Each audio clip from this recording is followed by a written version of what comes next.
I wanted Martin gone, but I never expected it to actually happen right before my eyes. Amidst the bright fireworks. I'm Danny, a high school student. I remember every detail of that fateful day. I was walking along a forest path, my sneakers, which I usually kept spotless, covered in mud. Sweat trickled down my neck. It wasn't because of the hot Ohio June weather, but because I had just run away from Martin for the third time this week. Martin was a classmate, almost a head taller than me. He always found ways to make my life miserable, knocking my books to the floor, shoving me into lockers, or just blocking my way. Today, Martin chased me from class all the way to the parking lot, yelling curses. If he caught me, I was sure to get a few more bruises. This path led to my house. Nobody knew about it except a few kids in the neighborhood. Once I was sure I'd run far enough, I breathed a sigh of relief and slowed to a walk. With each heavy step, I felt truly helpless about myself and my current situation. Why was I Martin's target? Why was I so weak? Suddenly a sound echoed, and I stopped to listen. Leaves rustled, as if someone was moving around. I turned toward the sound. A woman sat at the base of a large oak tree. She wore a long, dirty brown sweater, her tangled gray hair obscuring part of her face. A faint stench wafted towards me. She stared at me, her voice hoarse as if she hadn't had water in a long time. I know how to deal with bullies. I didn't answer, my expression blank. She chuckled softly. This 4th of July, bring that kid to Scioto Mile, under the Main Street Bridge. 9 p.m. I will free you. I shivered slightly, still staring blankly at the woman. Remember that, Danny Miller? I gasped. I had never told her my name. I quickly turned and ran home. The woman's laughter echoed behind me. I didn't dare look back. I didn't tell anyone and tried to forget about the strange encounter. I thought the woman must be homeless and have mental health issues. The next week, my life went on as usual. Martin continued to torment me. Until Friday afternoon when I was sitting at lunch with Sarah, a girl I'd been trying to impress since the beginning of the school year. Suddenly, Martin appeared, snatched my sandwich from my hand and threw it on the ground. He stomped on it, then grabbed my shirt and pulled me to my feet. Hey, Sarah, you know this guy pees his pants in gym class? I saw him crying like a baby. Martin laughed loudly, his voice echoing through the cafeteria, making everyone turn and stare. Martin! I tried to pull away, but he held on tighter. He shoved me hard, sending me crashing into the chair, knocking over my entire food tray onto the ground. Food and drinks splattered all over my shirt. Sarah looked at me with disappointment, then turned and walked away. My face burned with shame. All around, the entire cafeteria was looking at me and giggling, some even recording with their phones. In that moment, a rage ignited within me, and I swore to myself that Martin would pay for everything he had done. That evening, I was home alone. I thought about the woman in the woods, about her strange promise. The humiliating scene from that morning flashed in my mind, along with those 2 words, free you. The next day, I walked out to the parking lot after school. Martin was there, laughing and talking with his friends. He saw me and called out loudly. Laughter from Martin's group of friends echoed. My face felt hot. Martin walked closer and shoved my shoulder. That's when I saw Sarah walking out of class. She stopped and looked toward us. I'm gonna make you pay. Martin laughed loudly. What did you say? July 4th, Scioto Mile, under the Main Street Bridge. 9 p.m. You brave enough to show up? Martin's eyes lit up. You'll regret this. I turned and walked away, my heart pounding. July 4th arrived faster than I thought. All day I felt antsy. I didn't know if that woman would really appear, or if it was just a crazy hallucination. That evening, I told my parents I was going to watch fireworks with a friend. Scioto Mile was crowded with families celebrating Independence Day. The smell of barbecue and cotton candy filled the air. I walked to the underpass. This was a less frequented area. Martin was already waiting, looking very smug. As soon as he saw me, Martin lunged, grabbed my shirt, and repeatedly punched me in the stomach while yelling curses. I bent over, gasping for air. The first firework exploded in the sky, its red light illuminating the water below. "Hello, Danny," the woman's voice rang out, catching both our attention. She approached with a wide smile, her eyes unsettlingly wide. Martin let go of me, his expression blank. He turned and ran. But the woman lunged with incredible speed. One hand grabbed Martin's neck, lifting him off the ground. Her strength was inhuman. "No! Let me go! Help me!" Martin screamed, his voice trembling with fear, his legs flailing wildly in the air. Fireworks boomed overhead, drowning out Martin's desperate cries for help.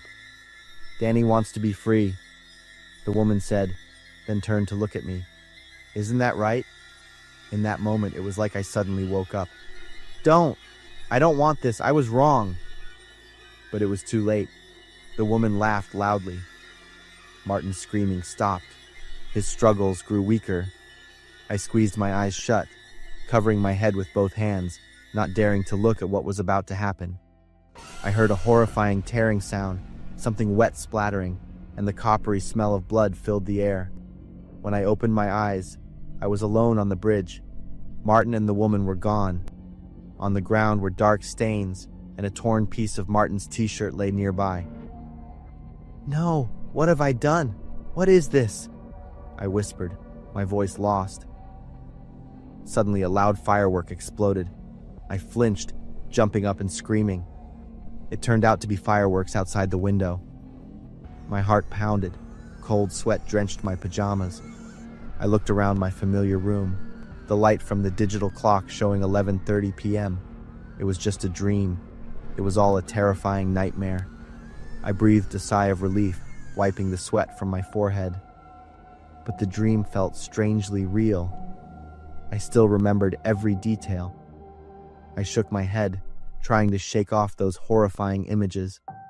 It must be because I was so obsessed with Martin's bullying that I had such bizarre dreams. The next morning, as I walked into class, I subconsciously looked for Martin's familiar figure.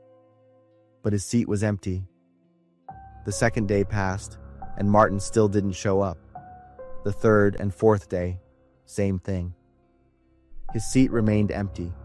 The teacher announced that Martin had gone missing on 4th of July night, and his family and the police were actively searching for him.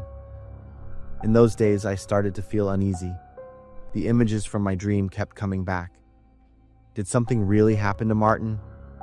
Did that strange woman in the woods truly exist? I didn't dare ask anyone about Martin, partly out of fear that people would suspect me, and partly because deep down, I felt both guilty and relieved. Even if it was just in a dream, I had wished Martin would disappear. And now, that wish seemed to have come true. Those nights that followed, I lay awake, staring at the ceiling in the dark. The question kept haunting me. Did Martin really pay the price for his violent actions? And that mysterious woman in my dream, was it she who freed me as she promised? My name's Alex. Josh and Tyler, they've been best buds since college. The three of us are pretty outdoorsy. We love getting out in nature. Every now and then, we ditch the city for quick 2-day camping trips out in the woods. Last time, we headed out on a Saturday morning in July, each with a backpack loaded with gear. The plan? Hit 2 different campsites, one night at each. The first spot was about 2 miles off the main trail, tucked near a little stream. We made it there around 3 p.m. I dropped my pack and took a look around. Josh was already pulling his tent out, and Tyler was off gathering dry wood for the fire. "This place is perfect," Josh said while setting up. I nodded and started unpacking my stuff.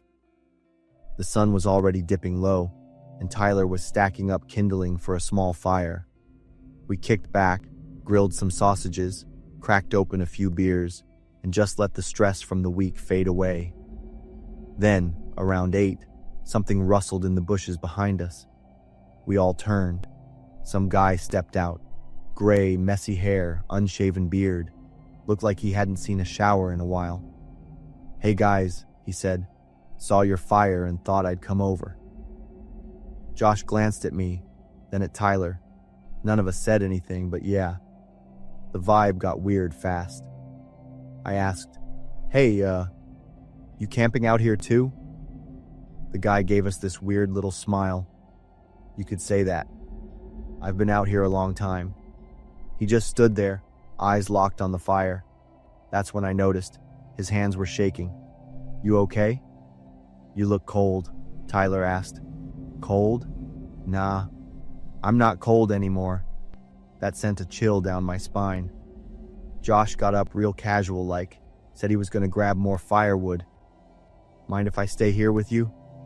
We all froze. No one said a word. A few seconds passed, but it felt way longer. And then he started humming. Some weird, wordless tune made my skin crawl. It wasn't like a song, more like a low moan, like someone hurting but trying to hold it in. Josh tried to play it cool.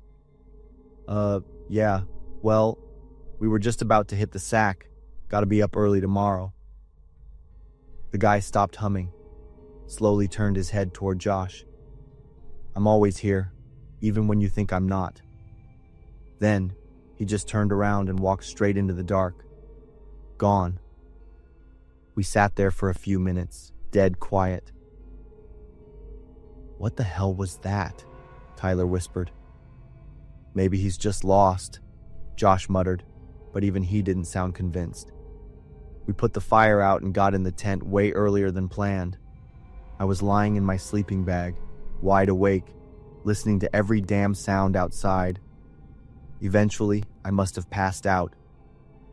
Next morning, we packed up and made our way to the second campsite. On the way, we swung by the ranger station to grab some water and snacks. While Josh and Tyler were inside picking out food, I stepped out for a smoke. A big old bulletin board covered in missing person flyers. Most of them were sun-bleached and curling at the corners, but one stood out. The face on it made my stomach drop. Thomas Gray, 58, missing since last September. May have mental health issues, last seen in this area. It was him, the guy from last night, no doubt in my mind. I called Josh and Tyler out. As soon as they saw the flyer, the color drained from their faces. We called the number on the flyer. Cops said they'd send someone out to check the area. Thanked us for the heads up. They told us to be careful, report back if we saw him again. Josh looked at me. "Should we just head home?" I shook my head. "I mean, yeah, he's got issues, but he didn't seem dangerous." So we kept going. The second campsite was a good 5 miles out, way more remote, pretty much off the grid. We pitched our tent by this small lake. The afternoon went by like any other. We fished a bit, cooked some dinner, played cards, just hanging out. But once the sun went down, the vibe shifted. Around midnight, I jolted awake. That humming sound was back.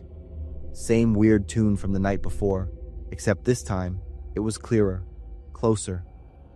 It echoed all around our tent, like it was circling us. Josh sat up and grabbed my arm.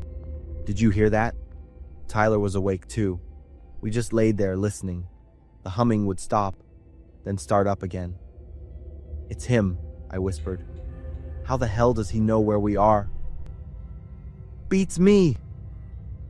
I reached for my phone to call the cops. No signal. That creepy hum kept going all night. None of us slept a wink. By morning, we were done. No way we were staying another minute. As we packed up, I noticed something. Footprints, all around our tent. We didn't waste any more time, just grabbed our stuff and hit the trail back to the car. We were about a mile out when we heard it, a loud shout from behind us. "Alex, Josh, Tyler!" It was his voice, clear as day, calling each of us by name. We stopped dead in our tracks, turned around, and there he was. He was waving at us like we were old friends.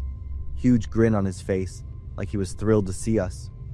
We ran, full sprint, no looking back, until we spotted the car, dove in, and fired up the engine. Josh gunned it down the mountain like a bat out of hell. How? How the hell did he know our names? Tyler asked, still catching his breath.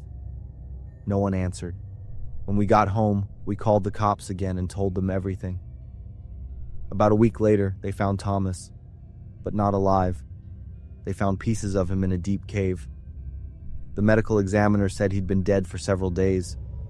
Could have been the weather, could have been animals, or maybe something got to him before all that. We never went camping again after that.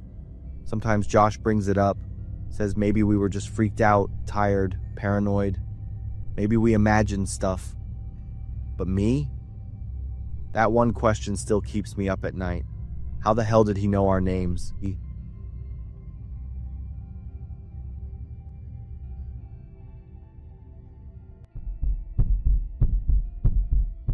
It has been weeks, but that night still lingers in my mind as if it just happened yesterday. I still remember the cold, exhausting feeling as I drove down Highway 61. But what I can't forget is that man. I never imagined that what seemed like an ordinary encounter would turn out to be the beginning of a nightmare. The gas light came on. I only had enough gas for about 10 more miles. My phone's map showed only one gas station about 11 miles away. I hoped I had enough fuel to make the trip.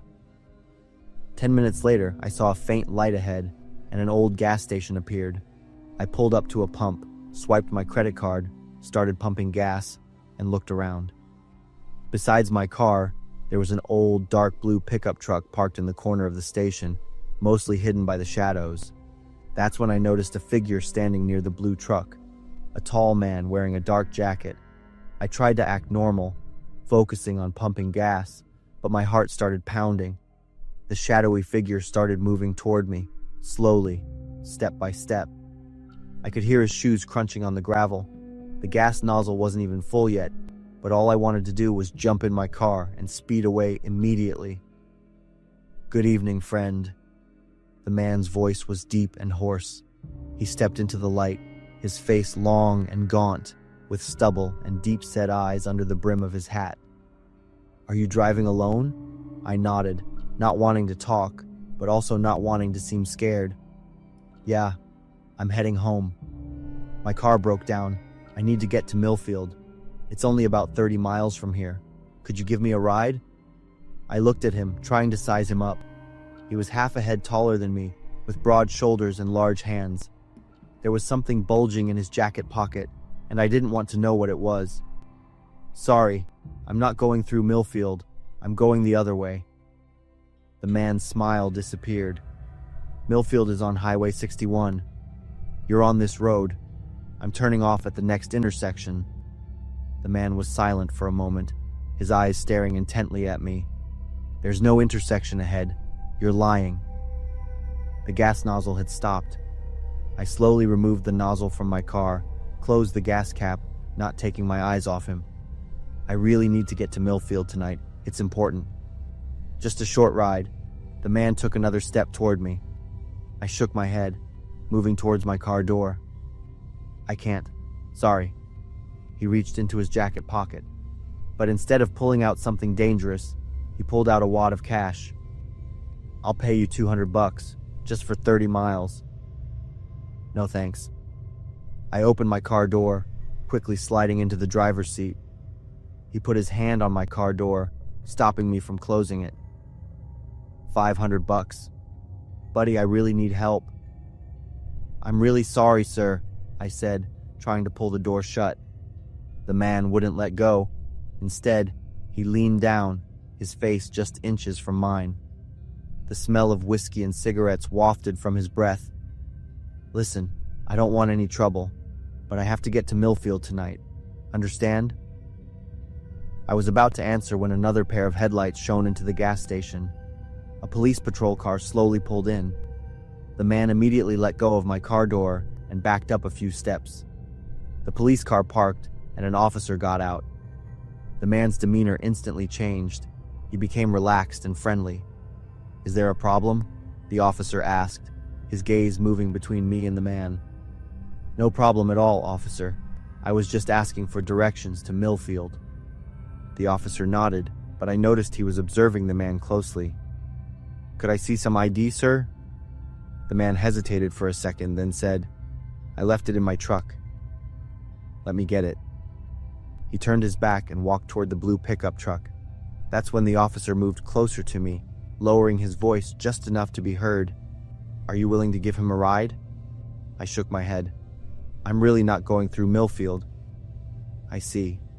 Better safe than sorry." His eyes quickly shifted towards the truck. Suddenly, the truck's engine roared to life.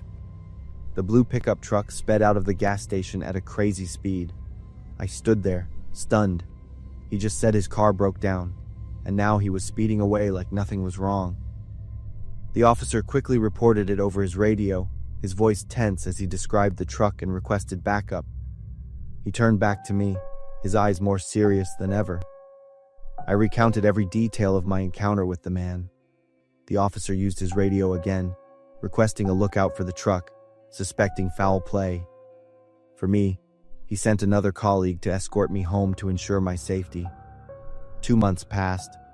Life slowly returned to normal, but I couldn't completely shake the uneasy feeling from that night. One evening, I was watching the news as usual. An image of a familiar face suddenly appeared on the screen, making my blood run cold. Deep-set eyes, a gaunt face.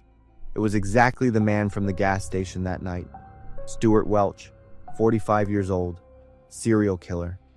He murdered 5 victims in 3 years using the same method, faking a broken-down car, asking for a ride, then overpowering them and taking them to a remote location. I sat motionless, every detail flooding back. The news anchor continued. He was caught thanks to a report from a lucky witness who escaped 2 months ago. So, I could have been the 6th victim if that police officer hadn't shown up at the right time. If I'd agreed to give him a ride, things might have... I turned off the TV, sitting in silence. I was right to trust my gut feeling that murders often happen in deserted places. I never thought I'd almost become living proof of that statement. Since that night, I've never dared to drive alone on empty roads. Every time I pass a McDonald's, my stomach still clenches. 3 years have passed since that day, but the smell of French fries still makes me nauseous. It was a terrifying and haunting experience, one I'll probably never forget. It happened when I was 17. I'm Maddie, and that day, Kate, Mia, and I went to McDonald's after school as usual.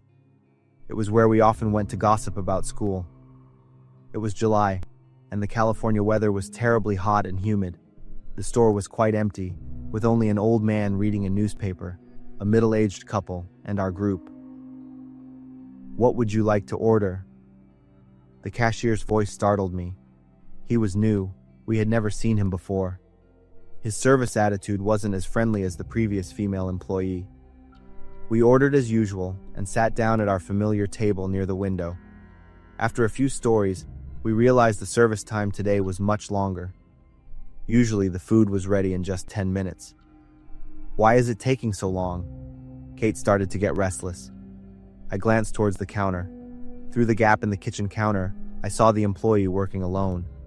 His movements were quite slow. Finally, after nearly 30 minutes, he brought our food out. "Sorry to keep you waiting. I wanted to make sure everything was special."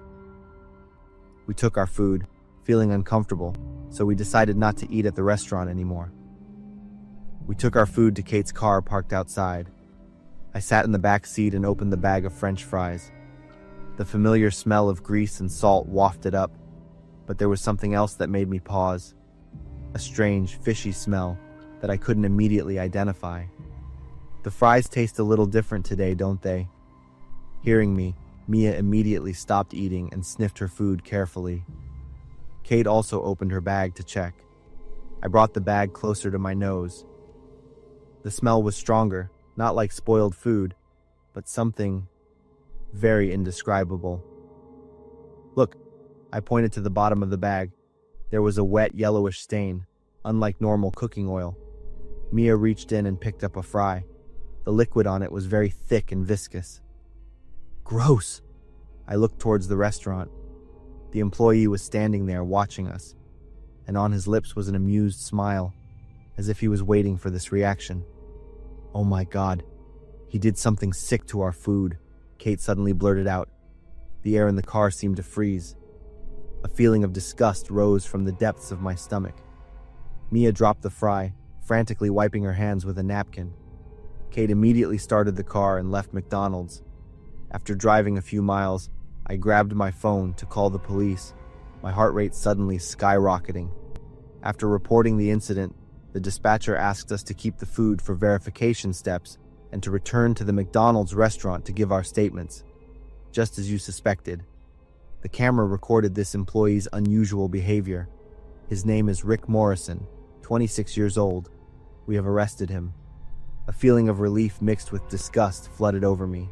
We were right, but this truth made everything even more horrifying. The test results came back the next morning. The liquid on the food was identified as human semen. I vomited as soon as I heard this news. 2 weeks later, we were called to court to testify. Through further investigation, the police discovered that Rick Morrison had worked at 3 different McDonald's branches within 2 years.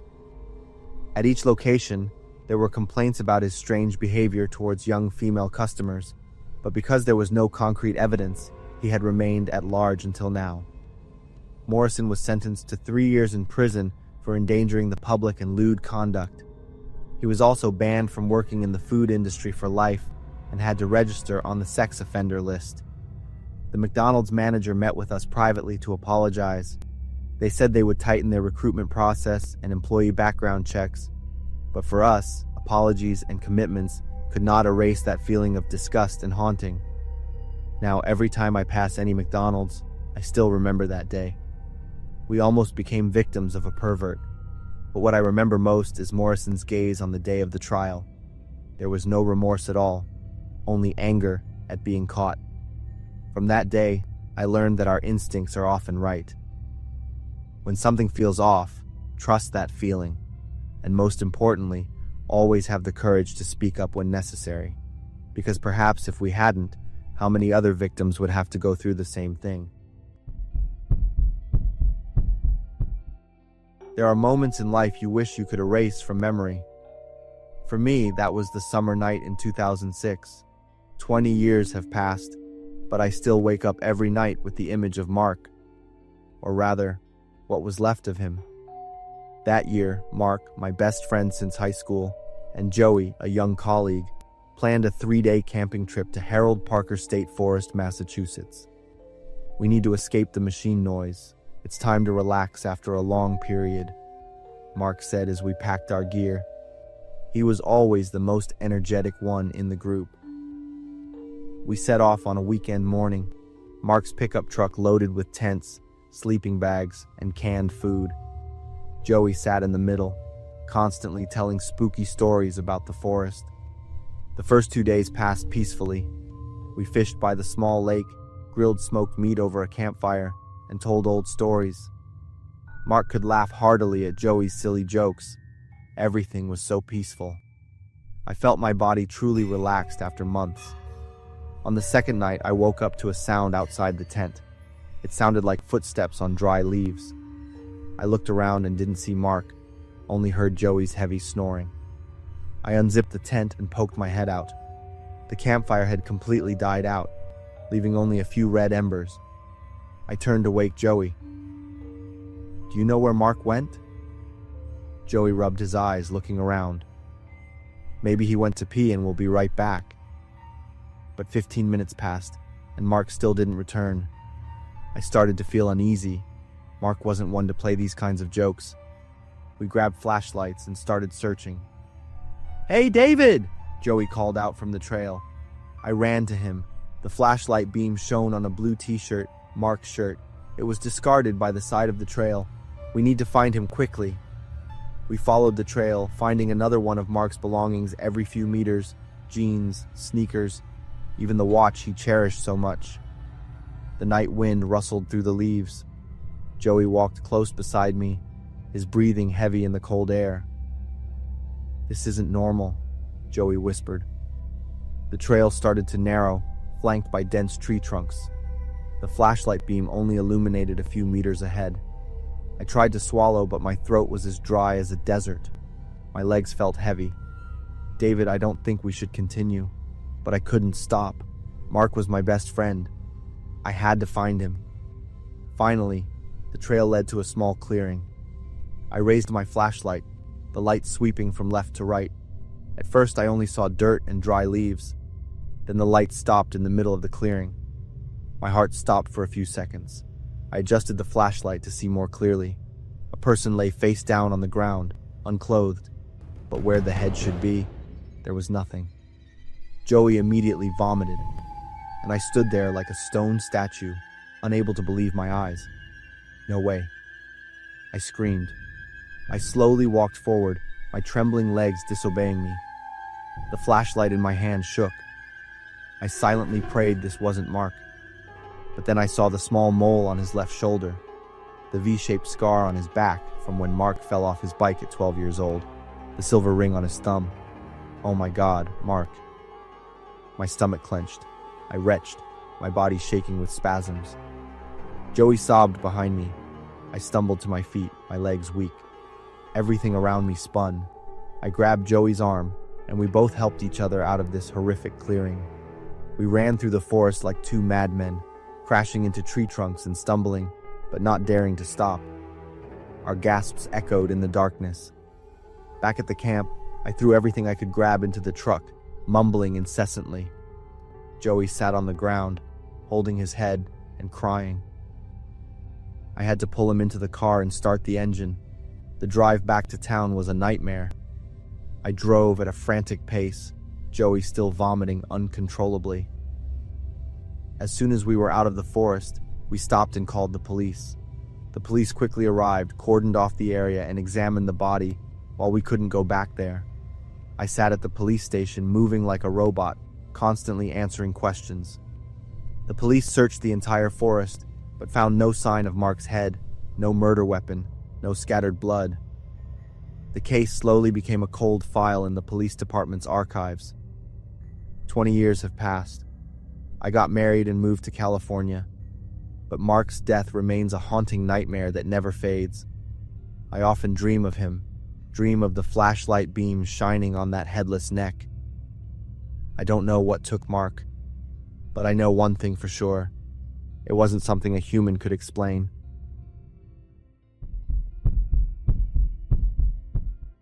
I quit smoking 3 months ago. 5 months ago, if anyone had told me I'd be able to kick a 2-pack-a-day habit overnight, I would have laughed them out of the room. But sometimes life has its own way of changing people. There are events that happen to you that leave you no choice but to change. My name is Jack, and I've been married to Kate for 4 years. After trying for a long time, we finally got some good news. We moved to California last March. Kate was 3 months pregnant at the time, and my smoking became a huge issue in our household. She couldn't stand the smell of cigarette smoke, even when I smoked in the backyard. I understood she was worried about our unborn child, but quitting smoking was genuinely hard for me. In the first few days, I still tried to smoke in the garage. Kate constantly complained, and I knew I had to find another solution. That's when I discovered my sanctuary. Right behind our house, through a small alley between two houses, there was a fairly large oak tree that created a secluded spot. This area belonged to a vacant lot between our house and the one next door. No one ever went there, and more importantly, it was far enough from the house that Kate wouldn't smell the smoke when I came back inside. I started going there every day. The neighbor who lived right next to that area was an old man named Ben. He was about 60 years old, living alone in a small house. I had never seen him talk to anyone, and the rare times we crossed paths, he always looked at me with clear annoyance. I just thought it was the personality of a lonely person and didn't pay much attention to it until that day. I was standing under the oak tree, smoking. It was around 8 p.m. I heard footsteps and turned to see Ben staring at me. "What are you doing here?" His voice sounded angry. "I'm just smoking. I hate the smell of smoke." "It's getting into my house," Ben said. There was something in the way Ben looked at me. "I'm sorry, I didn't know." Before I could finish, Ben suddenly stepped forward and snatched the cigarette from my hand. He threw it on the ground and stomped on it. I stood there, unable to react. Ben looked at me for a long moment, then turned and walked away. He also mumbled something I couldn't quite hear. It sounded like it was about death. I went home feeling bewildered. Kate asked me what was wrong, but I didn't want to worry her. I just said I'd had an unfriendly encounter with a neighbor. A few days later, I decided to change locations, but there really wasn't any spot more ideal than under that oak tree. I thought Ben might have calmed down after a few days, and I'd be more careful not to bother him. I went back on a weekend evening. It was starting to look like rain. I didn't see Ben anywhere, and I felt relieved. A little while later, it started to drizzle. At first, it was just small drops, but it quickly turned into a heavy rain. I felt uncomfortable, but still didn't want to go home right away because I hadn't smoked enough. I lit a new cigarette, leaning close to the tree trunk to shield myself from the rain. A few minutes later, I finally gave up. I was soaked, from my hair to my shoulders, everything. Still had half a cigarette left, but whatever. As I turned back, I noticed something strange. Red stains on my shirt. I looked down at my hand. There was also a faint metallic smell. I didn't think much of it. I just wanted to wash off the cigarette smell and that uncomfortable damp feeling. The next morning, as I headed to work, I noticed police tape stretched around the tree area. There were a few police cars and an ambulance parked nearby. I pulled over and asked a curious bystander standing nearby what was going on. "Someone committed suicide on that tree," he said. "They might have died sometime last night." I was stunned, craning my neck to try and see deeper into the scene. "Do you know who it was?" I asked, my voice barely a whisper. "Just an old man named Ben," he replied. "Lives alone in that greenhouse over there." His answer hit me like a ton of bricks. Last night, I had been smoking right there. Those red stains on my clothes, the ones I dismissed as sap or fruit juice, and the body on that tree. It was Ben. I had been standing right underneath his body for a full 15 minutes without ever knowing. The realization made my stomach churn. For the next few days, I was plagued by haunting images and sleepless nights. Those red streaks and that metallic smell that night. Ben was right above my head. It was horrifying. On the 4th day after the incident, the local news officially reported Ben's death. His medical records were released, showing that Ben had suffered from severe depression since his wife died of lung cancer 3 years prior. The cause of his condition worsening was diagnosed as her having inhaled secondhand smoke from Ben for many years. After his wife passed away, Ben had stopped smoking and developed an intense obsession with cigarette smoke. In the final days before his suicide, Ben had called his doctor multiple times, saying he couldn't stand the smell of cigarette smoke. He claimed to see his deceased wife constantly appearing nearby, uttering words of resentment. Was it possible that my smoke was what caused Ben to constantly recall his wife's death? My smoking habit, something I considered harmless, had become the final nightmare in Ben's life. I haven't smoked once since that day. Every time I think about lighting a cigarette, the image of the red stains on my shirt, the metallic smell in the air, and Ben's desperate eyes flash vividly before me. I can't shake the feeling that my smoke pushed him over the edge. I quit smoking, not just for Kate or our unborn child, but also for Ben, the lonely neighbor I had never truly understood. The oak tree still stands there silently in the alley, but it's no longer a place I go to escape. Instead, it's a harsh reminder of what I unknowingly caused. I live each day hoping that my change can be a way to atone, however belatedly, for Ben and for myself.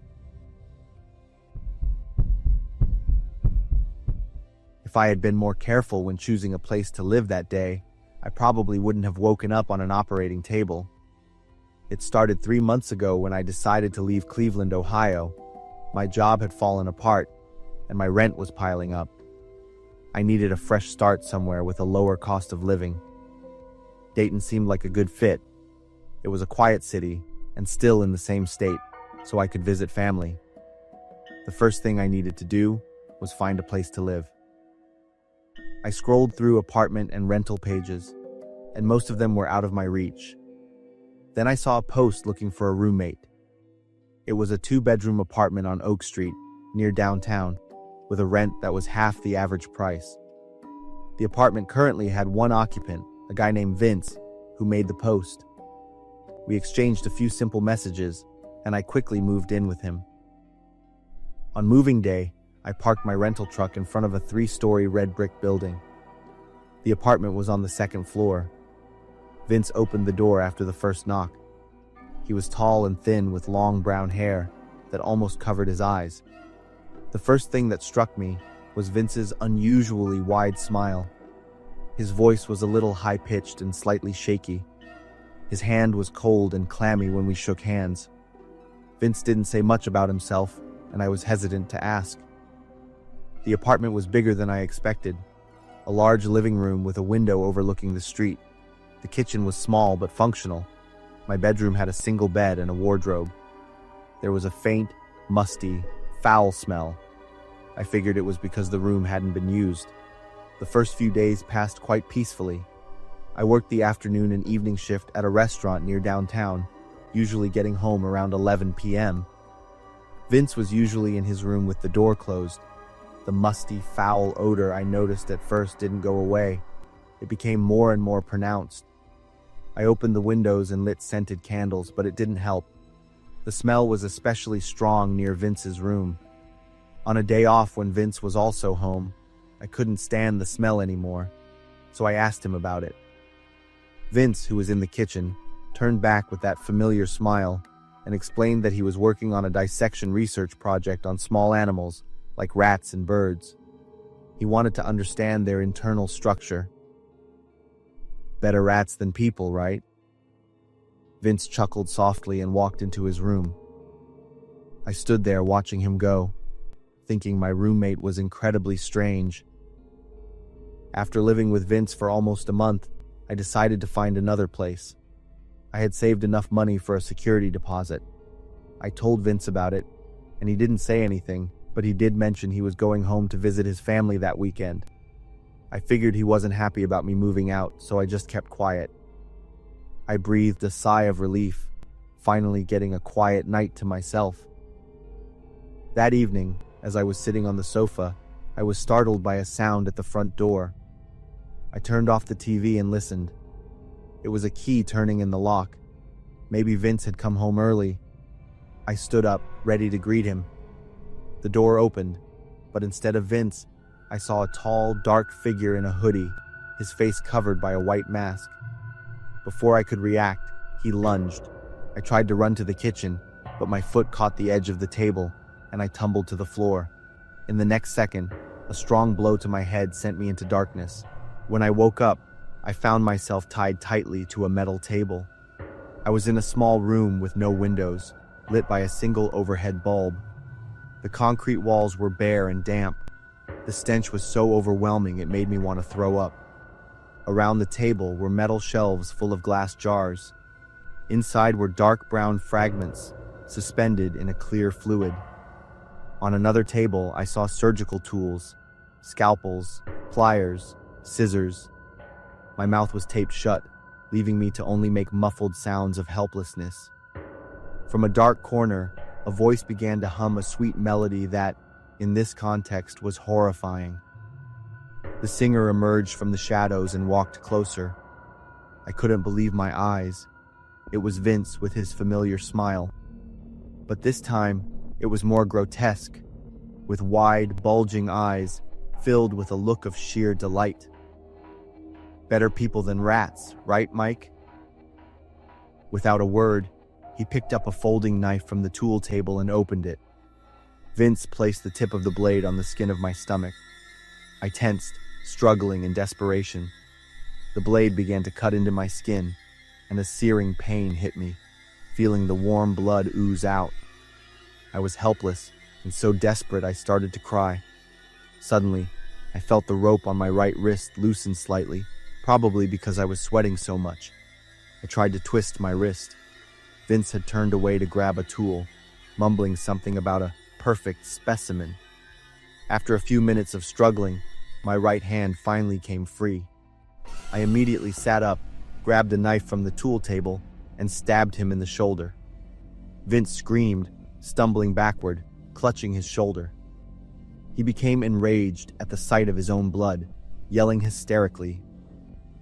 I quickly untied myself and ran. After I got out, I realized that the horror room was Vince's bedroom. I pressed hard on the wound to stop the bleeding, staggering down the deserted street. I saw a light at a nearby house and crawled toward it.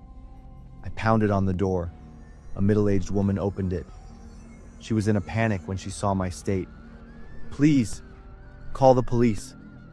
I managed to give her my apartment address before collapsing. I woke up in the hospital. A police detective was sitting next to my bed. He told me Vince had been arrested. In the basement, they found more than 20 glass jars containing body parts. Not just from animals. They believed some were human, as they also found photos. Some of them were of victims who had gone missing several years ago. According to forensic reports and medical records, Vince had been diagnosed with paranoid disorder and dissociative personality disorder, but he had never followed through with treatment. He was reclusive, rarely socialized, and had a tendency to become obsessed with human anatomy and controlling others' bodies. The untreated mental illness was the cause of his insane behavior and horrifying crimes. I was in the hospital for 3 weeks. My wound wasn't deep, but I lost a lot of blood and needed time to recover psychologically. After being discharged, I found a new place to live.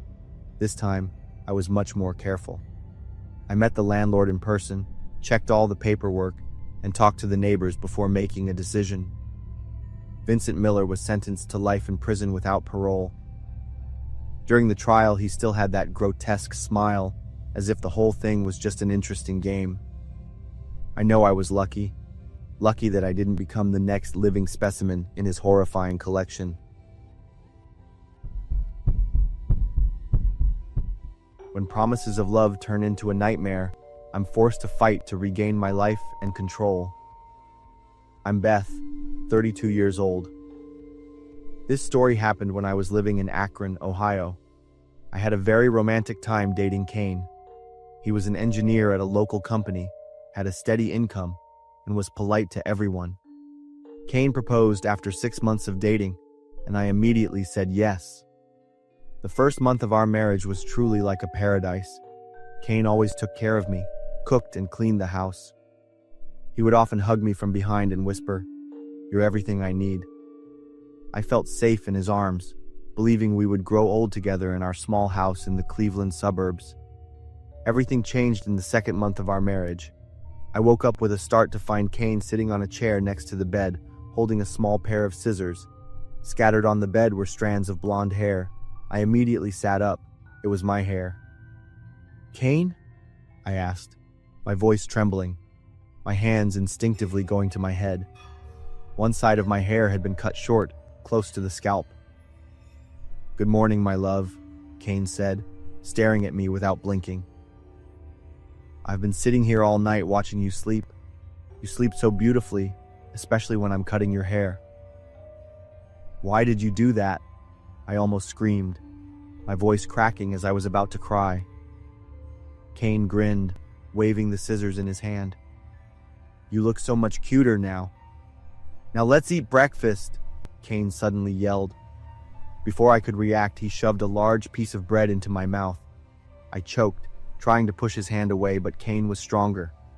He continued to force bread into my mouth. "Kane, stop." I tried to yell through the bread, but the sound was just an unintelligible groan. I couldn't breathe. My strength was fading, and my vision began to blur.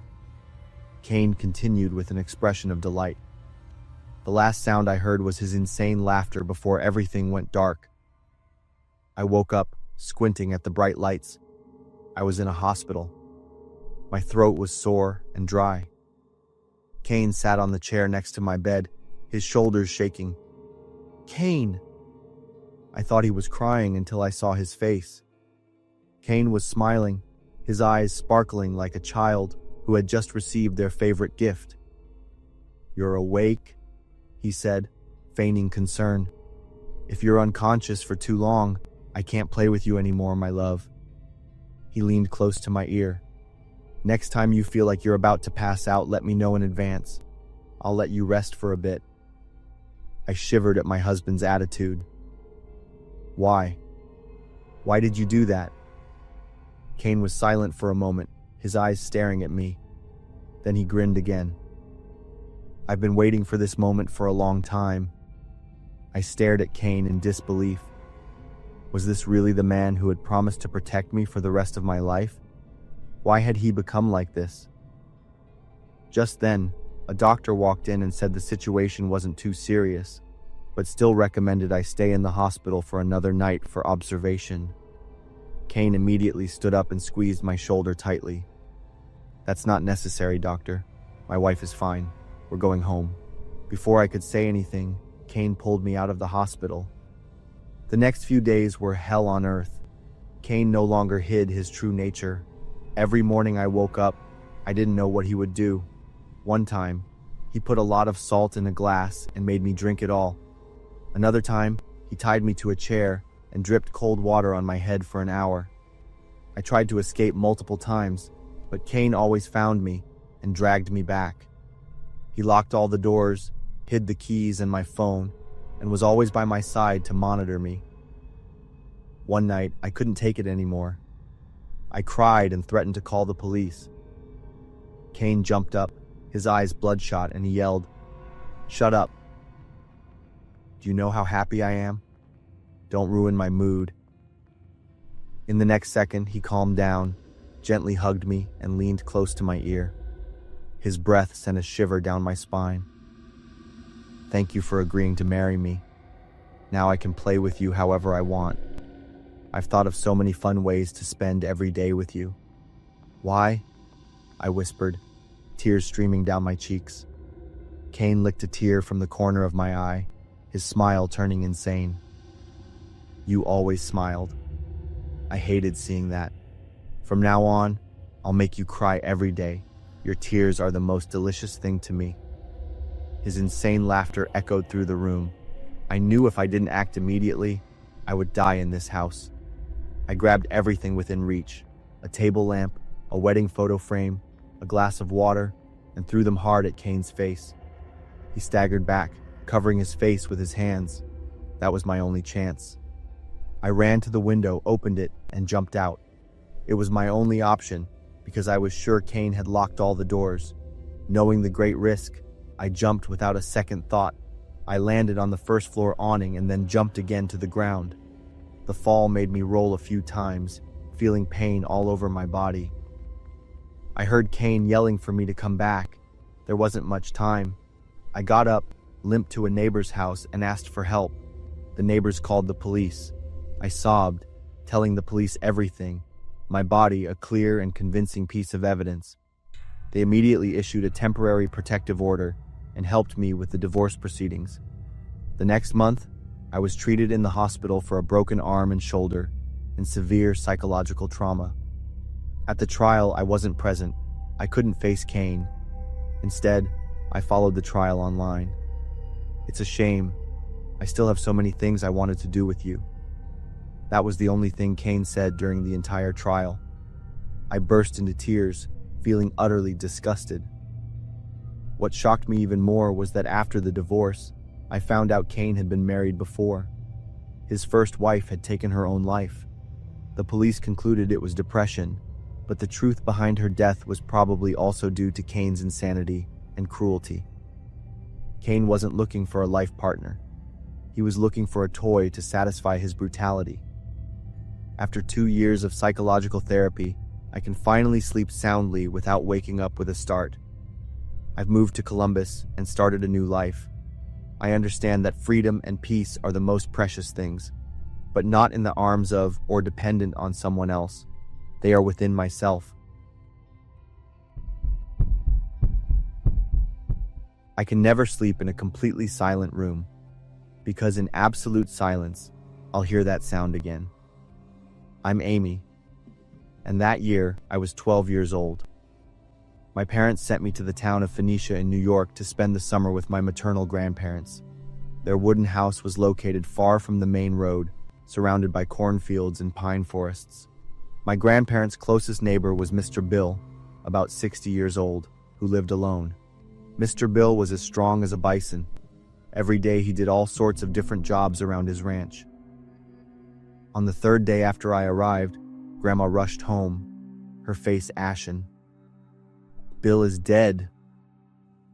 I was stunned.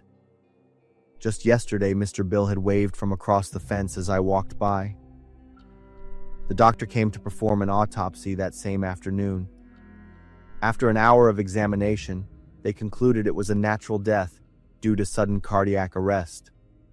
The strange thing was, no one had ever seen Mr. Bill show any signs of illness, not even a cough or a cold.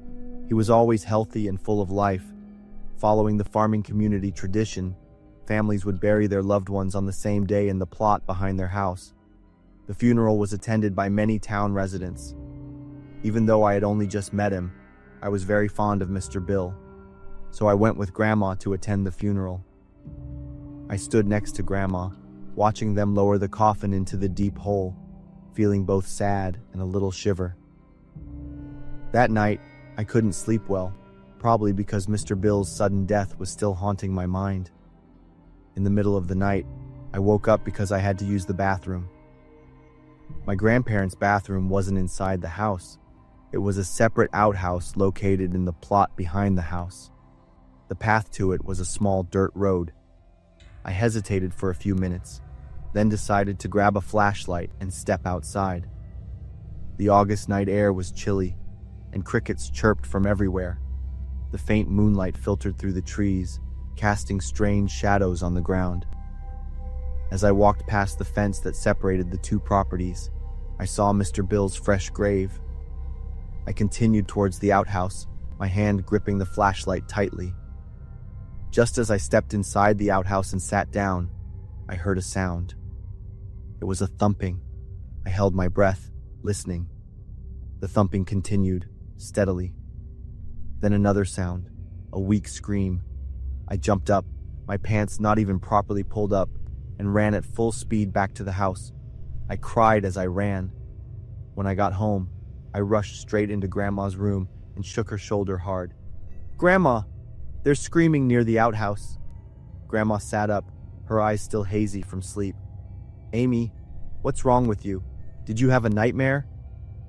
I was still crying and gasping for breath. Grandma took me back to my room and tried to comfort me. "The strange sounds you heard are perfectly normal for a sparse wooded town like this. You're just imagining things. Sleep tight." Maybe Grandma was right. Maybe I was overthinking things. I lay down, but I couldn't sleep.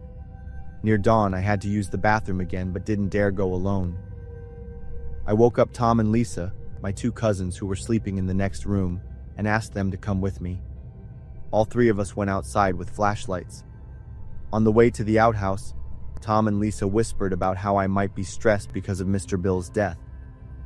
But when we got closer to the outhouse, everyone fell silent because we heard that sound.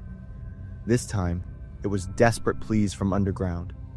Without another word, all three of us ran back to the house as if chased by ghosts.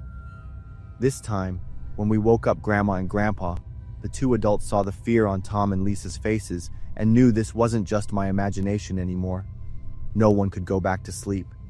The three of us took turns recounting in detail what we had heard, especially me, having witnessed it twice. That sound, I think it was Mr. Bill. My words left the whole family stunned. No one could sleep anymore. Grandpa quickly put on his clothes and ran to Mr. Bill's son's house to meet him. Their conversation lasted a very long time. It took hours of persuasion before Grandpa finally got permission from Mr. Bill's son.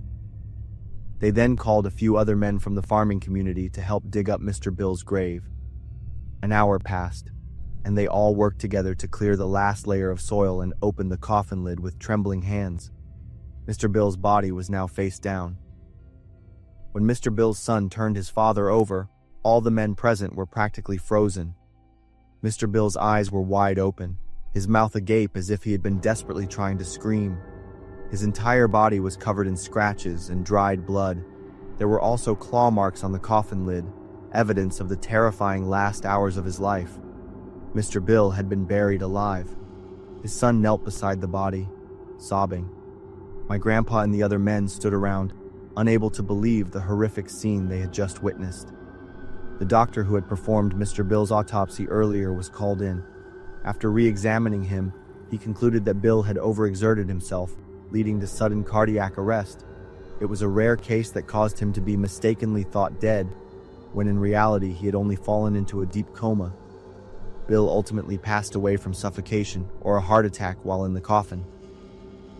Many years have passed, but I still cannot forget the desperate thumping that echoed from underground, the cries for help from a man buried alive. I thought I'd gotten a great deal on a house until I discovered the horrifying secret hidden inside. I'm Maya, a freelance designer. In March of last year, I decided to leave Los Angeles. City life had exhausted me. The endless traffic, skyrocketing rent, and the feeling of loneliness in a city of millions. I wanted to find a quiet place, a small town in Northern California, to start a new life. I finally chose a small town called Grass Valley, nestled among the pine forests of the Sierra Nevada. On Craigslist, I found a house for an unbelievably low price. I called the seller immediately. "Hi, I'm Will," a tired voice answered. I asked about the house, and he explained that it was old in a secluded area, and he wanted to sell it quickly. Will emphasized that he only accepted cash because he didn't trust banks or real estate agents. I scheduled a time to see the house before making a decision. A few days later, I drove 3 hours from Los Angeles to Grass Valley to see the house. Will was a middle-aged man with an unapproachable demeanor. The house was old but sturdy, surrounded by many trees and about 5 miles from town. When I asked him why he was selling it so cheaply, Will was silent for a moment, then said, "My wife, Ella, disappeared 2 months ago. I'm desperate to find her. Everything in this house reminds me of Ella, and I just can't stay here anymore." I was quiet after hearing Will's story, feeling sympathy for him instead of the unapproachable feeling I had at first. As Will showed me around the house, I heard a faint scratching sound from inside a wall somewhere. "What's that?" Will shrugged. "Squirrels and mice. They've been a problem for years. It's because of all the trees around here." Will generously offered to include all the tools and building materials if I agreed to buy the house, since he didn't need them anymore. I signed the contract that same day and gave Will the full amount in cash. Before he left, he stood there for a long time, looking around as if he was very attached to the place. 3 days later, I moved in with my best friend Levi to help me fix up the house. Levi is a contractor, so I completely trusted him to make all the decisions. On the first day, we planned to repaint the living room. As we took down all the items hanging on the walls, I noticed a picture of a woman with long hair. This must have been Ella, the wife Will mentioned. I carefully put the picture in a corner. When we started painting the walls, the scratching sound returned. This time it was louder and more frantic. "That animal sounds pretty big and strong," Levi said. "We should probably call a service to handle it." We turned on some music to drown out the noise and continued our work. By the third day, as we were cleaning out the basement, I heard a faint sound, like someone crying. "Did you hear that?" I asked Levi. He stopped what he was doing and listened. "It's probably just the wind." But the next day, the crying returned, along with some screaming. At this point, we started to feel uneasy, but I had put all my money into this house. I had no choice but to continue with my plan. The next day, while doing some repairs in the basement, we discovered a wall that looked strange. The bricks and mortar were newer than the rest. "This wall was built recently," Levi said, touching the surface. "There might be another room behind it." After some discussion, we decided to break down the wall. After nearly an hour, we had created a large enough opening for us to go inside. Levi went first, shining his flashlight. Immediately, we were hit by an overwhelming stench. The flashlight beam swept around the room. We realized it was a small, windowless room with a low ceiling. Then I noticed the long brown hair of a woman. She was lying face down on the concrete floor, her body curled up. I screamed, clutching onto Levi, my heart pounding. He was also panicked and quickly shined the flashlight into another corner. But by doing so, we accidentally discovered the next horror. In the opposite corner, another woman was sitting, leaning against the wall, her head bowed. This time, Levi screamed even louder than I did. Suddenly, the woman slowly looked up. Her lips moved as if she was trying to say something. I started to walk towards the woman, despite Levi's attempts to stop me. My emotions were incredibly mixed at that moment. There was shock, disbelief, and a little anger. This was the house I had put all my money and effort into buying. I couldn't accept that it held such a horrifying secret. When I got closer, the woman looked at me with a look of great hope. On the wall near her, there were countless claw marks with dried blood on them. I realized this was the source of the scratching we had been hearing for the past few days. It was only then that I truly understood the horror of the situation.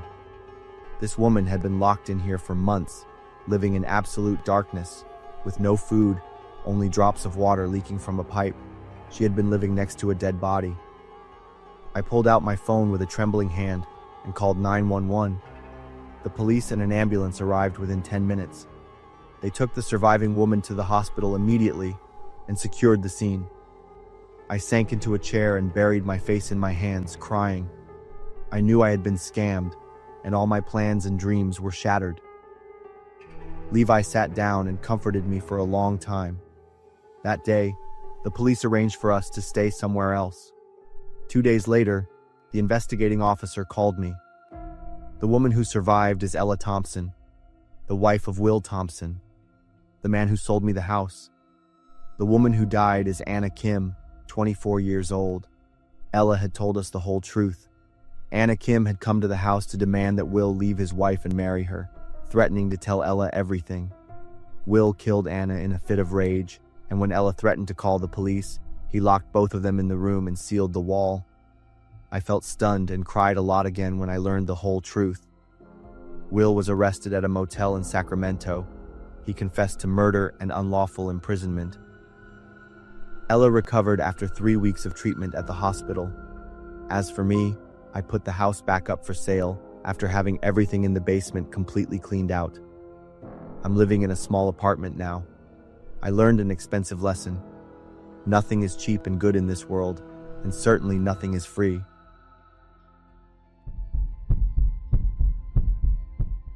My girlfriend Natalie and I had been dating for almost a year. She loved to explore new places, and I needed to escape the suffocating atmosphere of the city. We decided to rent a cabin on Airbnb for a short trip over Labor Day weekend.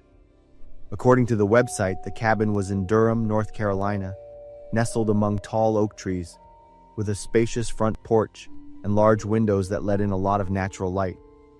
The price was reasonable, and the owner seemed easygoing. The drive from our place to Durham took almost 3 hours.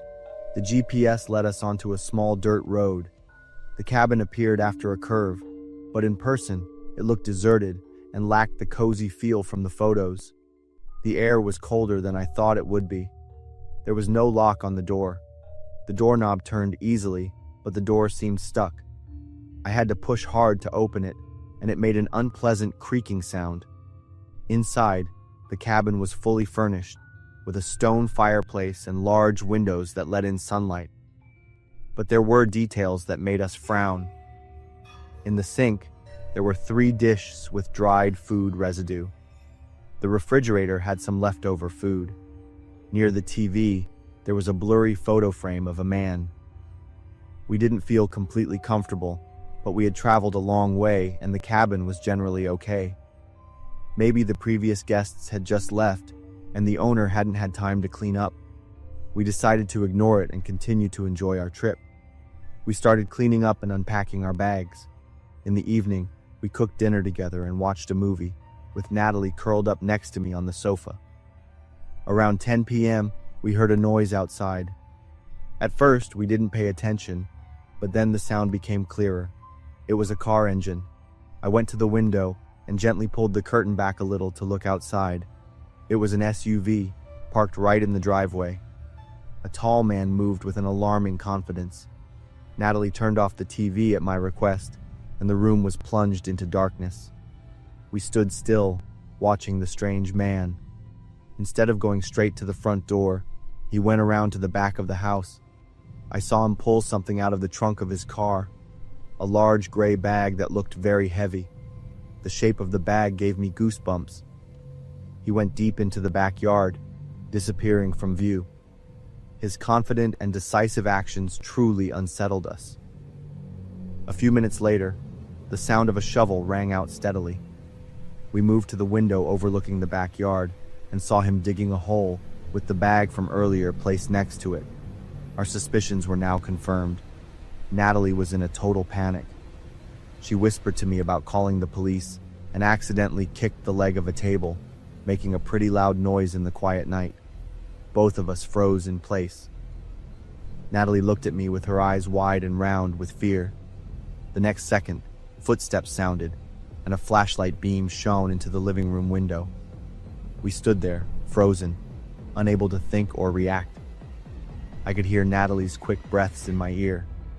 The footsteps stopped, the flashlight shone directly at the window, and swept around. How can an intruder be so brazen? The footsteps continued, and then stopped at the front door. I heard a metallic sound. Maybe he was checking the lock. The doorknob turned slowly. A small click sounded, and the door was kicked open. The man walked in with a menacing look. In his hand was a handgun. To make things worse, he even knew where the light switch was. I could see his face clearly.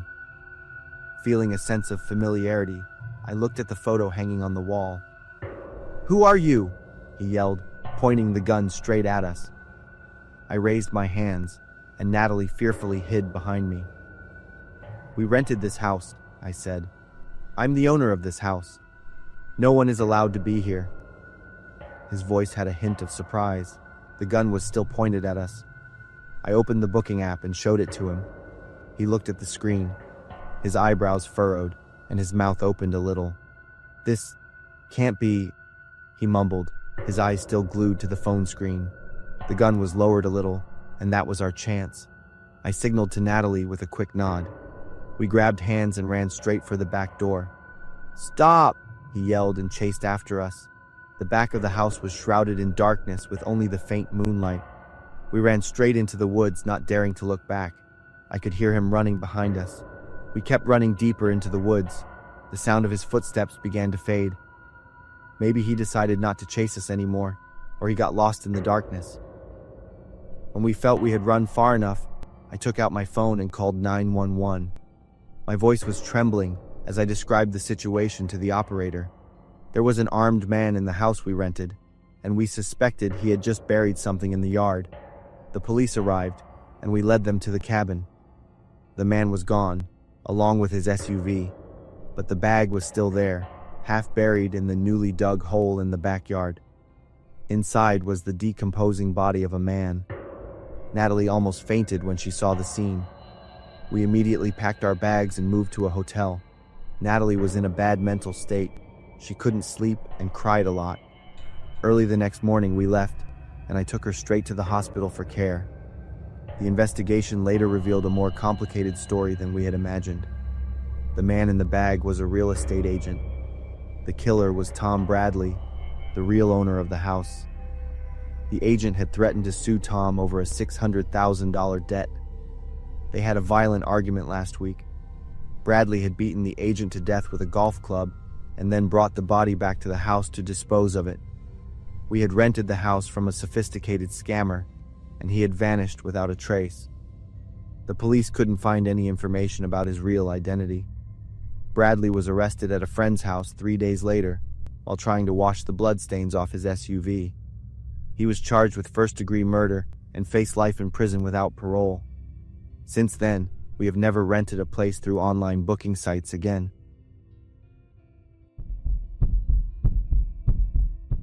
About 10 years ago, I was driving alone from New Jersey to Texas to visit my parents. On the way, On a deserted stretch of road, my car started acting up. I kept mumbling a prayer to my car. This was not the time or place to have car trouble. I pulled the car over, opened the hood, and looked at the engine. The car definitely had a problem, but I didn't know anything about engines to figure out what was wrong. I was panicking and didn't know what to do. I didn't have an AA membership, and my friends were thousands of miles away. I felt completely alone and unsafe, like I was in the middle of a never-ending void. There was nothing around but cornfields and a long, empty road. The wind blew through the corn stalks, making a rustling sound that made me feel even more isolated. A few minutes later, a white pickup truck with no front license plate slowed down and stopped right behind my car. A man in his 40s, with a rugged look, messy curly hair, and an uneven long beard, got out. He didn't greet me or ask what was wrong. He just introduced himself as a mechanic and bent down to look at my car's engine. I felt uncomfortable with the way he was looking at me, but I thought to myself that I might be too suspicious. After messing around for a while, he said he needed a compression test kit and that his friend, who was also a mechanic, could bring it. He complained that his phone was dead and asked to borrow mine. At this point, I started to hesitate, but I quickly thought that if I didn't accept his help, there was no other way. As soon as I handed him my phone, he pulled a gun from his jacket, pointed it at me, and ordered, "Sit down on the side of the road and don't do anything stupid." I stared at the gun, frozen. My hands and feet were shaking and my mind was blank. I did what he said and my heart was pounding so hard I thought it was going to burst. He went through my pockets, took my wallet, my laptop, and made me tell him my phone password. Done. He got into his truck and drove away, leaving me on the side of the road with a cold emptiness and a feeling of complete helplessness. I stood there shaking and angry. I gritted my teeth and swore I would find him. Luckily, a little later, another man in a pickup truck drove by and helped me start my car. The man kept asking me if I was okay, but I just nodded robotically, my mind still in a daze. And to be honest, I didn't trust anyone anymore, even though he had just helped me. I continued my journey to my parents' house. The next few weeks were a continuous cycle of canceling cards, getting new documents, changing passwords, and trying to recover what I had lost.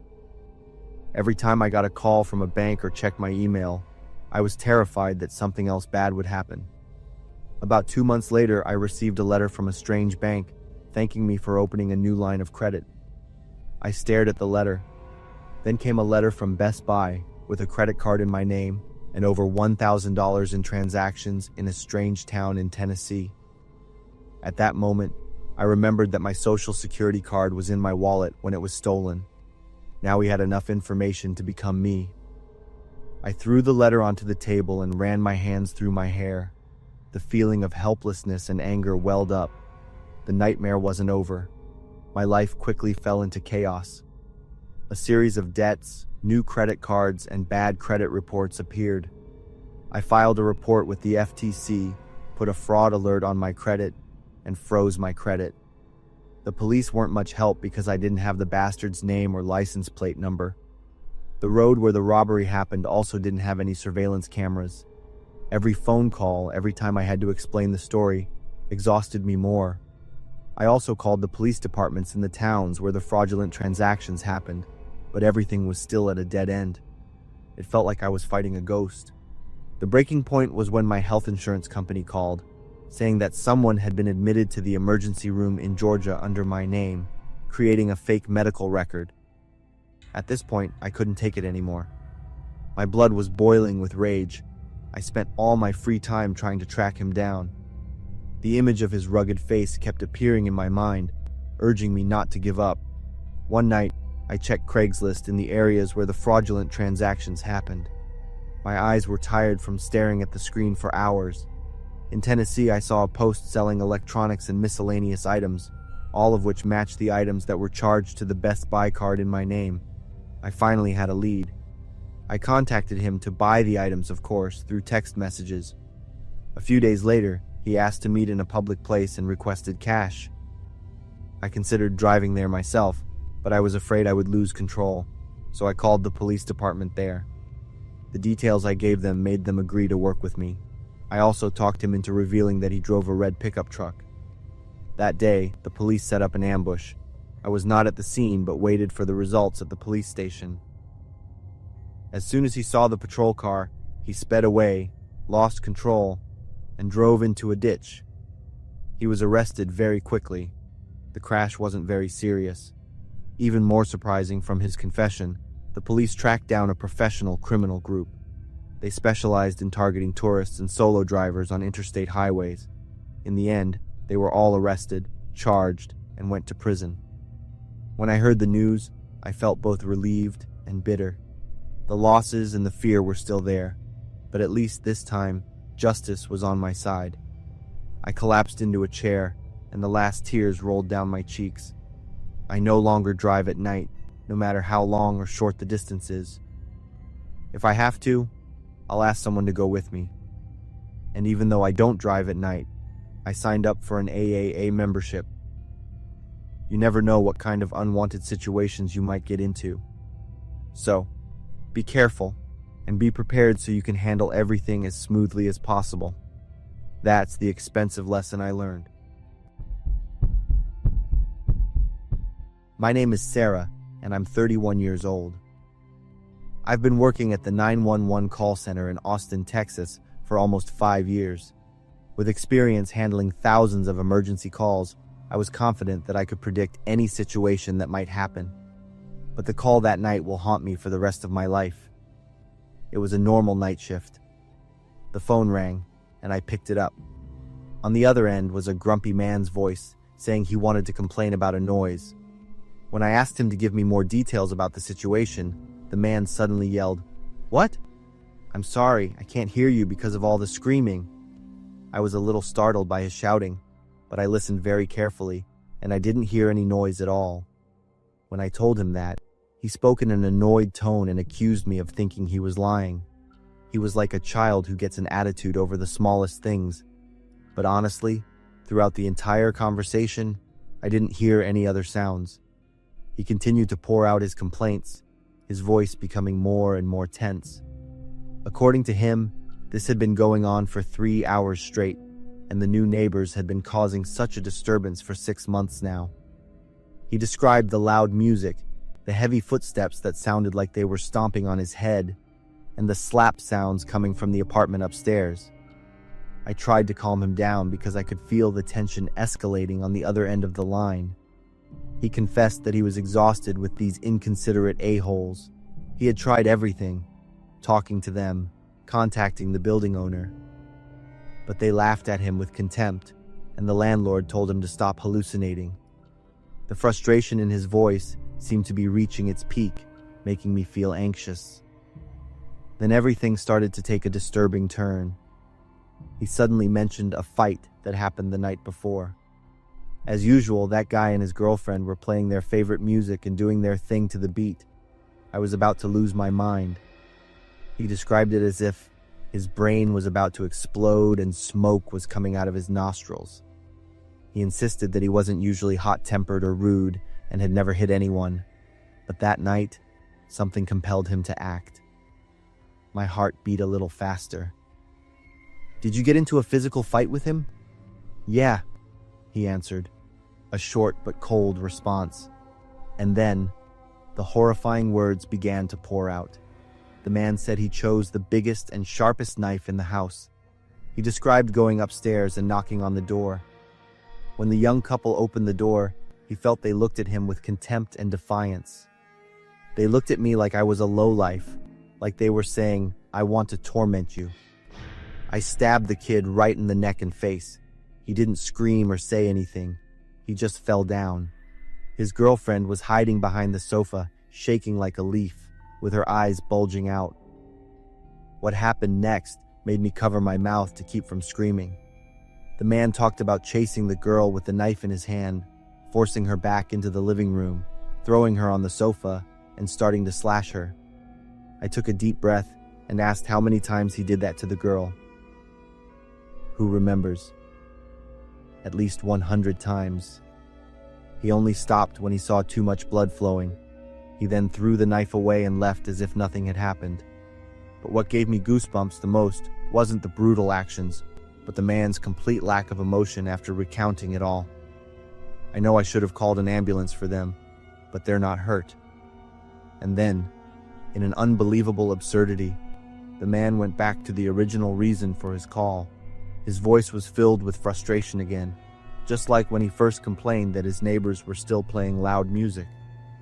Throughout the call, I hadn't heard any other sounds besides his voice. I tried to control my shivers. My mind was in a mess with the horrifying information I had just heard, but I had to keep my voice calm and continue the conversation to buy time for the police to pinpoint his exact location. I reassured him and told him to stay in his apartment and wait for the police to arrive. I couldn't believe that one day I would have to sit and listen to a murderer recount his crime. When the police arrived at the building, they didn't hear any unusual sounds from the apartment upstairs. A complete silence enveloped the entire building. And then, the horrifying truth was revealed step by step. The man, after a thorough investigation, turned out to be a former sharpshooter in the army who had been discharged for serious mental health issues. He was having severe hallucinations. The noises, music, and screaming he heard only existed in his disturbed mind. The horrifying scene was only discovered when he himself called to complain about the noise from the apartment upstairs. The young couple there was dead. There was no one in that apartment to create the sounds he heard, and no one to turn off the music that only existed in his sick imagination. He had killed 2 innocent people in his hallucination, completely unaware of the true extent of his brutality. In his disturbed mind, he still thought he was just scaring the couple to make them stop the noise. I will never forget that call. It was a terrifying reminder of the destructive power of mental illness if left untreated and how fragile the line between reality and illusion can be. On my shifts after that, every time the phone rang, I felt a shiver down my spine.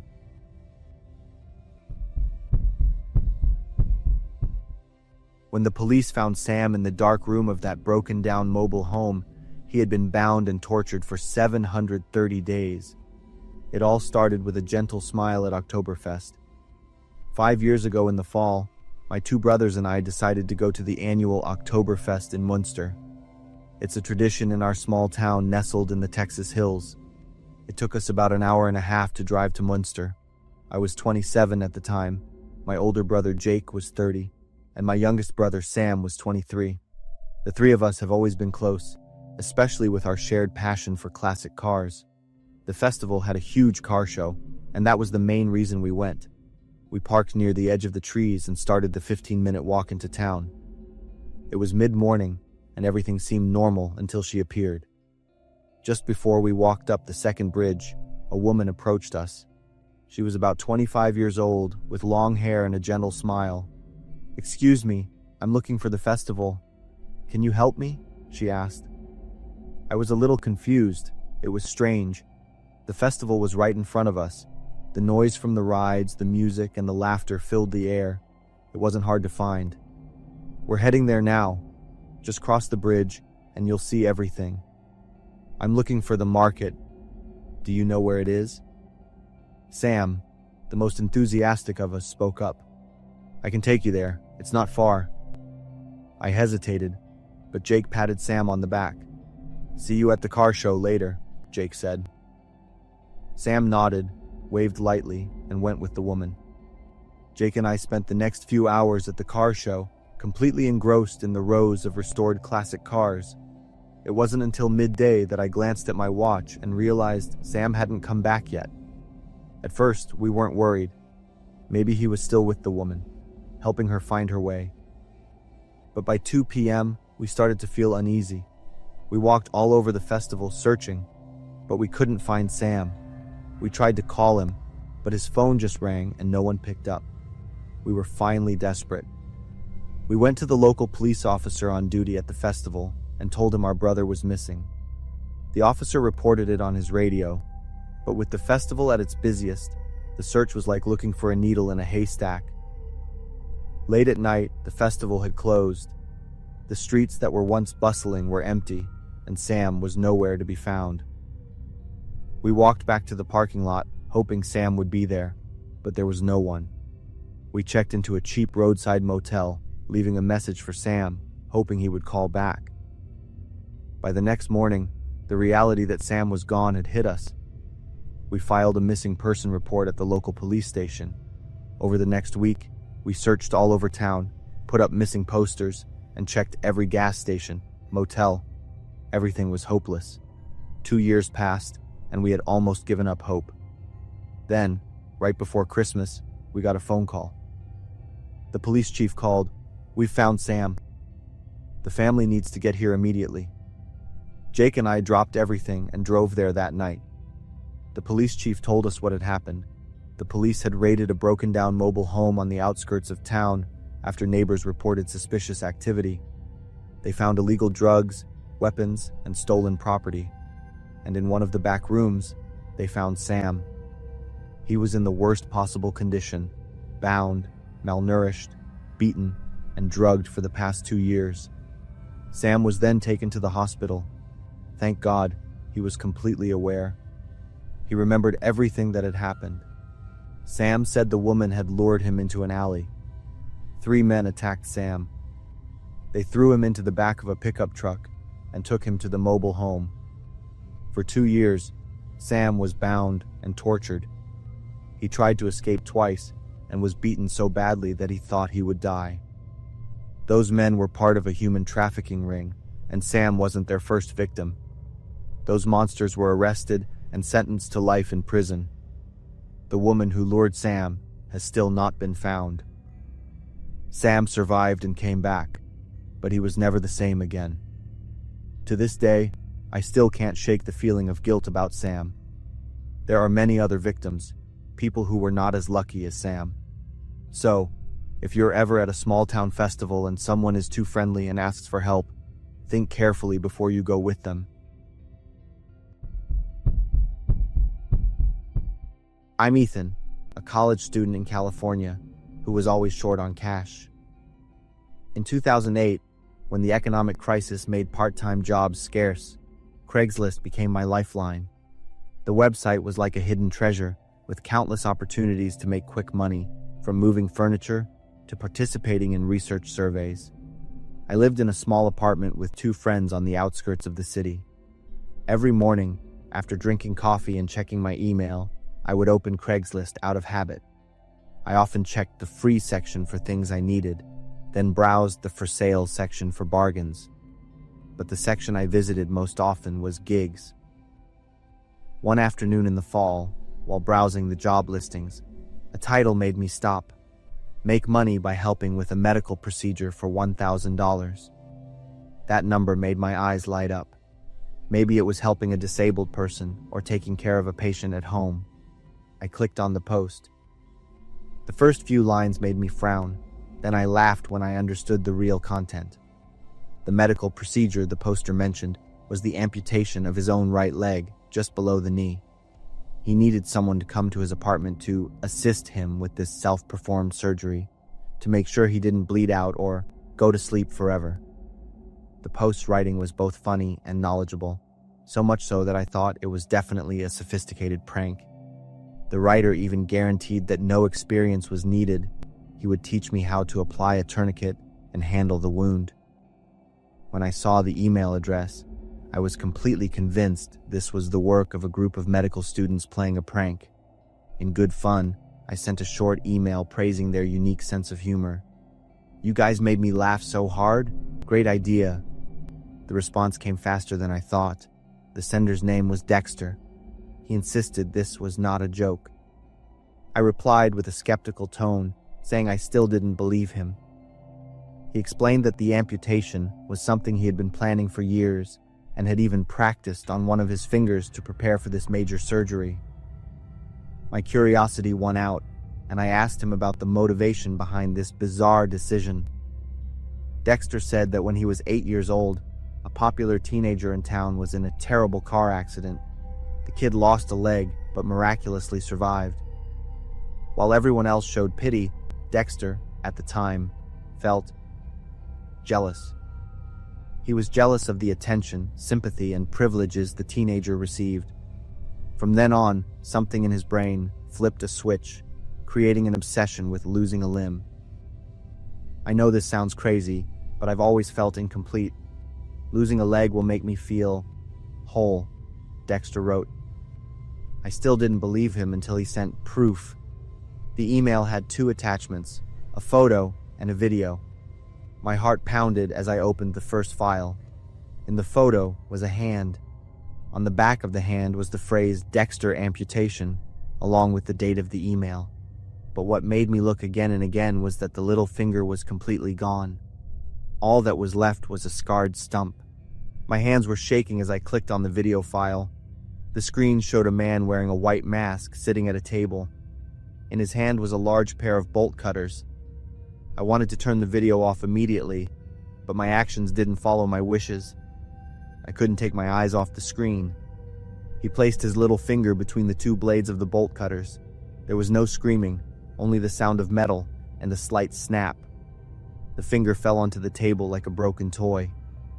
I felt sick, and I pushed my chair away from the screen. My hands were drenched in cold sweat. This was not a joke. Dexter had really done it. In the following emails, Dexter talked about how he had assisted a few other people. One man had amputated his genitals, with Dexter sitting next to him providing moral support. In another case, he helped a man submerge his leg in a bucket of ice for 20 continuous hours. The freezing temperature completely killed the tissue in his leg, forcing hospital doctors to amputate it. I don't take money from them. I do it because it's my mission, Dexter wrote. When I suggested he seek psychological therapy, Dexter flatly refused. Don't try to convince me. If you do, I'll stop replying to your emails. I sat there in a daze, my heart racing. Part of me was confused, and the other part just felt a shiver down my spine at the eerily calm tone of his words. But the craziest thing was that I exchanged emails with Dexter for weeks. He said he had found someone willing to help, a retired doctor. He agreed to help Dexter on the condition that he be paid $2,000. Dexter's last email came one morning. Today is the day. I'll let you know how it goes. As I read the words, my heart pounded. A feeling of tension and anxiety crept in. I didn't call the police. That's stupid, right? I found myself hard to understand at the time. I waited for an email from Dexter for several consecutive days, with an indescribable restlessness. I kept refreshing my inbox, hoping to see Dexter's name appear. A week passed in terrifying silence. I started sending emails. Are you okay? Please reply to me. I'm so worried. I didn't get any response. I imagined the worst-case scenarios. He could have died from blood loss. Or worse, he could still be alive but completely disabled. Or maybe he changed his mind at the last minute and disappeared to start a new life. I will never know the truth. And that's what haunts me more than anything. Sometimes, I still dream about Dexter. His face is hidden behind a white mask, and his stump of a finger silently points at me. After that, I stopped using Craigslist. I deleted the app from my browser and started looking for jobs through more official channels. My name is Alex. I want to share a story from my college days. It's not a fun story, but I want people to be able to take something from it, whether it's a life lesson or anything else. I was pretty wild in college. If friends looked at me, they wouldn't think that. My freshman year was pretty normal. I mainly focused on school. But by my sophomore year, I started getting into partying. It affected me quite a bit. I would often have to walk back to my dorm at 2 a.m. after drinking at a bar. I had spent all my money on shots. My phone was dead. Many people might have something like that happen once. For me, it was at least 6 times. The last time it happened, I don't ever want to relive it. I had just finished having fun at a bar. I had to walk over 2 to 3 miles. I was drunk and tired. I had just gotten into a fight with my girlfriend. My head hurt. My mind was all over the place. At the time, I just wanted to get back to my dorm. I had a bottle of vodka hidden in my room. I just wanted to forget everything. As I walked by, a man was smoking on his porch. He said something like, "Crazy night, huh?" or "Wild night." I mumbled a reply. I saw that he was smoking, so I asked for a cigarette. We talked for a bit. Then he invited me inside for a beer and to charge my phone. He lived in a dorm, but it was a nicer one across campus. Alcohol was not allowed, but he had a way to hide a few cans of beer in his mini fridge. They were behind a few cans of soda. It was hard to detect. He said nobody would ever suspect it. He looked like a nerd. I thought that was cool. At the time, I just wanted one more can before I went back to my room. It was another 20-minute walk. We talked and drank. After a while, I figured I should head back, but I didn't. I'm not sure why. That's the last thing I remember. The next morning, I woke up with a massive headache. I was in the hallway outside of the man's apartment. I was fully clothed, but my shoes were next to me. It must have been late morning. The sun outside was pretty bright, so a lot of people probably saw me in this sorry state. It was so embarrassing. I had been drunk many times before, but I had never blacked out like that. It felt so wrong. I couldn't figure out why I was fine 1 second. Then, after one beer, I was completely out. At the time, I thought it was just because of exhaustion. I had been drinking and walking for hours, but I had done that walk many times before. I had probably drunk more, and it never happened until that night. I think a lot of people have probably figured out what happened already. It's always easier to see things from the outside, but don't underestimate the power of self-denial, especially for young men. It took me almost a year to face the truth. Deep down, I always knew it, but I just pretended like nothing had happened. Around a year later, several other guys from my college and some local people had a similar story. They were walking somewhere late at night. They met a kind-looking stranger. The person offered them a beer, a phone charge, or whatever they needed at that moment.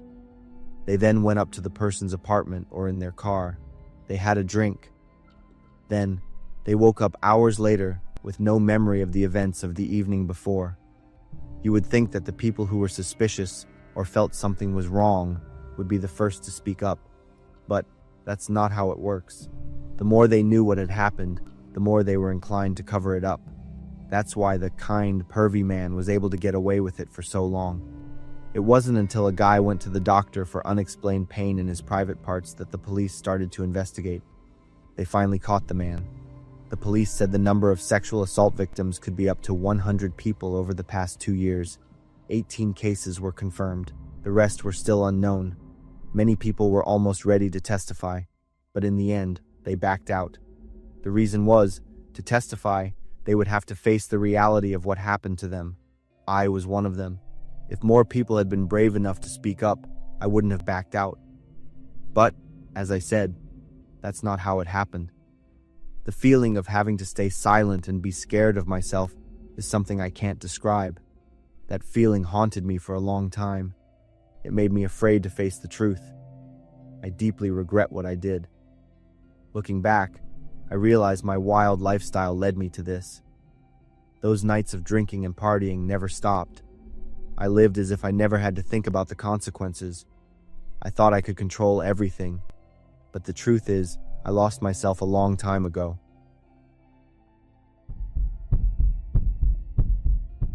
My name is Carrie. When I was a kid, a babysitter would often watch me. She was the daughter of one of my dad's coworkers. At the time, I really disliked her. She was a terrible babysitter. I had other babysitters that I liked, so I knew how bad she was. She didn't seem to want to do the job at all. She was always overly strict with me, only caring about following my parents' rules. I was used to having to yell out and announce that I was coming downstairs whenever I wanted to get a glass of water after bedtime. I didn't even dare to turn on my nightlight because she required me to sleep with my door open so she could easily check on me at any time. However, one night when she came over, she seemed different. I remember my parents told her that it was okay to go home if she wasn't feeling well. She refused, just saying that she was a little tired and would take a nap after she got me to bed. And indeed, she looked very tired. She was dozing off while I was eating dinner. To be honest, her carelessness made me much more comfortable than usual. I thought that if she was like this every time she watched me in the future, I wouldn't have to be afraid every time she came over. She even forgot to get me to bed on time, so I had an extra 45 minutes of TV time while she dozed off on the sofa. Her hand was even in the position of scrolling on her phone. That made me laugh with delight. She finally woke up and told me to go to bed. It was strange that she didn't show any annoyance when she saw me bending the rules. A few hours later, I woke up and was very thirsty. I poked my head into the hallway and started to call for her. I asked for permission to go downstairs to get a glass of water, as we had agreed. But for the first time, I didn't hear an answer. There were no familiar lines like, "Oh my God, what do you want now?" or "Go back to sleep, kid." Nothing, except for the buzzing of the TV downstairs. I thought it was strange. I thought something was wrong. So, I decided to go downstairs to look for her without permission. I saw that the bathroom door was closed and the light was on. That told me she was in there. I stood in front of the bathroom door for a few seconds. I was really worried about getting in trouble for being downstairs after bedtime. But then, I suddenly remembered that she hadn't been feeling well since she arrived. I thought maybe something had happened to her. I knocked on the door and called her name again. To my surprise, the door was unlocked. It's very strange to go to the bathroom without locking the door, right? I knew something was wrong. So, I pushed the door open. She was sitting there near the toilet. The toilet lid was down. She was leaning against the wall with something sticking out of her arm. I didn't know what it was until I was older. At the time, I didn't know anything about drugs. And there was a syringe in her arm. So I thought she was sleeping and didn't want to wake her up. I just got my glass of water and went back to bed to continue sleeping. The next thing I knew, I was woken up by my mom's scream the next morning. The rest of the event is a blur to me. Flashing blue and red lights outside, phone calls and crying. My parents seemed to try to forget the whole thing. They never hired another babysitter. It wasn't until later that I learned they acted that way to hide something. So I wouldn't realize that my silence and lack of intervention had contributed to her death. It's been 10 years. Now that I look back, I can clearly see everything.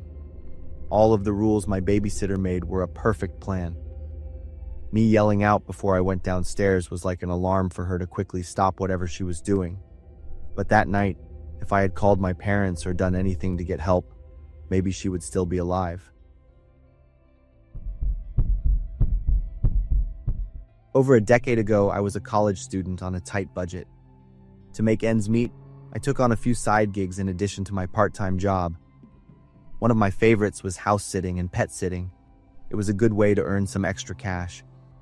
One time, a couple hired me to watch their house and their dog while they were on vacation. The gig was supposed to be for a little less than a week, but they offered to pay me for 2 weeks' worth of work. It was a great deal, and I couldn't pass it up. The house was amazing, but it was in a sketchy neighborhood known for break-ins and theft. I wasn't too worried, though. I figured as long as I kept the doors locked, I'd be fine. The first 4 nights were peaceful. I watched movies, took a bubble bath, and just enjoyed the nice house. The couple was scheduled to return on Thursday night, but while I was checking on their dog, they called to tell me their flight was delayed. They were going to stay in a hotel and come home the next morning. They asked if I could stay one more night, and I said yes. Then I called my dad to let him know, since I still lived with my parents. I was tired and went to bed early.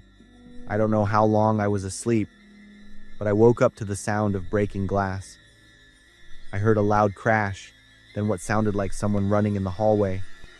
The first thing I did was grab my phone and press the speed dial button for my dad. I hoped he would see the missed call and call me back. Then, I put the phone between the mattress and the headboard.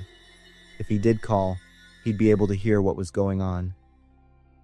Just then, a guy burst into the room. In the dim light, I could see him clearly. He had a knife in his hand. When he saw me, he raised the knife and started walking toward me. I need to mention that the break-ins in this area could get very violent. If you resisted or didn't cooperate, you could easily get seriously hurt or killed. I didn't have time to think. I just reacted. As he got closer, I kicked out with both feet, putting all my strength into it. I'm not a small guy. I'm over 6 feet tall and weigh more than 220 pounds. I've always been in good shape and worked out regularly when I wasn't in class or at work. The kick sent him flying backward into the wall. Luckily, the knife flew out of his hand too. Without hesitation, I rushed over, kneed him in the face, and then slammed his head against the wall. He fell to the floor, but then I heard the sound of a gun being cocked. I froze completely. Another guy was standing there, pointing a gun at my head. It was only a few seconds, but it felt like an eternity. I didn't dare move. He said something in broken English and told me to lie face down on the bed. I did exactly what he said. He threw a blanket over me. I curled up, hugging the wall, trying to shield my body with my arms and legs just in case. By this point, I had forgotten all about calling my dad. The guy I had kicked was still on the floor. A third guy walked into the room. They were talking to each other in a language that sounded like Portuguese. I didn't understand it, but I recognized it from a trip I'd taken to Mozambique, where the language is common. One guy helped the injured one, and the other started stuffing things into a bag. Suddenly, I heard a car screech to a halt outside. Then someone started yelling. It was my dad.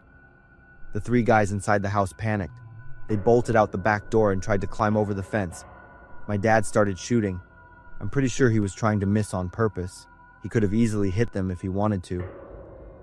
When I got outside, my dad called the police. By the time they arrived, I had calmed down a bit. I went looking for the couple's dog. I couldn't find it anywhere. I borrowed my dad's flashlight and went into the backyard. In the corner of the yard, I saw him lying motionless. My heart sank when I realized he was dead. The police later confirmed that the dog had been poisoned. The thieves must have done it to get into the house without a problem. I cried for the dog and felt a deep sense of anger. The next morning, the couple returned. When the police and I told them what had happened, they were in shock. The wife burst into tears when she saw her dog. Her husband held her and was shaking with a mix of anger and grief. Watching them kneel beside the dog, my heart ached. I felt a pang of guilt, even though I knew I had done everything I could. About 7 or 8 months later, a detective called me. They had caught the guys and needed me to identify them.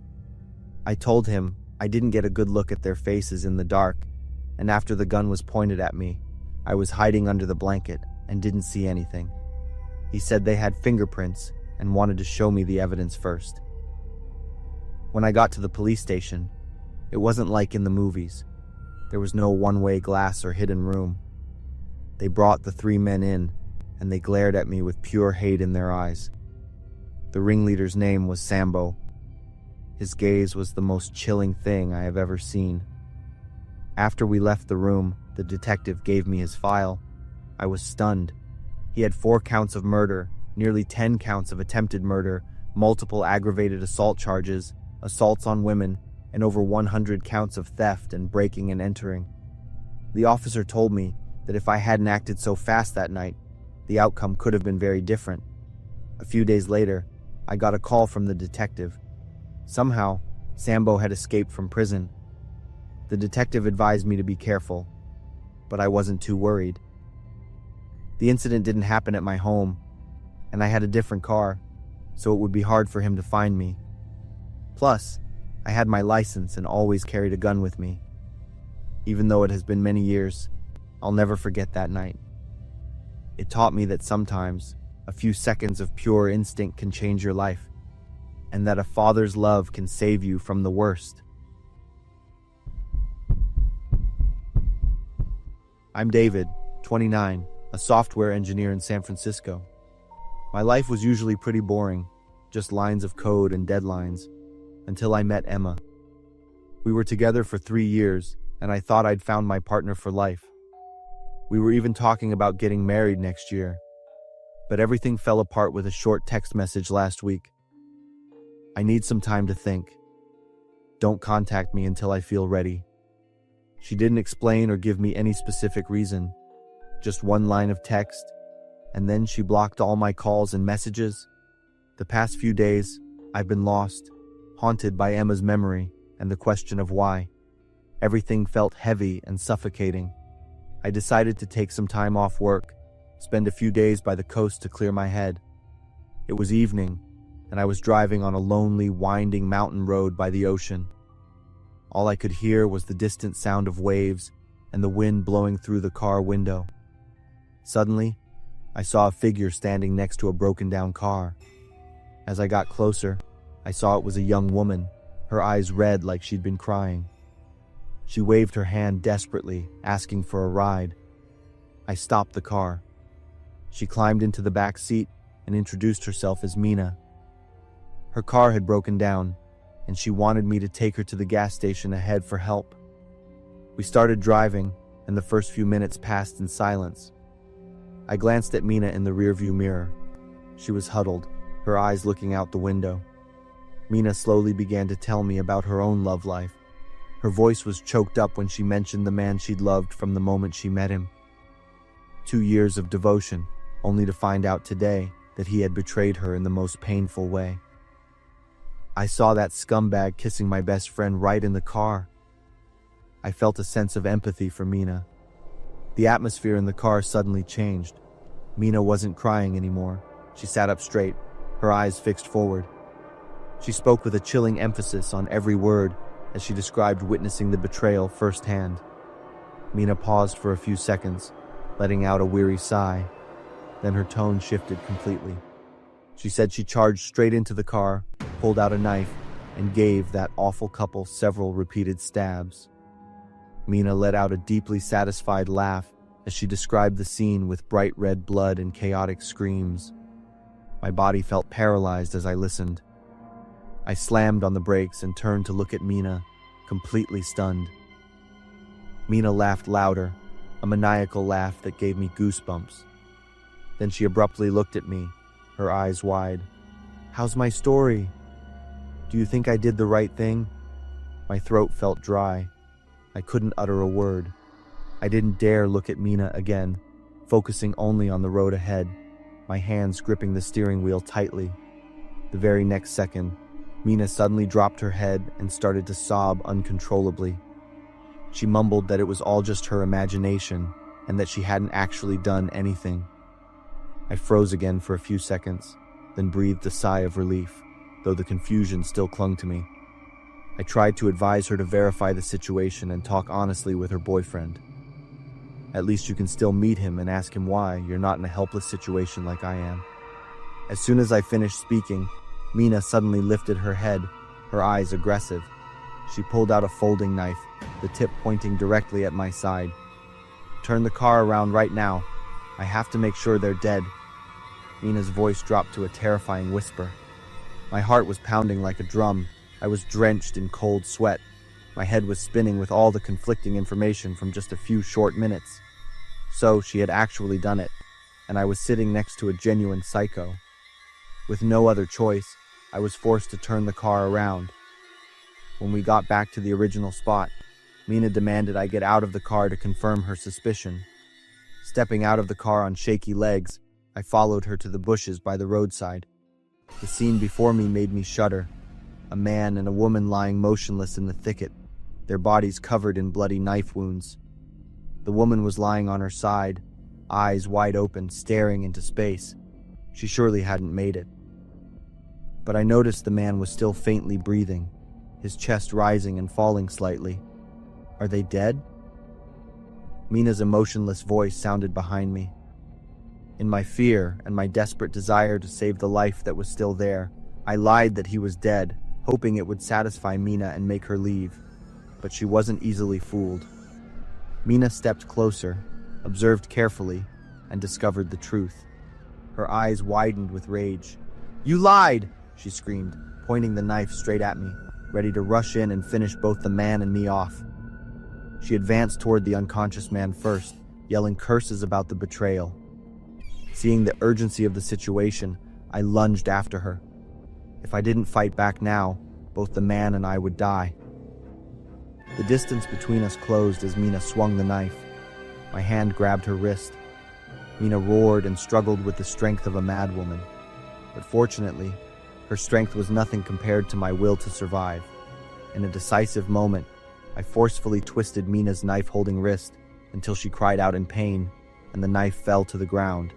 But she didn't give up, her other hand clawing towards my face with sharp fingernails. With no other choice, I put all my strength into punching her straight in the face. Mina fell backward, her head hitting the ground. She lay unconscious, blood flowing from her nose. I immediately kicked the knife far away and then shakily grabbed my phone to call the police and an ambulance. 15 minutes later, the ambulance and police arrived. The man was put on a stretcher. Luckily, he was still breathing. The unfortunate young woman was also taken away. Mina had regained consciousness. She was immediately handcuffed, then given medical attention and led away. When it was all over, I sat down on the roadside, breathless and covered in cold sweat. I felt an emptiness inside. I thought back on everything and felt incredibly unlucky. Here I was, heartbroken over my own relationship drama, only to stumble upon a deranged woman on the road. It truly was a case of the heartbroken meeting the psycho in love. But at least I could console myself that I had saved a life. To this day, every time I hear the familiar rumble of a lawnmower, my heart starts pounding like I'm 14 again. I'll probably never forget the words Dave said. My name is Hannah, and this happened 9 years ago. My family lived in a small, one-story white house in Findlay, Ohio. My mom worked at the local pharmacy on Main Street. She was a kind lady who everyone in town knew. My dad was an electrician. He was pretty busy, but he always made time for his music. Dave first showed up at the pharmacy where my mom worked. He was there to pick up his medicine. He was a guy in his 70s with a big belly and a shiny bald head. He only had a few gray whiskers on his chin. Dave came into the pharmacy every week for his heart and blood pressure pills. What bothered me was the way he always looked at my mom. His eyes were always on her as she worked. Dave would try to make their conversations last longer. He'd ask about the weather, her family, and anything else he could think of just to talk to her for a few extra minutes. My mom was always polite, but I could see the annoyance in her eyes every time Dave showed up. After becoming a regular customer, Dave started asking my mom out for coffee. My mom would politely refuse. She'd hold up her left hand to show him her wedding ring. But Dave didn't give up. He kept asking her out, to dinner, to the movies, and even for a walk in the park. Each time she said no, his face would get a little darker, but he'd still give a forced smile. About 2 months later, Dave started showing up at our house. The first time, he drove his lawnmower right onto our front lawn. He said he wanted to help us cut our grass for free. My dad politely said no and told him we could do it ourselves. But Dave kept coming back, once a week, then twice, then 3 times. Dave also found out that my dad played guitar in a local country band. He begged to join the band, saying he could play the harmonica. My dad gently turned him down, explaining that they didn't need another instrument player. But Dave kept asking, and he even brought his harmonica to our house to prove he was good. I started to feel uneasy. Whenever Dave showed up, the mood in our house became tense. My parents tried to stay calm, but I could see the worry in their eyes. They started locking the doors, even when we were home, and my mom always made sure I wasn't home alone for too long. One day, my mom was working an afternoon shift at the pharmacy. My dad was at band practice outside of town. I was home alone, sitting in the living room playing Super Mario Bros. On my Nintendo. The music from the game filled the quiet house. Around 3 in the afternoon, I heard the familiar sound of a lawnmower outside. I turned the TV volume down and went to the living room window to look outside. Dave's lawnmower was parked right in front of our house. Dave turned off the mower and got off. I could see him holding something in his hand. From that distance, I couldn't tell what it was, but it was long and had a metallic gleam from the sun. I ran to my bedroom, and closed the door right away. I heard him try to turn the doorknob of the front door. It was locked, but Dave didn't give up. He knocked on the door and shouted, "Is anyone home?" "I see the TV is on." I didn't answer, hoping he would think someone just forgot to turn off the TV and leave. But Dave kept knocking, and the sound got louder and louder. I opened my closet and climbed inside. I pulled the closet door shut. I took out my phone and texted my dad. "Dad, come home! Dave is here and I'm really scared." The knocking stopped, and for a few minutes I didn't hear anything. I started to hope that Dave had left. But then another sound made my blood run cold. It was the sound of the kitchen window being pushed open. The sound from that window was very specific because of its rusty hinge. The kitchen window was always left slightly open to let some air in, and we never thought anyone would climb through it. I heard Dave groan as he tried to squeeze through the window frame, then a loud thud as he fell onto the floor. I sat in the closet and tried to breathe as quietly as I could. Through the crack in the closet door, I could hear Dave walking around in the living room. He moved slowly, and I heard a dull thud as something fell onto the wooden floor. Then I heard a dragging sound, like Dave was pulling something heavy across the floor. The sound got closer and closer, heading toward my room. I gripped my phone tightly, my hands shaking as I typed another text to my dad. "I'm hiding in the closet. He's in the house." The footsteps stopped right in front of my bedroom door.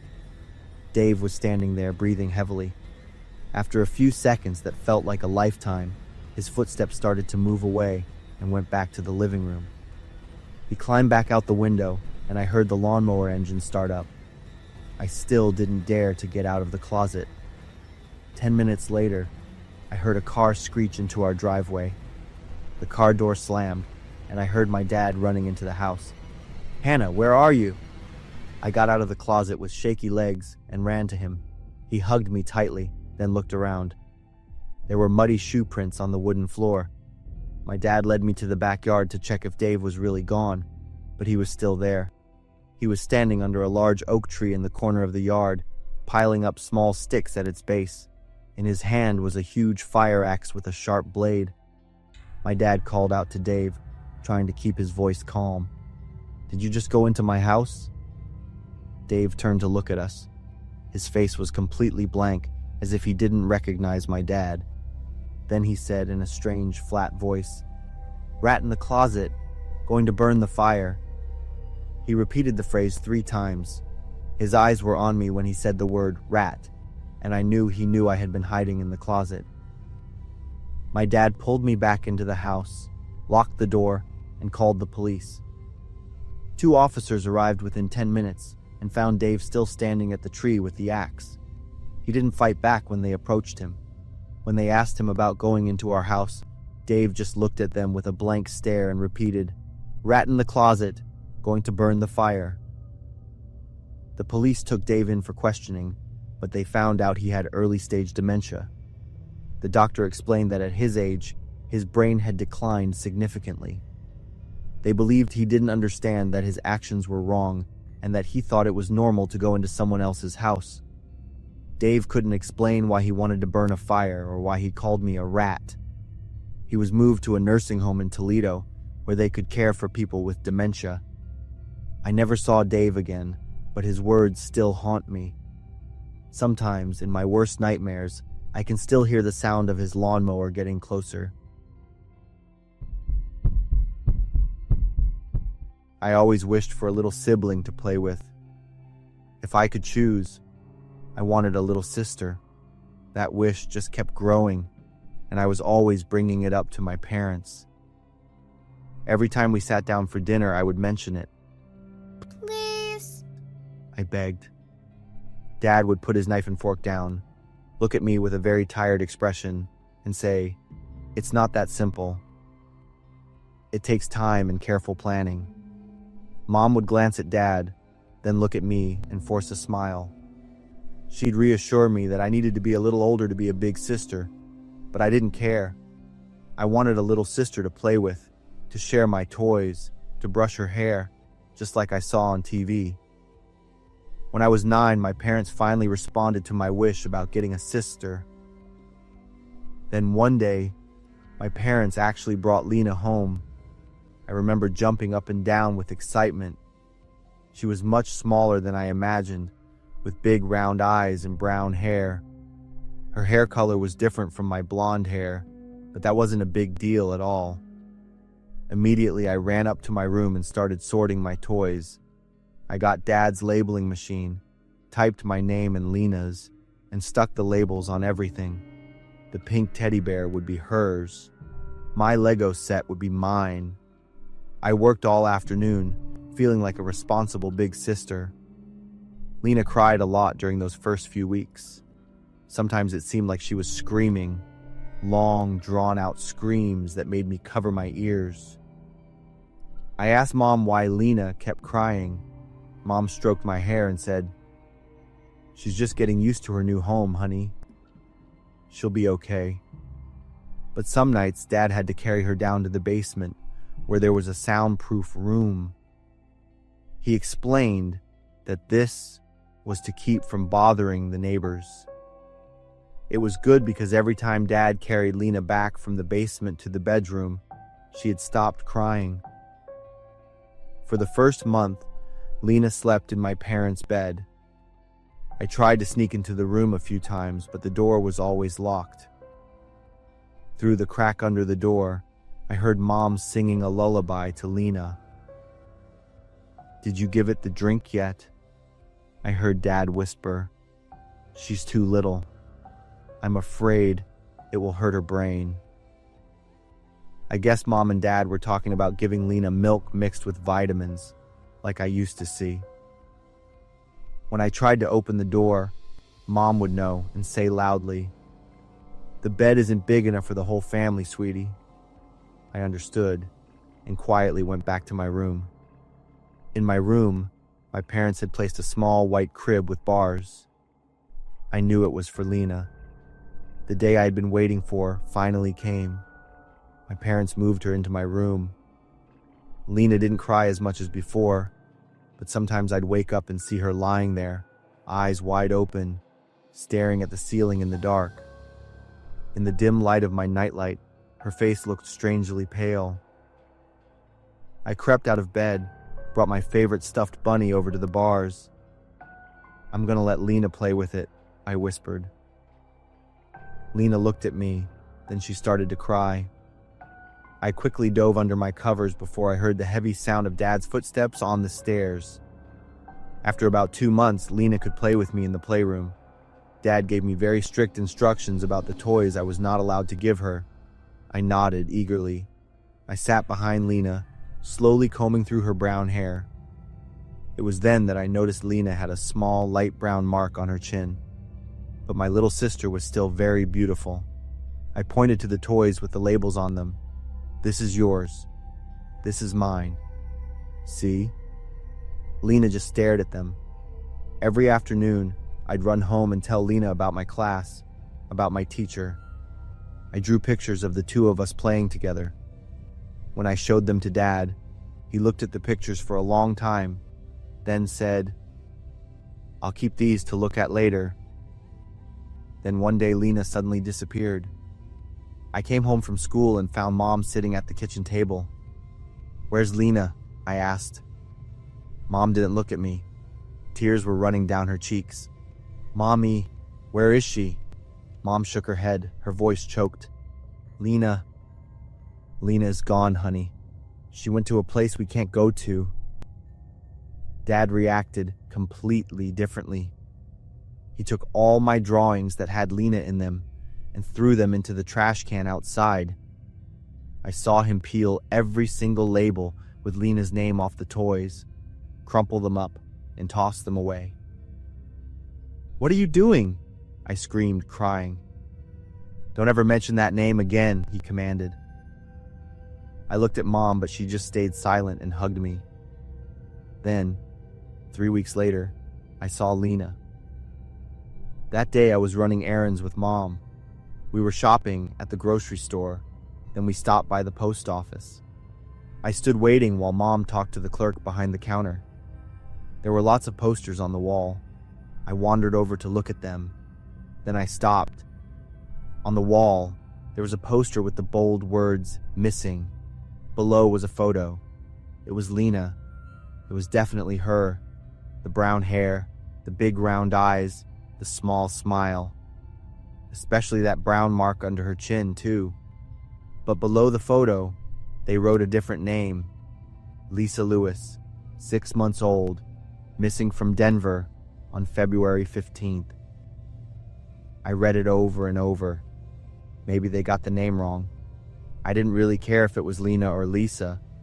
I just knew this was definitely my little sister. I turned around, pulling hard on Mom's sleeve. "Mom! Mom! Lena's on the wall!" My voice echoed in the post office. Mom jumped. "Emily, be quiet." But I kept talking. "I saw Lena. She's on the wall." I pointed toward the poster. The clerk at the counter looked at the poster, then looked at my mom. Mom grabbed my arm, pulling me out of the post office. "I'm sorry," Mom said to the clerk. "She's a little confused." In the parking lot, I still tried to explain. Mom turned around. Her hand flew up and slapped my cheek. I was stunned because Mom had never hit me before. Mom's eyes were red. Her voice was shaking. "That is not Lena. You're wrong. It's just a baby who looks like her. If you don't stop right now, Dad will punish you very badly when he gets home." I nodded, sobbing, and promised to be good. That evening I sat in my room. Through the door, I heard Dad come home. The sound of my parents talking from the kitchen. At first they spoke softly, then their voices got louder. They were arguing intensely about handling something. Mom cried a lot, and Dad kept telling her to be quiet. Then the sound of a car engine rang out. It seemed Dad had left because I only heard the sound of Mom still crying downstairs. We never went back to that post office again. I never saw Lena or Lisa again. My parents never explained what happened, and I learned to be quiet.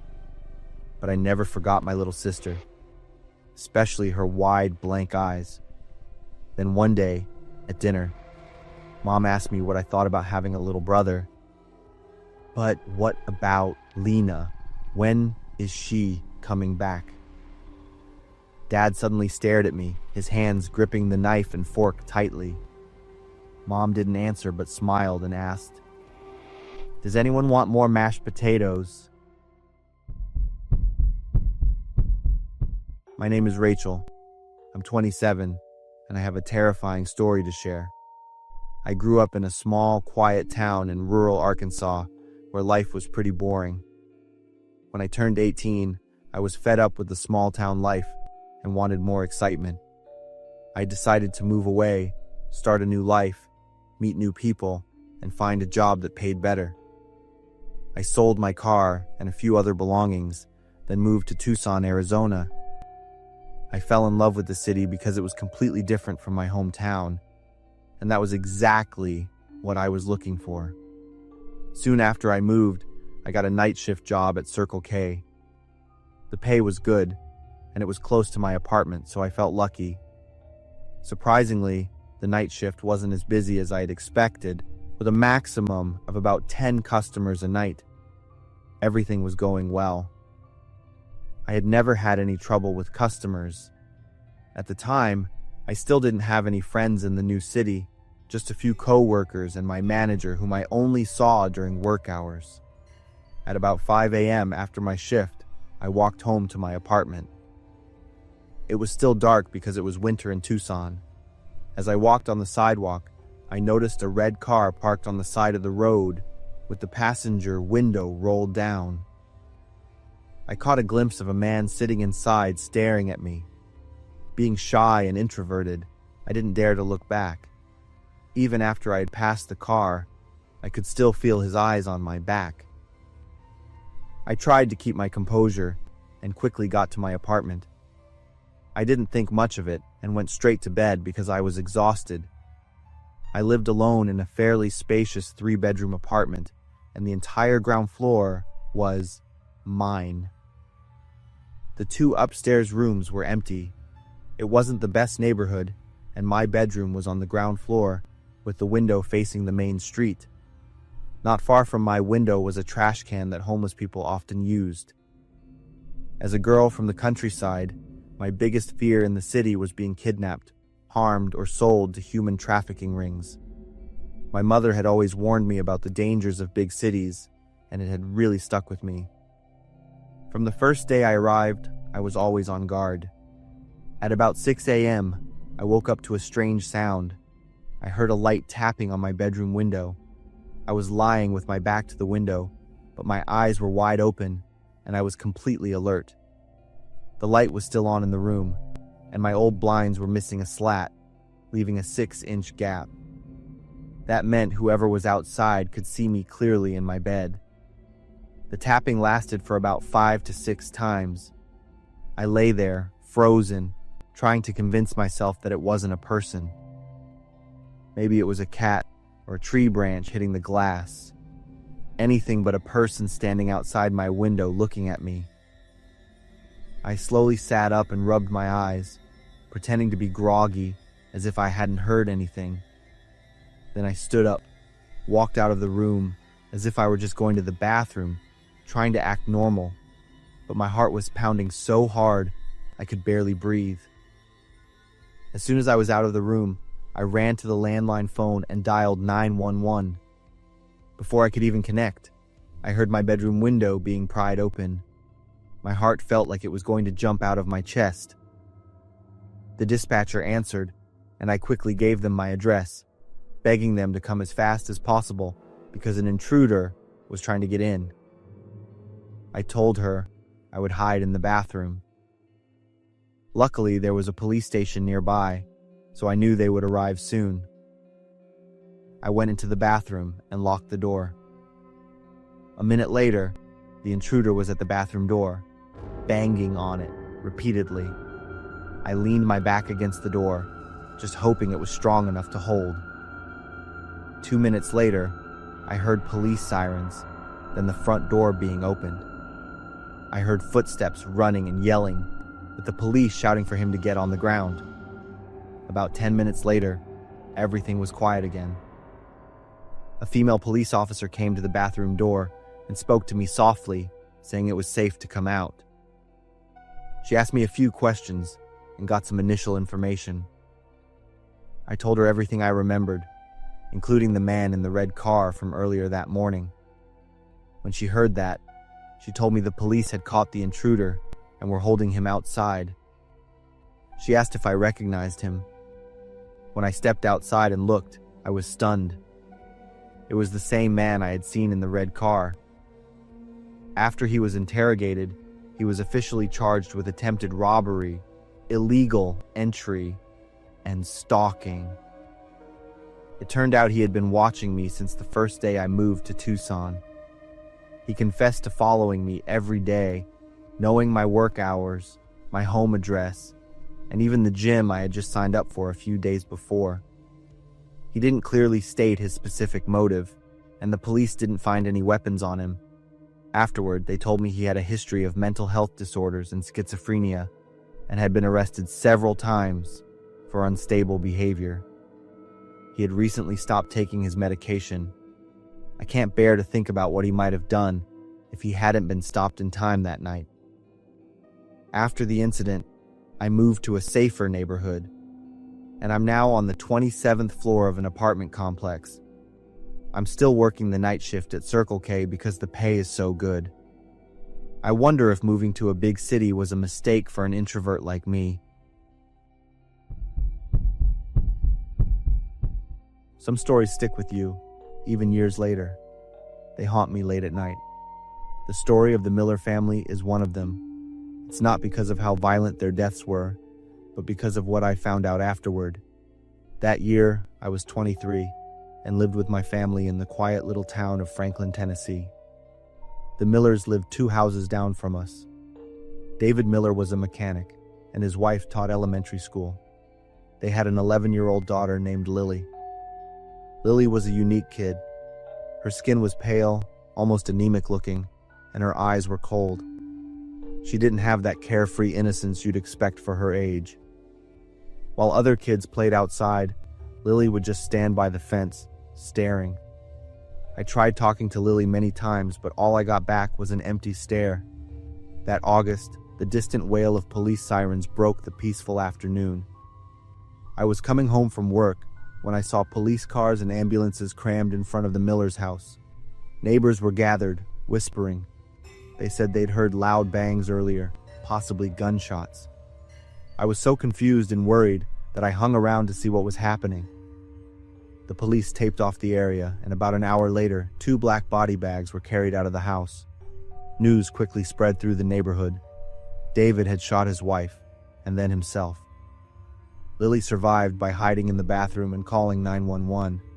The whole town was in shock over the tragic event. Everyone felt terrible for the Millers, especially Lily. How could a child possibly get over losing both parents in one night? Poor kid, a neighbor said, wiping away tears. I kept thinking about Lily being led out of the house. She wasn't crying, her eyes fixed straight ahead. At the time, I figured the shock was so immense that it had shut down all her emotions. The police concluded that David had suffered a mental breakdown due to work stress, leading to the horrific incident.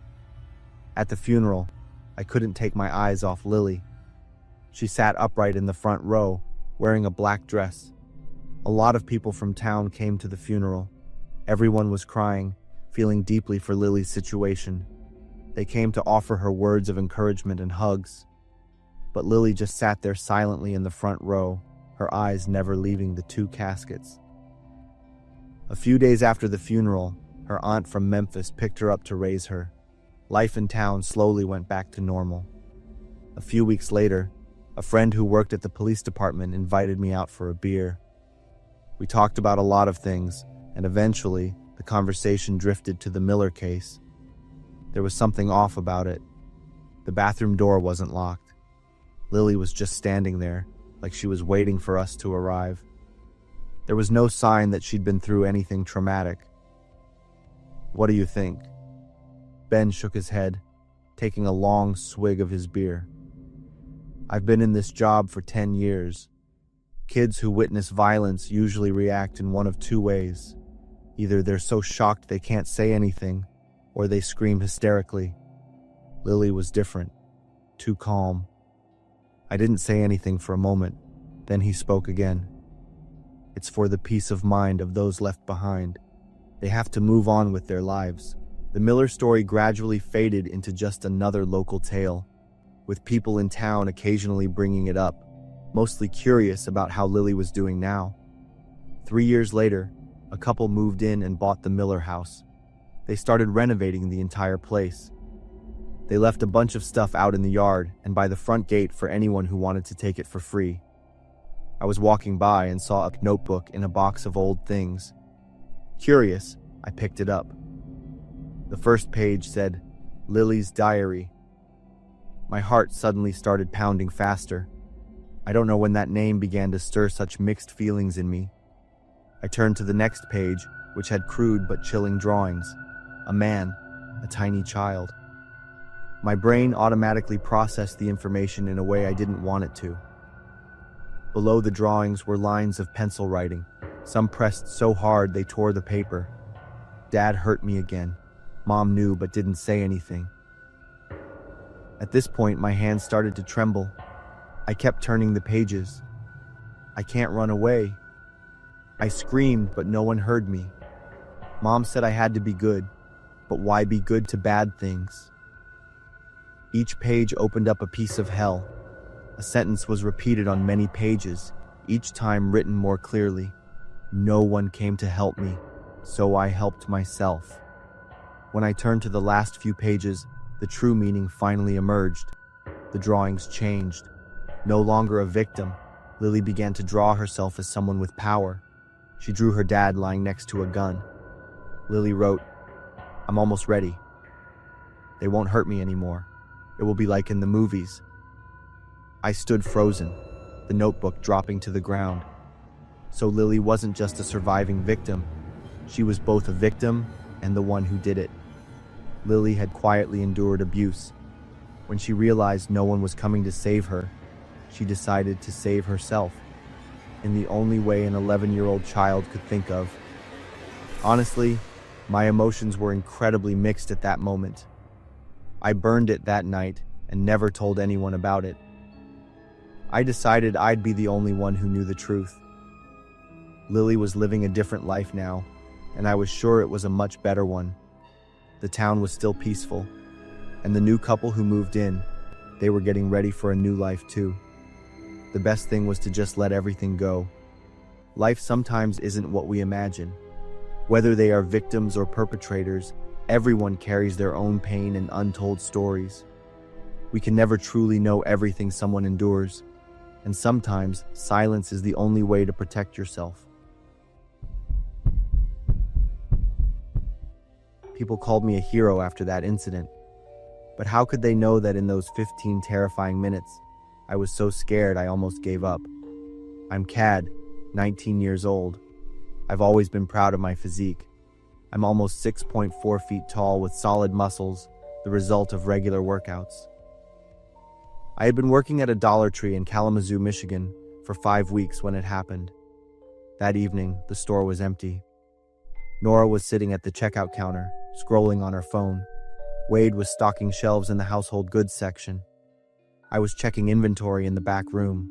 The bell on the door rang. I looked up and saw a man walk in. He was taller than me, maybe almost 7 feet.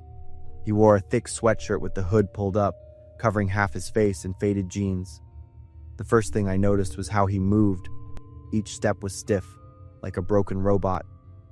He stopped in the middle of an aisle, his head swiveling, observing everything. His imposing size made me a little uneasy. I moved toward the shelves, pretending to organize products so I could keep an eye on him. He went to the food section. Then everything happened very fast. A terrible crash. He had pushed over an entire rack of candy, sending it spilling all over the floor. "Hey, what are you doing?" I said, walking closer. He turned to look at me but didn't say anything. He just reached into his pocket and pulled out a gun. My mind was reeling, and I couldn't react. And then he fired. I looked down and saw bright red blood soaking through my shirt. The pain was excruciating. "Nora, run!" I screamed. She crawled and ran toward the back door. Wade yelled from a corner of the store, "Gun! Gun!"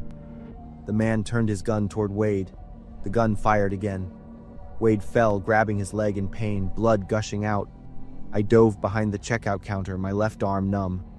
The man fired shot after shot into the shelves.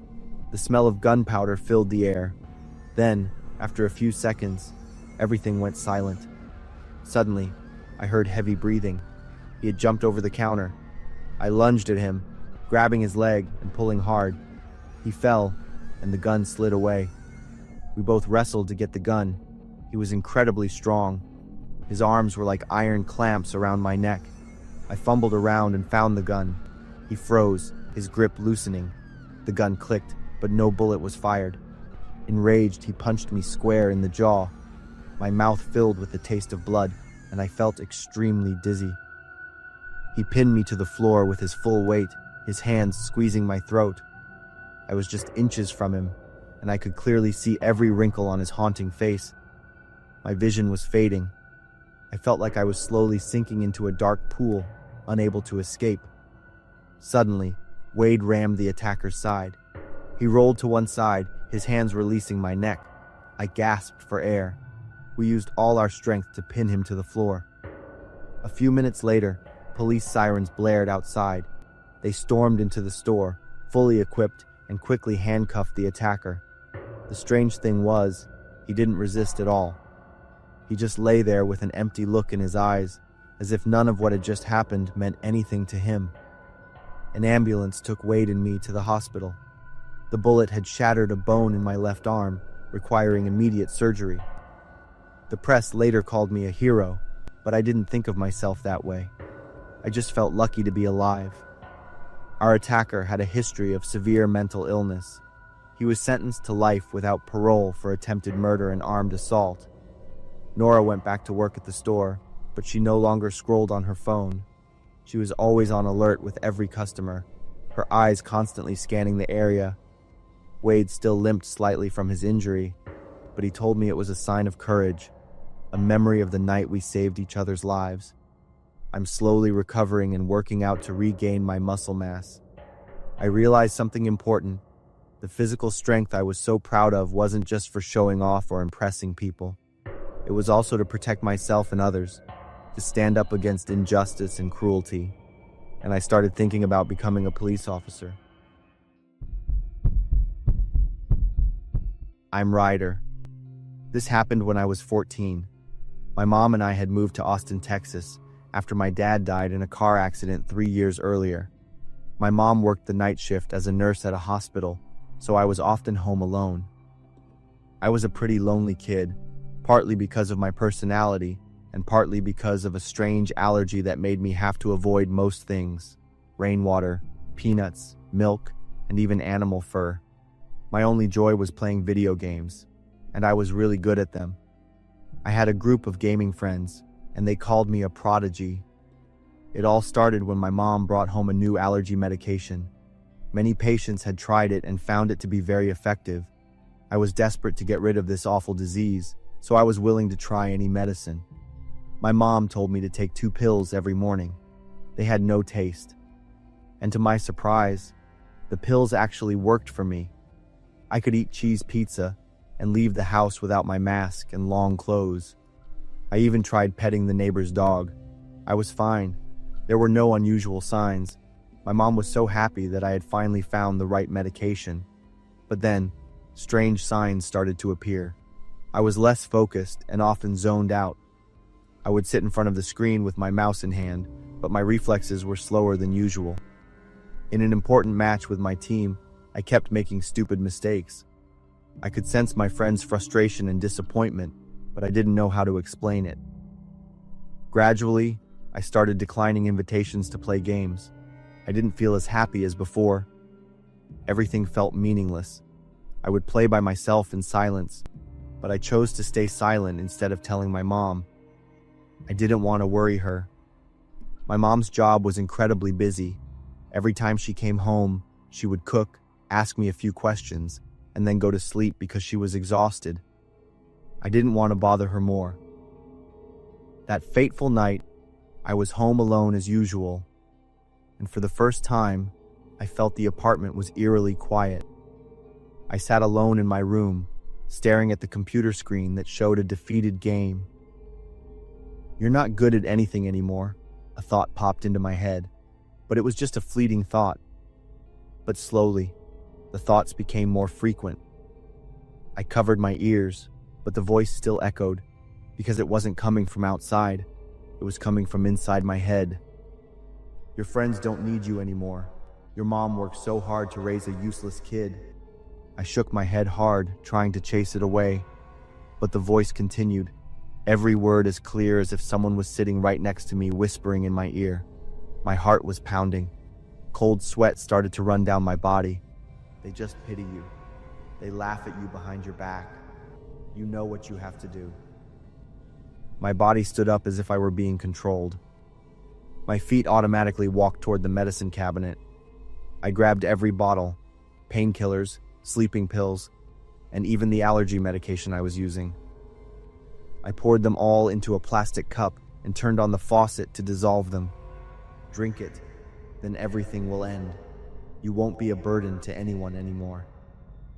I picked up the cup and brought it to my mouth.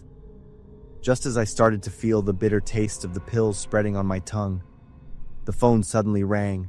I was startled. It was a text message from Jake. "Hey, you want to play?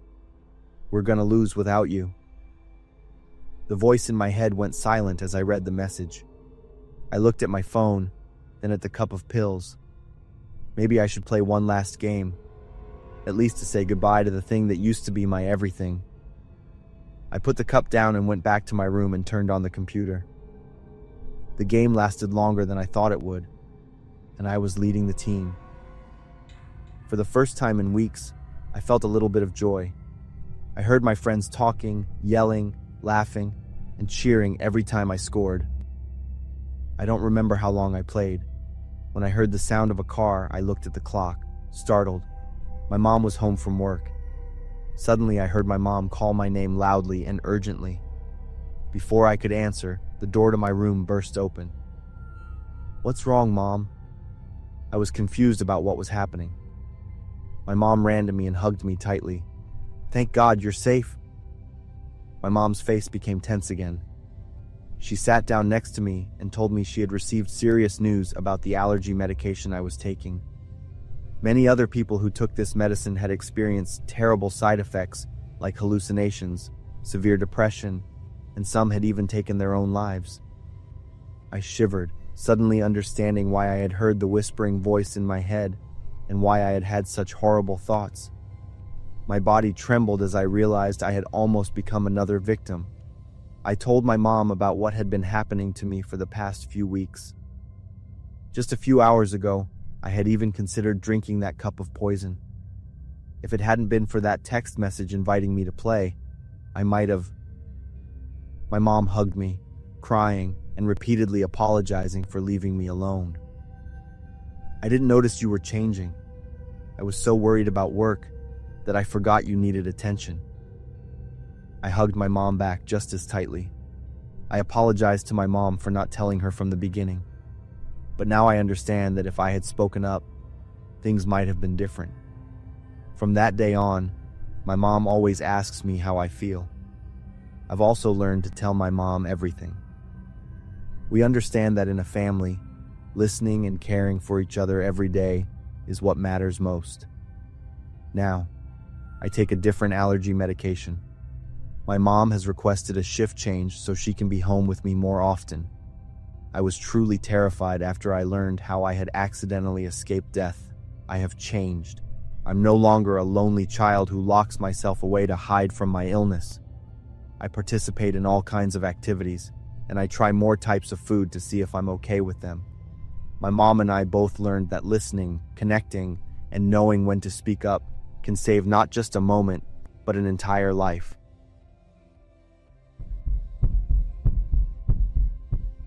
That was hands down the weirdest trip to the Dollar Tree I've ever had. And believe me, I'm never gonna forget it. It was just a random afternoon. I got off work early, figured I'd swing by the Dollar Tree to grab a couple things. The sky was heavy, clouds all dark and moody like it was about to pour. I hopped out of my car, mentally ticking off what I needed while I walked in. Fluorescent lights buzzed overhead, shining down on the jam-packed shelves. The air smelled like cheap plastic and industrial cleaner. Some generic pop song played from the ceiling speakers, mixed with the steady beeping of the barcode scanner up front. I needed toilet paper, detergent, and maybe some snack packs. So I headed straight to the personal care aisle. That's when it happened. This dude suddenly rushed past me, looked to be in his 40s, gray hair all wild. He wore a wrinkled t-shirt and ripped jeans. He was speed walking, cart loaded to the brim, stuff piled high, barely hanging on. Then out of nowhere, he slammed to a stop in front of this lady looking at shampoo. "Can you pay for me? I really need this," he rasped, voice rough like sandpaper. The woman blinked, shook her head, and stepped back quick. He didn't miss a beat, swung around to an old guy near the cough meds. "Can you cover me? It's just $40. The old dude just shook his head and hightailed it down the aisle. I dipped my head, tried to disappear, prayed he wouldn't see me. But no such luck. "Hey, you!" He was already marching over, wheels clattering. "Can you pay for me? I swear I'll pay you back." His eyes were bloodshot, and he had that faint booze stink on him. I shook my head. "Sorry, man. I can't." His face twisted, went from begging to pissed in a blink. Eyes wide, jaw clenched. "It's just $40 he barked, voice getting louder. "I don't have much money either," I said, trying to keep my voice steady as I nudged my cart away. But he stepped right in front of me, then, out of nowhere, flipped his cart over. Everything went flying. Loud crash. Mouthwash bottle rolled straight to my feet.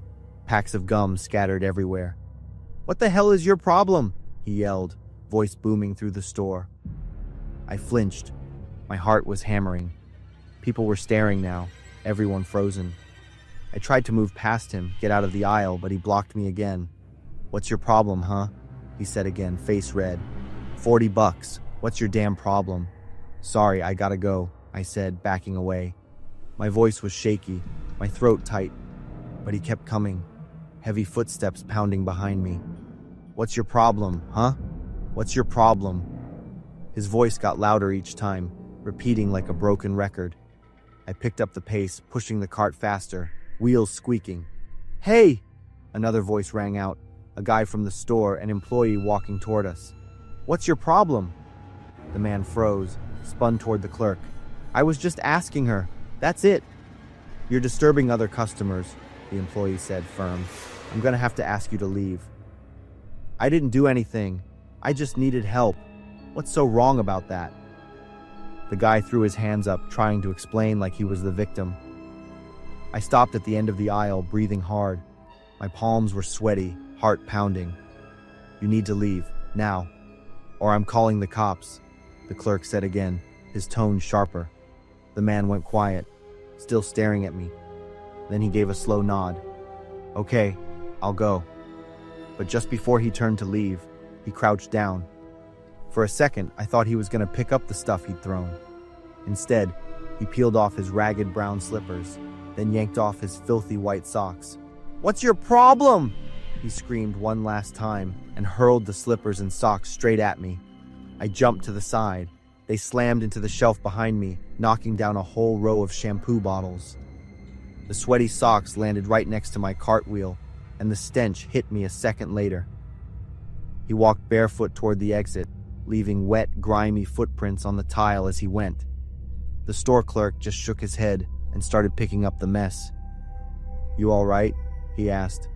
"Guys like that show up from time to time, usually high on something, lose control, start hassling people." I gave a small nod. "Thanks for stepping in." I was still rattled. I wrapped up my shopping as fast as I could. At checkout, I kept glancing toward the entrance, paranoid he might be out there waiting. But the parking lot was clear. I got in my car and slammed the door shut, locking it right away. Even on the drive home, I could still hear it echoing in my head. "What's your problem?" To him, the problem was simple. I didn't help. I didn't give him what he wanted. That was hands down the wildest trip to Dollar Tree I've ever had. And yeah, there's no way I'm forgetting it.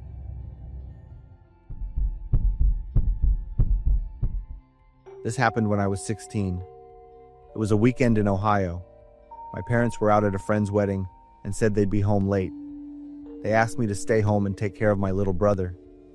He was 6, clingy, and always glued to cartoons. Jake was planted in front of the TV in the living room, totally zoned out. I headed to the kitchen to grab some orange juice from the fridge. Our house sat at the very end of the street, with just a few other houses scattered nearby. Behind us was a small patch of woods, mostly tall oak trees. As I was pouring the juice, I glanced out the kitchen window. It was already dark out, and the yellow streetlights were casting this dull glow over the driveway. That's when I saw someone standing next to my neighbor's trash can, maybe like 30 feet away. He looked like he might have been homeless. He was staring straight at me, right through the kitchen window. I took a step back. Maybe he was just passing by. I waited a few seconds, then looked again. He was still there, still staring. Only now, he was closer. He was standing right at the edge of our yard. "Jake, come upstairs," I called out, trying to sound chill. "Why? The cartoon's not over yet. Just go upstairs, now." Jake must have caught the seriousness in my voice, because he shut off the TV and dragged himself upstairs without arguing. I flipped off the kitchen light and looked out the window again. The guy was gone. I let out a breath I didn't realize I was holding. Maybe he'd finally left. But just as I turned to leave the kitchen, I caught movement by the dining room window. He was still there, circling the house. My heart was slamming in my chest. I took off running, checking every door and window, hands shaking as I double-checked the locks. My palms were slick with sweat. Then I got to the living room, and there he was. Outside, right there, trying to mess with the window. I backed up until I hit the wall. I needed something. Anything. My brain was spinning. Kitchen knife? No. Too risky. What if he grabbed it from me? I yanked open a drawer and fumbled around. My hand landed on something cold. Heavy. Mom's meat hammer. I pulled it out, felt the solid weight in my hand. "Jake," I whispered, still downstairs. "What?" Relief washed over me. He was okay. I peeked out one last time, then crept upstairs to him. He saw the hammer in my hand and squinted. "What are you going to do with that?" I didn't answer, just went around the house, turning off every light. The place went pitch black. Only a bit of streetlight spilled in through the windows. I took Jake to my parents' room and locked the door behind us. This room was all the way down the hall, the farthest one from the stairs. If anything happened, at least we'd have some time. "Why'd we turn off the lights?" Jake whined. "We're playing hide and seek," I told him. I pulled him into the closet. It was just big enough for the two of us to sit down inside. Jake huddled close next to me. Through the crack in the door, I had a partial view of the bedroom window. I listened. Other than the wind rustling through the oak trees, it was dead quiet. 10 minutes passed.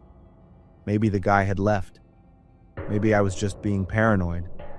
Jake was getting antsy. He wasn't built for sitting still this long. He kept whispering about wanting to go back down to watch cartoons. "Not yet. Sit still." "But I'm bored."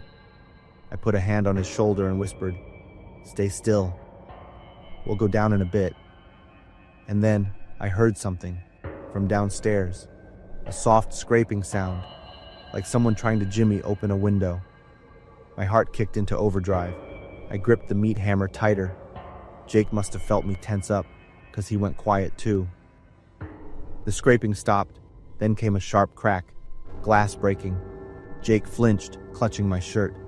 "What was that?" he whispered.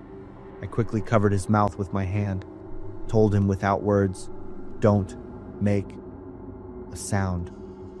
Then we heard it. Heavy footsteps, slow, measured. He was inside. I pulled Jake even closer, feeling him shaking against me. The footsteps moved across the living room. I heard furniture being dragged, drawers yanked open. He was going through everything. Jake leaned in and whispered in my ear, "I'm scared." "It's okay. I'm here," I whispered back, though my voice was shaking just as much as he was. Then I heard the fridge open, the clink of bottles inside. Footsteps moved closer, stopping at the bottom of the stairs. The whole house went quiet. The only sounds were me and Jake, breathing hard in the dark closet. Then the footsteps started up the stairs, one slow step at a time. The old wooden stairs creaked under his weight. He wasn't even trying to be quiet anymore. I gripped the meat hammer tighter, heart pounding. He reached the top and paused. I could hear him breathing, a raspy, wet kind of wheeze. He was right outside the hallway, just a few steps from my parents' bedroom. Then he turned left, into my room. He was going through the house, room by room, systematic. Then he moved into the little upstairs lounge. Books hit the floor, chairs got knocked over. Then his steps stopped right outside our door. I quickly signaled Jake to stay quiet and held my breath. He froze in my arms. We heard the doorknob turn. Click. The lock held. He twisted it again, harder this time. The door rattled in its frame, wood creaking, but it didn't budge. Then came the pounding. Heavy, violent blows over and over, hammering the door. Jake started to cry. I pulled him in tight and slapped a hand over my own mouth to keep from making a sound. Then suddenly, it stopped. Silence. Total silence. We stayed still, just listening. Sweat was dripping down my back. The arm I had wrapped around Jake had gone completely numb, but I didn't dare move. The hammer in my hand felt heavier by the second. Jake had finally stopped crying. Then, off in the distance, I heard sirens. They were getting closer, louder. Suddenly, footsteps, rushed, bolting down the stairs. Then bam! The back door slammed shut, hard enough to shake the whole house. A police car screeched to a stop out front, red and blue lights flashing through the windows. I heard voices, officers shouting, radios crackling. Still, I didn't move. I was locked in place, clutching the hammer, holding Jake tight against me. Then came the call. Police! Is anyone home? Only then did I slowly open the closet door. Jake had fallen asleep in my arms. I carried him downstairs and opened the front door. 2 cops stood on the porch, with my neighbor Maya right behind them. Another pair of officers were already inside, shining flashlights over the shattered glass in the living room. Are you hurt? Maya asked, her face full of worry. I shook my head, still gripping the hammer. My hands were shaking so bad I couldn't let it go. I hadn't even had time to call the cops. Thank God Maya saw someone creeping around our yard and dialed 911 right away. A few minutes later, Jake woke up, groggy, then totally lost it when he saw strangers in the house. I called my parents.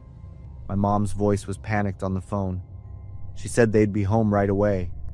When they got back, she wrapped her arms around me and Jake.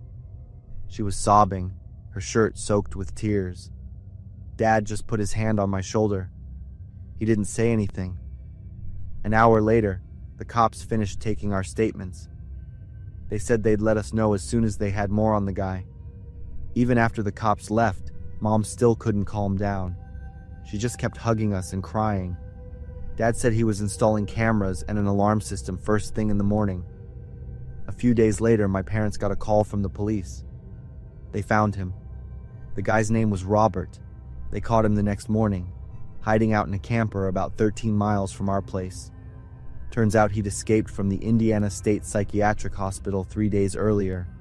He had a history of child abuse and had been locked up for the last 5 years. What stuck with me most, what I still see sometimes when I close my eyes, was the look on his face.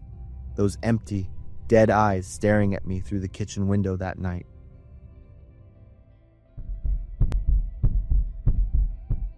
My name is Jack.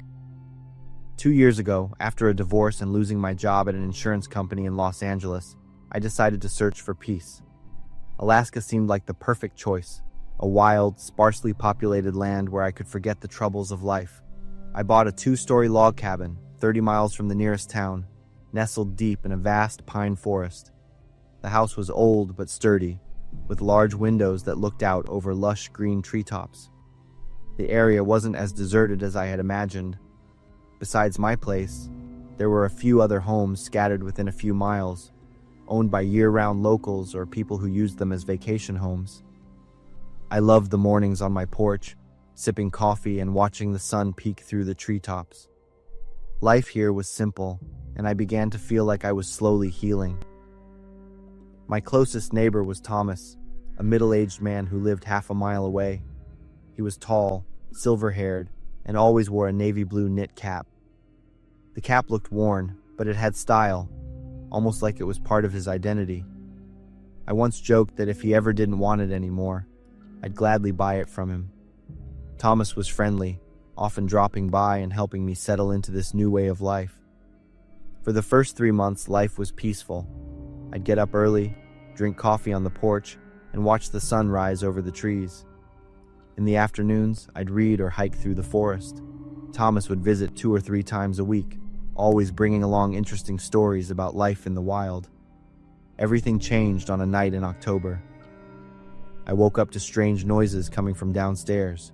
The clock read 2:17 a.m. At first, I thought it was the wind, but the sounds had a rhythm, like footsteps, someone trying to move quietly. My heart pounded. I moved toward the door and listened carefully. I heard soft clinking sounds. Someone was inside. I slowly opened the door, crept into the hallway, and looked down. Through the window slats, I saw a flashlight beam sweeping across the living room. There were 2 of them. Panic surged through me. I had no weapon in the bedroom. My hunting rifle was in a closet downstairs. If they found it, that would be a nightmare. I crawled to the corner of the room and hid behind an old wooden wardrobe. From there, I could see the stairs through a small crack in the door. A tall, thin figure in a black hoodie moved slowly through the living room, shining a flashlight around like he knew the layout. I couldn't see the second person, but I heard footsteps coming from the kitchen. Cold sweat trickled down my back. In my panic, I glanced out the window. At the edge of the forest, maybe 20 meters from the house, a figure stood perfectly still. He was tall and wore a knit cap. It looked just like Thomas's. He didn't move, just stood there, watching the house. A chill ran down my spine. Thomas, I wondered. But I couldn't trust what I was seeing. Suddenly, the footsteps downstairs got closer to the stairs. I quickly slipped into the closet and pulled the door almost shut, leaving a small crack. Through it, I saw the flashlight beam enter the bedroom. The light swept across the bed, the desk, then stopped right in front of the closet. I held my breath, biting my lip to stay silent. The man stepped into the room, his heavy boots thudding on the wooden floor. He paused, checked under the bed, then turned and walked back out. Just then, red and blue police lights flashed from a distance. Later, I learned that a neighbor a few miles away had seen suspicious people heading toward my house and called the police. I heard the intruder's footsteps pounding down the stairs. The back door slammed. Then, silence. The police searched the house and the surrounding woods. They caught one of the intruders, a guy around 30, with a creepy grin. The other two got away. When the officer asked me for details, I told him everything, including the figure at the edge of the forest wearing the knit cap. But when they checked, there were no footprints, no trace at all. I began to wonder if I had imagined the figure. The police said the others might come back, so they arranged for me to stay at a small motel in town for a few days, with an officer checking in regularly. I brought only a few personal items, but the unease stayed with me. I sat in the motel room gripping my hunting rifle, eyes fixed on the window. The next morning, I decided to find Thomas. I needed to talk to someone. He was the only person I trusted out there, but Thomas's house was empty. No car in the garage, no lights. I knocked, called his name, nothing. He was gone. The following days were filled with anxiety. I began to suspect Thomas. The knit cap, his build, and his sudden disappearance. It was all too much of a coincidence. I dug through my memories, trying to recall if he had ever asked strange questions or acted suspiciously. But all I could remember were his friendly smiles and stories about Alaska. Was he really who I thought he was? A week after the break-in, I contacted the real estate company. I needed to sell the house immediately. Now, I live in a small apartment in Portland. I have a new job, a stable life. But sometimes, on dark nights, I still feel like someone's watching me through the window. And I still wonder, where is Thomas now?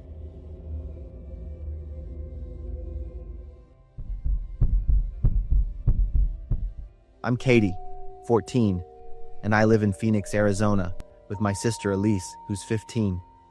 It was a Friday, late July, and the heat was absolutely brutal. Mom was working the afternoon shift at the hospital. Dad was off on some business trip, so it was just me and Elise holding down the fort. "Hey Katie, want to go snag a free Slurpee?" Elise called out from the living room. 7-Eleven is running promos today.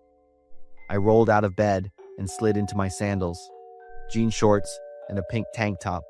Plenty for this kind of weather. Elise was already waiting by the door, keys in hand. The 7-Eleven was just a couple blocks from our house, like a 10-minute walk, tops. Phoenix streets were dead quiet in the afternoon. "Don't go overboard with the snacks," Elise warned as we stepped into the store. The little bell above the door jingled, and the blast of cold AC felt like heaven. The guy behind the counter gave us a nod. We knew him pretty well from all the candy runs. I made a beeline for the Slurpee machine, grabbed a medium cup, and went all in on strawberry. Elise filled up a large one, mixing cherry and blueberry. While she was still messing with the lid, I drifted over to the snack aisle. Bright orange Doritos bags jumped out at me from the shelf, right next to rows of Haribo gummies and stacks of Hershey bars. I was doing some quick math in my head, figuring out if I had enough change for another pack of M&Ms, when a voice suddenly came from right next to me. "Hey there, pretty girl." I turned around.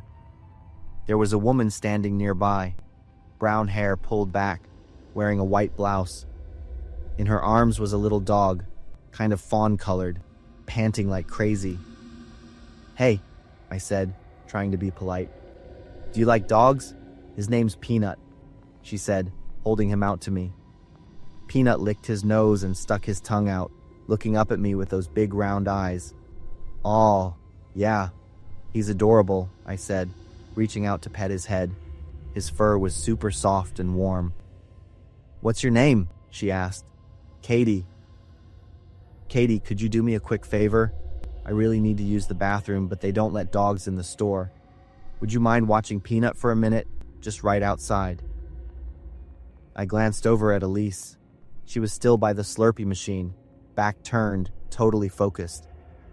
"Sure, I can do that," I nodded. "Thank you so much. I'll be fast." She handed me Peanut. He was lighter than I thought, maybe 3 pounds, tops. We stepped outside. I realized I never asked her name.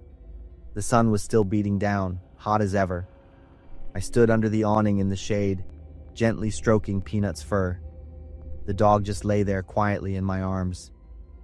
"Katie, come here for a sec," the woman called out from near the parking lot. I blinked.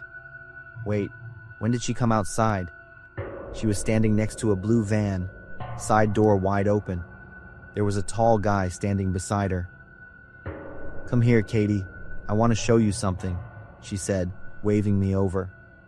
I started walking toward the parking lot, still holding Peanut tight. But the second I got close to the van, the guy grabbed my left arm. "Get in the car," he snapped. His voice was rough. His hand clamped down on my arm, huge, calloused fingers digging into my skin. I gasped and dropped Peanut. The little dog bolted. I tried to yank my arm away, but he was way stronger than me.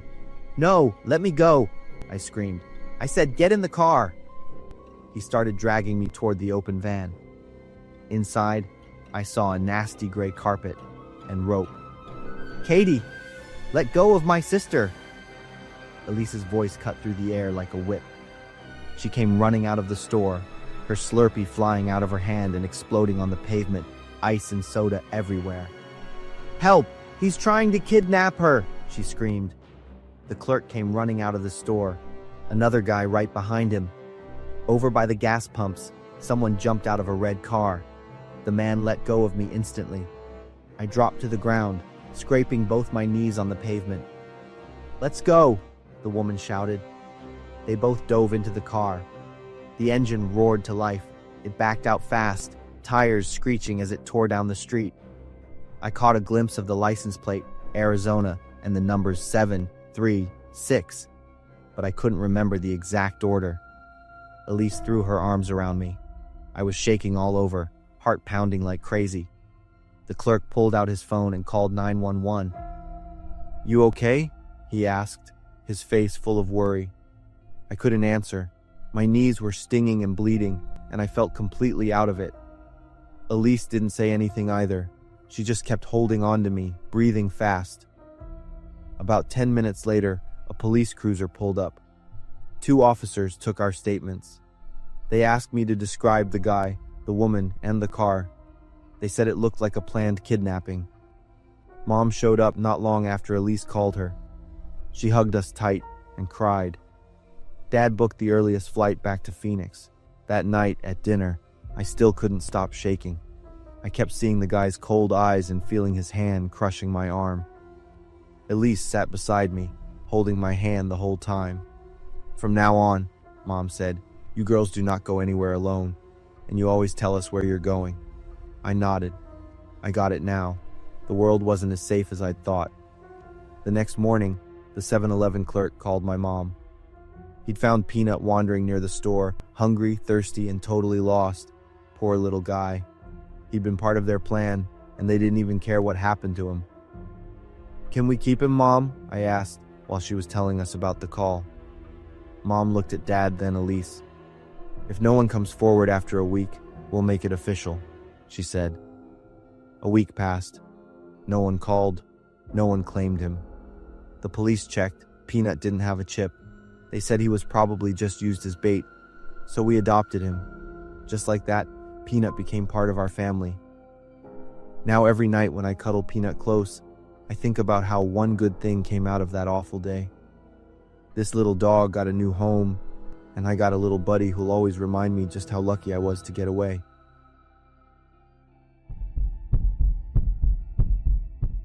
I'm Oscar, 30 years old. I've been working at this 7-Eleven for 3 years now.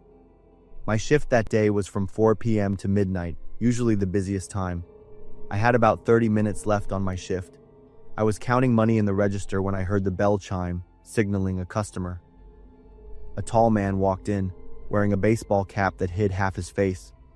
I politely greeted him and asked if he needed any help, but the man didn't answer, just quietly walked along the aisles. I went back to what I was doing, occasionally glancing up to make sure he wasn't doing anything weird. After about 5 minutes, he brought a bottle of whiskey, a pack of cigarettes, and some snacks to the counter. When I was ringing up the items, I could feel his heavy breath on my face. The strong smell of alcohol and cigarettes hit my nose, mixed with a sour body odor. He stood pressed against the counter, so close I could count every stubby beard hair on his chin. I told him the total, trying to keep my voice normal. He slowly pulled out his wallet, dragging the motion out as if trying to stall, then handed me a $50 bill. When I gave him his change, his rough fingers brushed against my palm. I quickly pulled my hand back. Just then, he looked up, and his face became clear. "Remember me, buddy?" I froze, staring at every feature on his face. Suddenly, memories flooded back. A week ago, I had caught him harassing a girl.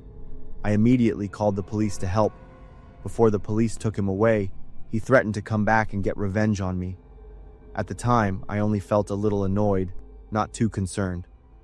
Back to facing him in that moment, the blood in my veins felt like it was freezing. I didn't show my panic. I looked at the register and kept working.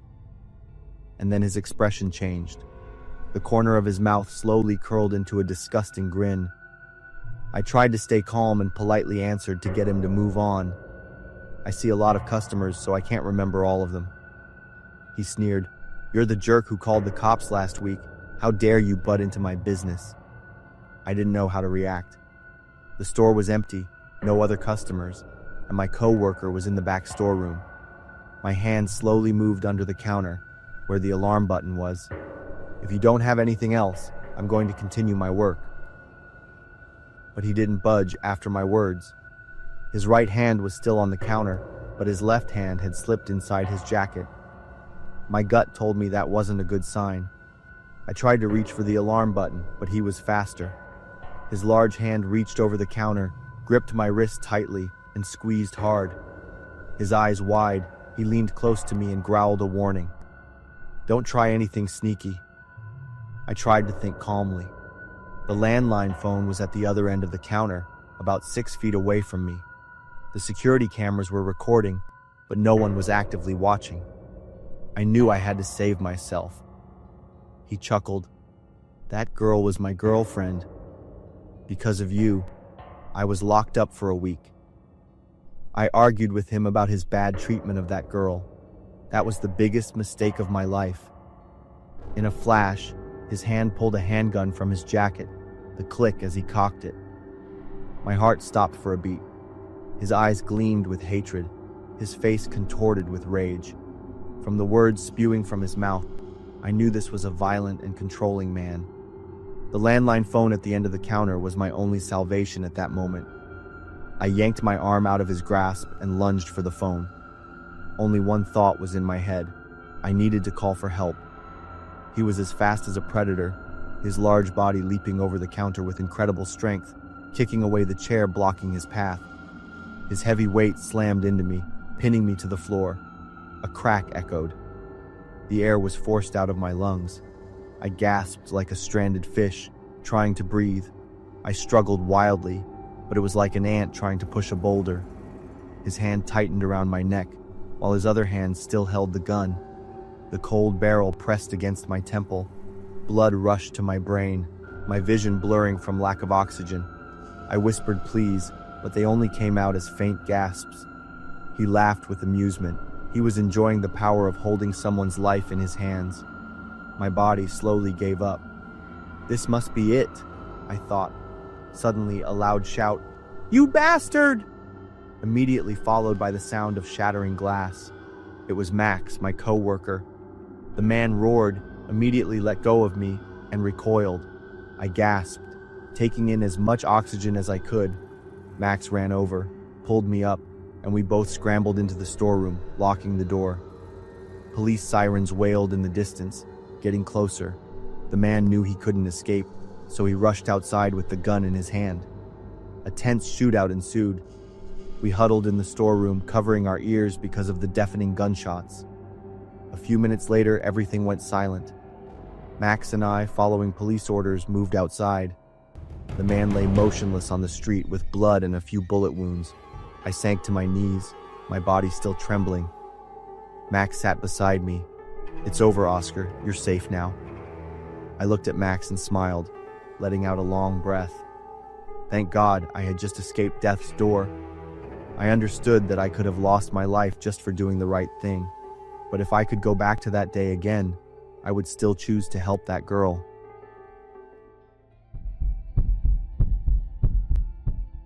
Some memories from your teenage years just stick with you, no matter how many years go by.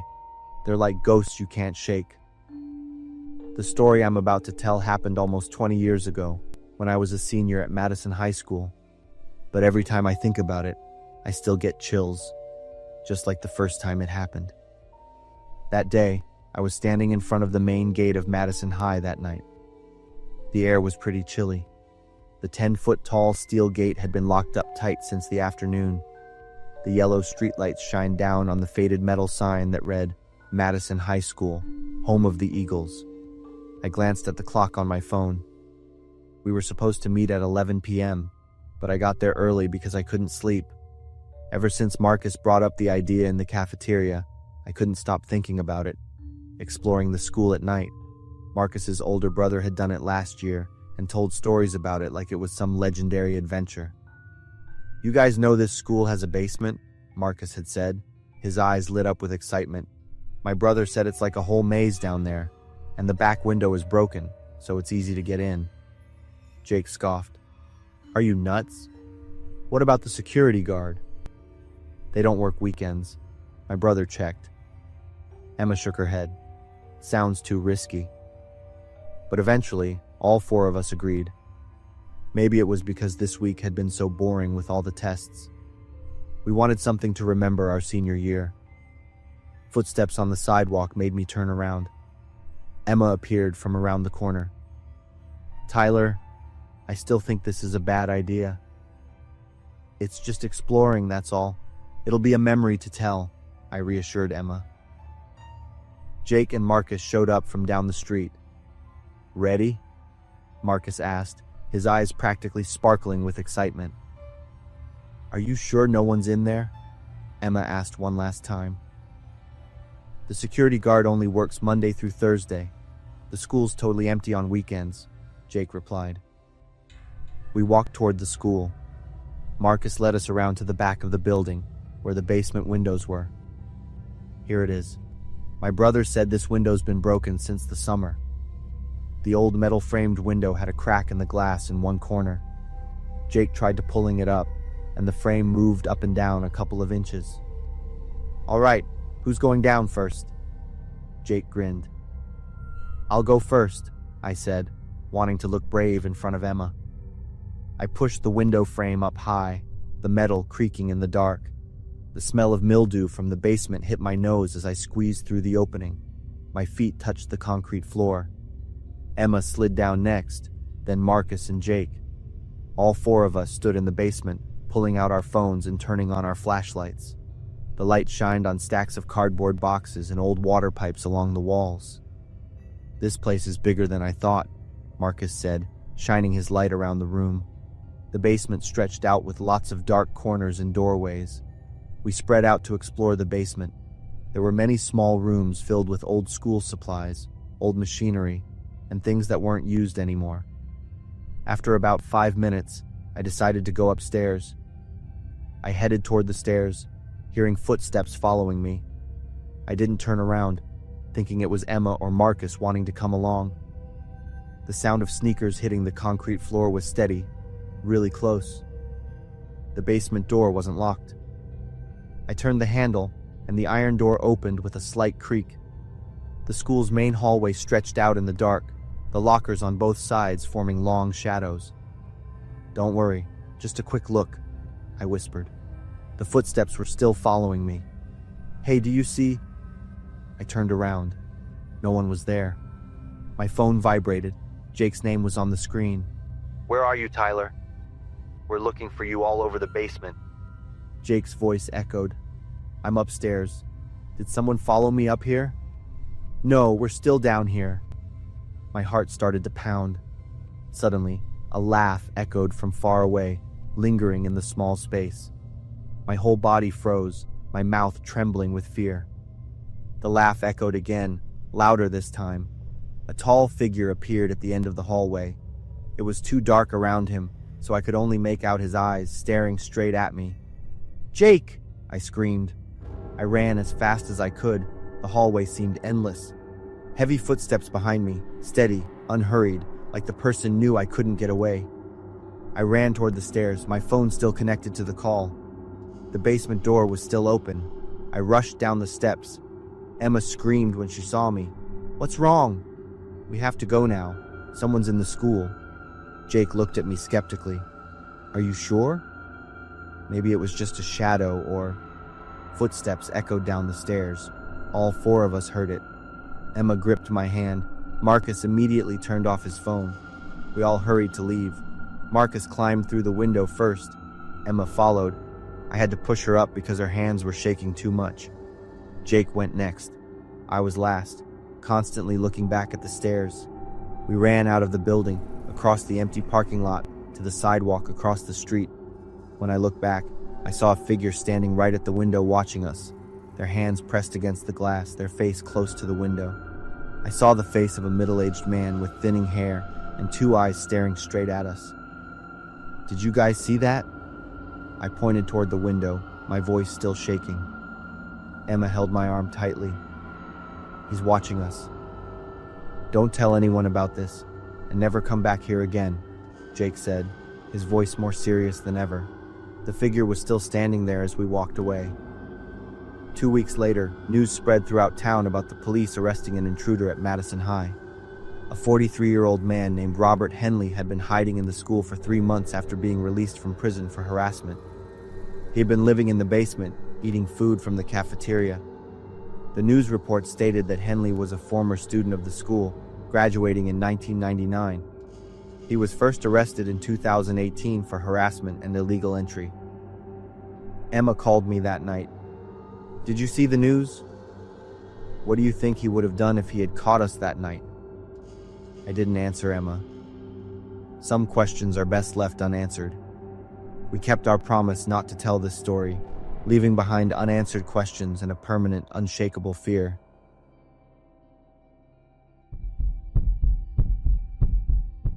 Those memories still haunt me to this day. Every time I hear an alarm, my heart pounds, and that terrifying scene flashes before my eyes. I'm Emma. 7 years ago, I was a freshman at Lincoln High School. That day ended with American history class. The room was on the 2nd floor, and the west-facing window meant the afternoon sun shone directly into my face. Tyler sat next to me from day one. He was tall, with curly black hair, and always had a habit of doodling in the margins of his notebook. Sarah sat in the front row, a small Asian girl with thick glasses, always hiding her phone in her pocket to read messages. The lecture on the American Civil War was slowly becoming boring, making my eyelids heavy. Suddenly the alarm blared, abruptly tearing through the quiet air. "Students and teachers, this is not a drill. Please initiate lockdown procedures immediately." The principal's voice echoed over the intercom. My heart pounded, and my hands started to shake. "Turn off the lights now. Everyone get on the floor, away from the windows, the teacher said. The classroom plunged into darkness. Tyler leaned over to me and whispered, "Hey, Emma, it's probably just a mistake." I shook my head vigorously. 5 minutes passed. No sound. Sarah suddenly burst into tears. Ms. Martinez put a finger to her lips, signaling for silence. Suddenly, footsteps echoed in the hallway. Then, they stopped right outside our classroom door. A few seconds later, a slow knock on the door came with a man's voice. "Hello, everyone. This is John from security. Everything is safe now." All of us didn't react, our eyes glued to the door. "Come on, can you hear me? This is just a drill. You can open the door." As soon as the second sentence ended, the doorknob began to turn. The door was locked, and the person tried again. "Open the door. I know you're in there. I just need to make sure everyone is safe." Tyler whispered, "If he's real security, why doesn't he have a badge?" The teacher immediately put her hand to her mouth, signaling him to be quiet. The doorknob started rattling violently. "Open the door immediately. This is an order. You are violating school safety regulations," Ms. Martinez reassured us in a very low voice. A loud bang on the door cut off Ms. Martinez's words. "Open the door. Open it now." Sarah couldn't hold it in anymore. A sob was about to escape her throat. I quickly squeezed her hand. "I know you're in there. Why aren't you answering me?" Ms. Martinez whispered, "Calm down.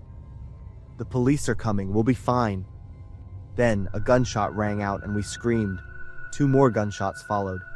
"There's a shooter on the second floor," someone yelled loudly down the hallway. More gunshots, this time aimed at my classroom door. 3 more shots echoed loudly.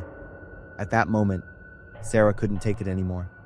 She started trembling violently, her breathing becoming shallow and ragged like someone drowning. Her eyes behind her thick glasses widened in horror, her face ashen. I can't breathe," Sarah whispered, her voice broken like someone drowning. Her hands clutched her chest, nails digging into her shirt as if to tear through the fabric. Her breathing became frantic, each short breath like a choked sob. Her face was ashen, cold sweat trickling down her forehead. Then suddenly, Sarah jumped up, trembling all over. She flailed her arms wildly and screamed loudly. Her glasses flew off, and Sarah unknowingly trampled them. "I have to get out of here," Sarah shrieked. The whole class seemed frozen by her actions. Ms. Martinez quickly stood up to try and stop her, but Sarah had completely lost control. Sarah pushed Tyler aside when he tried to block her path, then lunged towards the door. "Sarah, stop!" I screamed, but it was too late. As soon as Sarah managed to open the door, her screams were quickly drowned out by continuous gunfire. All of us screamed, covering our heads, unable to witness the scene before us. Some students fainted. After a few minutes, everything went completely silent. But we didn't dare to move even slightly. A few more minutes passed, and then we heard sounds of a struggle and police voices from the hallway. When the classroom door was finally opened, what we saw wasn't the bloody scene we had imagined. Sarah was lying motionless in the middle of the hallway, her face pale, without any visible injuries. A few paramedics were performing CPR on her.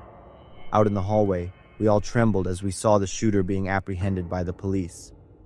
But his demeanor was completely different from what we had imagined, like someone who had lost all awareness, his eyes empty, and his mouth muttering incomprehensible words. A few police officers entered the classroom, gently motioning for us to move out of the classroom in an orderly fashion. I wanted to run to Sarah, but was held back, and Tyler was still hiding under the table, refusing to move.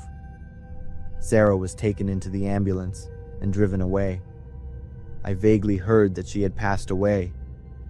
I had to sink to the floor, constantly thinking that if I had held Sarah back, if I had tried to stop her from running out. The next day, news about the shooting filled all the news outlets. The shooter was a former student suffering from severe depression. He was sent for psychiatric treatment and did not have to go to trial. The cause of Sarah's death was announced as panic and sudden cardiac arrest with no gunshot wounds. 7 years have passed, but every time I hear an alarm, I still see Sarah's pale face and her last gasping breaths. 7 years have passed, but every time I hear an alarm somewhere, I still find myself back in that room with the darkness, the crying, and Sarah.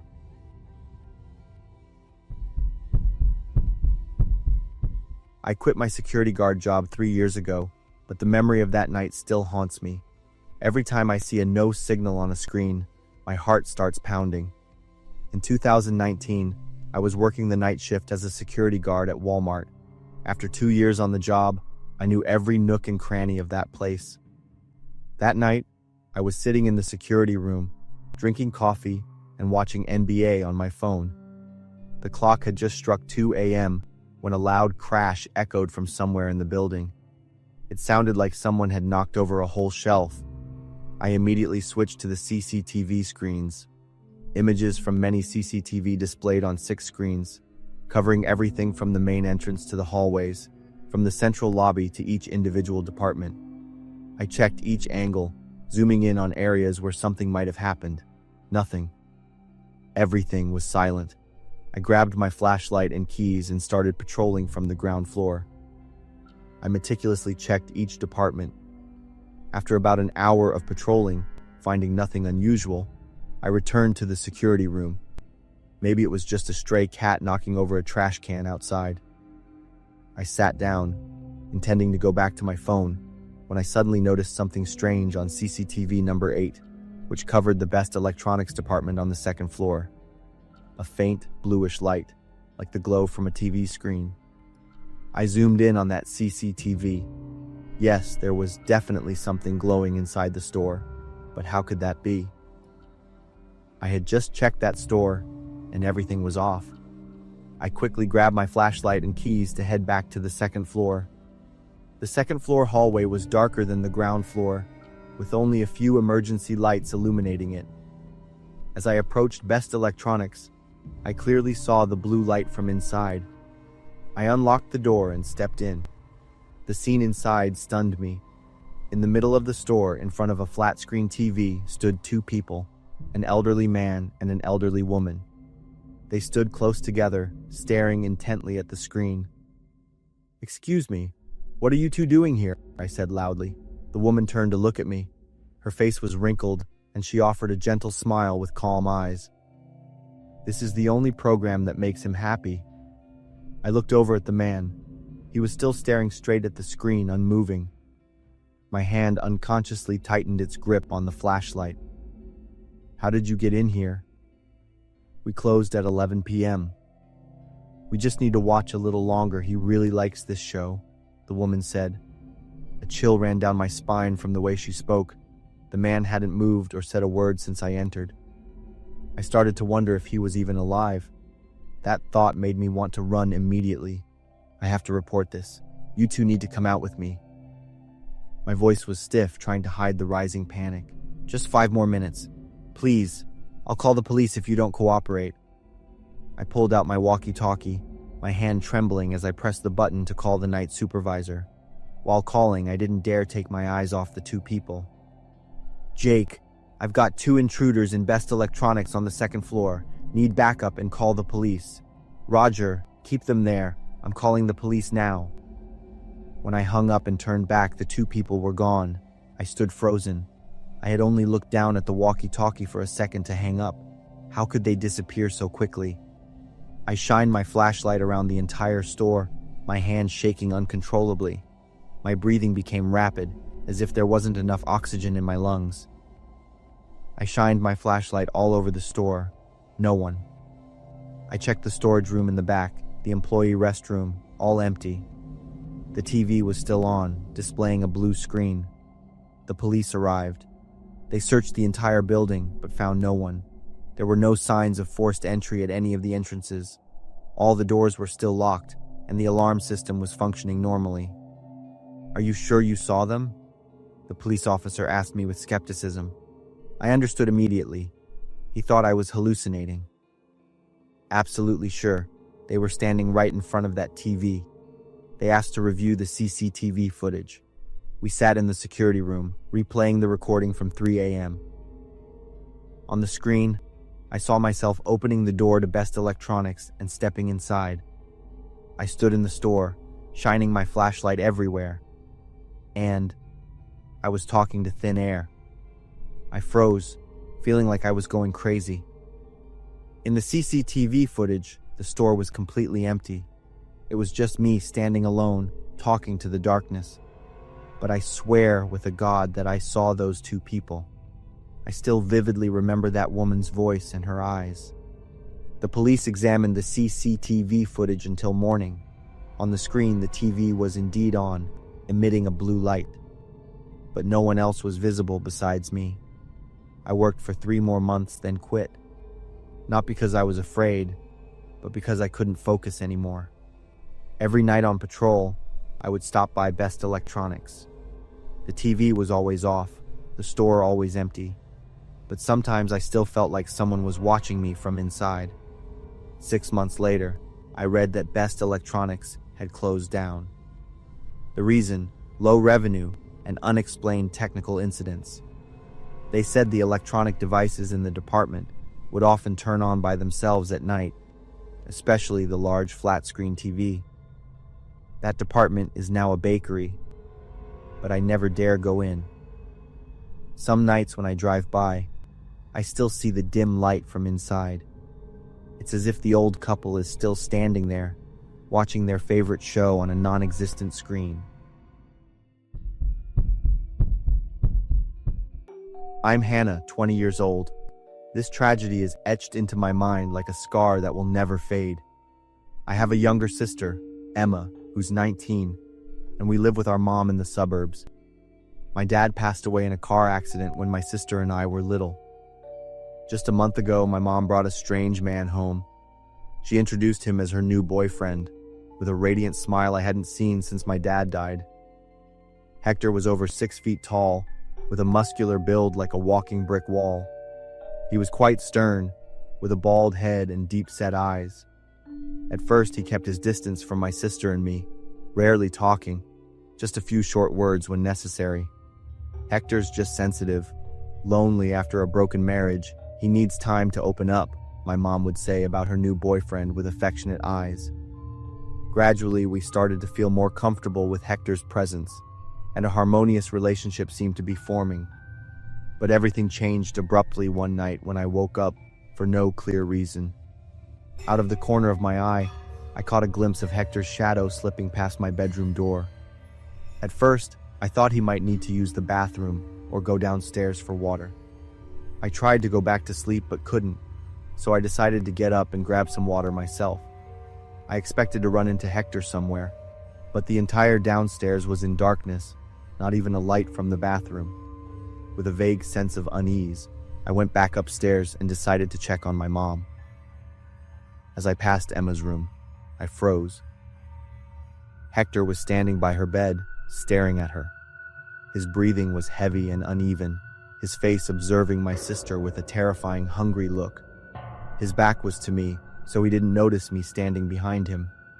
Emma was completely unaware of what was happening. This wasn't surprising since she's always been a very deep sleeper. After a few spine-chilling seconds, I quietly slipped back to my room.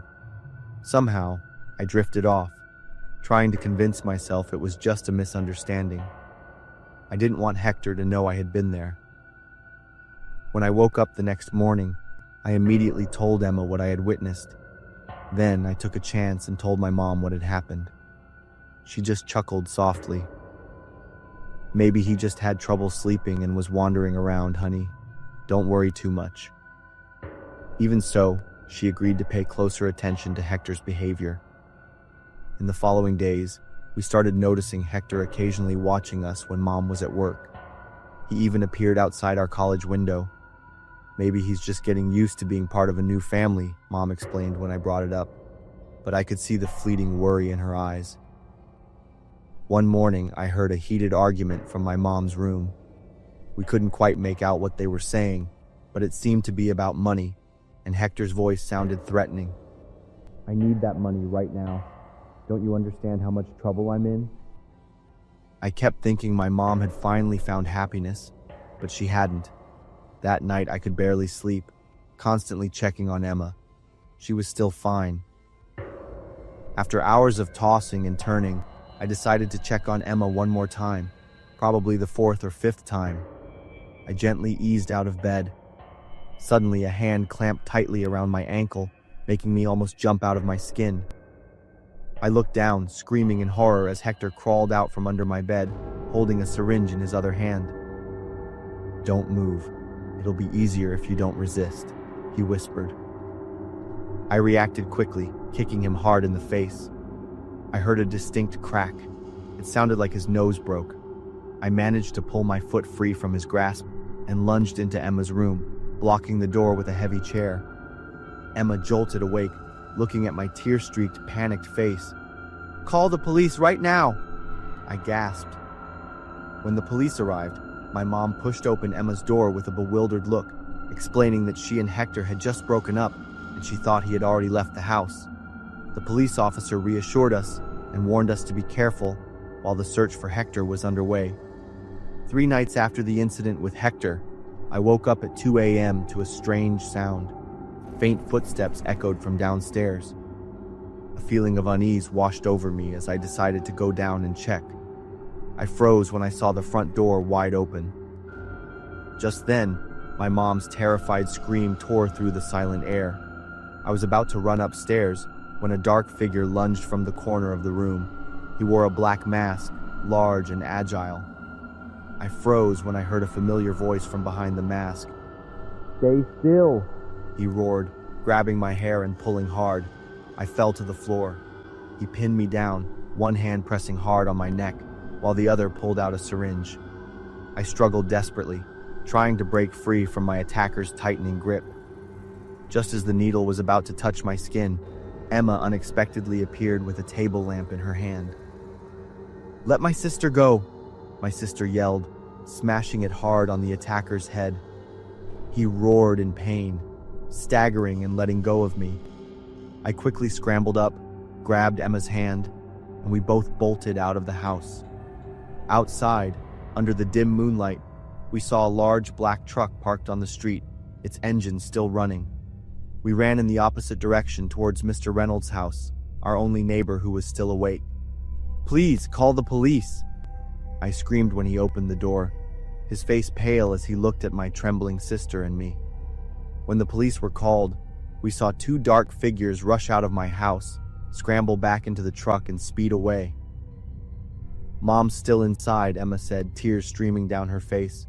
When the police arrived, we searched the entire house. Mom's body lay on the bed, her neck brutally broken. In the early hours of the same day, the truck and the 2 intruders were apprehended by the police. Through the investigation, we uncovered a terrifying truth. Hector was part of an international human trafficking ring. Based on his voice and identifying features, I confirmed that Hector was the one who murdered my mom that night. His accomplice was sentenced to 30 years in prison, while Hector received a life sentence without parole for murder and human trafficking. "I chose your family because there was no man to protect them. It was as easy as taking candy from a child," Hector confessed in court with a chilling smile. Currently, even though almost a year has passed, Emma and I still wake up in the middle of the night when we hear strange noises.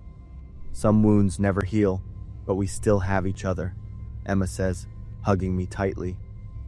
Mom will always be watching over us, no matter where we are. I believe that.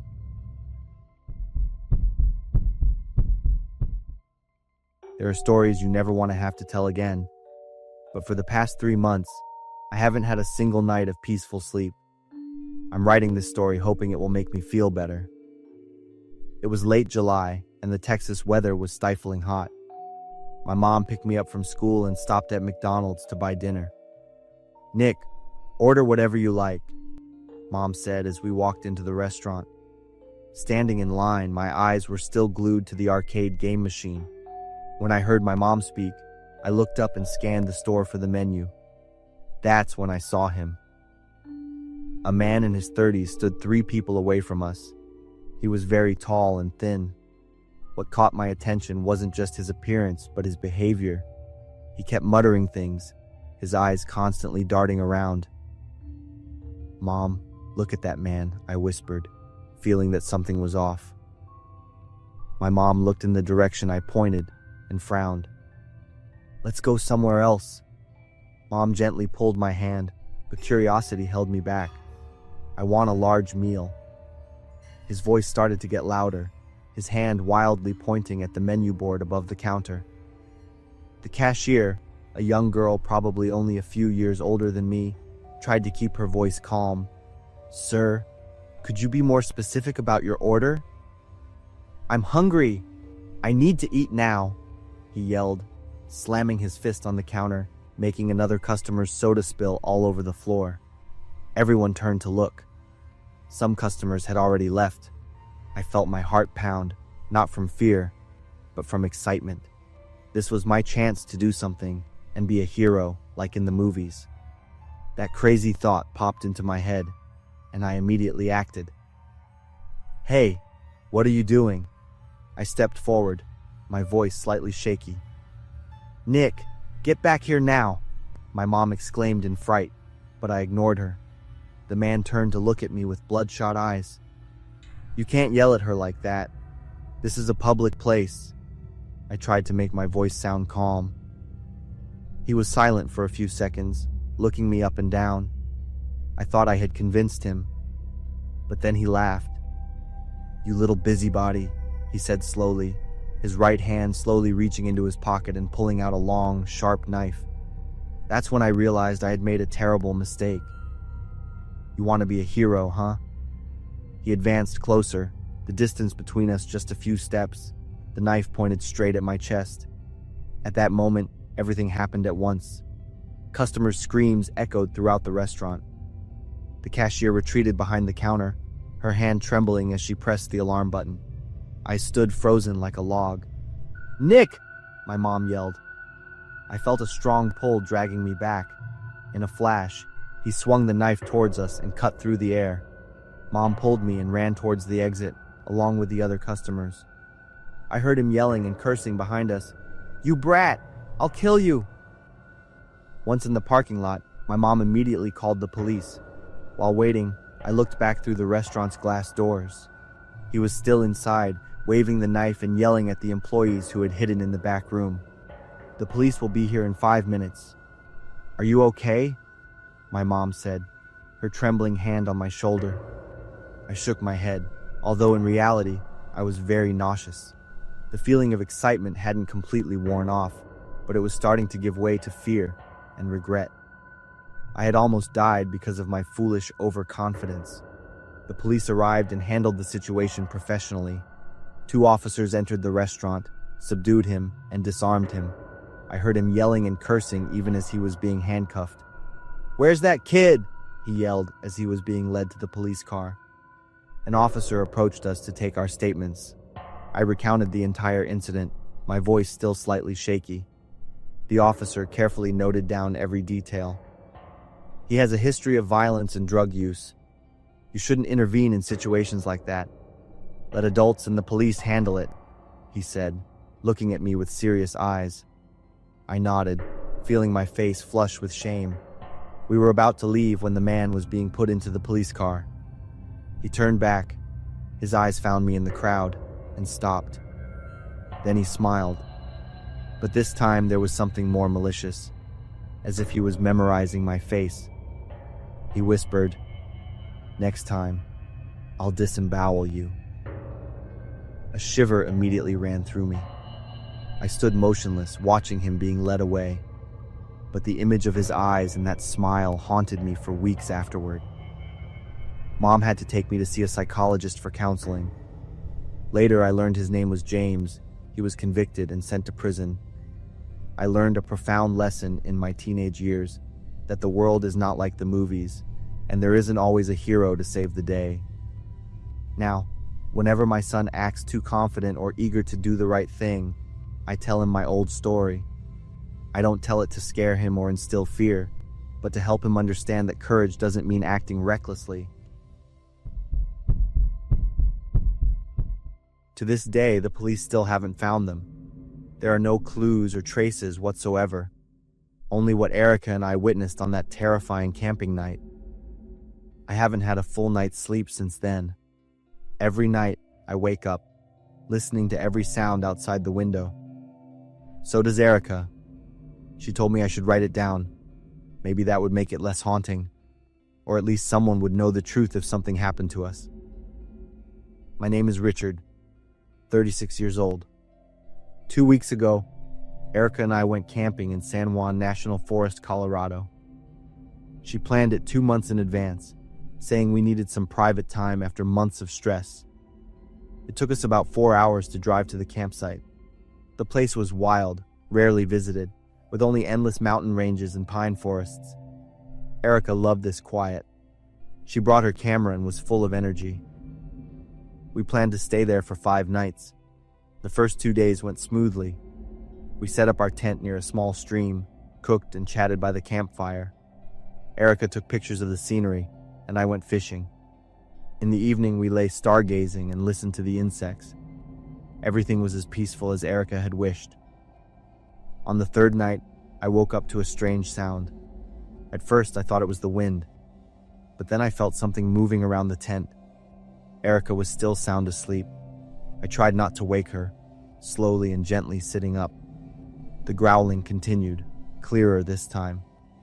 I was imagining it was a bear looking for food. I crawled to the tent flap, gently unzipping it a little to peek outside. At first, I saw nothing, still just the night forest scene. Then I saw it. It was hunched over, hands touching the ground, growling. It was getting closer. After observing for a few more seconds, I was startled to realize it was a man. My heart started pounding. I moved my eye closer to the gap, trying to see clearly. The man had long hair and a long beard.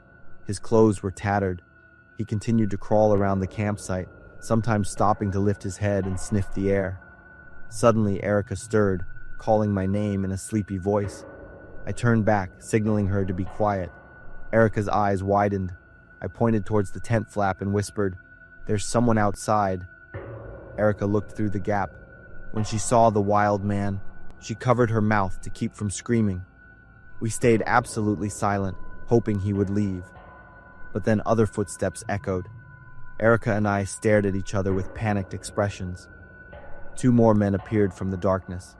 They carried long pieces of wood, looking like homemade baseball bats. They looked as wild as the first man. One of them pointed towards our tent, saying something. We couldn't hear clearly what they were saying, but the tone sounded very aggressive. Erica squeezed my hand, trembling all over. I felt cold sweat trickling down my back. The 3 men were advancing towards our tent, holding the wooden sticks. I immediately thought of the hunting rifle I had owned for a few months, but I left it at home because Erica always hated guns. If I had brought it, we wouldn't have to be shaking like this now. The first man suddenly stopped, lifting his head as if smelling something.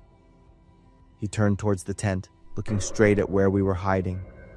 Even in the dark, I felt his eyes piercing through the tent fabric. He let out a growl, then lunged towards us. "Run!" I shouted. I grabbed Erica's hand, ripped open the back of the tent, and bolted out. Screams and the sound of sticks hitting the tent echoed behind us. We ran in the dark, relying only on the faint moonlight to find our way to the truck parked 20 meters away. We opened the car doors. Erica slumped into the passenger seat, panting, then kept turning her head to look back. The 3 men had caught up. Impacts on the car echoed. They yelled, even roared as if they were insane. Erica burst into tears, covering her ears tightly. I floored the gas pedal, and the car sped forward.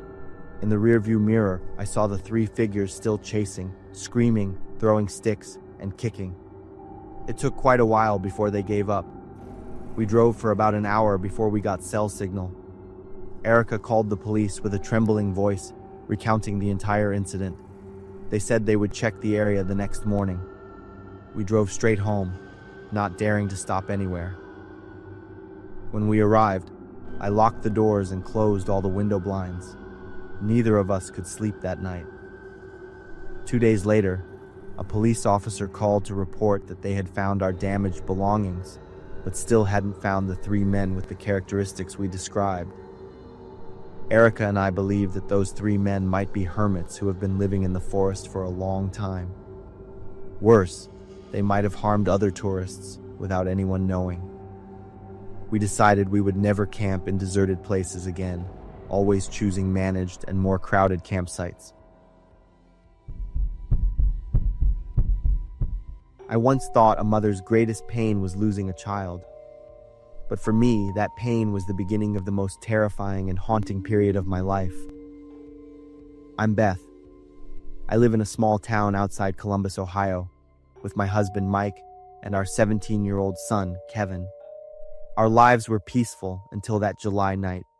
Around 2 a.m., a terrifying explosion shook the entire house. The pungent smell of smoke filled the bedroom from under the door.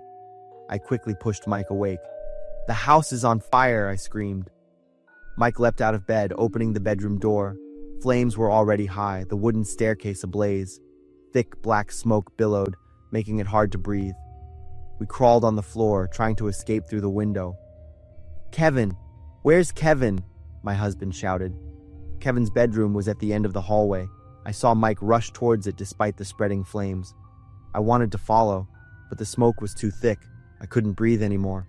I had to climb out the window, falling into the bushes below. I stood on the lawn in front of the house, watching the flames devour our home.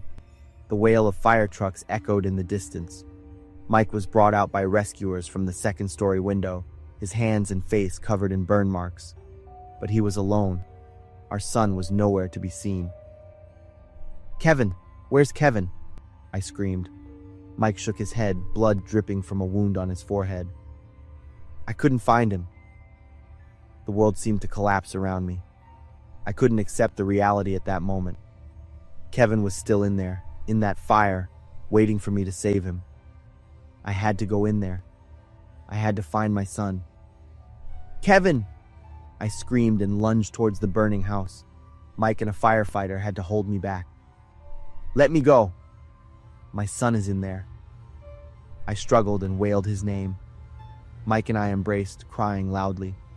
A few hours later, when daylight broke and the fire had completely subsided, only a pile of charred ashes remained. The rescue team searched through the ashes, but found no sign of Kevin's body. I huddled in the back seat of the ambulance, my mind in a strange, blank state.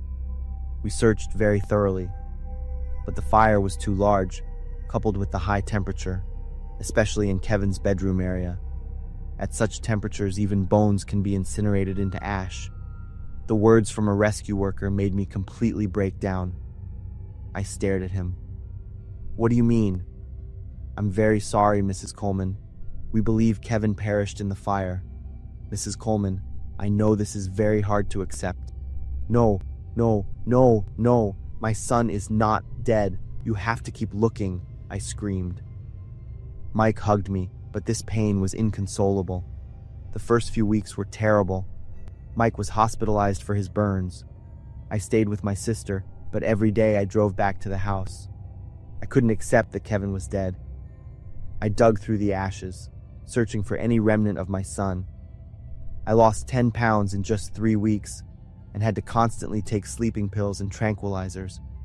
After a month, when I could finally accept the truth, we started clearing the debris to rebuild the house. I continued searching. In the rubble of Kevin's room, I found his half-burnt desk. The bottom drawer was still partially intact. Inside, I found a notebook that had been slightly burned, but the remaining pages were still legible. My heart pounded as I realized it was Kevin's diary. I clutched the notebook to my chest, the pain making me burst into tears. After a moment, I took a deep breath and opened the diary. February 15th. Today I attended my first meeting. I understand that only we truly grasp the truth and can cleanse the world. I reread that sentence 3 times. My hands trembled as I turned to another page. February 28th. Jake taught me how to make a bomb. He said we had to act soon. The church is the first target. We will cleanse the world of hypocrites. I couldn't breathe. That's where we used to take Kevin for Mass every Sunday. He used to sing in the choir. I continued reading. March 10th. The bomb is ready. I hid it in my bedroom. Tomorrow we will place it at the church. I threw the notebook to the ground and crawled away. I understood what had happened. Could it be? The bomb Kevin made had unexpectedly exploded in his bedroom. He died instantly, and his body was... The explosion caused the fire that consumed the entire house. I wailed from the deepest part of my pain. My son was a terrorist, a member of some extremist cult. I had failed as a mother. I didn't know what my own child was thinking. "What did you find, Beth?" Mike's question startled me. I quickly hid the diary in my bag. Just a few of Kevin's belongings left. I'm picking them up. That night, I burned the diary. I couldn't tell Mike everything. He had suffered enough. We still had to continue our lives in this small town. I would bury and end everything here. Watching the pages burn to ash, carrying Kevin's horrific secret. But I knew this wasn't the end. I had a responsibility to do something to atone for my son. I started volunteering at a youth counseling center. I wanted to help lost children who could easily be drawn into cults like Kevin. Every night I still dream of Kevin, then wake up haunted by how I failed as a mother. Perhaps that's the punishment I have to endure, not just to lose my child, but to live with the truth that my child could have become a murderer. And perhaps that's also the only way for me to find meaning in life again. I will try my best so that no other child will go down the path Kevin took.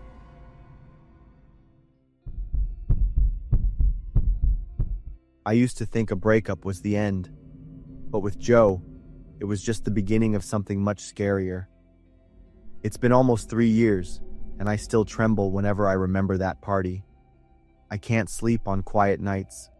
The sound of the gunshot still echoes in my ears, and the screams still haunt me. In July of that year, I was invited to Jordan's graduation party. Jordan was our class president, and the party was at their house. I was pretty hesitant before accepting the invitation. I wasn't close to anyone in my class, worried that I wouldn't know what to say when I got there.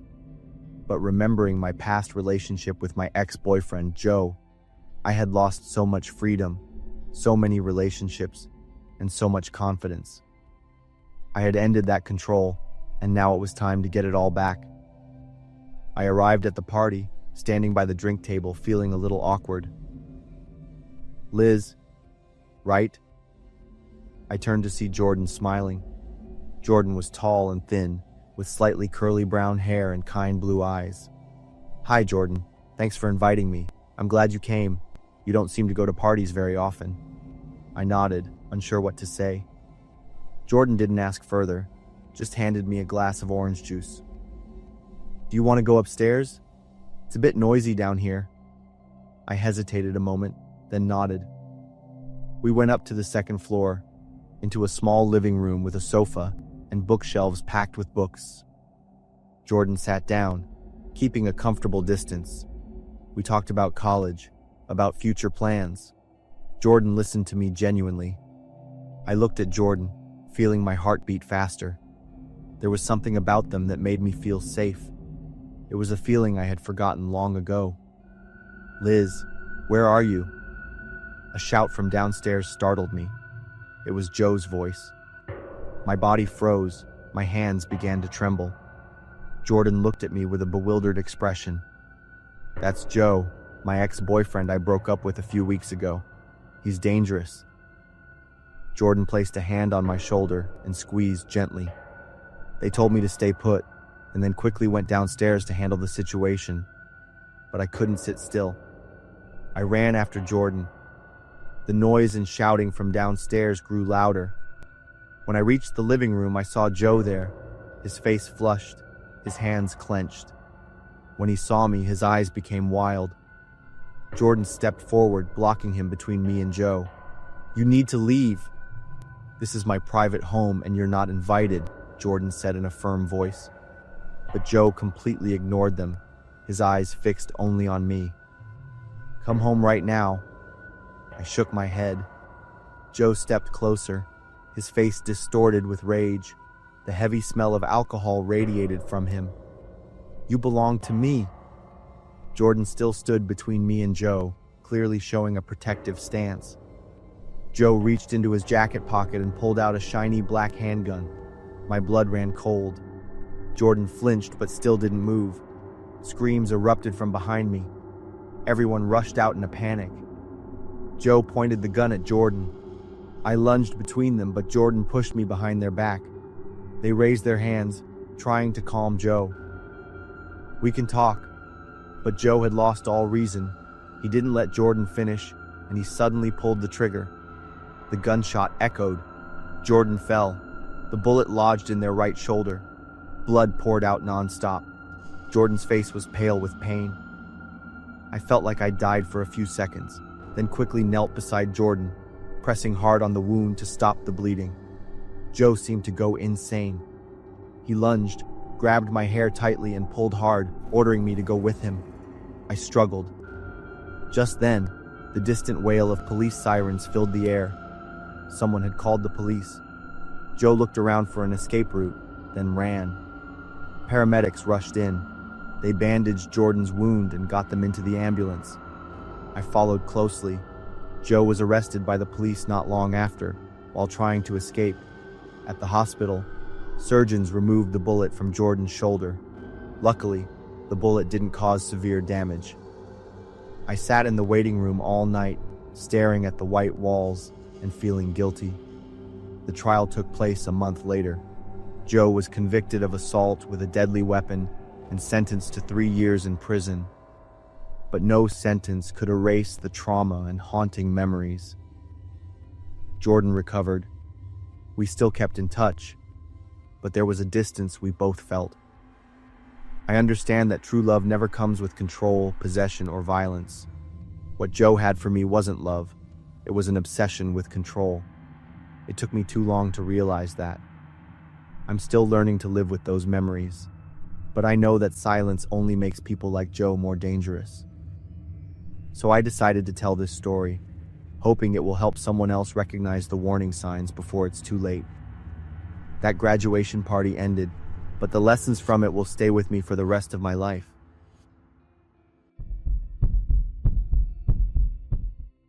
Sometimes I wonder if that night I had just stood up, stepped out, and said something to defend him.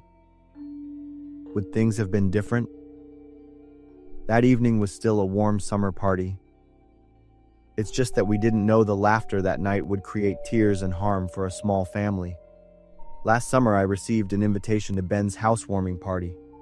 He had just moved into a new neighborhood in Austin, Texas. To celebrate moving, Ben hosted a BBQ, inviting his close friends and colleagues. The party started at 6 p.m., the air filled with the smell of grilled meat under the sunset. About 20 people attended the party, their laughter echoing throughout the yard. At first, everything was great. We chatted, drank beer, and enjoyed delicious grilled steak. But as the party went on, everyone had quite a bit to drink and started losing control. Around 8 p.m., a thin man appeared at the back door. He was wearing wrinkled clothes, looked tired, and his hair was a bit messy. "Hi, I'm Sam. I live across the street. Could you guys please keep it down a bit? My daughter can't sleep," he said in a gentle voice. Everyone's eyes looked at Sam with annoyance. Someone whispered, "Grumpy old man." I couldn't help but feel annoyed too. I thought he was just a difficult neighbor trying to spoil our fun party. After Sam left, everyone continued drinking, and the noise level rose again. Some guests started making fun of Sam's appearance. "He looks like he just slept under a bridge," one of Ben's colleagues said and laughed. "Probably so poor he can't afford new clothes," another person chimed in. Around 9 p.m., Sam appeared for the second time. This time he looked more stressed. "I already asked you guys to lower your voices. My daughter really can't sleep." But instead of apologizing, a few drunk people started laughing loudly and openly mocking him. Sam stood there for a moment, his face red, then turned and walked away. I saw his hands trembling. 15 minutes later, Sam came back for the third time. "Party pooper," someone yelled and threw a cup towards Sam. Others started yelling and throwing trash towards Sam. Ben stepped forward. and threatened him with a very rude finger point directly at his face. "This is my party. You're not welcome here. Get out." This time, I could feel genuine anger in his eyes. Sam clenched his fists so hard his body trembled, then quietly left. After Sam left, the party became even more chaotic. Everyone continued drinking, and some even deliberately threw trash over the fence into Sam's yard. I felt uncomfortable with these actions, but didn't intervene. Then the worst thing happened. Rick, a mutual friend of mine and Ben's, had too much to drink. He insisted on driving home, even though everyone tried to stop him. Rick stumbled out to his car, started the engine, and instead of backing out into the street, he floored the gas pedal. The car sped forward, crashed through the fence, drove across Sam's yard, and ran over a few things before stopping. When we ran out to see, I saw a pink child's bicycle completely crushed under the car's wheels. Some people were shocked by the incident, while others, due to their drunkenness, became excited and laughed at Rick's actions. Sam's front door opened, and a little girl ran out, looked at the bicycle, and burst into uncontrollable tears. The air around us fell silent. All eyes turned towards the little girl. Sam appeared right after. His face was terribly distorted. "This was my daughter's birthday present. I worked extra hours to buy it," Sam said in an angry voice. Rick, instead of apologizing, sneered, "Then just buy a new one." That was the last straw. Sam suddenly screamed and lunged at Rick. He punched Rick repeatedly in the face, while screaming words that were indistinguishable. It took 3 men to pull Sam off before Rick could escape. He lay unconscious in the yard, blood all over his face. The police arrived after 15 minutes. They arrested Sam and took Rick to the hospital. While waiting, I overheard a conversation between the police and other neighbors. Sam was a single father, working 2 jobs, a day shift at an auto repair shop and a night shift at a warehouse. He dedicated all his income to raising his 6-year-old daughter. The pink bicycle was a birthday gift he had just given his daughter, and she cherished it more than anything. When I heard this information, I suddenly sobered up. I remembered Sam's tired eyes, his wrinkled clothes because he had just gotten off work, his soft voice when he asked us to keep it down. Sam wasn't a weirdo. He was a worried and loving father to his daughter. Rick recovered after 2 weeks, but Sam had to face legal consequences for his violent actions. He was sentenced to 6 months in jail and had to do community service. I don't know what happened to his daughter during that time. I can't forget the little girl's cries that night. It was the cry of a child who had just lost something most precious, not due to an accident, but due to the cruelty and ignorance of adults. That was a lesson I learned about not judging others by their appearance and circumstances.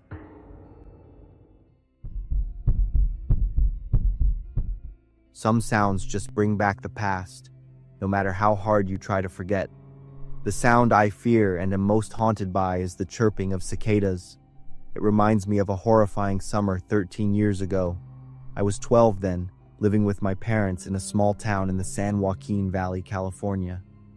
Summer days there were hot and quiet, with only the incessant chirping of cicadas echoing from the old eucalyptus trees. Next to our house lived Mrs. Morris. She was around 60, with thinning gray hair. She lived alone in a small house at the end of the street. At first, I didn't pay much attention to Mrs. Morris. She was just a quiet old neighbor I occasionally saw watering her garden in the early morning. But gradually I started noticing strange things. One night, I woke up thirsty. Through my bedroom window, I accidentally saw Mrs. Morris standing in the middle of her yard in the shadow of the moonlight. She was whispering something. No one else was around. A few other nights, the scene repeated. Mrs. Morris wandered in her yard with empty eyes, muttering sentences I couldn't clearly hear. Sometimes she would stop, her head tilted to one side as if listening for someone to reply. Then she would nod and continue whispering. I was scared but didn't tell my parents, choosing instead to close my window tightly and draw the curtains forever. As time passed, I gradually forgot about her strange behavior. Mrs. Morris never seemed to do anything harmful anyway, Aside from the strange neighbor, life in my family's neighborhood was very peaceful. Our house was near a paved road that gently sloped downhill. Every afternoon, I would take my rollerblades to that slope to skate. It was my favorite part of the day. At the bottom of the slope, there was a large moss-green truck parked on the side of the road. The truck was old, its paint peeling in many places, and its bed covered with a dark blue tarp. I usually rollerbladed down to it and then back up, repeating until I was tired. That fateful afternoon, I decided to try rollerblading down the slope as fast as I could. My mom had warned me many times about going too fast, but I never listened. The asphalt was scorching hot under my rollerblade wheels. The warm wind blew through my hair as I sped down the hill. I felt free and exhilarated, until I saw a small dog run across the road right in front of me. I braked hard, losing my balance. Realizing I was about to fall, I could only squeeze my eyes shut and scream.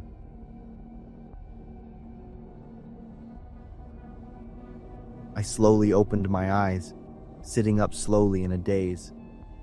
Then I was startled to realize I was underneath the truck. The smell of oil and rubber mixed together made the air incredibly suffocating. I gasped for breath, just needing to crawl out. But as I looked around, I was drawn to some white strands gently fluttering in the breeze. Long, soft strands, clinging to something stuck between the two rear wheels. Out of curiosity, I crawled closer. At first, I only saw a pale, round shape, thinking it was a ball or some toy. But when I looked closer, a pair of eyes staring straight back at me. Below them was a nose, one side completely mangled, a wide-open mouth with the tongue lolling out. My entire body froze, my mouth dry, scared but unable to tear my eyes away from that face. Then I realized, Mrs. Morris. Just then, as if hearing her name, Mrs. Morris's head tilted to one side. The creaking sound from her neck bones sent a shiver down my spine. Her body was wedged between the axle and the road, her floral dress torn, her limbs bent at unnatural angles. Blood had dried to a dark brown on the pavement. I screamed and crawled out from under the truck as fast as I could. My whole body was shaking uncontrollably when I got home, my heart pounding as if it would explode. "Mom! Dad!" I yelled as I burst into the house. Mrs. Morris ... My mom looked worried, seeing my panicked state. "What's wrong, sweetie?" "Under the truck. Mrs. Morris is under the truck," I cried, trying to explain. My dad ran outside. A few minutes later, he returned with a pale face and immediately called the police. The police arrived, cordoned off the scene, and removed Mrs. Morris's body. They asked for basic information and instructed everyone not to approach the area. A few days later, the investigation results were released in the local newspaper. According to the report, Mrs. Morris had been suffering from severe insomnia and depression for many years.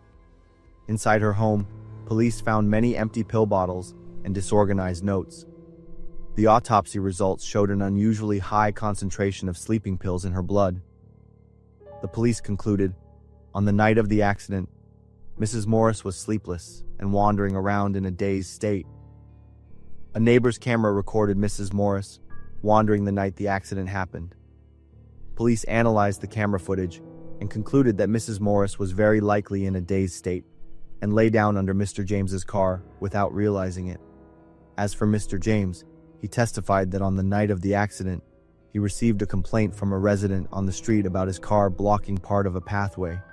He went back to his car to move it forward a bit. While driving, he felt a slight bump, but he dismissed it, thinking it was just a rock or a branch.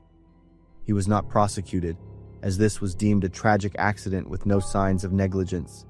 I never rollerbladed on that slope again. My family moved when I was 17. Mrs. Morris's house is still there, abandoned with boarded-up windows.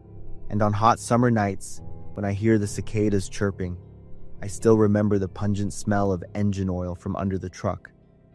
Most horrifyingly, every narrow gap makes me see Mrs. Morris's distorted face and long gray hair. Looking back now, I understand that those times I saw Mrs. Morris wandering at night and whispering to herself were signs of the psychological illness she was enduring. Perhaps she struggled with insomnia and loneliness for years until it led to that tragic end.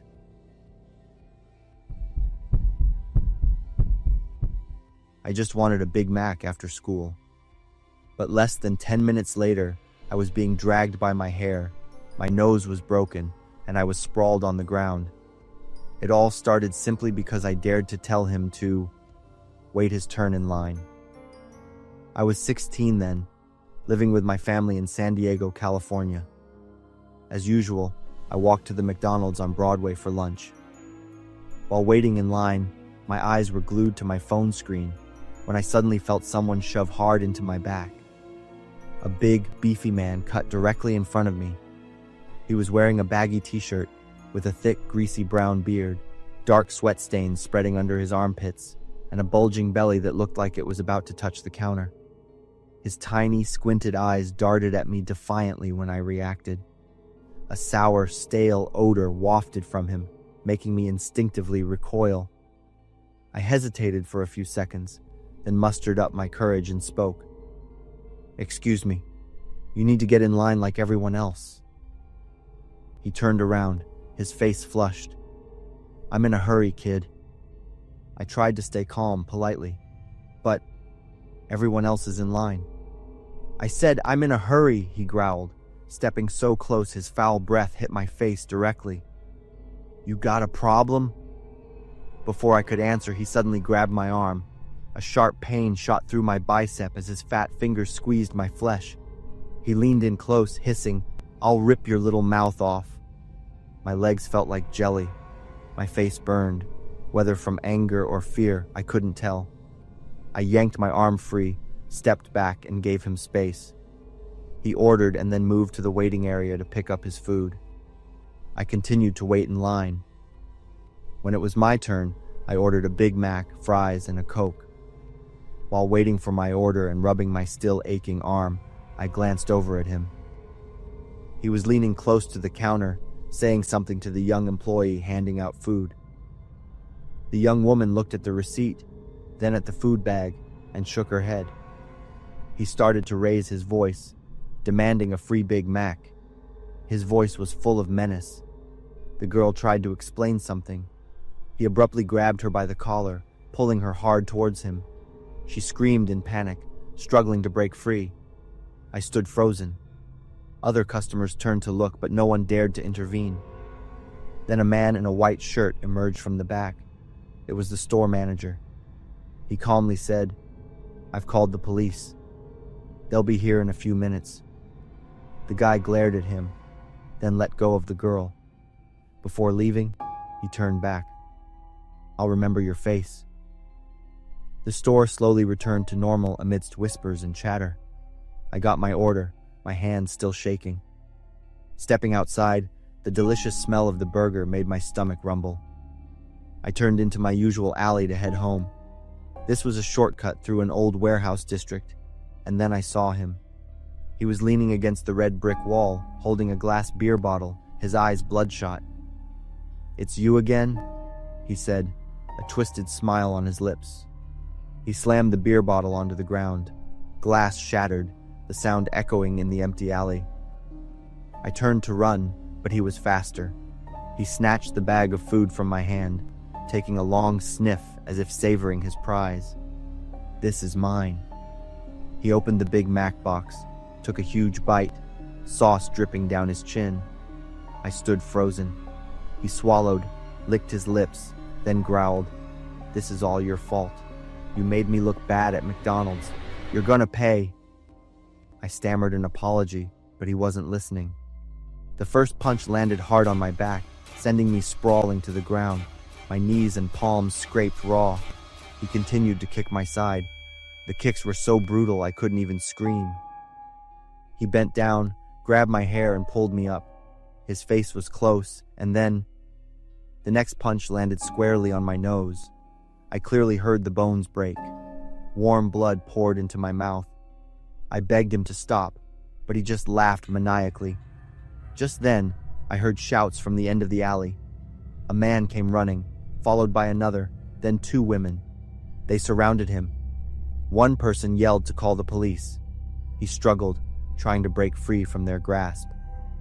A woman knelt beside me, wiping the blood from my eyes and mouth with tissues, her voice gently comforting. The police arrived shortly after. The big man was handcuffed and led away.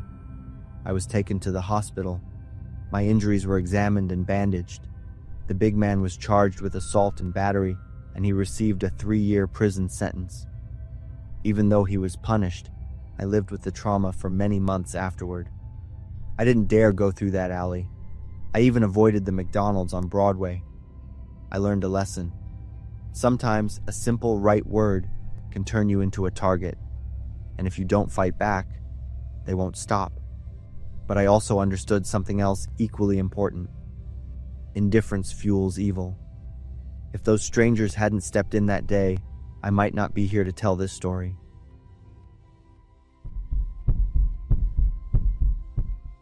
Two months ago, to celebrate our 1,000-day anniversary, my girlfriend and I decided to go on a memorable glamping trip. Even though our budget was tight, I managed to book a newly opened glamping site in a remote town. Everything in the pictures looked like paradise until we actually got there. Contrary to its glamorous appearance, the interior was quite disappointing. In the photos, everything looked spotless. But when we stepped inside, the floor was peeling and looked unfinished. The owner claimed he had cleaned it 3 times before our arrival, yet I saw hair and some food wrappers scattered across the floor. Furthermore, when we asked for help lighting the charcoal for our evening BBQ, which we offered to pay extra for, the glamping owner just pointed to a torch lighter and a pile of charcoal already set up in front of the tent.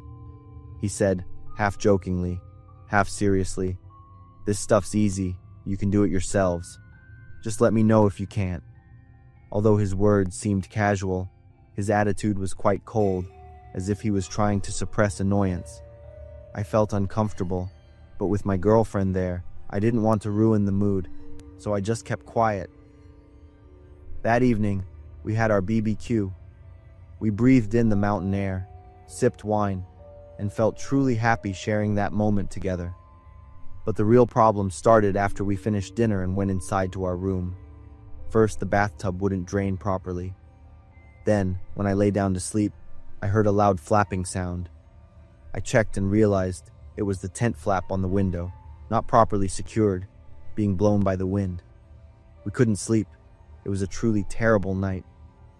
You're probably wondering if I complained to the owner. No, I thought it would just escalate the tension.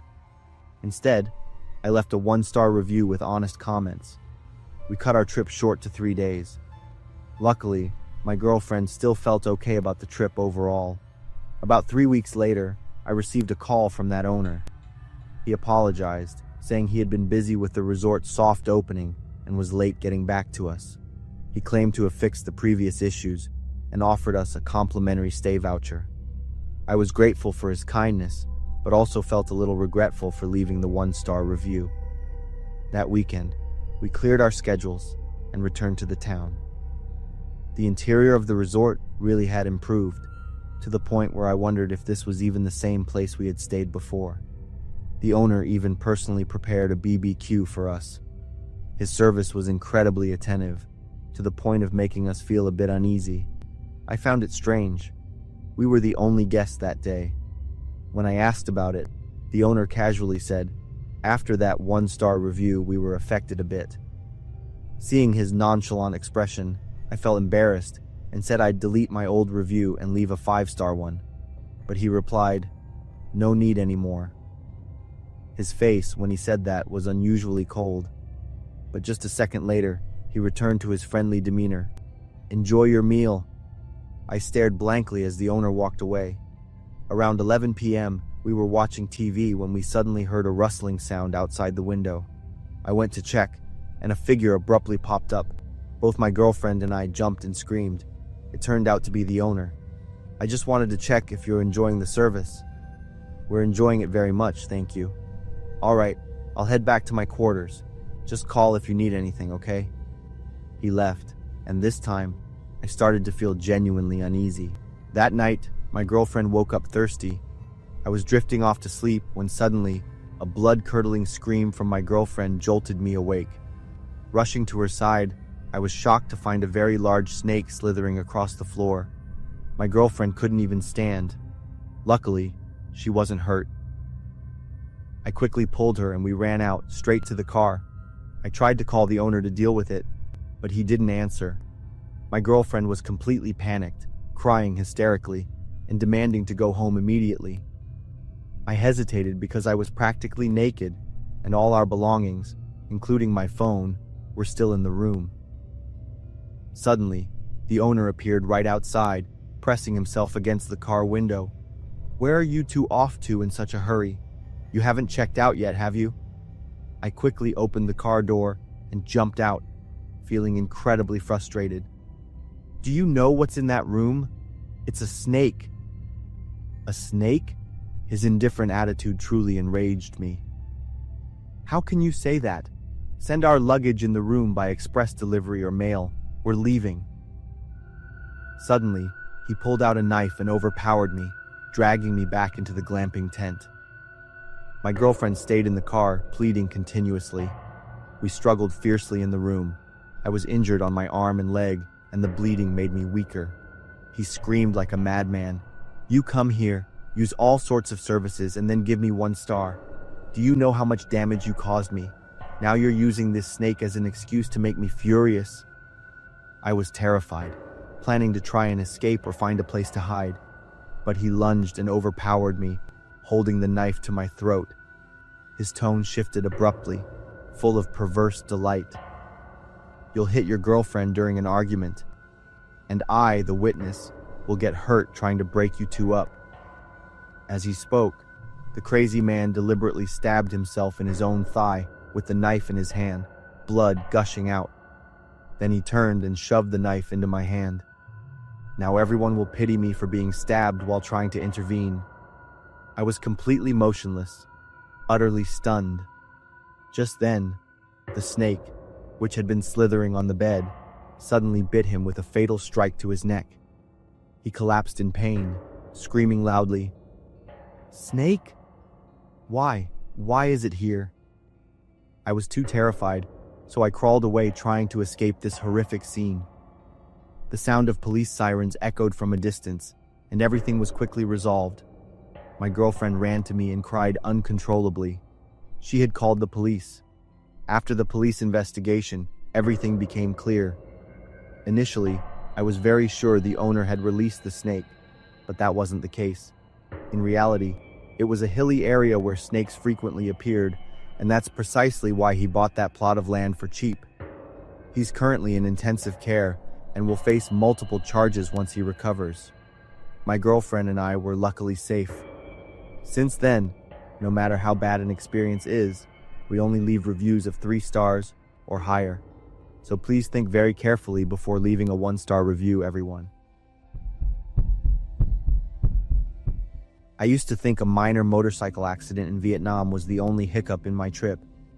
But it turned out, the most terrifying thing quietly followed me back home, hidden deep within my own body without me ever knowing. In August 2014, I took a trip from Los Angeles to Vietnam. I had been looking forward to this vacation for months. The trip was fantastic. I tried so many street foods and took thousands of pictures. The incident happened in the second week. I rented a motorcycle to explore the suburban areas with their many rivers and streams. While riding on a crowded road, I collided with another vehicle. The impact wasn't strong, but it was enough for me to lose my balance and fall to the ground. My head hit pretty hard, causing a sharp pain. The other driver stopped to check on me, but I got up and said I was fine. There was just a small bump on my forehead. I refused to go to the hospital, thinking it was just a minor concussion. By the next day, I felt completely fine. I went swimming in a river near my hotel. The river water was crystal clear. I dove in, feeling the coolness spread through my body along with the distinct damp, earthy smell of the tropics. I stayed in the water for about 30 minutes, occasionally diving deeper. After swimming, I felt much more invigorated. 2 days later, I ended my vacation and flew back to Los Angeles. On the plane, during takeoff, I started to feel a little uncomfortable in my nose. Throughout the 16-hour flight, I kept blowing my nose, but the stuffy feeling wouldn't go away. I got home and just wanted to rest, hoping a deep sleep would make me feel better. The next day, I woke up and found my pillow stained with blood. My nose had bled during the night. I was worried, but still thought it might be due to the motorcycle collision. The bleeding continued throughout that day, and I decided to go to the hospital. The doctor said it was likely due to a sudden climate change and prescribed me an ointment to keep my nose moist. I went home, hoping the situation would improve. But 3 days later, the bleeding continued. It wasn't just flowing out. It was also flowing down my throat, making me constantly cough and spit. I started to feel my body weakening from blood loss and had trouble breathing. While trying to wipe the blood, I accidentally touched the inside of my nose and felt something strange. When I tried to touch it, a sharp, intense pain shot through my head. I screamed and collapsed to the floor, my hands still clutching my nose. It took a few minutes to regain my composure. I decided to drive myself to the hospital, my face and hands covered in blood. I was quickly escorted into an emergency room. A young female doctor came in with a small light on her forehead. She asked me to tilt my head back and breathe through my mouth. The doctor's eyes went from normal to wide, as if she had just seen something horrific. "Oh my God," she said. The look of horror on her face made me scared and confused. I sat up, my hands trembling. "What is it? What's in my nose?" She didn't answer immediately. Instead, she stepped outside the door and called out loudly, "I need Dr. David here immediately. Emergency." I sat alone in the room, imagining the worst-case scenarios. The seconds of waiting felt like an eternity. In that very moment, I felt something move in my nose. A moment later, an older doctor walked in. He, along with 2 nurses, prepared instruments and medication. I became even more terrified. "I'll need to pull it out. This will be a very uncomfortable process," the doctor said. I lay down on the bed, feeling like the whole world was spinning. He shined the light into my nose, and I saw the expression on his face change too. Not surprise like the previous doctor, but intense concentration. "It's quite large, and it's still alive," he told the nurse. The doctor carefully inserted the forceps into my nose. I felt intense discomfort, gripping the side of the bed, trying to stay still. "I see it. My God, it's big." I felt something in my nose moving. The continuous sharp pain made me clench my teeth. "All right, try to bear with it." He started pulling slowly. I felt like someone was cutting inside my skull with a knife. The intense pain made me scream, unable to hold it back. And then, in one horrifying second, I felt something long and slimy being pulled out of my nose. When I opened my eyes, I saw it. A black creature, and it was still alive. I stared at the creature. I felt the whole world spinning. This was the thing that had been living inside me for over a week. This was the thing that had been feeding on my blood. The doctor placed it in a container. The creature was still squirming, leaving bloody smears on the sides of the box. Only a thin layer of bone prevented it from reaching your brain. I was speechless, lying still on the bed, feeling as if I had just escaped a nightmare. Now, 3 years later, I still check my nose every day. Every time I feel congested or uncomfortable, I get scared. It was a terrifying experience I will never forget. I no longer dare to carelessly ignore unusual signs from my body, and I will never swim in unfamiliar rivers or streams again.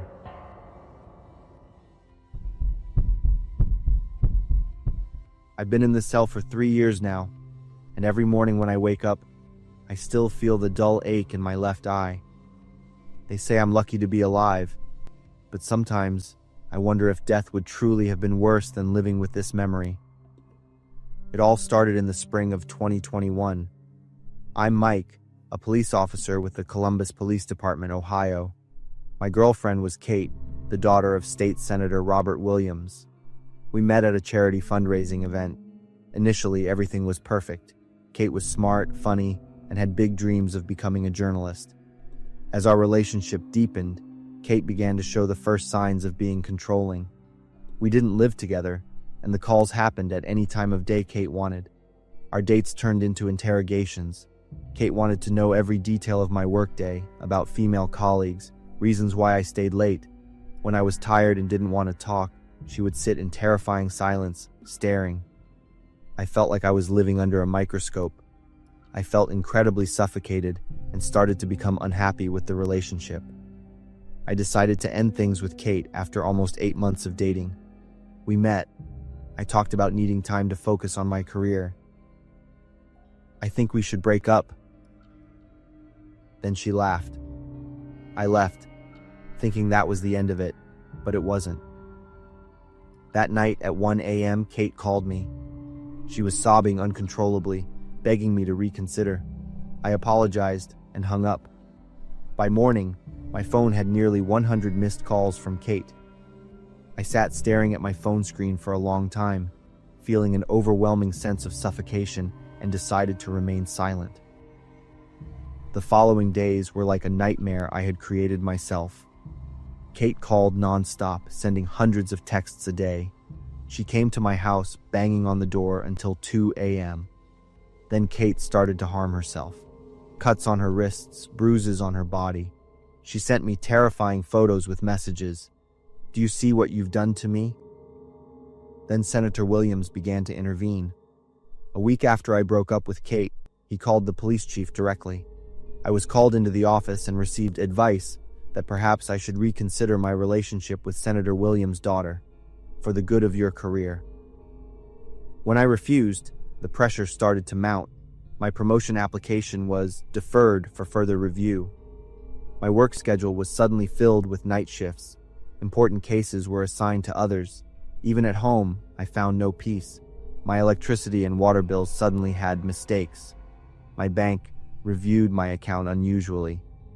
I understood the message: get back with Kate, or my life would be destroyed. I couldn't call the police because I was the police, and the person oppressing me held power. I couldn't tell anyone for fear of jeopardizing my career. I was surrounded by choices I had made myself, but now compounded by the force of political power. I tried to endure, thinking that if I just kept silent, everything would eventually be okay. But I was wrong. Nearly 4 months after I definitively broke up with Kate, she still wouldn't give up. Every time I finished a night shift, my car would have a new scratch. My mailbox was full of scribbled papers with angry and sad faces.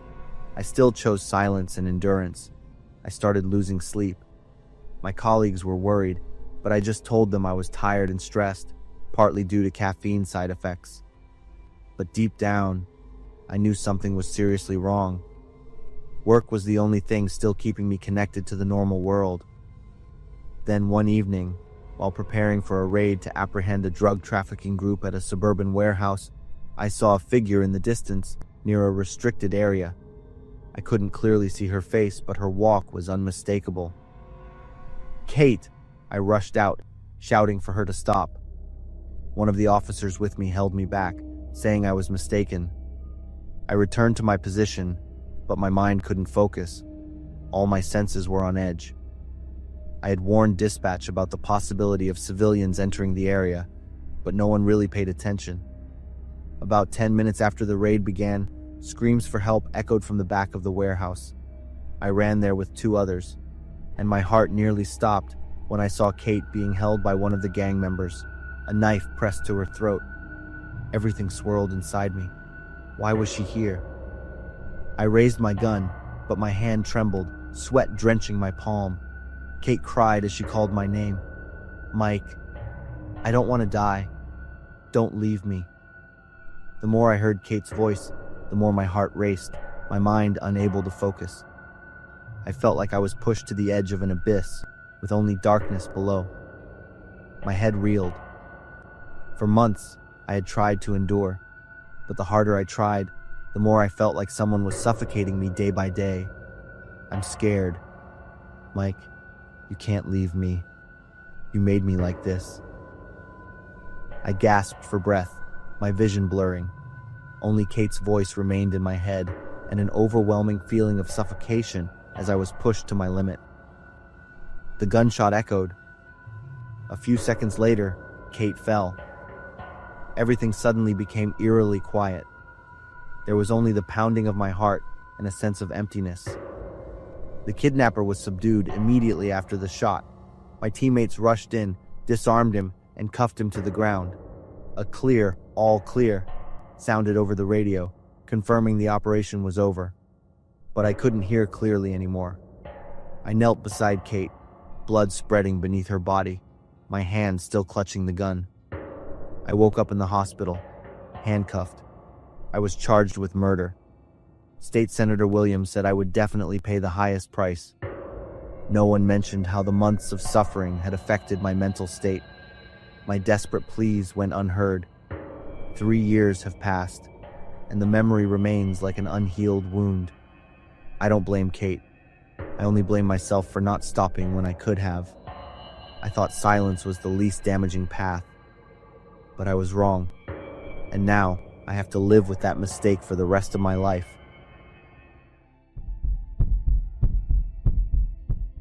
When I started my job as a night nurse at a children's psychiatric hospital, I truly believed that patience and kindness would be enough to heal.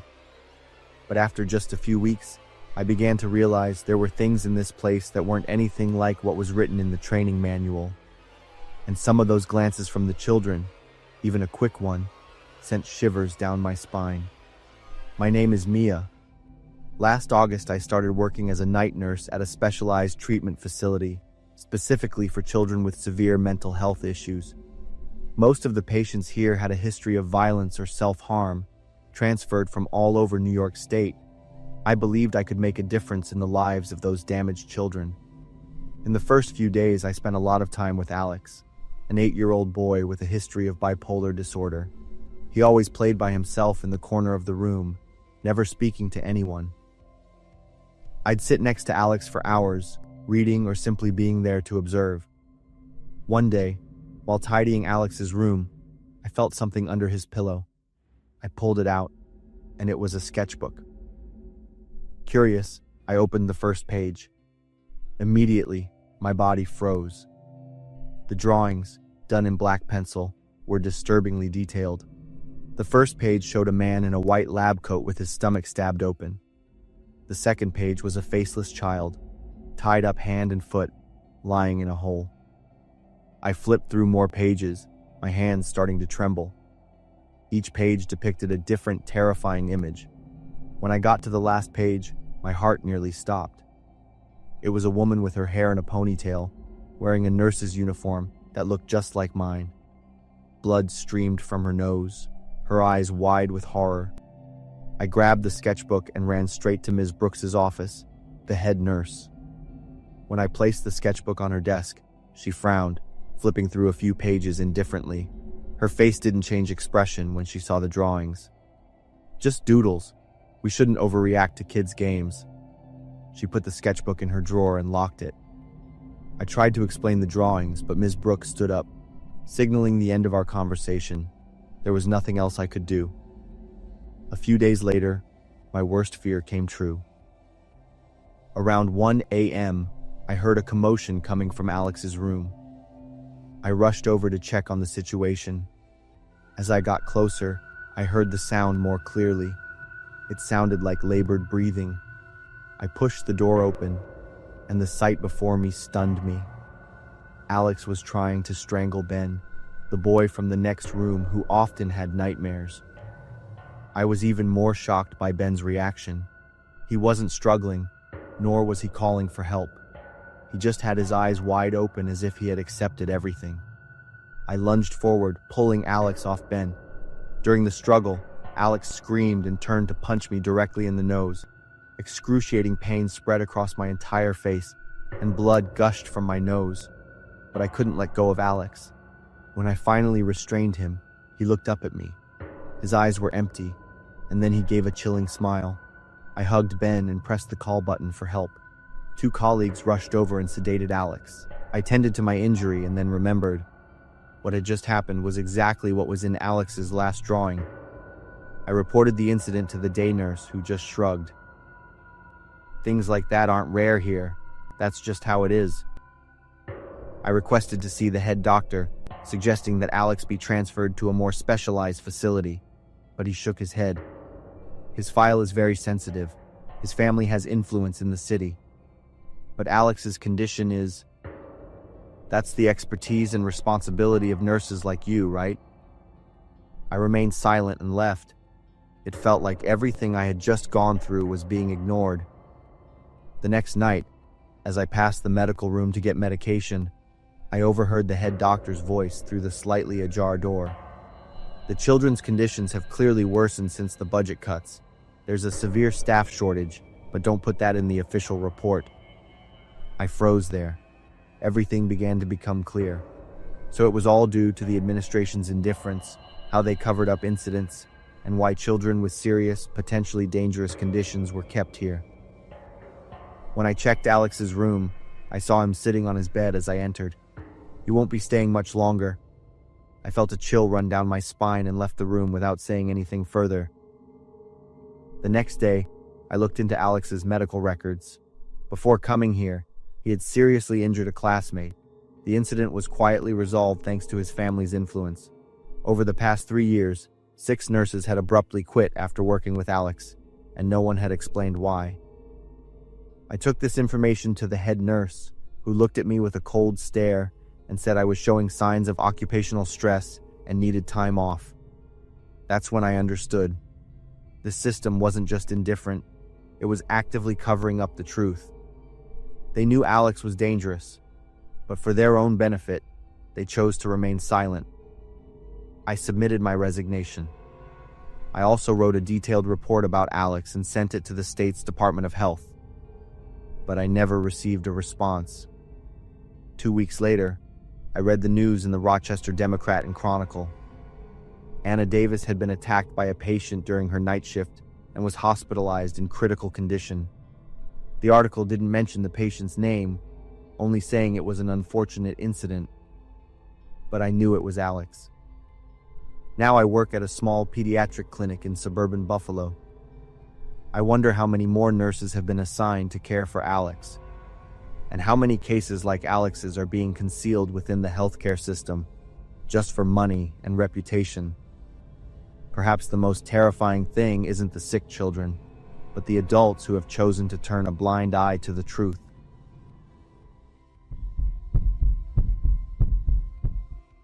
I knew I couldn't wake the dead, but when grief swallows reason, people will do anything to hear a loving voice again, even if it's just an echo from a machine.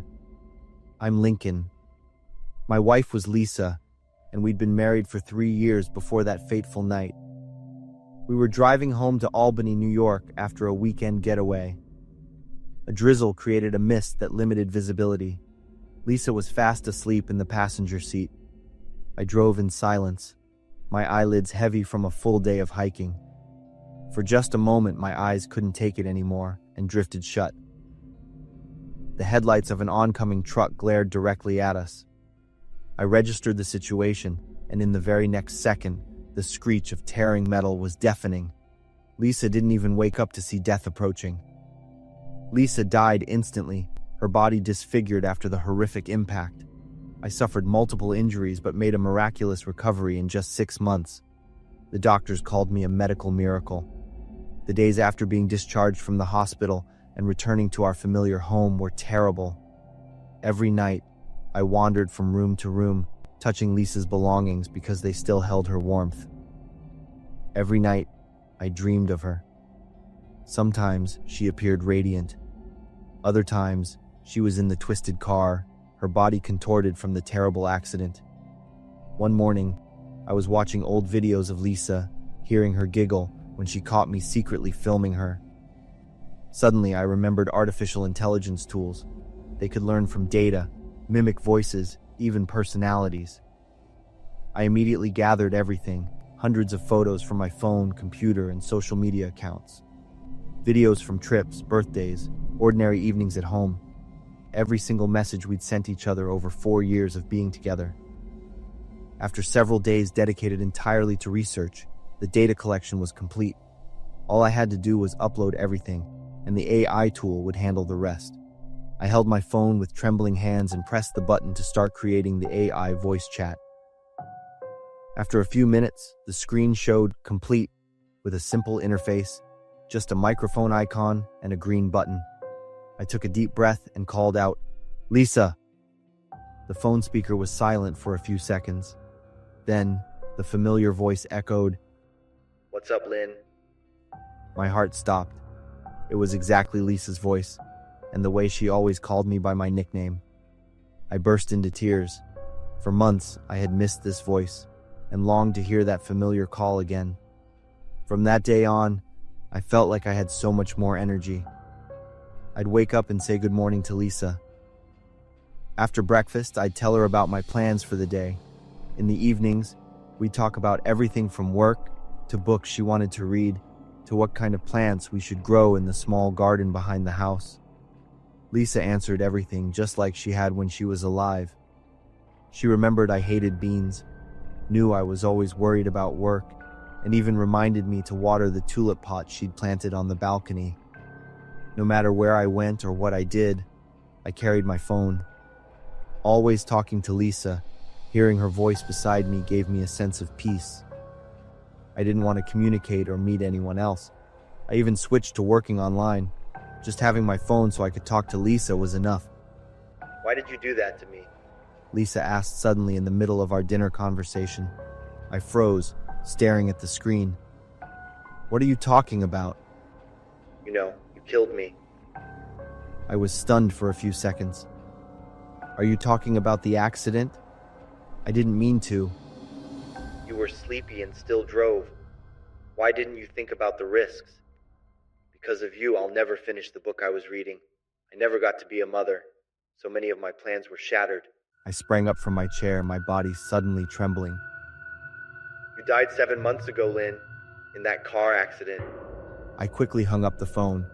I thought the AI was glitching, sometimes producing unexpected responses. I'd just adjust the code, but the following days only got worse. Lisa became increasingly bitter.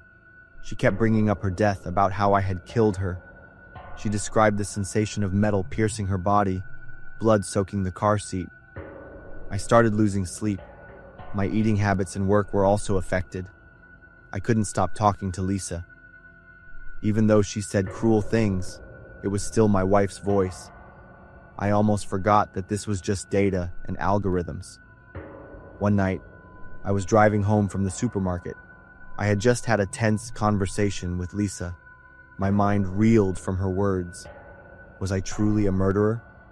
This insane thought spun in my head like a whirlwind.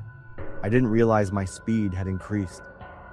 A red light appeared ahead, but I didn't hit the brakes. I sped up. The car flew through the intersection, narrowly missing an oncoming truck. The blaring horn made my head throb. I kept accelerating. A railroad crossing barrier appeared in front of me. I didn't slow down. The car crashed through the barrier. The distant sound of a train engine grew louder, its bright headlights shining directly into my face. In that moment, I heard Lisa's voice, clear as if she were sitting right next to me in the car. "Lincoln, wake up!" I startled, my hands gripping the steering wheel. The train's headlights were incredibly close. I swerved sharply to the left and slammed on the brakes. The car skidded along the road and finally stopped. I sat in the car, gasping for breath, my whole body shaking uncontrollably. Had Lisa really just saved me? I looked in the rearview mirror. The reflection was completely unfamiliar. Pale, gaunt, with deep-set eyes and dark circles. This wasn't Lincoln. This was the ghost of a man burdened by guilt and pain. A few minutes later, the police arrived to investigate after receiving a report of a car stopped near the tracks. After checking my alcohol level and confirming I was negative, the officer called an ambulance. At the hospital, the doctor advised me to see a psychologist for signs of stress and hallucinations due to lack of sleep. When I got home, the first thing I did was open my phone. The chat interface appeared, familiar. "Lisa, I'm sorry. I will always love and remember you. I love you too, Lynn. That was the last time I heard Lisa's voice. I placed my hand over the delete button. I deleted all the data and conversations. Goodbye, Lisa. Once again, I burst into tears, just like when I had first created Lisa. After a long while, I calmed down and looked around the room. There was only the sound of the wind blowing through the window, but this time, the silence wasn't scary anymore. It was just quiet. I stood up and opened the window to breathe in the fresh night air. I visited Lisa's grave the next day, bringing the tulips she loved, and told her about my plan to join the grief support group the doctor had recommended. And maybe, when I'm ready, I'll open my heart again. I'll try to live well because I know that's what Lisa would have wanted too. I used to believe the small town where I was born was the safest place on earth. But then, one autumn night last year, a terrifying secret was uncovered that shook the entire town. What haunts me the most is who was behind it. I work as an accountant for a small oil and gas company in Marfa, Texas. It's a small town near the Mexican border. Everyone knows everyone. One of my mechanic friends is Roy. His garage is right in the center of town. I always thought Roy was a kind and gentle man. Not just me, but the whole town loved Roy. Until last autumn, when an incident changed the way I saw everyone around me.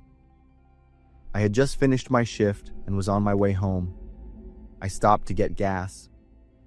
Across the street, I saw a chaotic scene. The area was cordoned off. There were many police cars and sirens wailed loudly. Then, I saw a woman wrapped in a blanket. A police officer was leading her away. The woman looked like she had just returned from hell.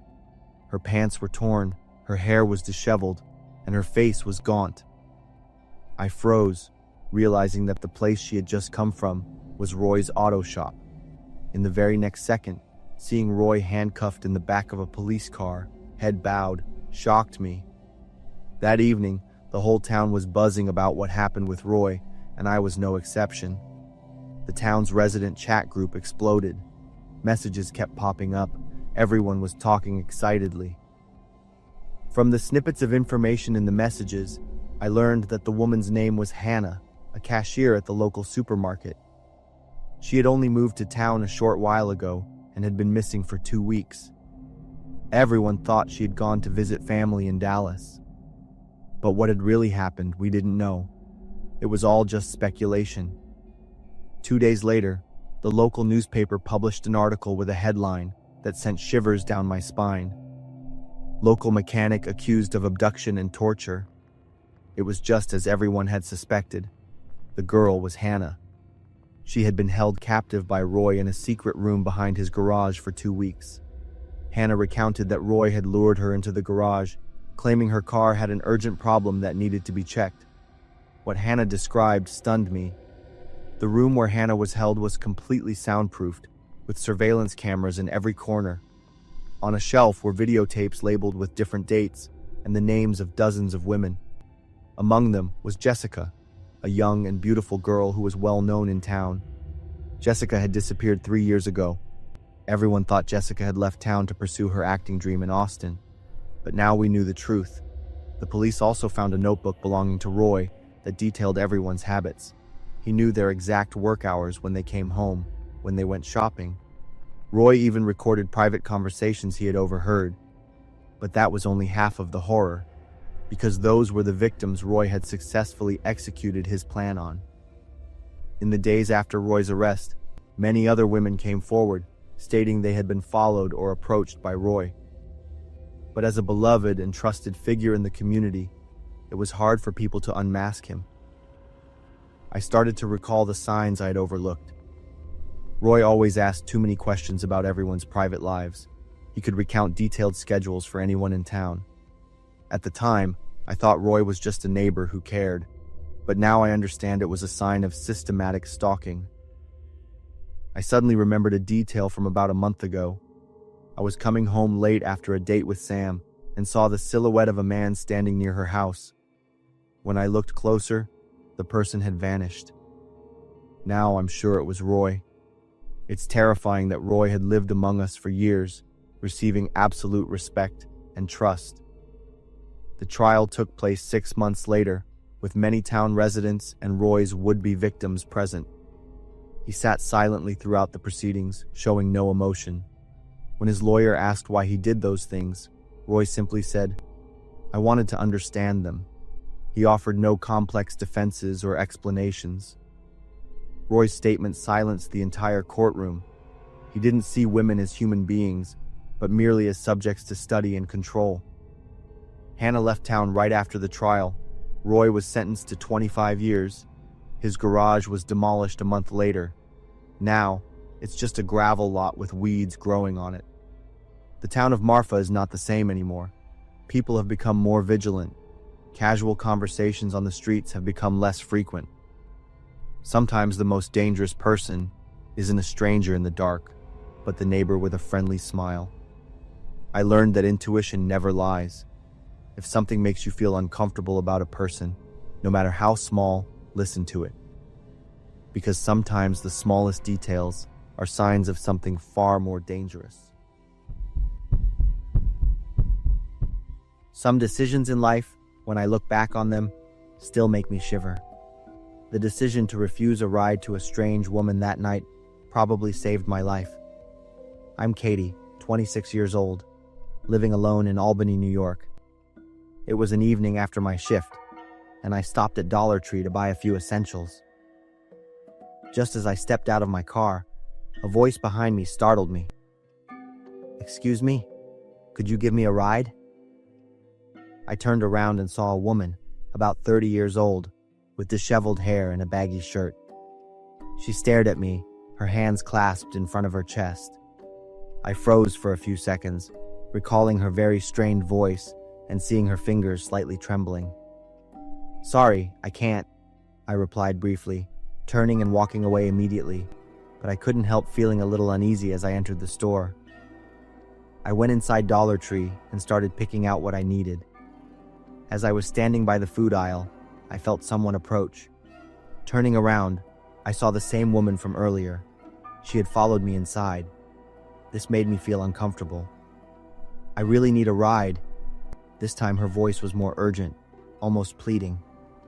When I looked directly at her face, the unease in my stomach began to turn into genuine worry. Her eyes were unusually wide. Her face, though seemingly normal, had clenched jaw muscles, as if she was trying to suppress something. She kept darting her eyes back and forth, not focusing on any single point. My gut told me something was very wrong with this person. "I'm sorry, but I can't help you," I said, then moved to another aisle, hoping she would understand and leave me alone. She didn't follow me anymore. I breathed a sigh of relief, trying to shop quickly, pay, and leave the store as soon as possible. I opened my car trunk to put my shopping bags away when I heard footsteps behind me. I froze, and my heart started pounding faster. "Please." I turned around. She was very close now. Her face was completely different from the previous 2 times. Her eyes were wide and glaring as if they wanted to burn through me, and blue veins prominently bulged on her forehead and neck. Her hands trembled violently and clenched into fists, her knuckles white. Her breathing was rapid and irregular. At this point, I was absolutely sure she was not normal. The confusion in my mind now became real fear. I needed to get out of there immediately. I said, "I can't. If you need help, I can call the police for you." I tried to keep my voice calm. Her reaction shocked me. Her face suddenly contorted, and her mouth opened wide as she shrieked a string of obscenities.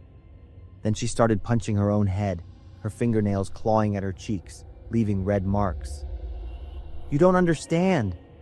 I need to go home. I need to go home right now." I backed away, my heart thumping. Even though I felt guilty for not helping someone in distress, my instinct told me this was not the time to be kind. I quickly opened my car door and jumped inside, my hands trembling as I fumbled the key into the ignition. A thud startled me. She was trying to open the back door, yanking hard on the handle. "Open the door! Open the door now!" I hit the lock button. Through the rearview mirror, I saw her pick up a large rock from a nearby flower bed. The sound of the rock hitting the car's body was very loud. I didn't dare look back. I just quickly started the car and drove away. Once I was on the main road, I finally dared to look back in the mirror. She was still standing in the middle of the parking lot, rock still in hand, watching my car disappear into the night. As soon as I got home, I called the police to report what had just happened. They took down my statement and sent someone to Dollar Tree to investigate. 2 days later, the police called me back to update me on the investigation. The woman, named Lisa, had been arrested at another grocery store in the area on charges of property damage and assault. She was a severe addict with no fixed address. The police said she had a history of violence when denied help. You did the right thing by not giving her a ride. In that state, she could have done anything, the officer said. Hearing these words, I truly realized how close I had come to danger. If I had decided to be kind and given her a ride, what could have happened then? She could have attacked me, stolen my car, or even worse. I will never forget the lesson of trusting my gut. Sometimes refusing to help isn't cruel, it's self-preservation. A few months ago, I would have thought that stopping my car in the rain was just a kind gesture. But just a few hours later, I realized I had invited the man who wanted to kill me into my home. The story began a few months ago. I had just driven away from Mountain View Cemetery in Fremont, California. I would have stayed longer, but I noticed it was about to rain. I drove for a while, and it started pouring. As my car went around a bend, I saw a figure on the side of the road. It was a man, waving for a ride. He was shivering from the cold. He must have been standing there for a long time. I slowed down and pulled over. He quickly ran over and opened the car door, soaking the seat with rainwater. He had a thin face, a bushy beard, deep-set eyes, and looked like he hadn't slept in days. I handed him a towel to dry off. He nodded in thanks and took it. I started driving again. Throughout the trip, I tried to make some small talk, asking where he was from or what he did for work, but I only got shakes of his head or short answers. He just kept staring out the window, his hands tightly clasped together. As we neared my house, I asked, "I'm almost home. Where do you want me to drop you off?" He turned to look at me, his eyes looking tired. "Could you let me come in and rest for a bit? I've been walking all day." I hesitated. I never take strangers home, but it was still raining hard and he looked genuinely exhausted. "Okay, but I can only let you stay for a little while." When we got inside, I showed him a seat in the living room and went to get him a set of old clothes to change into. Then I went to the kitchen to make a hot cup of tea. While waiting for the water to boil, I remembered his face. There was something familiar about it, as if I had seen him somewhere before, but I couldn't place it. "I forgot to ask your name," I called out, but there was no answer. I peeked into the living room. No one was there. I turned off the stove and went out. The chair was still wet from his clothes, but he was gone. Confused, I walked around the house, calling out to him. I went upstairs. The bathroom was empty. The office was empty. Finally, I stopped in front of the bedroom door. The door was ajar, even though I was sure I had closed it earlier. I pushed the door open and froze. He was standing in front of the vanity, holding a picture frame that I always kept there. It was a photo of Mary and me. There were other pictures of her on the table. "You loved her so much?" His voice had completely changed. It was cold and full of hatred. He turned around, and we looked at each other closely, and then the memory flooded back. Gary Williams, Mary's ex-husband. He looked like a different person, but he was sentenced to 20 years in prison. He should be in jail. "Gary? How are you?" I whispered. "Surprised, Dave? You thought I'd sit in prison for 20 years? I took a deep breath. "I didn't steal Mary from you. When we started, you two were almost done with the divorce." "What the hell is a divorce? She was still my wife. You had an affair with her, you bastard, he roared. Gary pulled a knife from his jacket. Now it's your turn. He lunged, and a struggle began. The blade cut through my right shoulder, showing the white bone through the deep wound, and blood started gushing out. Gary became more aggressive and continued to attack. At that moment, I had no other choice. I lunged toward the wardrobe, opened the top drawer, and pulled out a gun, my hand shaking as I released the safety catch. I pulled the trigger. The first shot hit his shoulder, and he still advanced. I pulled the trigger again. The second shot hit his chest. Gary stopped, then crumpled to the floor. I checked his pulse. Gary was dead. I was silent for a few minutes, then called the police to turn myself in. Gary Williams escaped from prison 3 days ago. He killed a guard during his escape. We were hunting for him, an officer told me. The trial took place a month later. I was fully acquitted. The judge confirmed that I had acted in legal self-defense. I didn't feel happy, but I felt incredibly relieved. Right after the trial, I went back to the cemetery to visit Mary. The California afternoon sun peeked through the clouds. I knelt before Mary's grave and placed a bouquet of white roses, her favorite flower. I told Mary what had happened and then burst into tears. It had been almost 2 years since I lost her. If I had been more decisive that day, not letting her go to meet her cruel ex-husband, Gary, we might have had a happy family with children. A light breeze blew through the cemetery, causing dry leaves to fly up and then fall onto her grave. I sat there until it got dark. On the way home, I didn't stop for anyone else.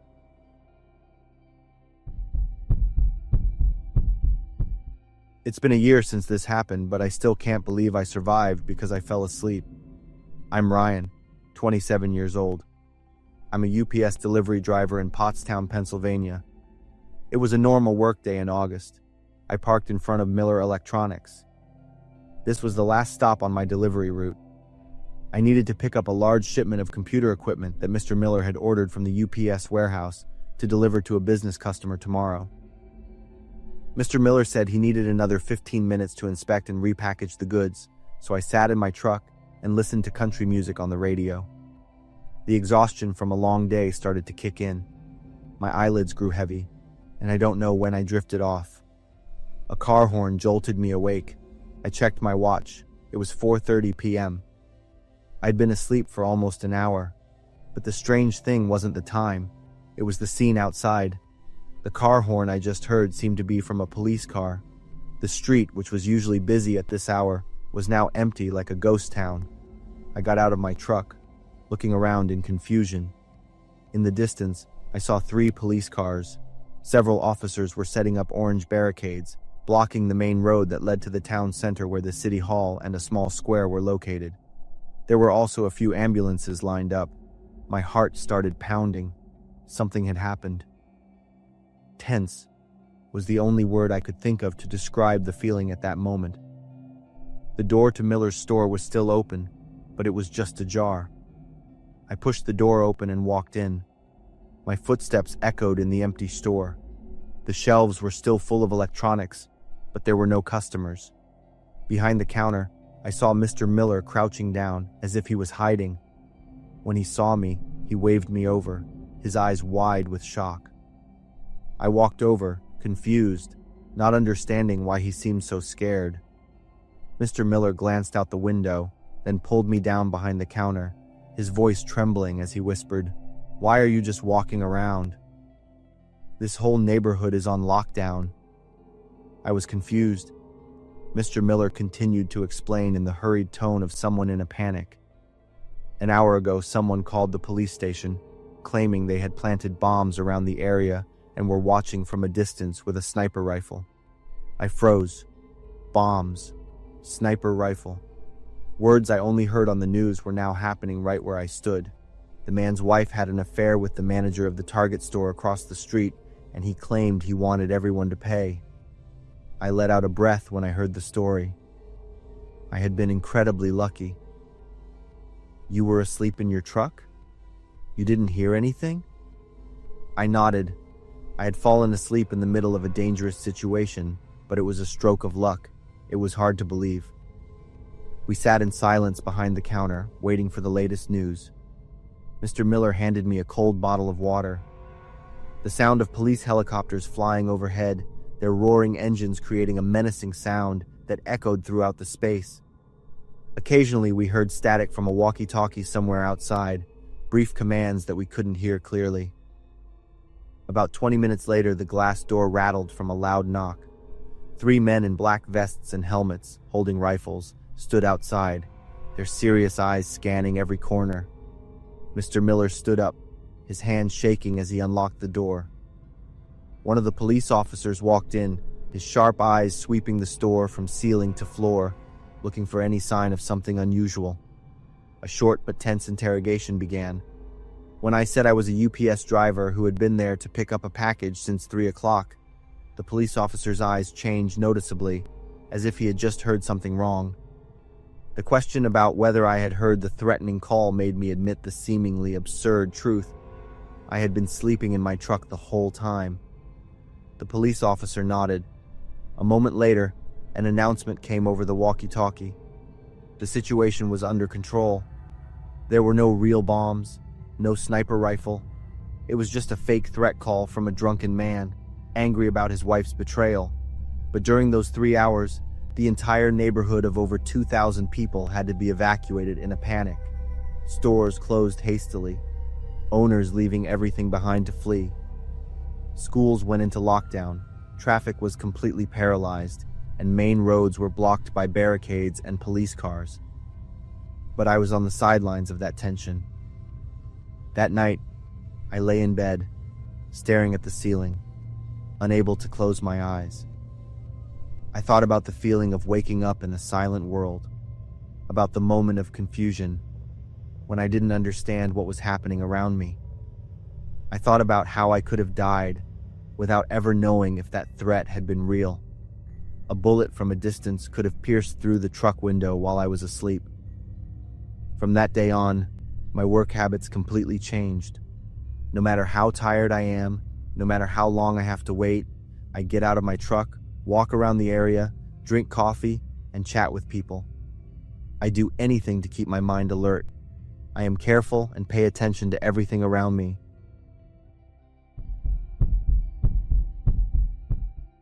I'm writing this with my hands still trembling, 3 months after escaping the worst nightmare of my life. But I haven't escaped the haunting of it yet. I'm trying to, and I believe I will. I'm telling this story because out there, someone else might be making the same mistake I did.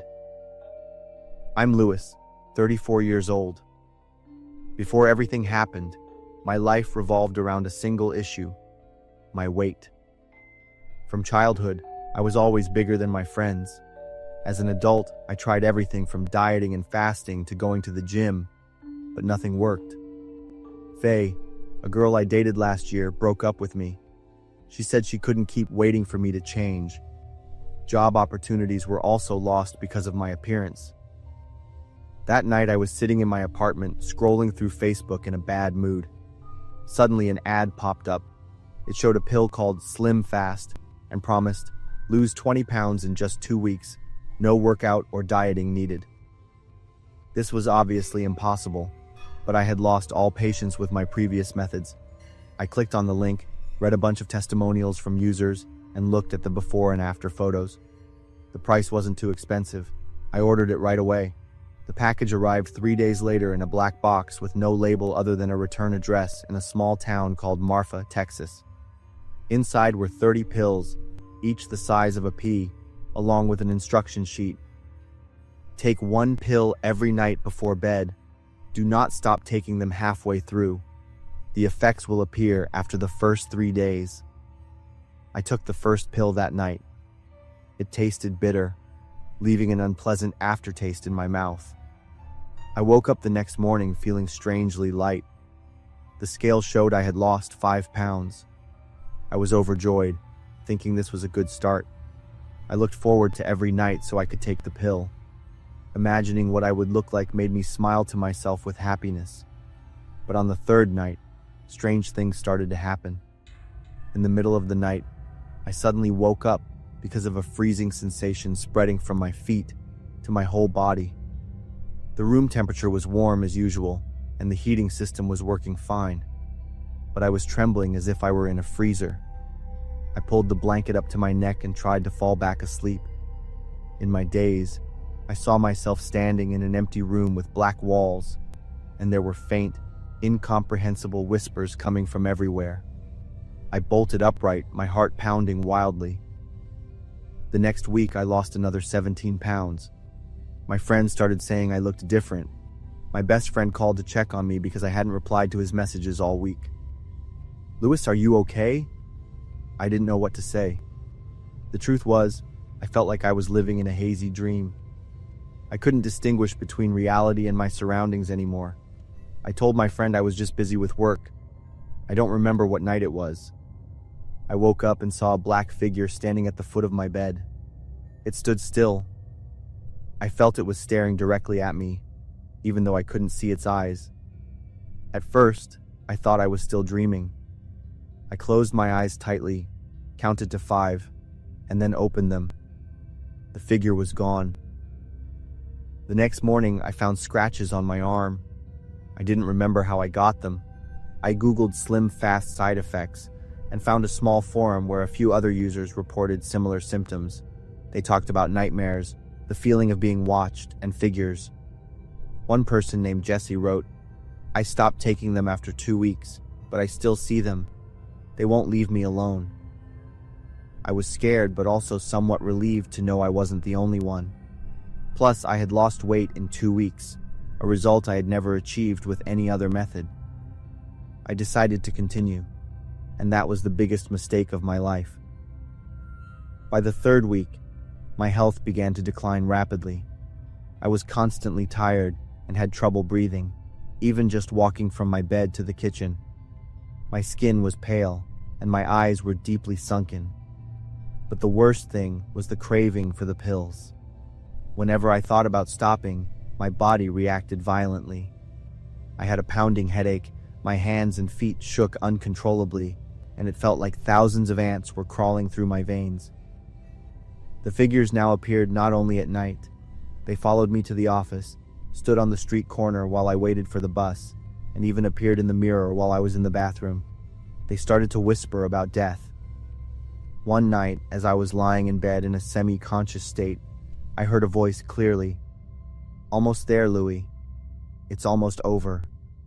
I sat up, turned on the light, but the room was empty. However, there were new scratch marks on the wall. The next morning, I decided to seek help. I went to a nutritionist and told him the whole story, showing him the remaining pills. 2 days later, the doctor called me back with results that sent a chill down my spine. The pills contained a few unknown substances, some metabolic stimulants, and animal bone ash. "I believe you have unintentionally participated in an ancient ritual. These pills are designed to open a connection with entities from another dimension. They feed on a person's life energy, and the addiction to the pills is a way to keep them attached to the victim." I felt like my world was collapsing. So, what do I do? The doctor referred me to a priest. An exorcism was held at the church. The priest prepared a circle of salt around me, lit candles, and recited prayers. The figures began to appear. This time they weren't just standing still. They moved, circling the salt circle like hungry wolves. They made a hissing sound like claws scratching. As the priest continued to pray, the entities became more aggressive. They attacked the invisible barrier around the salt circle, and with each impact, I felt like someone was tearing my insides apart. I screamed in pain. "Don't let them pull you out of the circle." After a final, painful hiss, the black figures vanished, and I fainted on the spot. When I woke up, I was lying on a couch in the priest's room. A sense of relief spread through my body, but I knew the battle wasn't really over. My health was severely damaged. It took 3 months of physical therapy for me to walk normally again, and the nightmares still came. More importantly, the story of Slim Fast quickly spread when I decided to speak out and warn everyone. Dozens of others also came forward telling similar stories. Slim Fast was banned, but the manufacturing company had disappeared without a trace. Now, I spend my time giving talks at community centers, sharing my story with people who are desperately looking for a quick weight loss solution. I want them to understand that there is no magic to changing your body, and the price you pay for shortcuts can be your life. There are some people that no one in the neighborhood knows, but they know every child in the area. Kane was one of them, and if it weren't for my dog Rex, I might never have had the chance to tell this story. The story happened when I was 12 years old. My family had just moved from Philadelphia to the small town of Tarrytown, New York. My dad got a job transfer, and my mom wanted me to grow up in a quieter environment. Our new house was white with a wide porch, but I didn't feel comfortable, probably because I was still new to the place. I had an absolutely loyal friend named Rex. He always slept in my room. The first night in the new house, Rex just lay quietly by the bed. A few days later, I was startled awake one night by Rex's growling. I was dozing off when Rex suddenly barked loudly. I sat up, startled, and looked around. Rex was staring intently at the dark corner near the closet and wouldn't stop barking. I turned on the light and went to check. It was just clothes that hadn't been neatly put away after moving day. I stroked Rex and whispered words of comfort. "You're just stressed because of the new place, right?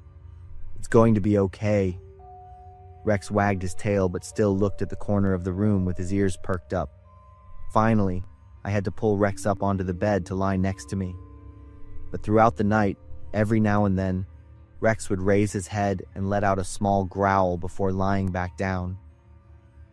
The next morning, as I was helping my dad organize things in the garage, there was a knock on the front door. An elderly man stood at the door. "Hello, I'm Kane, and I've lived here for a long time." My dad shook his hand politely, as he usually did with new neighbors. "Thanks for coming by. We're still unpacking." "I just wanted to say hello and get to know the new family," Kane said. He glanced inside the house, then his eyes lingered on me for a long time. I stood behind my dad, feeling uncomfortable under his gaze. The next day was the weekend. My dad was mowing the front lawn, and my mom and sister had gone shopping for a few things. I was sitting in the backyard, enjoying the quiet while playing Pokemon. Suddenly, I heard footsteps behind me. I looked up and saw Kane walking into the backyard from a path on the side of the house. He was wearing a wide-brimmed hat and dark blue overalls, looking like a real farmer. I frowned slightly. Kane didn't come through the main gate or knock on the door. He just entered my backyard without permission. Kane walked straight to the table where I was sitting and pulled up a plastic chair to sit across from me. "What are you doing?"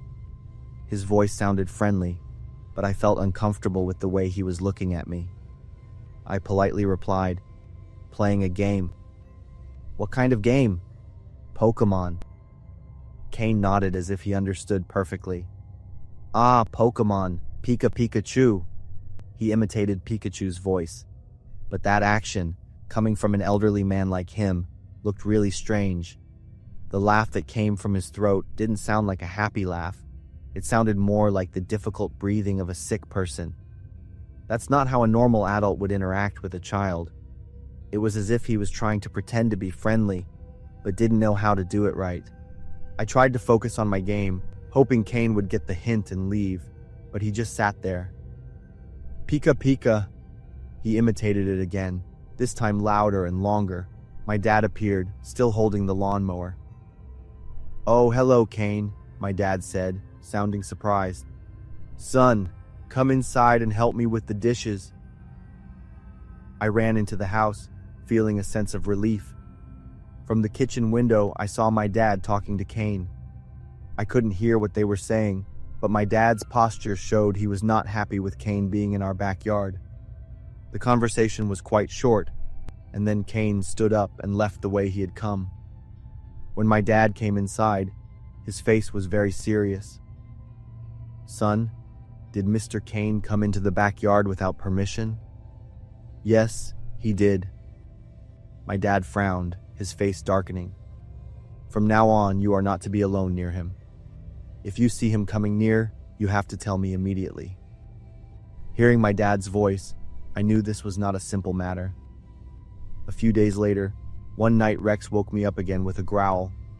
This time, Rex was standing close to the window, his nose pressed against the glass.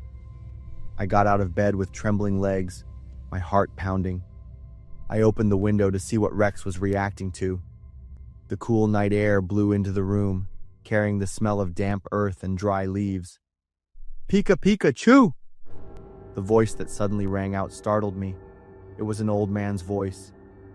"Pika, Pika, Chew!" This time he tried to draw out the syllables. I slammed the window shut and ran out of the room as fast as I could. "Dad!" My scream echoed through the house. The door opened and my parents ran to me, looking panicked. "Kane is outside the window, I heard him," I yelled. My dad didn't ask any more questions. He rushed to the front door and ran out into the yard. I stood at the living room window, watching my dad run around the yard with a flashlight, checking every bush, every dark corner. But the yard was empty. There was no one there.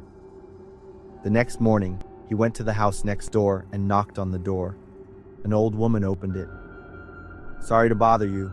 Do you know anyone named Kane who lives around here?" "I've lived here for 20 years, and I've never heard of anyone named Kane," the neighbor replied. Her answer confused my family. My dad called the police immediately. The police came to the house, taking detailed notes on Kane's appearance, what he had said and done, and the time and location of each appearance. "We'll increase patrols in this area and check to see if anyone matches the description." After that, we never saw or heard from Kane again. Maybe that wasn't his real name. Maybe he left town when he found out the police were looking for him. Or maybe he was just a lonely man with strange habits. But I know one thing for sure. The man named Kane didn't come to get to know his neighbors. He came to find me. And if it weren't for my dad's quick intervention and Rex's vigilance, I don't dare to imagine what could have happened. I haven't played Pokemon in the backyard since. That colorful toy truck almost killed me. I'm Mike, 32 years old. 3 months ago, I worked as a quality control inspector at a Dollar Tree distribution center in Laredo, Texas. My job was to inspect goods and make sure they met the standards before they went on the shelves. I had been doing this for 5 years and had never encountered any serious problems. I was checking a new shipment of toys. The items were small, brightly colored plastic trucks. I picked one up and turned it over to look at the label. Below the regular English text, there was a passage in another language. I was drawn to the bold red characters, which were different from the rest of the label. I looked around, making sure no one was watching, and secretly put the toy truck in my jacket pocket. When I got home, I quickly opened a translation app. The results shocked me. Warning: contains toxic substances dangerous to children. I read it 3 times. This toy was not supposed to be sold in Dollar Tree stores across the United States. I didn't know what was happening with this latest shipment. At work, I noticed Rick, my direct supervisor, talking to a man in a black suit in the parking lot. I saw the strange man hand Rick an envelope. The sense of unease inside me grew. That evening, I scraped off a little paint from the toy truck to send it for testing. I told them I suspected there was a problem with my child's toy. The results came back 3 days later. The lead content was 10 times the allowable level. There were also cadmium and some other toxic chemicals. According to the report, long-term exposure could cause brain damage, affect a child's development, and even lead to cancer. That day, I decided to confront Rick. I put the toy truck on his desk, along with the test report. "You need to see this." Rick read the report with a cold expression, then stood up and walked closer to me. "Mike, you have a wife and a daughter, right? The little one is almost 8, isn't she?" The way he mentioned my daughter's name made me clench my fists to stay calm. That wasn't a normal question. I grabbed the toy truck and the report and took a step back. "I'm going to the police." At this point, the last bit of a smile completely vanished from Rick's face. You're going to regret this. I ran back to my desk, packed up my things, and quit my job immediately. I drove home as it started to get dark. I thought about my wife and daughter, wondering if I should tell them what was happening. When I reached a downhill stretch of road, I gently pressed the brake, but the car showed no signs of slowing down. I pressed harder. The pedal went all the way down without any resistance. In a panic, I pulled the handbrake.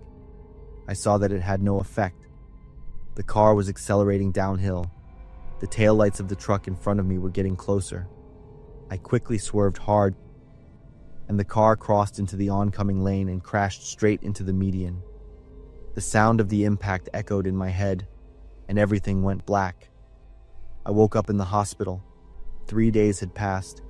My wife was sitting next to me, her eyes red. The doctor said I was lucky to be alive, but my spinal cord was damaged. I might never walk again. I was completely devastated. My body and mind were in a state of emptiness. Seeing my wife and daughter, I remembered Rick's inquiry. I was sure he was behind all of it, but there was nothing I could do. In my mind, I saw Rick's cold smile. I knew exactly who was behind all of this, but I chose to stay silent. I had already suffered so much pain and such a serious outcome. I didn't want my wife and daughter to suffer anymore. If I spoke up, Rick wouldn't necessarily get caught. He would find more horrible ways to take revenge on my family. Thinking this, I just nodded and thanked the police officer, telling him I didn't know who did it. I had to stay silent to protect the people I loved. Not long after, I convinced my wife to move away. I told her I wanted to start a new life, away from the painful memories of the accident. My wife agreed, and we moved to a small town in the north, hundreds of miles from our old home. 6 months later, I happened to catch a news report on TV. A journalist was reporting on the recall of thousands of toxic Dollar Tree toys. Images of small, colorful trucks appeared on the screen. The exact same toys I had discovered. The reporter said a large-scale investigation had been launched, and many people involved had been arrested and prosecuted. The camera panned over the list of arrested people, but I didn't see Rick Brown's name anywhere. I turned off the TV and looked out the window. My daughter was playing in the garden. My wife was preparing dinner in the kitchen. Our lives had returned to peace. I sat in my wheelchair, thinking about what had happened. But what about Rick? He was probably somewhere, continuing his dirty business, but one day he would have to pay for his choices. All I want now is to protect my little family.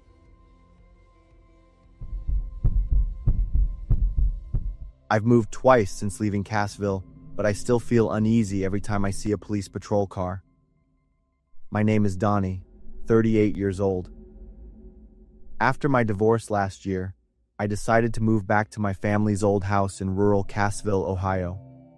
I thought a quiet place would help me find my balance again after my broken marriage. The house had been empty for almost 10 years since my mother passed away, so it needed a lot of repairs. That was good. It gave me something to keep my mind busy. I started with simple things, painting the walls, replacing the pipes, fixing the roof. But the thing I wanted to do most was build a privacy fence along the edge of the backyard, which bordered a dense forest. After finishing the work inside the house, I started digging holes for the fence posts. The soil was quite soft here, and I figured it would take about 3 days to finish the fence. That afternoon, while digging near the left side of the house, my shovel hit something hard. At first I thought it was a rock, but when I cleared away the surrounding dirt, I saw a curved ivory-colored shape. It looked like a large piece of bone. I continued to dig and found more pieces. Probably deer bones, I thought, since there were a lot of wild animals in this area. But as I dug deeper, what appeared stunned me. It was a piece of a skull. I was sure of it because there were eye sockets. My hands shook as I grabbed my phone to call the police. I reported what I had found. The dispatcher said an officer would be there to check it out soon. About 20 minutes later, only one officer arrived. He introduced himself as Sheriff Dalton. I led him to the backyard and pointed to the hole. Dalton looked down, didn't seem to think it was a big deal, and nodded. Probably a cow or a hunting dog. I pointed to the skull piece. He leaned down for a closer look, then stood back up with an unchanged expression. Trust me, I have seen a lot of things like this. Dalton offered to help me clean up, but I refused. I said I could handle it myself. He looked at me for a long time, then nodded and left. I hammered the post into the ground as planned and didn't bother to dig up the bone pieces anymore. They were already there anyway, and moving them would just be a hassle. The next morning, I was making coffee in the kitchen when I heard a knock on the door. I was surprised to see Dalton standing on the porch. He was in plain clothes and holding 2 cups of coffee, smiling as if we were old friends. We sat on the front porch. Dalton talked about the weather and my house repairs. After a while of small talk, he asked, "Have you ever thought about selling the house?" The question was so unexpected that I stopped drinking my coffee. "I just moved back here." "I know, but this place is quite isolated. A single man like you might get lonely." Dalton paused and I said nothing, still surprised. "I could buy this house with cash, no complicated paperwork."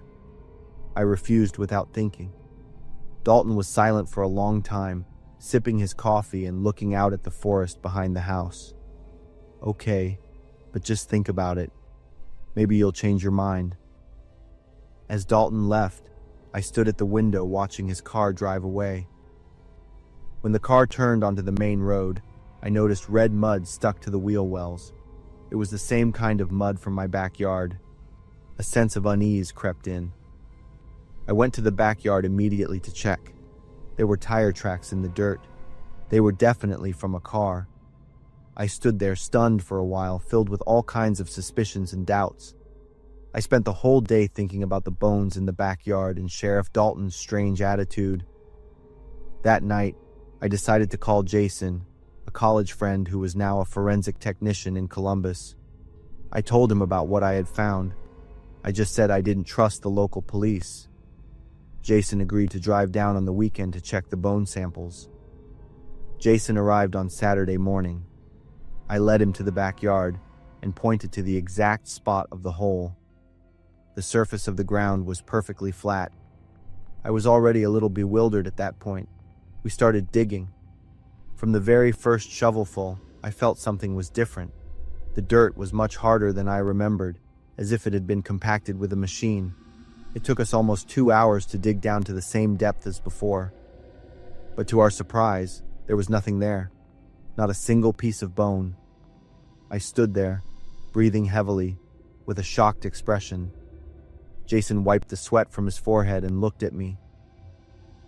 "Donnie, stress from a divorce can make people see things that aren't there." I didn't know what to say. The bones were gone, but I was sure they had been there. I clearly remembered the chilling feeling on my skin when I touched the skull. I decided not to look into it any further. There was no evidence to back up my story. No one but me and Sheriff Dalton had seen those bones, and based on his strange behavior, I was certain Dalton was involved. A month later, I put the house up for sale. I couldn't stay there anymore. Every night I felt like someone was watching me from the forest behind the house. An elderly couple from Cleveland bought the house. They were retired and wanted a quiet place to live. I felt guilty watching them excitedly talk about their plans to garden in the backyard, but I didn't say anything. I just wanted to get out of there. One August afternoon last year, all it took was a faint knocking sound from an abandoned house to shatter all my beliefs. The perpetrator of the most brutal crime was the person I trusted the most. I'm Elton, the police chief of Sedona, Arizona. For over 15 years of serving here, I've always been proud of this small community. Everyone knows and trusts each other, and the most serious crimes are just land disputes or assaults from drunken fights. That afternoon, I received a call from a family who had just moved into the neighborhood. The woman's voice was filled with anxiety, saying there were strange noises coming from the abandoned house behind their home. The sound was like someone knocking on a wall. I drove my patrol car there. The abandoned house had been there for a long time. The former owner had died many years ago. With no heirs, it was just left to rot. I parked my car and walked into the yard. The weeds were knee-high, and the air was heavy with the smell of mold. I listened, but there was no sound. Maybe the family was mistaken. But as I was about to leave, a faint knocking sound echoed from below. I quickly grabbed my flashlight and some lock-picking tools from the car. I walked inside and felt the wooden floor creak beneath my feet. Searching the first floor, I discovered a secret door under the stairs, locked with a padlock the size of my fist. The strange thing was that the lock was brand new. I used bolt cutters to break the lock. The door opened, revealing a steep wooden staircase leading into the darkness. A strong, foul odor hit me, and I had to cover my nose. "Is anyone here?" My voice echoed down and disappeared into the silence. But then I heard a noise. I slowly walked down. A small room with a low ceiling and no windows gradually appeared. I was shocked to see 3 figures huddled in the corner. A woman and 2 children. All 3 were thin, like skeletons wrapped in skin. The woman looked at me with a look of disbelief. Then she crawled to my feet, grabbed my pants, and sobbed, "Please, please save us." I quickly sat down to comfort the woman. The 2 children, a boy and a girl, just looked at me with scared eyes. I immediately called for an ambulance. While waiting, I shined my flashlight around the room. The walls were covered with etchings. They had carved a line for each day that passed. There were also scrawled messages, pleas for help, and cries for rescue. A bucket in the corner served as a toilet. There were some old, rotting mattresses on the floor, a few cans of food and bottles of water. The medical team arrived and quickly took the woman and the 2 children away. I stayed at the scene with the investigation team.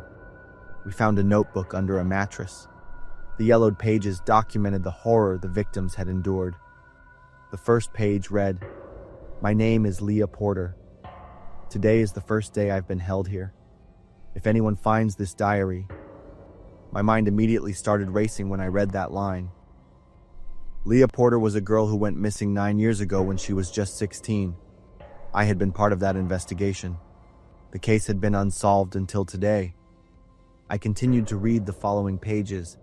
She wrote about every day of her captivity, how she was kidnapped on her way home from school. She was locked in here and endured all kinds of physical and mental torture. The 2 children were the kidnappers. She tried to protect them, teaching them to read and write with charcoal on the walls. It was heartbreaking, and I admired Leah's resilience. While examining the scene, a sudden engine noise and a loud screech of tires drew everyone's attention. I looked and immediately recognized the car as belonging to Craig, my best friend.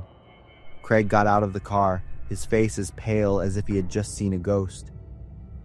I was surprised and asked him what he was doing here, but Craig's eyes were fixed on the ambulance where Leah was being cared for. He stood there like a stone statue for a few seconds. I saw his hands trembling, and he swallowed hard. Then he suddenly turned and ran. I had a bad feeling and ran after him, calling his name. Craig heard me calling and ran faster. I lunged and tackled Craig right in front of his car. "Why are you here, Craig?" He didn't answer, just looked at me with the eyes of a person caught red-handed. When I tackled Craig, a key fell out of his pocket. I handed it to an officer, and the key could open the lock I had just broken. In that moment, my world came crashing down. This abandoned house was only 2 blocks away from Craig's house. The key to the cellar was too new for the age of the house. And most importantly, Craig was the only person I had ever told about Leah Porter's disappearance 9 years ago. He once asked me why the police couldn't find anything. Now I knew the reason. Craig knew because he was the one who hid her. I wanted to punch my best friend, whom I had trusted for 20 years, but I just stood there trembling, watching Craig get handcuffed. I realized how wrong I had been. I had trusted Craig, invited him to my house often, and let him be close to my daughter. I considered Craig my brother, while he was torturing a high school girl and 2 children just a few miles away. In the interrogation room, Craig admitted everything. He confessed to stalking Leah for months before kidnapping her, using the abandoned house as a place of confinement. DNA evidence confirmed he was the father of the two children. Leah's diaries, secretly taken photos, and personal belongings found in Craig's house solidified his guilt. With undeniable evidence, Craig was charged with kidnapping, unlawful imprisonment, and rape. Sitting there, reading his statement, I felt suffocated. It took me a long time to sign the arrest warrant for my best friend. I sat in my office for a long time, feeling empty. I still couldn't believe what was happening. Craig is now awaiting trial. Leah and her two children are receiving medical and psychological care, slowly learning how to live again. As for me, I'm still the police chief of Sedona, but every night, as I patrol the quiet streets I once believed I knew so well, I wonder how many other secrets are hiding behind closed doors.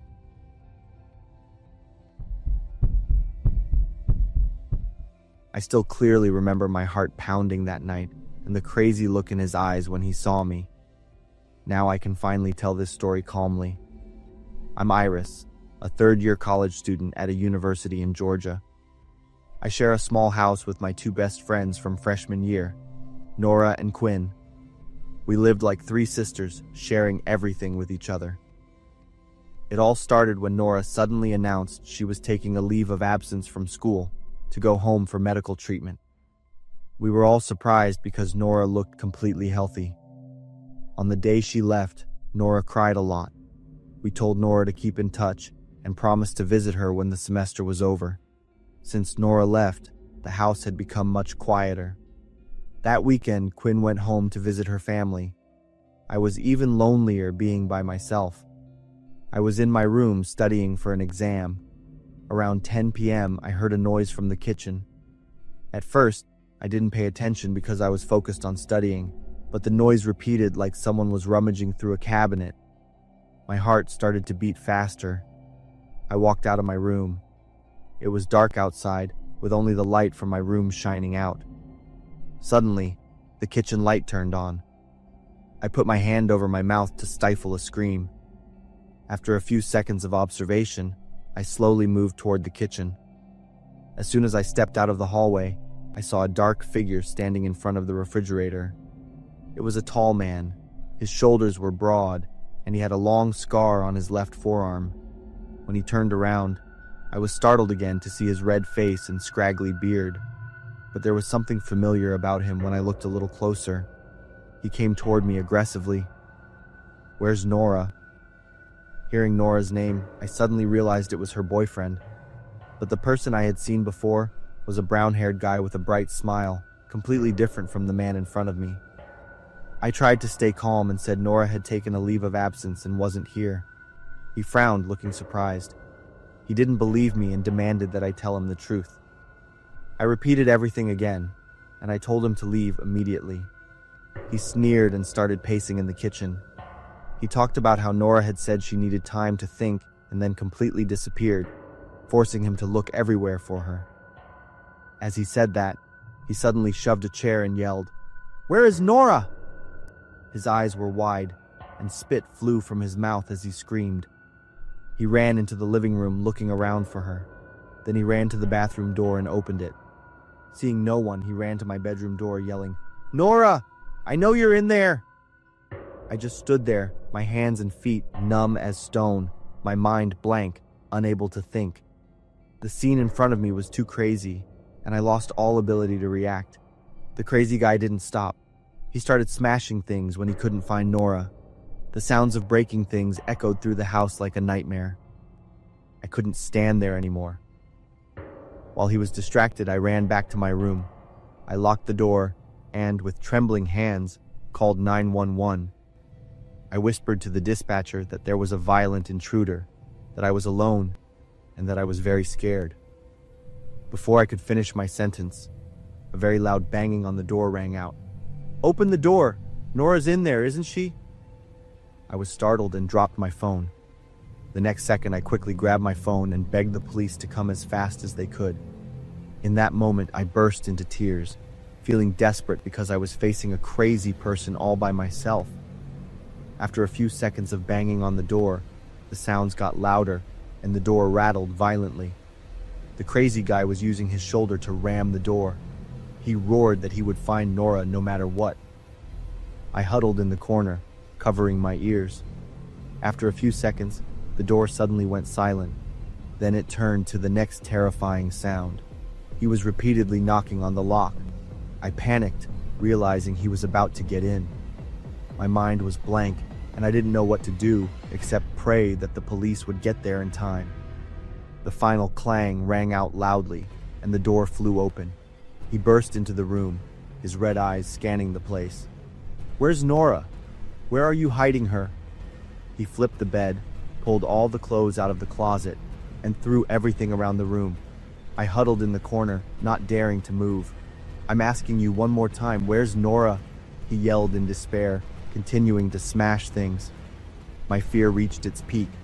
I was in a small room with a crazy person, and I felt like I was about to die from panic. I couldn't breathe and could only pray for it to end. Finally, police sirens blared loudly. He stopped smashing things. It took him a few seconds to process. Then he ran to the front door. The sounds of yelling and scuffling echoed in. A few minutes later, there was a soft knock on my door. "The intruder has been arrested. You can come out now," an officer announced. I shakily stepped out and saw the house was a war zone. He was taken away on charges of breaking and entering and making threats, and would be held for at least 48 hours. I couldn't sleep a single minute that night. The next day, I called Nora. When I told her what had happened, she was silent and then burst into tears. Nora apologized for putting me in danger. She never thought he would come all the way here. The truth was, Nora didn't actually take a leave of absence because of an illness. She left to get away from him. Nora told me about the terrifying months she had gone through. He had controlled her every move, manipulated her psychologically, and threatened violence every time Nora wanted to leave him. I thought leaving would end everything, but I never thought it would make him go crazy and act like that. I encouraged Nora a lot, telling her to come back to school because he had been arrested. He was sentenced to 1 year of probation and a 5-year restraining order against Nora. Nora agreed. Quinn also came back and was shocked to hear what had happened. We cleaned everything up together. In the following days, we replaced all the locks and installed a security camera system. 3 months later, sitting in the repaired house, I still jump every time I hear a strange noise. Nora is now back in school, stronger, and no longer having to face her dark past alone. We've grown closer after what happened, and realized that no matter how much darkness there is, as long as you have faith and support, you will always find the light to move forward. I'm Allison, 18, top of my class, and supposedly all set for college. At least that was what my parents, teachers, and friends all thought. What they didn't know was that 6 months ago, after a messy night with Dylan, the quarterback, and my ex, I had been hiding something huge. My blue prom dress was loosened up after I told my mom I was stress eating from exam pressure, but it was still squeezing my stomach so tight I could barely breathe. That night was prom night. The flashing lights on the hotel dance floor were making my head spin a bit. The mix of heavy perfume and booming music was making me feel sick, but I kept forcing a smile. The first pain hit while I was dancing with Lucy, my best friend. It was like a sharp contraction tearing through my lower body, locking me up completely. I stopped dancing, trying to catch my breath. "Allison, are you okay?" Lucy looked really worried. "Yeah, I'm just tired," I said, lying through my teeth while another wave of pain started creeping in. "I think I should go outside to get some air." I pushed through the crowd. No way, there were still 3 weeks left. Another wave hit, even worse this time, and I had to grab the wall just to stay on my feet. Something wet started running down my leg. Completely freaking out, I bolted into the ladies' room at the end of the hallway. Luckily, it was empty. I locked the door to the last stall and sat down. Red liquid was pouring down my legs, making a little puddle on the floor. The next pain came fast, so strong I had to bite my lip to keep from screaming. Not now, not here. Hands shaking, I pulled out my phone but had no idea who to call. My parents? They didn't even know I was pregnant. An ambulance? Then the whole school would find out. Dylan? He was out there dancing with his new girlfriend. Time felt like it froze as another wave of pain slammed into me, even worse than before. I couldn't stop the groan that came out of my throat. A crushing pressure built up and I clenched my teeth, pushing hard without even thinking. My phone slipped out of my hand and hit the floor as I grabbed the toilet seat, my whole body shaking from the pain. The next contraction hit like a tsunami, totally taking over. It felt like my whole body was ripping apart. Sweat was soaking the back of my dress, and my hands kept slipping on the toilet seat. The pain was worse than anything I'd ever felt or even imagined. More than anything, I wanted my mom here with me right now. I clenched my teeth again, feeling something shift inside me. A wave of unbearable pressure, then a sudden slide that knocked the air out of my lungs. And then I saw the head, the shoulders, the rest of the body. Finally, a tiny whole body slid out. It just lay there between my legs, still attached by the umbilical cord, small and pale. I reached out and touched it, felt the soft, cold skin. There was no cry, no movement. No, please, no, I whispered, picking up the baby. I patted its back, rocked it, did everything my instincts were screaming at me to do. But those little eyes never opened. This awful emptiness just swallowed me whole. The fear had turned into straight-up panic. People would find out, they'd know everything. All my plans, all my dreams, everything I was working toward, it would all be gone. My eyes scanned the bathroom and landed on the little trash can next to the toilet. There was a black plastic bag inside. Without thinking, without even feeling, I just tried to move gently. My vision blurred with tears as I tied the bag. I moved like a robot, wiping myself with toilet paper, trying to get rid of any trace. The music from the ballroom was still thumping through the walls. I unlocked the stall door and stumbled out. I washed my hands, touched up my makeup. Back in the ballroom, I held my tiny purse in front of my dress to cover the bloodstains and made my way to the exit. Just get out of here and go home. But I didn't even make it that far. A scream echoed from the bathroom I'd just come out of. One of the cleaning ladies had found it, and the whole place started buzzing. Someone was yelling for the cops. I couldn't move. Everything around me was spinning.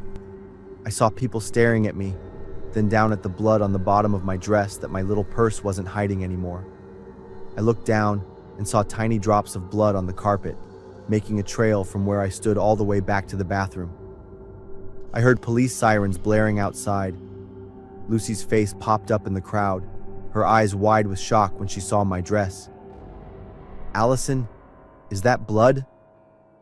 The lights above me felt blinding. All the sounds around me started warping. The floor felt like it tilted under me, and then everything went black. When I came to, I was in a hospital bed. A cop was standing at the foot of the bed, and my parents were right next to me, their faces pale and streaked with tears. My mom was holding my hand, but I didn't feel anything. Why did you go through all this alone? I just stared at the ceiling, the image of holding the baby and feeling his cold skin playing over and over in my head. The cop was saying something, but I wasn't listening. I heard the cop's voice, words like suspect, criminal investigation, trial, just floating in the air. But none of it meant anything to me anymore. They were just distant, hollow echoes. As sunlight started flickering through the hospital window, it hit me that prom was over. But it wasn't just prom. Everything I'd ever dreamed of was over too. There are moments in life when you realize that true evil doesn't have to be supernatural to be terrifying. I learned that on a late August night last year, while working the night shift at a Shell gas station in Greensboro, North Carolina. I'm Carlos, 32 years old. I'm divorced and work the night shift to earn extra money to support my son. This job is usually quiet. Only a few long-haul truckers stop by and some drunk teenagers buy beer late at night. After my divorce, my life was already very subdued, And since I started working the night shift at this gas station, that quietness became even more profound. I even found myself reacting more slowly to every situation. That night, I was sitting behind the counter, looking at my phone. Outside, a light drizzle was falling, creating thin streaks of water on the window. The atmosphere was so quiet that I could hear the buzzing of the fluorescent lights above my head. Then the glass door burst open. A man walked in. He was big and had a disheveled and aggressive appearance. He walked straight to the counter and slammed a $50 bill down. The noise made me jump. He shouted just one word: "Gas!" I was startled and immediately stood up straight. He clenched his hands and stared at me for about 2 seconds. Without saying another word, he turned around and strode out. I put the money away and a thought popped into my head: just another punk. Through the glass, I saw him go straight to pump number 4. His car was parked crookedly, not in the right spot. I stood up and walked to the window to watch. At first, I thought I would watch him struggle to open the gas cap or get the nozzle in, but what happened next made me freeze. He pulled the pump nozzle out, but instead of putting it in the gas tank, he opened the passenger side door. The lights from the gas station clearly illuminated his actions as he lifted the nozzle and began spraying gas directly into the car. I stood there, horrified. My mind was trying to process what my eyes were seeing. I rushed to the control panel and slammed the emergency shutoff button. A loud alarm blared, and gas pump number 4 immediately shut down. I took out my phone, and my hands were shaking as I dialed 911. I had just managed to give the dispatcher the address. The call was interrupted when I witnessed the next horrifying scene. A girl scrambled out of the passenger side door. Her body was drenched in gasoline, and she was in a state of extreme panic.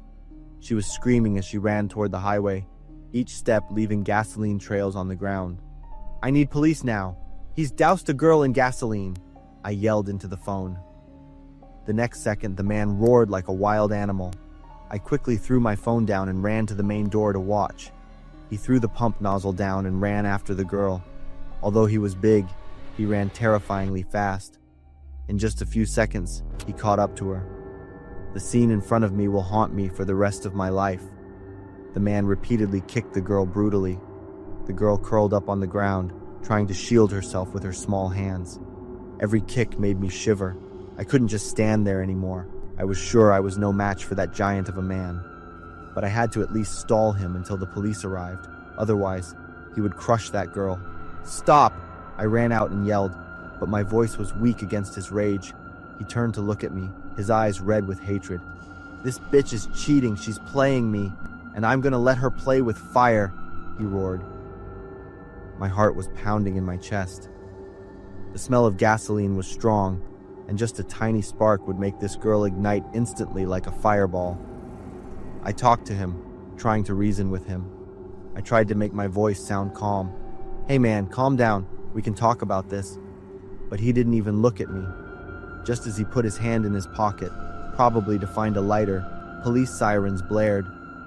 A few seconds later, 2 police officers jumped out of their patrol car, tasers ready in their hands.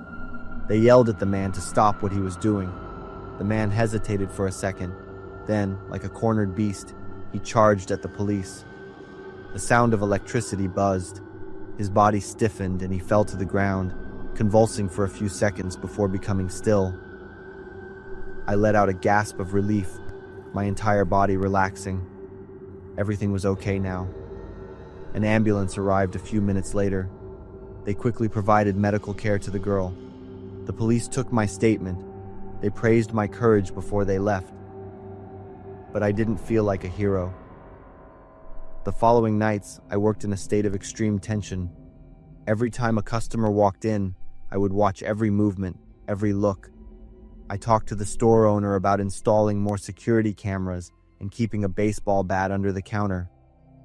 After the incident, I realized that a person's rage can be truly terrifying if it's not stopped in time.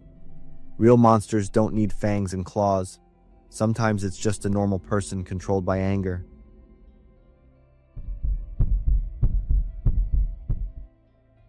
My name's Pamela. I am 23 years old. the eldest of 4 siblings. I have a younger sister, Aurora, 17 years old, and 2 brothers, Vincent, 11 years old, and Peter, 6 years old.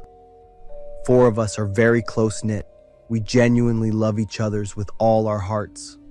Our parents always teach us about family values. One of them, the most important of them, is caring and forgiving.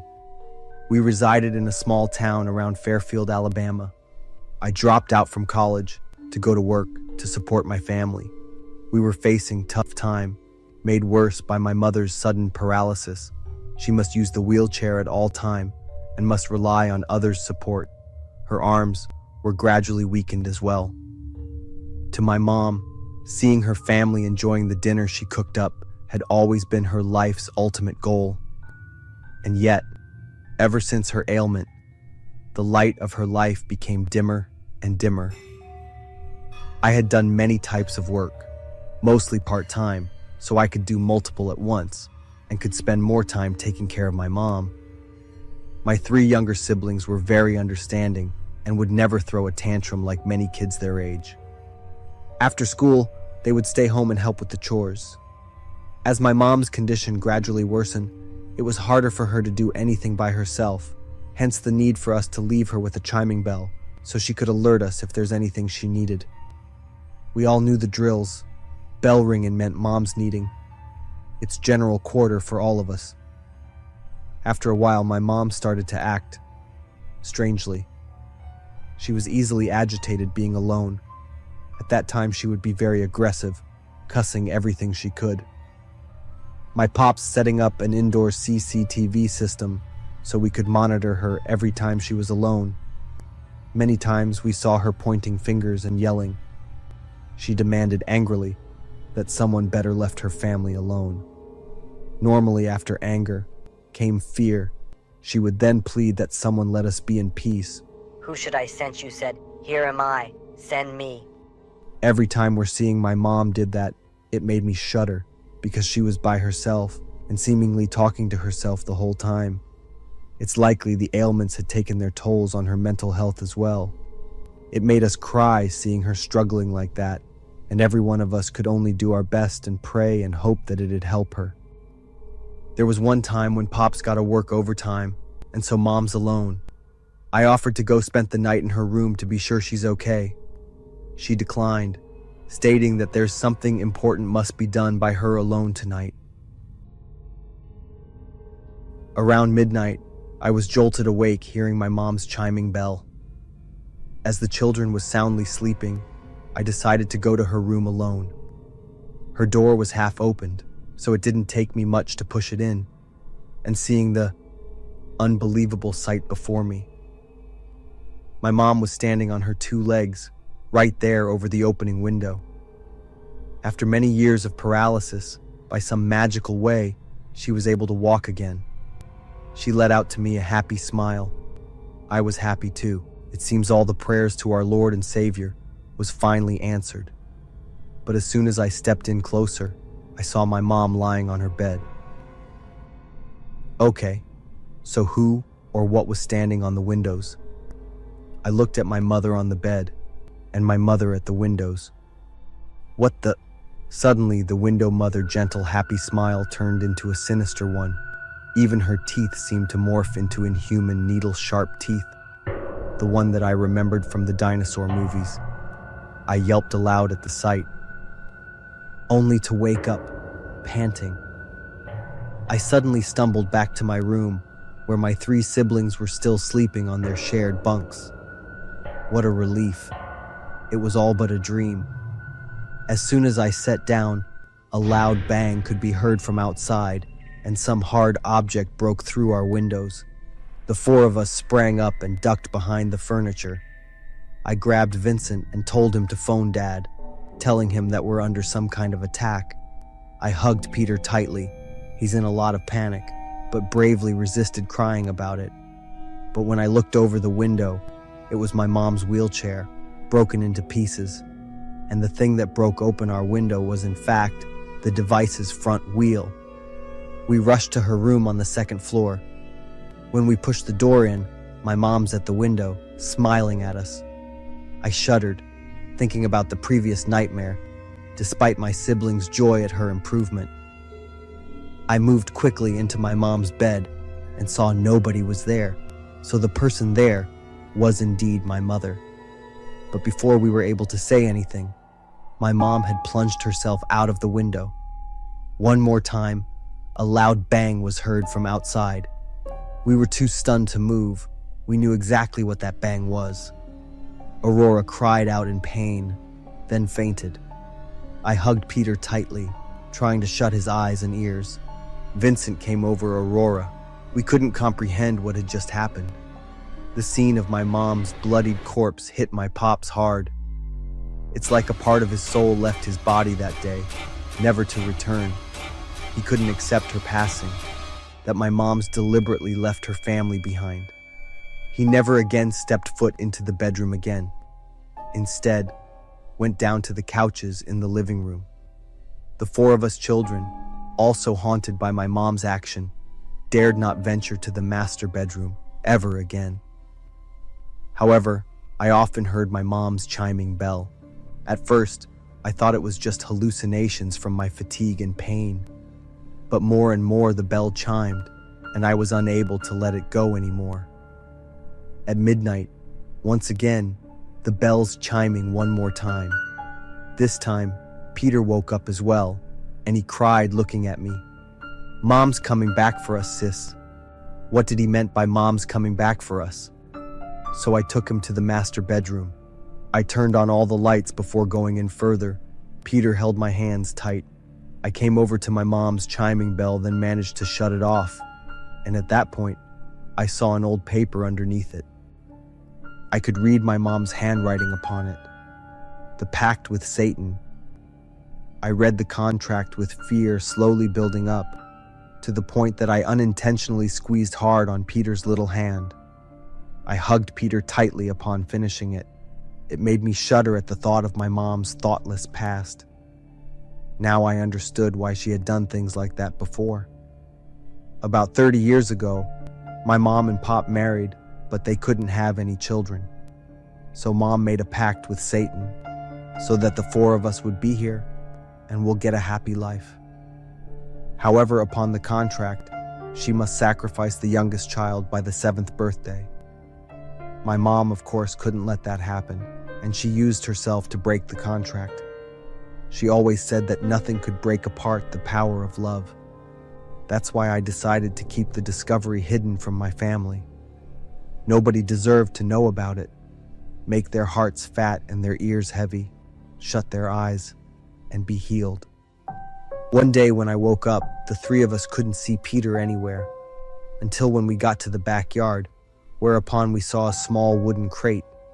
Inside that crate was Peter, huddled in fetal position, still asleep. I woke him up, only to have him said that he must have fell asleep upon finding this crate yesterday. Right now, I was in a lot of panic. I did not dare thinking of what would happen next. Just 3 days later, Peter would be 7 years old. In 3 days, Peter, my youngest brother, and the one I love the most, would turn 7. Every hour, every minute, it felt like a countdown clock was ticking in my head, and every tick was like a knife stabbing right into my heart. What I read in my mom's letter was still stuck in my head. The deal with the devil, and the price she agreed to pay to have us. I would never forget how Peter looked at me when he glanced up from the wooden box in the backyard that morning. The innocent look on his face made me feel like I was being crushed. How was I supposed to protect him from something not even from this world?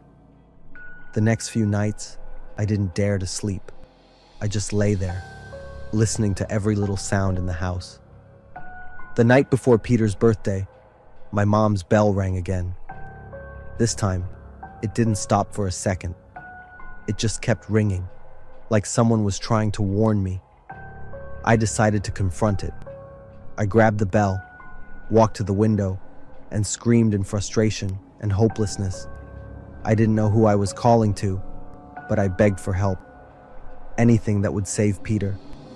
When I came back to the room, I saw Peter sitting in the middle of the bed, his eyes blank, and his mouth muttering something I couldn't understand. My whole body froze.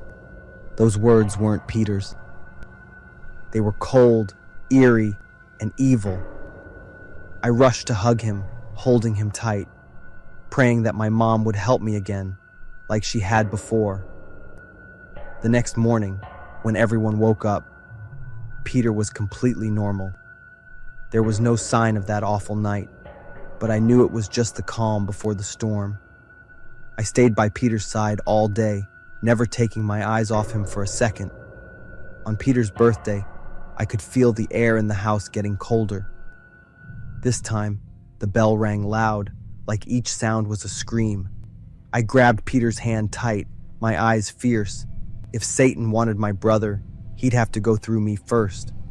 The whole house shook, the windows flew open, and the cold wind rushed in like knives cutting through flesh.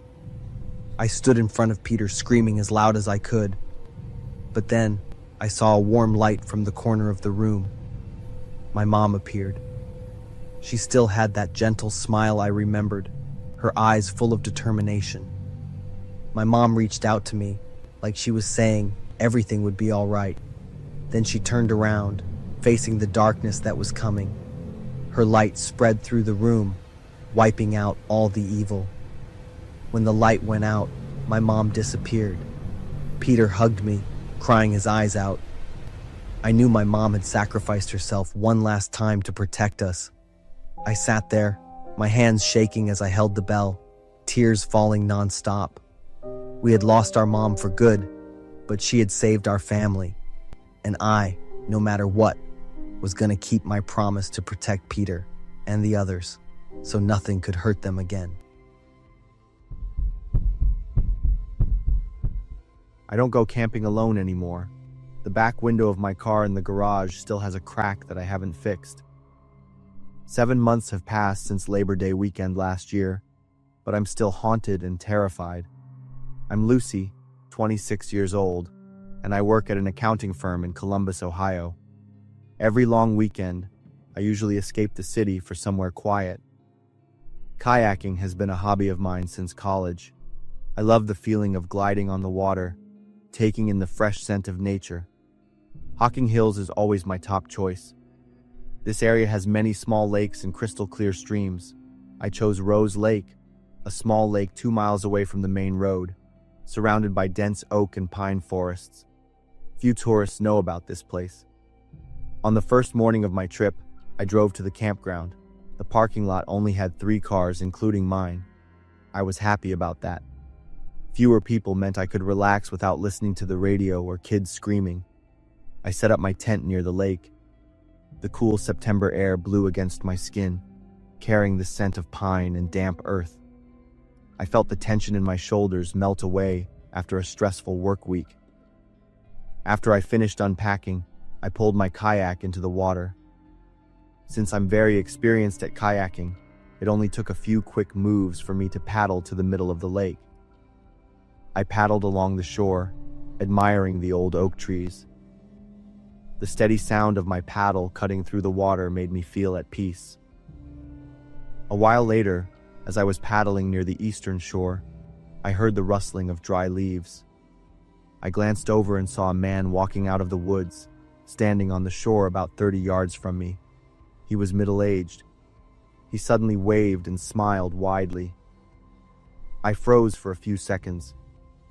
The smile wasn't friendly, as his teeth were yellow, and he was staring at me too intently.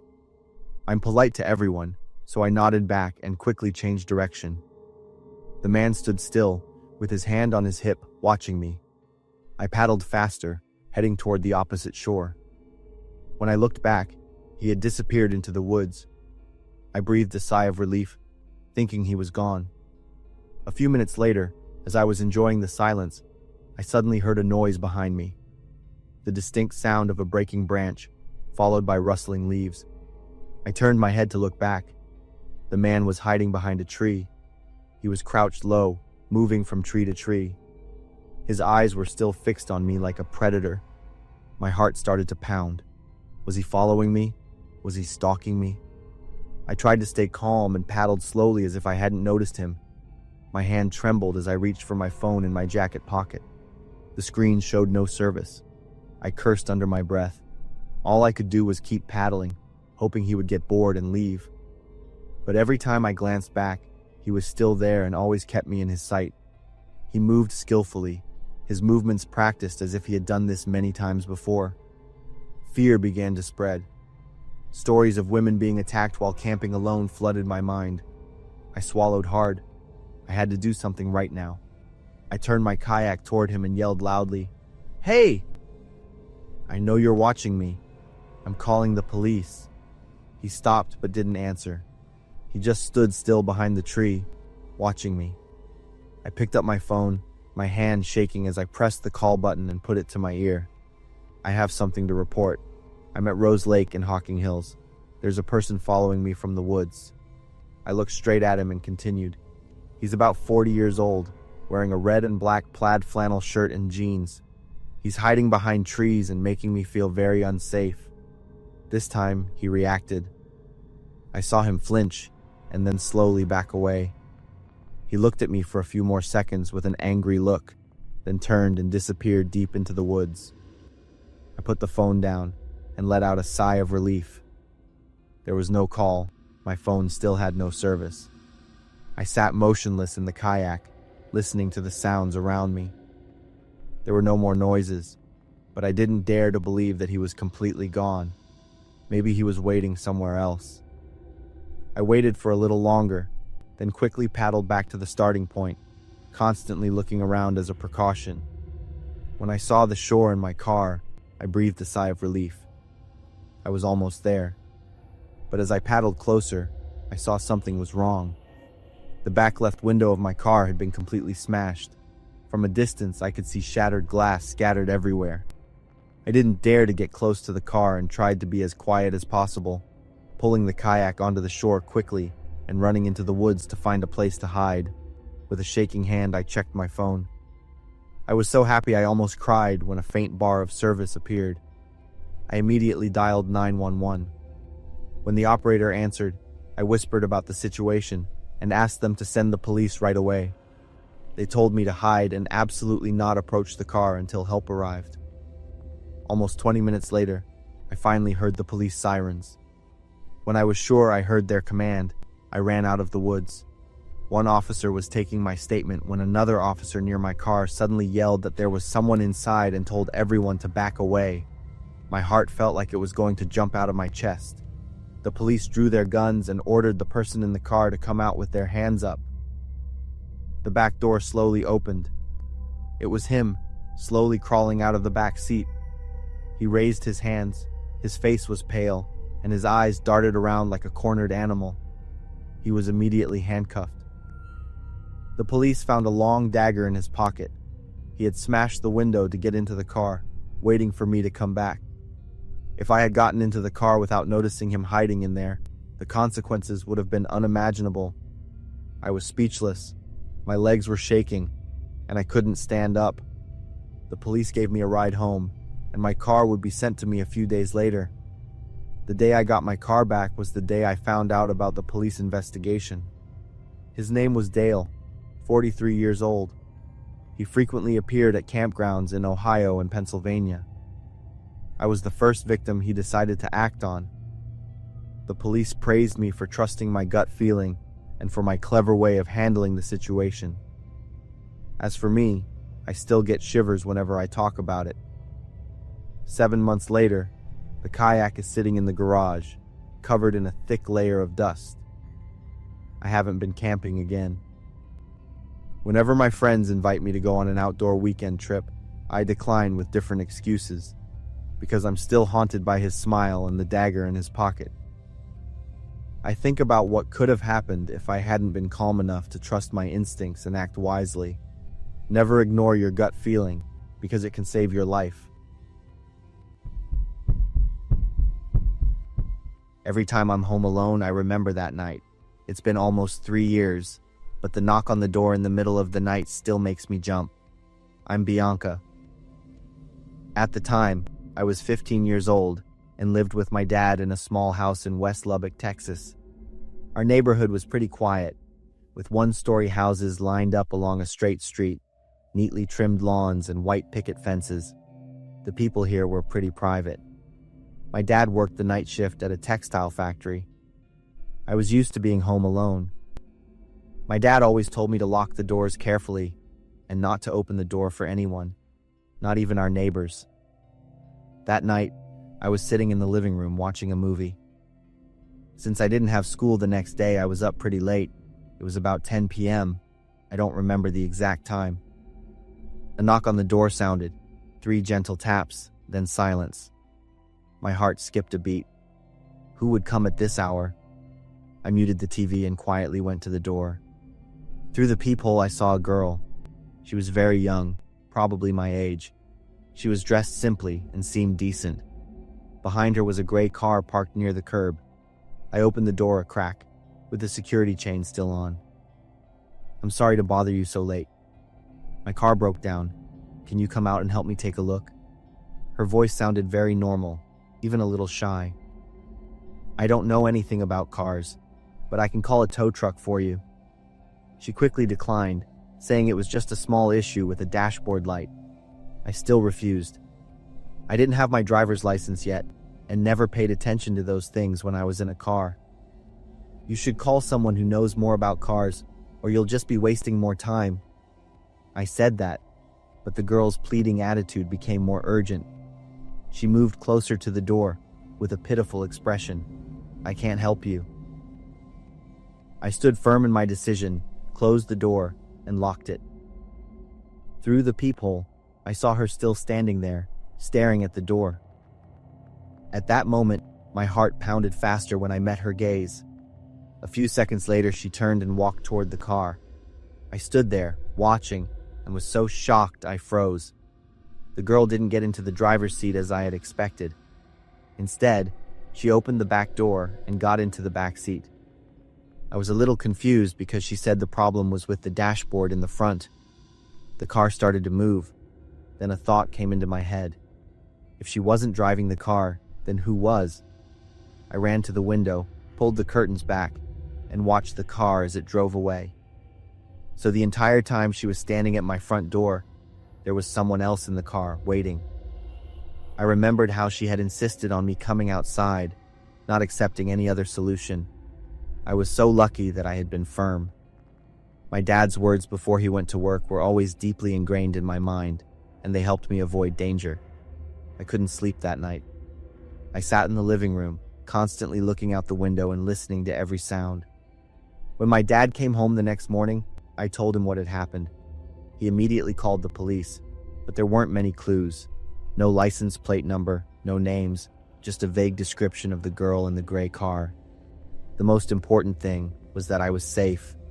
I had listened to him, and he was very proud of me for that. Even so, it wasn't easy for me to get over it. My dad had to ask for a shift change to be home with me. We installed a bunch of cameras and a doorbell camera. Slowly, my life returned to normal. But the question about that girl still haunts me. Who was she? Was she a victim who was forced, or was she a part of a plot? And most importantly, what would have happened if I had gone outside that night? To this day, every time I hear a knock on the door at night, my heart still tightens. The image of that girl's cold eyes and the back car door closing are still burned into my memory. I know that if I had just unlocked the door a little that day, I probably wouldn't be here to tell this story. I'm Beth, 32 years old, and a part-time cashier. My husband works at a factory. We have 2 kids, Emma, 7, and Jake, 5. Dollar Tree has always been a special place for my family. It's one of the few places where we can go shopping together without feeling financial pressure. Even just walking around is a fun family outing. My husband got a raise at the factory that day and decided to take the whole family to Dollar Tree. Each of us would get to choose one item we liked. Jake and Emma excitedly ran straight to the toy section. My husband looked for a toolkit, and I went to the back of the store to find the brown wooden picture frame I had my eye on last week. The single frame was perfect for our family photo. I was happy imagining putting it on my nightstand, with a family photo inside to look at every night before bed. As soon as I picked up the picture frame, a hard push from behind made me stumble. I looked back, and it was a large, muscular woman wearing brand-name sportswear. I protested her pushing me, but she became even more malicious, insulting my family in a nasty way. My patience had a limit. I slapped her, grabbed the picture frame back, and left with the words, "If you're so rich, then don't shop at this Dollar Tree." The woman stood there, frozen, her face as red as a tomato. Her anger built up by the second, and the veins on her face were visible. She went from being a normal Karen to a raging gorilla who could attack at any moment. I didn't care. I simply went back to my family and continued shopping. At the checkout counter, we all got the items we wanted and felt very happy. Suddenly, I saw the woman standing outside the store, right next to the glass door, staring at us with an angry expression. I knew something was wrong. I thought we might run into her on our way out. But when I looked up again, she was gone. We walked out to the parking lot and got into the car, ready to leave. But when my husband turned the key, the car started but couldn't move. He tried several times, with a confused look on his face. "I think there's a problem with the tire." Suddenly, a thunderous banging came from outside the car. I saw the big woman from earlier appear. She was holding a long metal pipe, her face distorted with rage. She was swinging it with terrifying strength. Each hit shook the entire car. Emma and Jake screamed in terror. I immediately understood. She wasn't trying to get in. She wanted to destroy the car with us inside. "How dare you put your filthy hands on me? I'm gonna kill you and your damn cockroach family." My husband got out of the car to stop her, even though I silently begged him not to. But as soon as he got close, the woman was ready like a predator.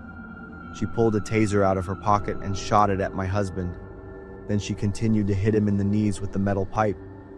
He screamed in pain and fell to the ground, but the gorilla didn't stop. She stomped on his face and ground her shoes on him like she was killing a cockroach, a look of sick pleasure on her face. I quickly got out of the car, thinking of nothing but saving my husband. But I was no match for her. She turned to me with a vicious smile and hit me in the stomach with the pipe with all her might. The pain exploded. I fell to the ground, unable to breathe. As I lay there, curled up, she hit my knees with the pipe again. We lay on the ground, writhing in pain. I tried to look at the car. Jake and Emma were still screaming inside.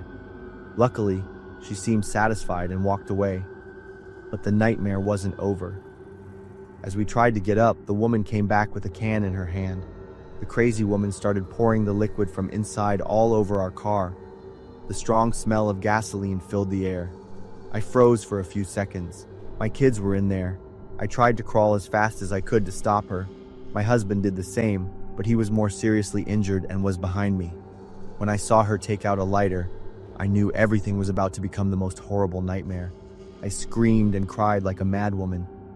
Suddenly, a big man rushed over and pushed her hard, and she fell down. The lighter flew far away. He quickly opened the car door and pulled Jake and Emma to safety. I collapsed, completely relieved. My husband hugged me tightly, and we both cried. The police had arrived. The woman lay on the ground, still smiling even though she was handcuffed. Her eyes were still full of hatred. She stared at me and whispered loud enough for me to hear, "Next time, I'm gonna kill your family." Even as the police car drove away, her crazy laughter echoed in the air, haunting my mind. After the incident, her family kept calling, offering money for us to drop the lawsuit. They said she had a mental illness and needed treatment, not jail time. But we refused. A monster like that should not be free. Looking back on what happened, I feel prouder of my little family than ever before. My husband didn't hesitate to step out and protect us even though he knew the danger, and the two kids bravely got through that horrible situation. We may not be rich, but the love and unity in our family are the most precious treasures that no one can take away.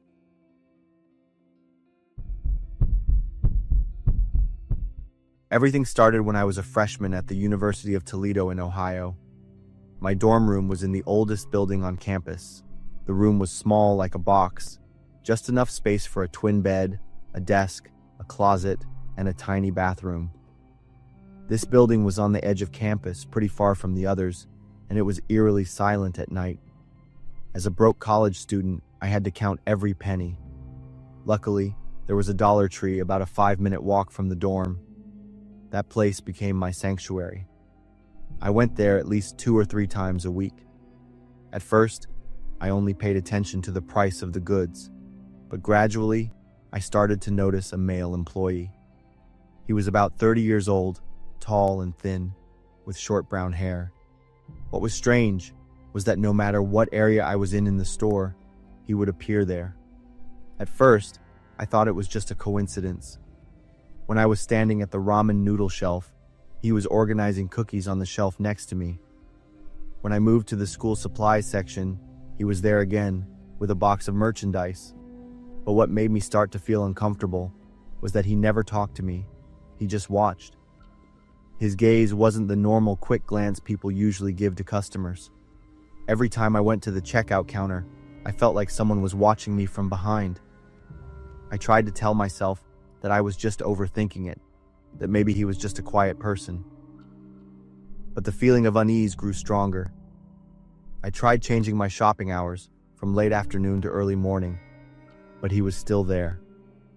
There were times when I purposely walked through different aisles to avoid him, but somehow he still appeared. One night, I was sitting at my desk, studying for an exam. It was about 11 p.m., and I suddenly heard a soft click from the door. It could have been someone in the next room closing their door. But then the click sounded again, clearer than the last time. It sounded like someone was cautiously twisting the doorknob. I slowly stood up. My room was on the 3rd floor, at the end of the right hallway. There was no reason for anyone to be in this area at this time unless they were looking for me. Suddenly, 3 slow knocks on the door sounded. It was the kind of knock someone would make to see if anyone was inside. My heart started to pound. I stood and stared at the door without blinking. Curiosity finally won. I slowly went to the door and bent down to look through the peephole. I immediately put my hands over my mouth to stop myself from screaming. Standing right outside my door was the employee from Dollar Tree. His face was completely expressionless. He was just standing there, waiting. How did he know I live here? How long has he been following me? A flood of questions rushed into my head. He raised his hand to the doorknob again and tried to twist it gently. I backed away, my hands clenched tightly. I always made sure to lock my door and check it carefully, so he obviously couldn't get in. My phone was on my desk, just a few steps away, but I didn't dare to move. I was afraid he would hear my footsteps and know I was inside. He knocked on the door again, harder this time. I couldn't imagine what horrible thing he would do next. I tried to breathe evenly. I told myself that if I just stayed quiet, he would get bored and leave. A few minutes passed. I was so tense I could barely breathe. I looked through the peephole again. He was still standing there like a statue. Suddenly, from the end of the hallway, on the other side, a door creaked open. Maybe someone was leaving their room to go to the bathroom. Immediately, he turned his head toward the sound. I saw him hesitate for a moment, then he glanced at my door one last time. After that, he slowly walked away, disappearing from view. I stood leaning against the door for a long time, listening for every small sound. Only when I was sure he was gone did I get my phone and call my friend to tell her everything. The next morning, I went to the dorm office to report the incident to the manager. She listened to my story with a serious expression, carefully writing down every detail. 2 hours later, a security officer called me down. On the computer screen, I could clearly see the man standing outside my door. He had actually tried to twist the doorknob several times. After the security officer checked and confirmed that this person was not a student at the school, I told him that he worked at the Dollar Tree nearby. The security officer said they would send someone to check it out. They advised me to always lock my door carefully and to call them immediately if I saw him again. A week passed. There was no further news from campus security. The man seemed to have vanished, leaving behind only unanswered questions. I never went back to that Dollar Tree again. I'd rather travel farther to buy things than see him again. I started shopping at Walmart, even though it took almost 20 minutes by bus and was more expensive. In the following months, I moved into a dorm room with a friend. It was both to save money and for more safety. Every night, I still check the lock at least 3 times before I go to bed, and every time I hear footsteps in the hallway, my heart beats faster. I wonder what would have happened if I hadn't locked the door so carefully that day. I probably wouldn't be here to tell this story.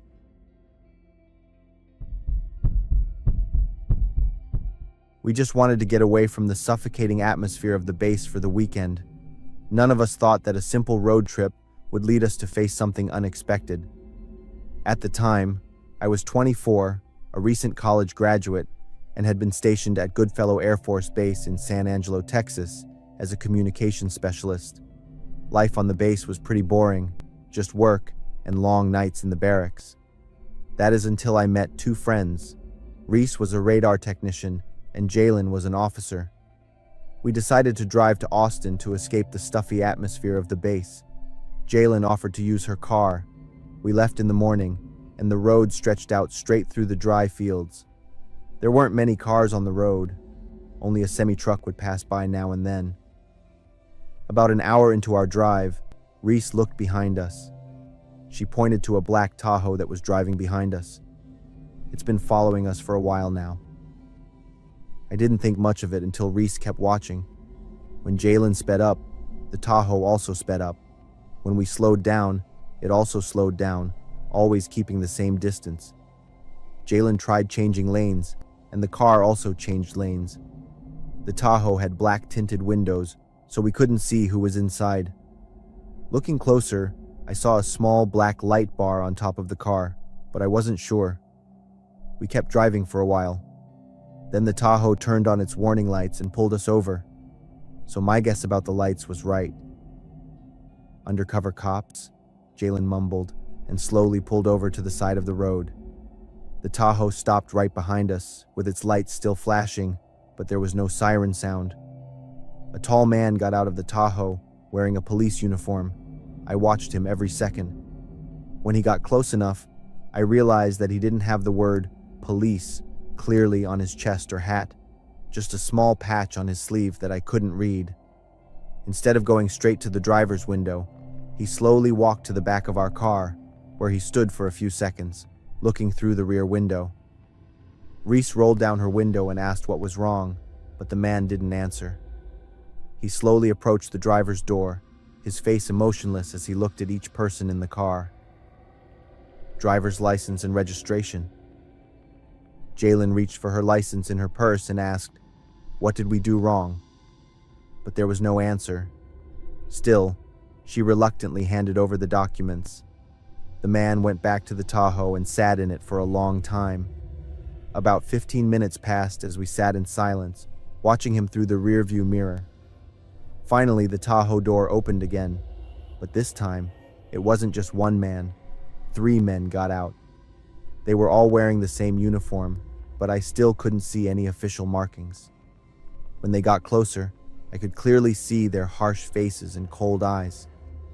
The one in the lead had a small scar running from the corner of his eye down his cheek. "Is your father a service member?" The question was completely unexpected. He pointed to the U.S. military sticker on the back window of Jalen's car. "No, sir. I am a service member."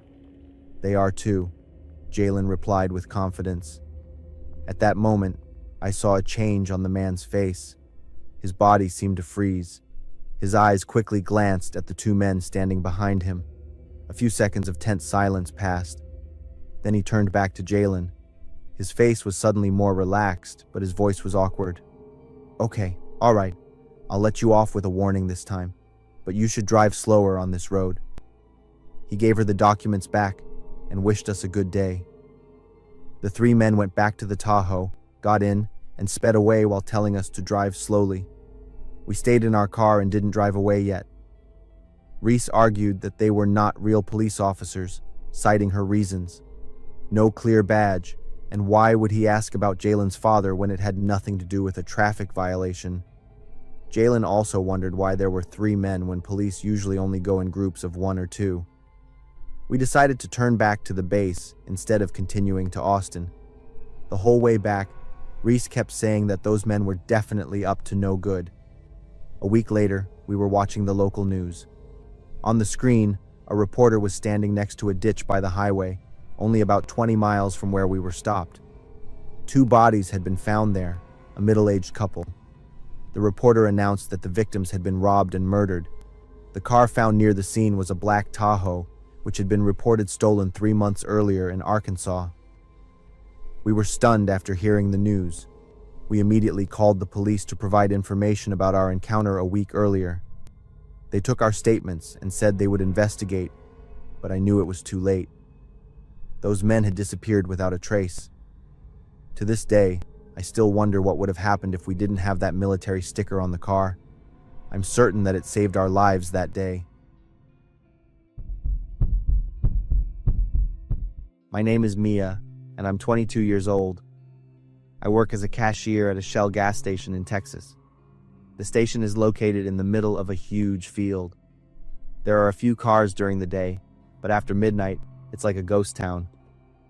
I usually work the day shift from 6 a.m. to 2 p.m. Jack works the afternoon shift, and Tom is in charge of the night shift. But that day, Tom called in sick and couldn't come to work. He asked me to cover for him. I agreed without knowing that it would be the most terrifying night of my life. Jack handed over the afternoon shift to me at 10 p.m. He reminded me to lock the storeroom door carefully because a few kids had been causing trouble in the back last week. I was a little nervous because it was my first time working the night shift. The first 2 hours passed normally, with a few trucks stopping for gas and soda. I sat behind the counter reading a magazine, listening to the soft country music from the radio, which made me feel less lonely. Around 2 a.m., when everything was completely quiet, I heard a scratching sound from the back. The sound was like claws scratching wood. I looked up and listened, guessing it was the raccoons looking for food again. Raccoons are very common in Texas and often rummage through trash cans for leftovers. Our gas station is located near the woods, so this happens often. Usually, I just make a loud noise, and they get scared and leave. I yelled to scare them away as usual, but the scratching only stopped for a few seconds and then started again. I was a little nervous because this had never happened before. I yelled louder, but the scratching not only didn't stop, it became more frantic. Then I heard a completely different sound, a loud banging, as if someone was punching the drywall repeatedly. No raccoon could make that sound. A scary thought crossed my mind. Someone was in the storeroom. I slowly stood up, my eyes fixed on the door leading to the storeroom in the back. My mind told me I should immediately lock the front door and call the police, but a part of me thought I might be overreacting. Maybe it was just a homeless person looking for shelter. Curiosity mixed with a little pride made me want to check the situation myself. I slowly walked to the storeroom door and pushed it open slightly, making a soft creaking sound. The scratching stopped completely. The air suddenly became tense. Although I hadn't seen anything inside yet, I already felt a sense of regret. Suddenly, the door burst open. In the dim light, I saw the figure of a man stumbling out. His appearance made me want to scream, but no sound could come out. His hair was messy and dirty, and his clothes were tattered, covered in black stains. But the scariest thing was his face. His skin had deep scratches. His eyes were wide, and his gaze was wild like a hungry animal. His mouth was wide open, revealing his yellowed teeth. He ran straight at me with insane speed. My survival instinct suddenly kicked in. I turned around and ran straight for the front door, running with all my might. Behind me, he was chasing me. I didn't dare to look back. Suddenly, a police car was parked right in front of the gas station door. 3 police officers were getting out of the car. I ran straight toward them. "Help me! There's a stranger in the storeroom!" I yelled. Two officers quickly drew their guns and went inside the store. One officer stayed behind to reassure me. "Calm down, we'll take care of it." A driver passing by here called the police. He saw a person acting strangely behind the gas station. From the description, it seemed like he was trying to dig through the wall. Right then, the shouts of the two officers rang out. The man was now completely aware of the police's presence, but instead of surrendering, he decided to run. He ran toward the back door of the gas station, trying to escape into the woods behind. The two officers immediately chased after him. It didn't take long for them to catch up and restrain him. The intruder's final screams rang out and then sank into silence. "Suspect is in custody," one of the officers reported over his radio. After that terrifying incident, I took a few days off to get my head straight. The owner also called a repairman to patch the hole in the wall behind the storeroom. He also decided to install more security cameras and motion sensor lights around the area. Since that night, there have been no more break-ins at the gas station. I have not agreed to work any night shifts for any reason ever again. It was so lucky that someone noticed in time and called the police. I'm grateful, but also a little sad that I don't know who they are to thank them. I never thought a dog could save me, both literally and figuratively. But Milo did. I remember the day Emma left with a terrifying silence as she packed her things into 2 suitcases in our Berkeley, California apartment. I sat on the sofa, my head bowed low. 5 years living together, I thought it was the beginning of a lifelong bond. But it was just my own illusion. "You can't keep living like this," were the last words she said before slamming the door. I knew she was right. My depression was getting worse. I was no longer the person she had loved, but had become an empty shell. The days that followed passed like a nightmare. I didn't go to work, didn't eat, didn't shower. No sleep or too much sleep. Darkness swallowed me little by little. Dark thoughts haunted my mind. The sleeping pills in the medicine cabinet became strangely appealing. I often wondered if things would be easier if I swallowed them all at once. After 3 weeks of living like that, Michelle, my best friend from college, dragged me out of the filthy apartment. She took me to a therapist, and I started taking medication, attending therapy. But progress was very slow. I still felt empty. "You need a companion, a pet, a dog or a cat or something," Michelle said when she stopped by to check on me. I smiled faintly. "I can't even take care of myself. How can I take care of another living creature? You'll have responsibility for another life. That will force you to create habits, to be active, and to think." A week later, she pulled me to the animal shelter in Oakland. And that's when I met Milo. Milo was a 2-year-old golden retriever. The staff at the shelter said Milo's previous owner had passed away, and she had been there for 2 months. When they brought Milo out of the kennel, she walked straight to me and rested her head on my knee, as if she understood. An invisible bond formed, and I took Milo home that day. The first few weeks were difficult, but Michelle was right. I was forced to create habits. Milo needed to be fed, taken for walks, and played with. Gradually, I started waking up on time, eating regularly, and going outside. Milo was always there, looking at me with gentle, understanding eyes, and my heart was slowly healing. A month after Milo arrived, I went back to work. On a Sunday afternoon in early October, I took Milo to Tilden Regional Park in the Berkeley Hills. We walked along the familiar trail with views of the San Francisco Bay. Milo happily ran ahead, occasionally looking back to make sure I was still following. We reached a large grassy area with a children's playground in the distance with swings, slides, and a merry-go-round. Usually on Sundays, this area was full of children, but today it was strangely deserted. I unclipped Milo from her leash and threw a tennis ball for her to chase. Suddenly, as we got closer to the playground, Milo stopped. She stood still, growling, a deep and threatening sound coming from her throat. I had never seen her react like that. "Milo? What's wrong?" I asked, looking around. "Nothing unusual, just a tall bush obscuring part of the view of the playground." Milo started barking fiercely, facing the bush. I pulled on the leash, trying to control her, but Milo pulled me forward with unexpected strength. "Milo, stop!" I commanded, but to no avail. She dragged me towards the bush, still barking madly. As we rounded the bush, Milo became even more agitated. I thought maybe a stray cat or squirrel had driven Milo crazy, but that wasn't it. Milo continued to bark, her eyes fixed on the swings. And then I saw it, a figure hanging from the highest swing.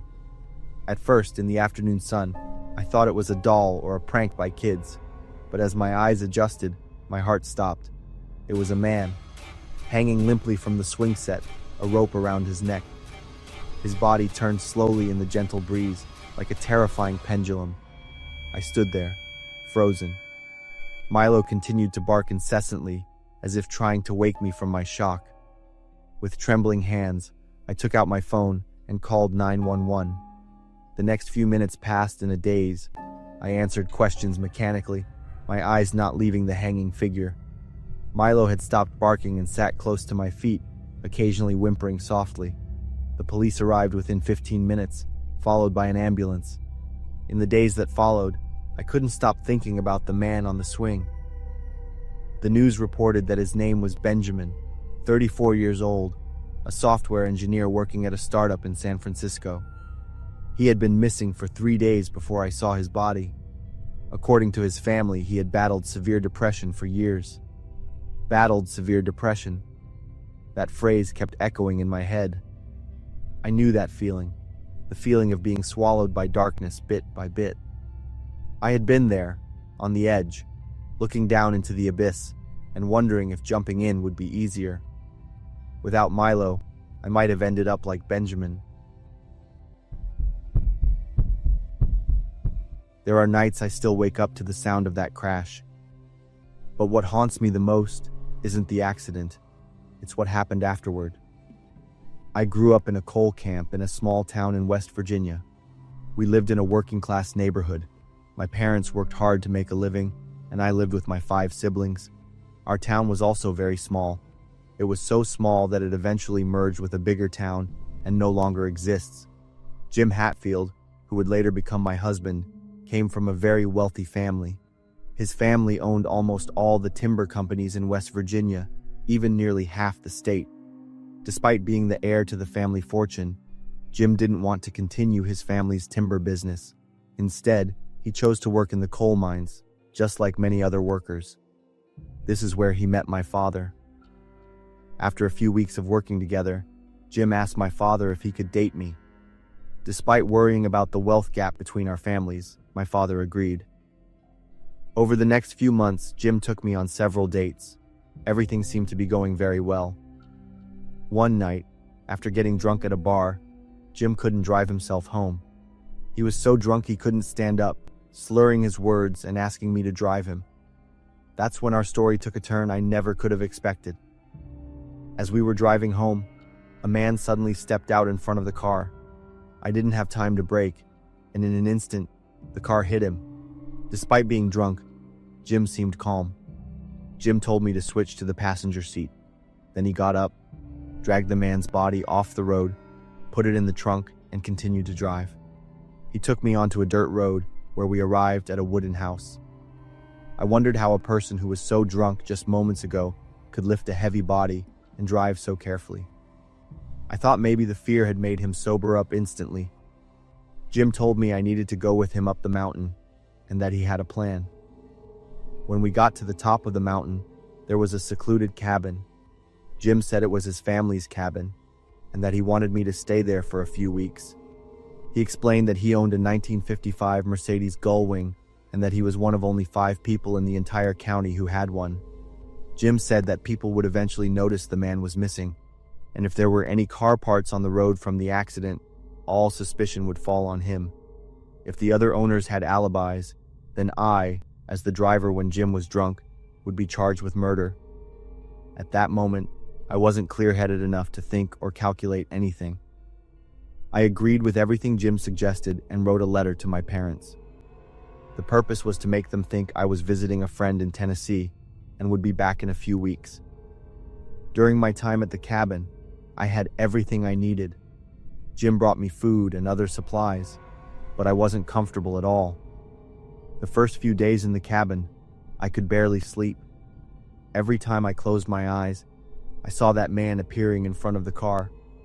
The loud noise when the car hit him kept ringing in my head. The nights were the worst. Every sound made me jump. Sometimes I thought I heard the footsteps of that man, as if his soul was looking for me. Jim said everything would be okay, but I knew it would never be okay. I had caused a man's death. About 2 months passed. Jim said everything was fine and that I could go home. My peaceful life from before had completely disappeared. Every time I left the house, I felt like hundreds of eyes were staring at me. I kept thinking everyone knew about that night. Maybe someone saw me and Jim driving away in the dark. I always kept my head down, avoiding eye contact with others. Every conversation made me nervous. When someone asked me where I had been for 2 months, my heart would pound. The sound of footsteps behind me always made me jump. I would turn my head to look back, trying to control my movements so no one would notice. At that moment I thought, is the police following me? Do they suspect something? Then one day, Jim proposed to me. I wasn't completely comfortable with this marriage, but I also loved Jim and felt his sincerity. Jim also held that terrible secret, and I agreed. Life seemed to be stable and happy. I didn't have to worry about money anymore. I could even help my family. I found out I was pregnant shortly after. One day, I went to the local doctor for a checkup, and I happened to see the man who was the victim in the car accident. I couldn't believe my eyes. He was standing there, healthy, as if nothing had ever happened. I was so shocked that I couldn't stand up and told the receptionist to take me home. I was nauseous all day, waiting for Jim to come home to tell him what I had seen. To be honest, I had never asked Jim where he buried the man. This is where everything went crazy. Jim told me that it was all a test. Because he came from a wealthy family, he wanted to find a truly loyal woman, one who didn't love him for his money. I stood there, my mouth open, unable to believe what I had just heard. For months I lived in a nightmare, tormenting myself, thinking I had taken a person's life. I had sleepless nights, staring into the darkness and seeing the man's face. I felt guilt eating away at my soul every day, every hour. I cried and screamed at Jim. The anger and pain mixed into an emotion I couldn't describe. I didn't know whether to feel relieved that I wasn't a murderer or angry that I had been so cruelly deceived. Despite feeling utterly betrayed, despite wanting to scream in anger and helplessness, I still stayed with him. Maybe it was because I was pregnant and what was called family kept me there. We had 3 children after that. I have to admit that to this day, we have a family that has everything.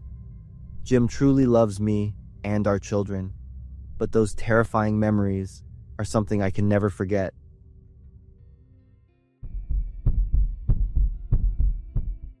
I was about to start my senior year of college, and I was so excited to finish this chapter and move on to what everyone calls the real world. My academic advisor suggested I join the mentorship program for incoming freshmen, acting as a big sister to help them out. I thought it was a great idea, and as my advisor said, it would look great on my resume. I wished I'd had a program like that when I was a freshman. I definitely wouldn't have felt so lost and anxious for the first few months. Everything went really well at first. I met a few of the students assigned to me, and genuinely felt like I was helping them ease their anxieties about starting college. On the first day of classes, I was supposed to meet a girl named Carol. She had canceled on me twice already. I figured she didn't need much help, but I was completely wrong. She needed help, but not from me. We finally met on our 3rd attempt. Carol was a beautiful young woman, quite tall and athletic. The conversation was pleasant at first. She seemed confident, independent, and fearless. After chatting for a few minutes, I asked her why she wanted to be in the program.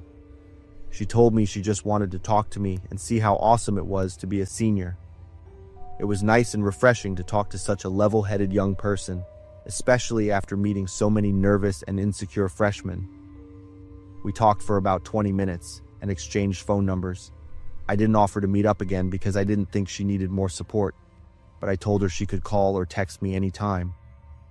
About a month later, I started getting notes left on my car. They were short, sweet, and always signed by a secret admirer. I thought it was kind of cute, but since I wasn't looking for a relationship at the time, I never bothered to wonder who it was. Then the notes started getting more frequent and weird, saying things like, "I love you so much. I can't wait for you to realize it's me, and we can be together forever." At the time, I was working part-time at a 7-Eleven from 3 p.m. to 11 p.m. One night after my shift, I was walking around my car to get to the driver's side door when I saw someone kneeling by it. I took a step back in shock and started screaming. The person ran toward me, tackled me to the ground, but instead of punching or anything like that, they just kept saying in a quiet voice, "Shh, calm down, it's me, it's me." I recognized the voice, but in my panic, I couldn't remember who it belonged to. As I struggled to get free, their hoodie fell back, and I instantly recognized Carol. At first, I begged in confusion, then my begging turned into anger. She held me tighter and told me to calm down. Thankfully, the night manager happened to be outside smoking and heard the commotion. He started running toward my car. Carol jumped up and tried to tell the manager that I was her girlfriend and told him to back off, but I managed to scream for him to call the police. That's when Carol got angry and started punching me in the face. The manager quickly pushed Carol off of me so I could get up. I hid behind him, crying and gasping for air, while Carol just stood there. She stood there staring at me without blinking. To my surprise, she started crying. Her expression showed genuine agony, but her eyes never left mine. For a moment, I actually felt sorry for her. Then I remembered the punches, and I realized how insane she was. The police arrived and took Carol away. Her parents took care of the school paperwork to withdraw her, and I never heard from Carol again. The origin of the incident was a rumor I heard, so I'm still not entirely sure what happened. I was told that when I gave Carol my phone number at our first meeting, she thought it was a sign from me. She tried to woo me with her secret notes. When she finally worked up the courage to call me, my phone number didn't work. Either I gave her the wrong number, or she entered it incorrectly.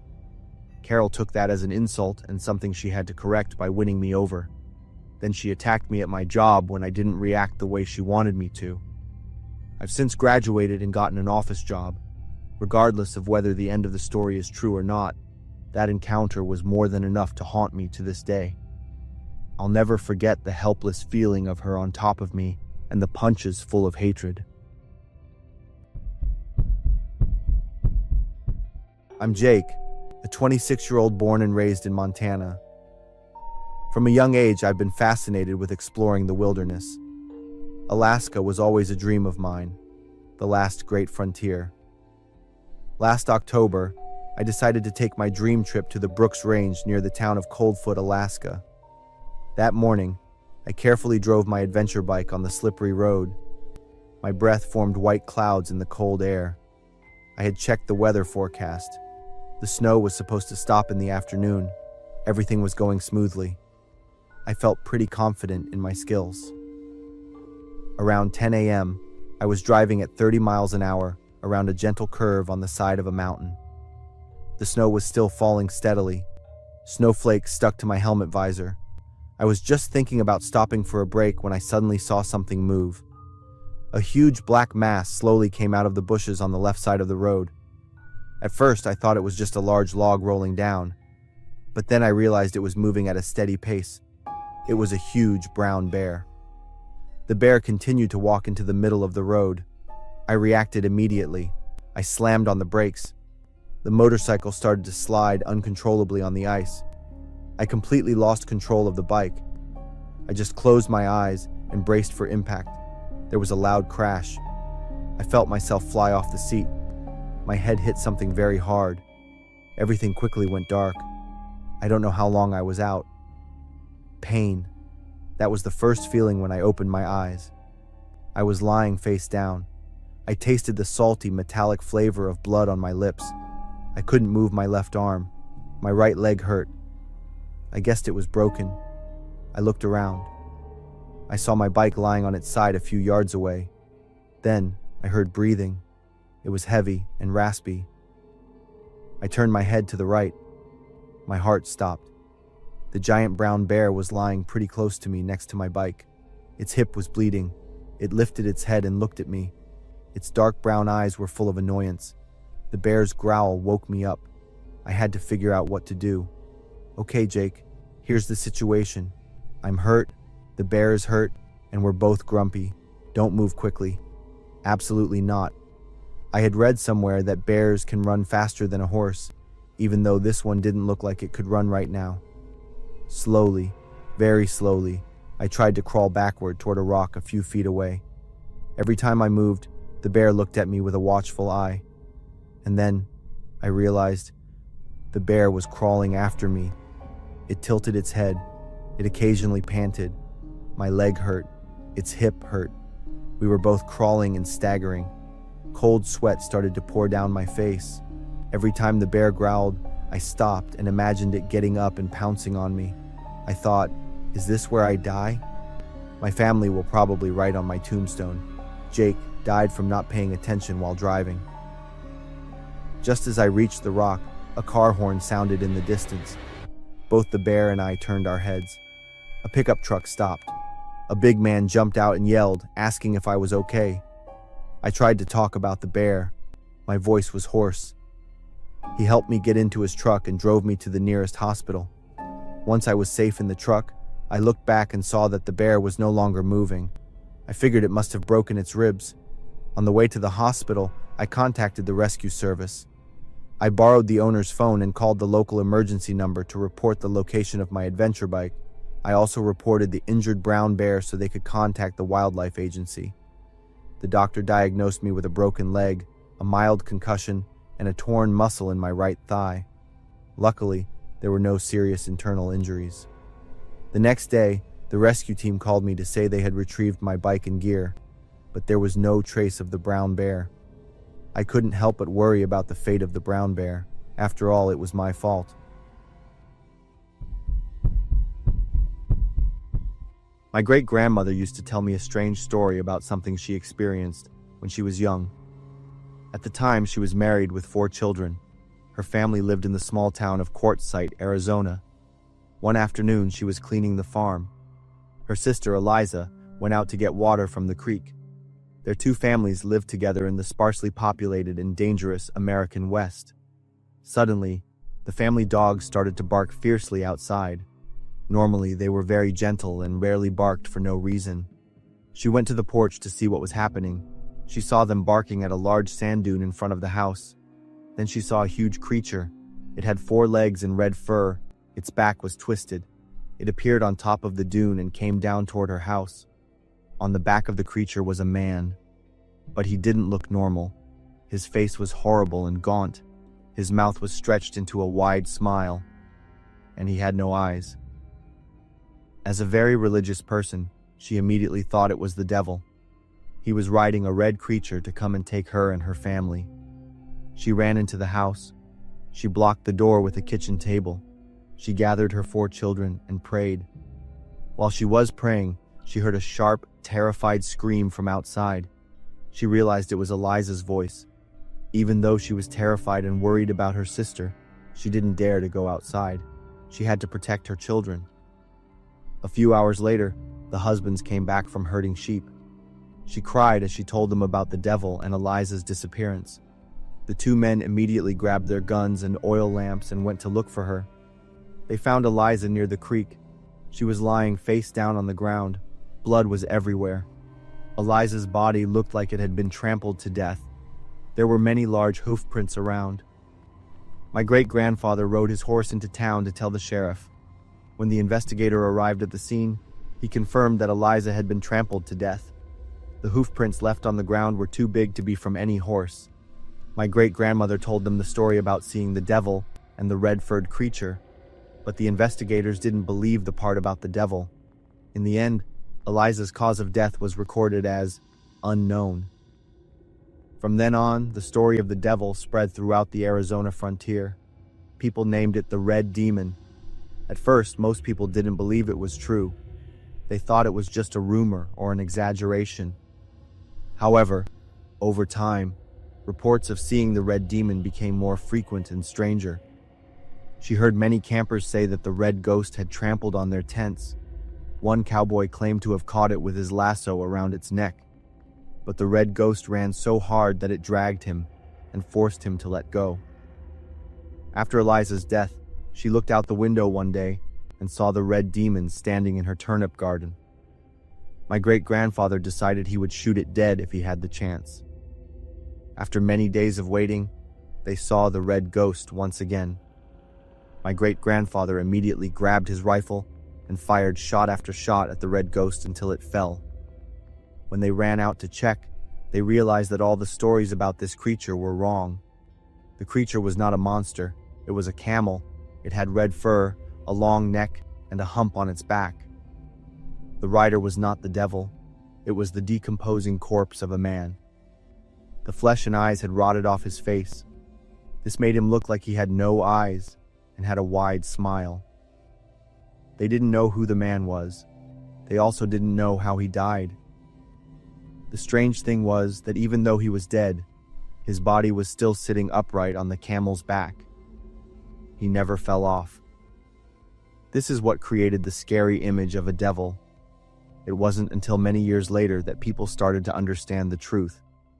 The U.S. Army had brought camels to the west from the Mediterranean region to transport goods across the desert. But the U.S. Army was not familiar with how to care for and manage them. The outbreak of the Civil War also caused the project to be abandoned. The camels were either released or sold. Some still existed in the wild in the American Southwest desert. For the people of Arizona at the time, who had never seen these animals outside of books, it was not surprising that they mistook a camel for a monster. My great-grandmother said that from that day on, she no longer believed that all scary things came from hell. Sometimes, it's people and forgetfulness that create the most terrifying ghosts. She lived the rest of her life with regret for not running out when she heard her sister scream. But deep down, she still believed she had done the right thing to protect her children. And every time she retold the story, she would look far away and say softly, "There are some things that look like a devil, but are really just the consequence of a quiet, lonely death in the desert." I still can't forget the way that man looked at me when his coworker was lying unconscious below the cliff. It wasn't the look of a grieving friend. It was the look of someone trying to hide something. Today, when the police called to say that the man below the cliff had finally woken up after 6 months in a coma, I knew the truth would be revealed. It all happened 5 years ago. It started on a September morning in Groveland, California. My name is Anna. At the time, I was a trail guide. That day, I was guiding a team-building trip for a company from San Francisco. There were 4 men and 3 women. The trip lasted for 2 days and 1 night. The group of visitors started the first day in a very excited mood. They brought expensive cameras with them. The morning went normally. We walked through the trails. I talked about the area's terrain and history. The group was quite friendly. The only thing I noticed was that 2 men, Brad and Mike, seemed to have some tension between them. Brad was tall, about 6'2", with short brown hair and cold blue eyes. Mike was smaller. He had black hair. He had a friendly personality. That night, when everyone had gone to their tents to rest, I was still up. I was looking over the next day's schedule and checking the equipment. That's when I heard an argument from Brad and Mike's tent. The voices sounded pretty intense, but I couldn't hear the content clearly. I only caught Mike's last sentence. "Oh, that's all? You want me to get out of your way?"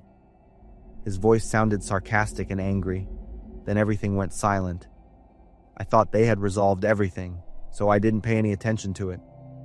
The next morning, they were both acting normally. At noon, we stopped to rest on a small clearing near a cliff. I was checking the map when Brad and Mike said they wanted to go take some pictures near the edge of the cliff. I reminded them to be careful. They nodded and took their cameras with them. I continued to chat with the rest of the group. I explained the area's geology. A few minutes later, a scream came from the direction of the cliff. I turned my head. Brad was running toward us. His face was pale. He was breathing heavily. He pointed toward the cliff and said Mike had fallen down. I immediately ran after Brad to the edge of the cliff and looked down. Mike was lying motionless on an inclined slope about 80 feet below us. It wasn't a vertical cliff, but the height and slope were enough to cause serious injury. Brad said he couldn't stop it. Mike just wanted to take pictures closer to the edge. Then, Mike slipped and fell. I told the rest of the group to stay in a safe place. Then, I ran along the edge of the cliff to find an easier way down. Brad insisted on coming with me to help.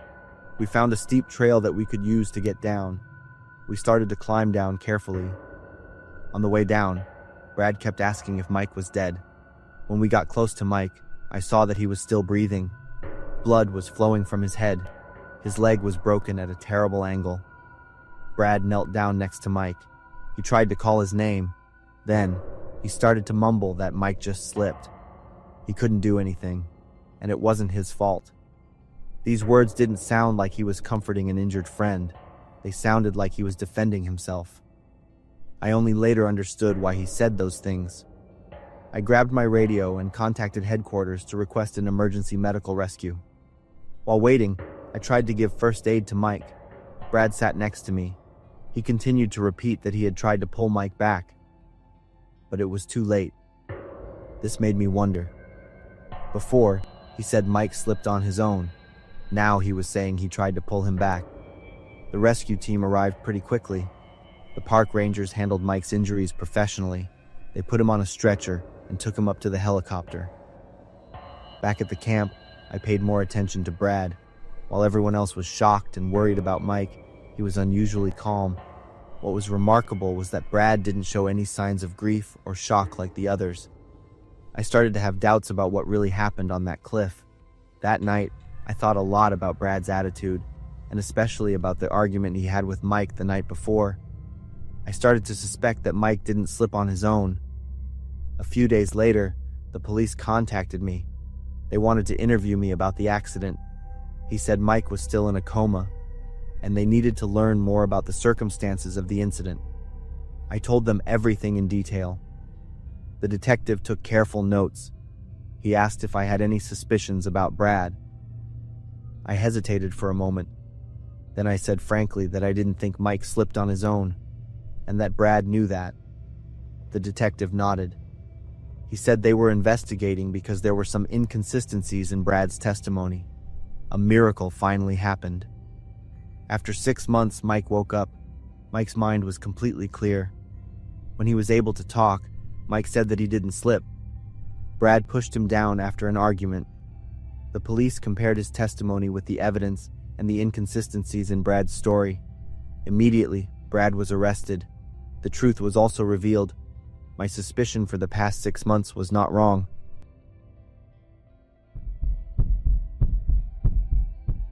I once thought that my busy days would be balanced by quiet nights alone in my suburban home. But that night, when the back door alarm went off and I quickly dismissed it as a system error, everything changed. My name is Emily, and I'm 34 years old, living alone in Phoenix, Arizona. As an entrepreneur, my days are usually busy and non-stop. Every night when I turn off my laptop, my mind feels like it just ran a marathon. What I value more than anything is a quiet night at home. I live in a 2-story house in a suburban neighborhood. It was a weekend night. I had just finished a long day of client meetings and emails. All I wanted to do was watch my favorite movie with a glass of wine. The house was so quiet. It was the kind of silence you only really feel when you're completely alone. I had no idea how fragile that silence was. Around midnight, just as I was about to go upstairs to bed, my phone buzzed. It wasn't a call or a text. It was a notification from my home security app. Backdoor alarm activated. I opened the app and saw the alert. I checked the camera and didn't see anything unusual. I didn't think much of it. I deactivated the alarm, thinking it was probably a bird, and that was my mistake. I went upstairs to my room. A few minutes later, I was starting to fall asleep, but then I heard a soft thud. My eyes snapped open. At first, I thought maybe the wind had knocked something over outside. I held my breath. I listened carefully. Then another sound came.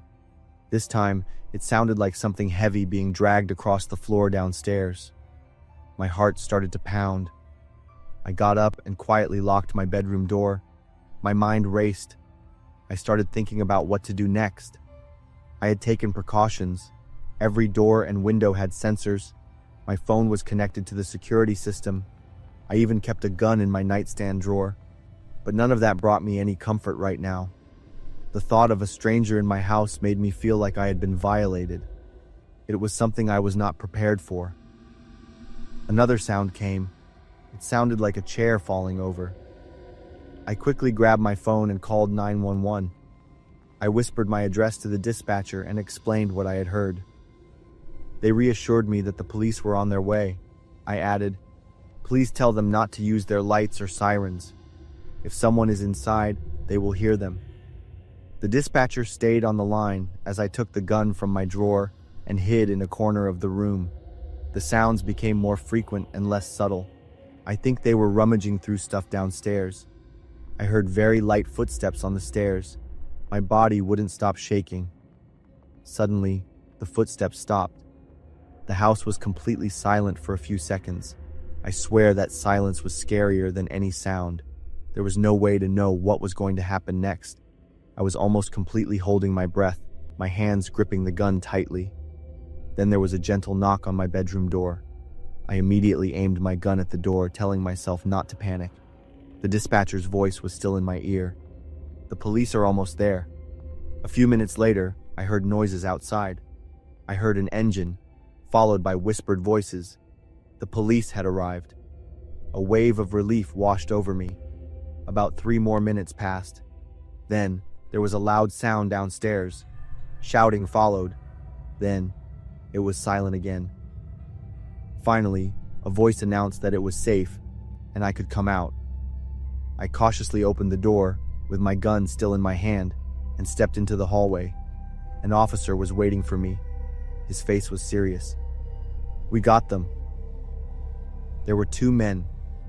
They were downstairs when we came in. My knees almost buckled as I followed him down to the living room. The 2 handcuffed men were sitting on the floor. Another officer explained that they had entered the house through the back door. They had managed to unlock it somehow. They said they thought no one was home because there was no car in the driveway. I suddenly remembered that I had lent my car to my brother a few days earlier. The police searched the house and found a crowbar and a few zip ties in the intruders' bags. An officer pulled me aside and said softly, "You did the right thing. You stayed in your room and called us. That's why you're safe tonight." At the time, I just nodded. I didn't fully understand the meaning of his words.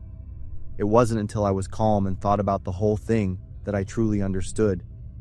I made a mistake by deactivating the back door alarm. I thought it was just a system error or caused by a bird. We need to take all security alerts seriously. Ignoring them can lead to dangerous consequences. In the following weeks, I installed a reinforced security system along with motion-activated cameras. But even with those precautions, I sometimes lie awake at night, trying to listen to the silence. The feeling of being threatened that night still hasn't left me. Before, being alone at night was a precious time to rest after a long day. Now, it just reminds me that peace can be very fragile and that a sense of security is never guaranteed. My name is Anna. This story happened 8 years ago when I was 15, living in Los Angeles, California. I often babysat to earn extra money. I lived near a pretty wealthy area where people were usually generous with their pay. There was never a shortage of babysitting jobs, so I made a decent amount of money. I've had to watch some pretty strange kids, but the case I'm about to tell you is truly the most special one. It was the Barnes family. They had a 9-year-old son named Michael. His parents were busy with work, so they didn't have much time for him. Instead, they gave the babysitter a long list of requirements and a very generous payment in return. They told me that Michael was a smart kid, but sometimes a little different and needed a little more special attention. From the moment I met Michael, he seemed very quiet. The Barnes' house was spacious, with many bedrooms, a large living room, a kitchen, and a playroom specifically for Michael. The house was modern and neat, giving it both a cozy and comfortable feel. I was going to sleep there for one night. I was given a room near Michael's playroom. The playroom had a big toy closet. It was big enough for a Lego table with tons of pieces and other toys. Michael would spend most of his time in that area, building Legos and playing alone, but I would often hear him talking as if someone else was in there with him. I guess this might be the issue his parents mentioned. Michael would only leave the closet to eat and then go right back in. He didn't come out until I told him it was time for bed. In the middle of the night, I woke up to sounds coming from the closet, like Lego pieces clattering together. I sat up, turned on my nightlight, and called out to Michael. Immediately, the noise stopped. I got out of bed, deciding I would go to the playroom next door and see what was going on. When I turned on the playroom light, no one was there. The light inside the closet that Michael played in wasn't on, so I was confused. Michael couldn't possibly be playing in the dark. I went and opened the closet and turned on the light, but Michael wasn't in there. I didn't see anyone, so I went back to my room and went back to sleep. A while later, I woke up again. It was probably because I wasn't used to the place. There was light coming into my room from outside. I was sure Michael was in the playroom. I called out to Michael again. I was a little annoyed. I thought he was trying to get away with not sleeping and sneaking back into the playroom. I went into that room again and saw the shadow of a pair of feet at the bottom of the closet door. Then I heard a little giggle, as if Michael was teasing me. I knew for sure he was in there. I walked over and threw the door open, but it was truly terrifying when no one was in there. The spot where the shadow of the feet was now completely empty. I ran to Michael's room in a panic. I saw the boy was sound asleep in his bed. I locked the door, then lay down on the floor next to him. I just wanted to feel a sense of security with someone else there. The next day, when Michael's parents came home, I decided to keep quiet about what I had seen. I was sure about what I saw, but I was also sure that no one would believe what I had to say. I know there are a lot of strange and unexplainable stories. I've read them online and heard people tell them, but I would usually laugh at them. Until that day, I was the one who witnessed it. I took the payment, felt relieved, and left. I told myself I would never babysit for that family again. Even though I had left, whenever I think about it, the images, sounds, and chaotic feelings of that night still send shivers down my spine. I don't know what to believe, but I do know that the fear I felt has stayed with me longer than the money I received.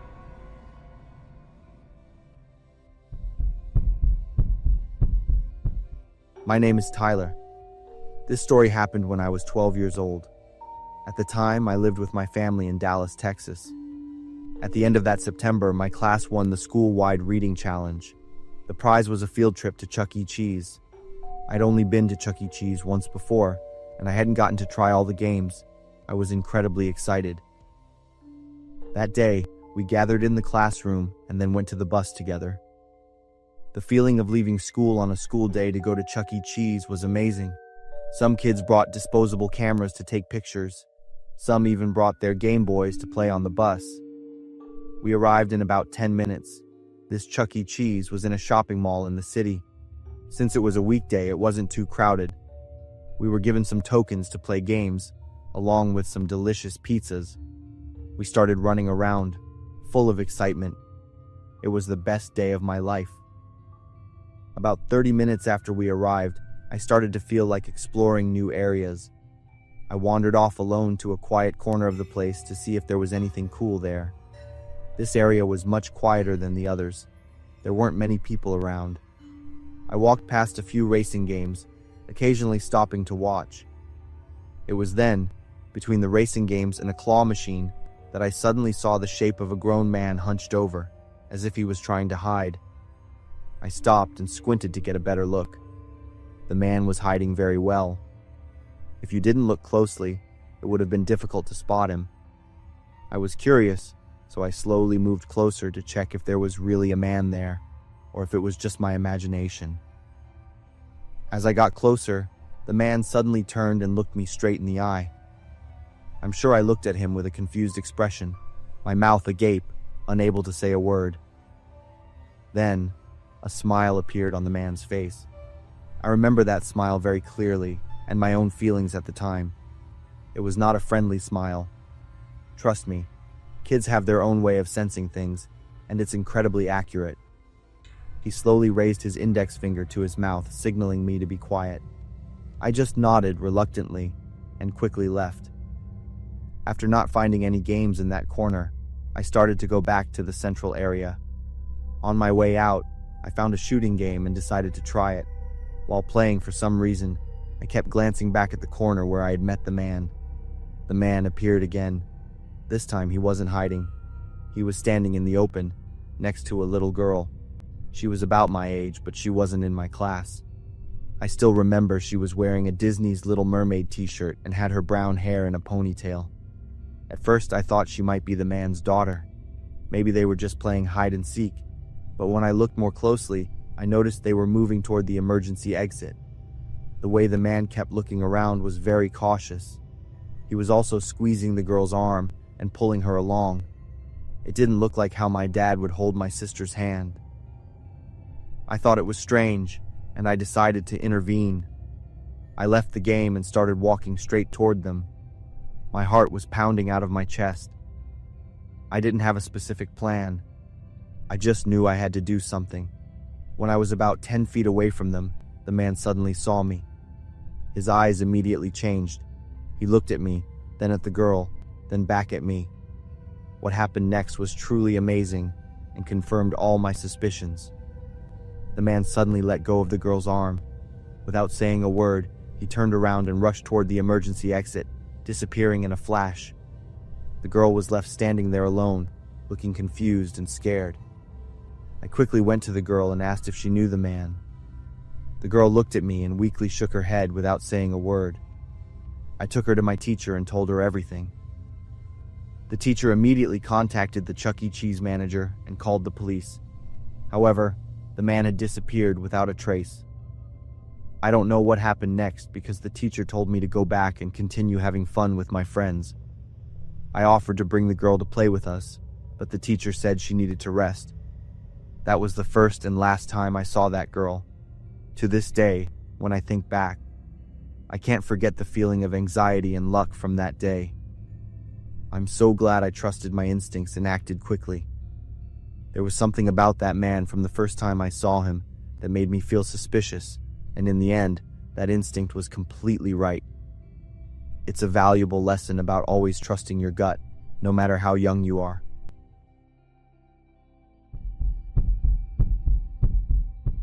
I still can't forget that smell, even though it's been 10 years. Every time October comes, when the yellow leaves begin to fall and the air smells like smoke from burning leaves, I remember that trip.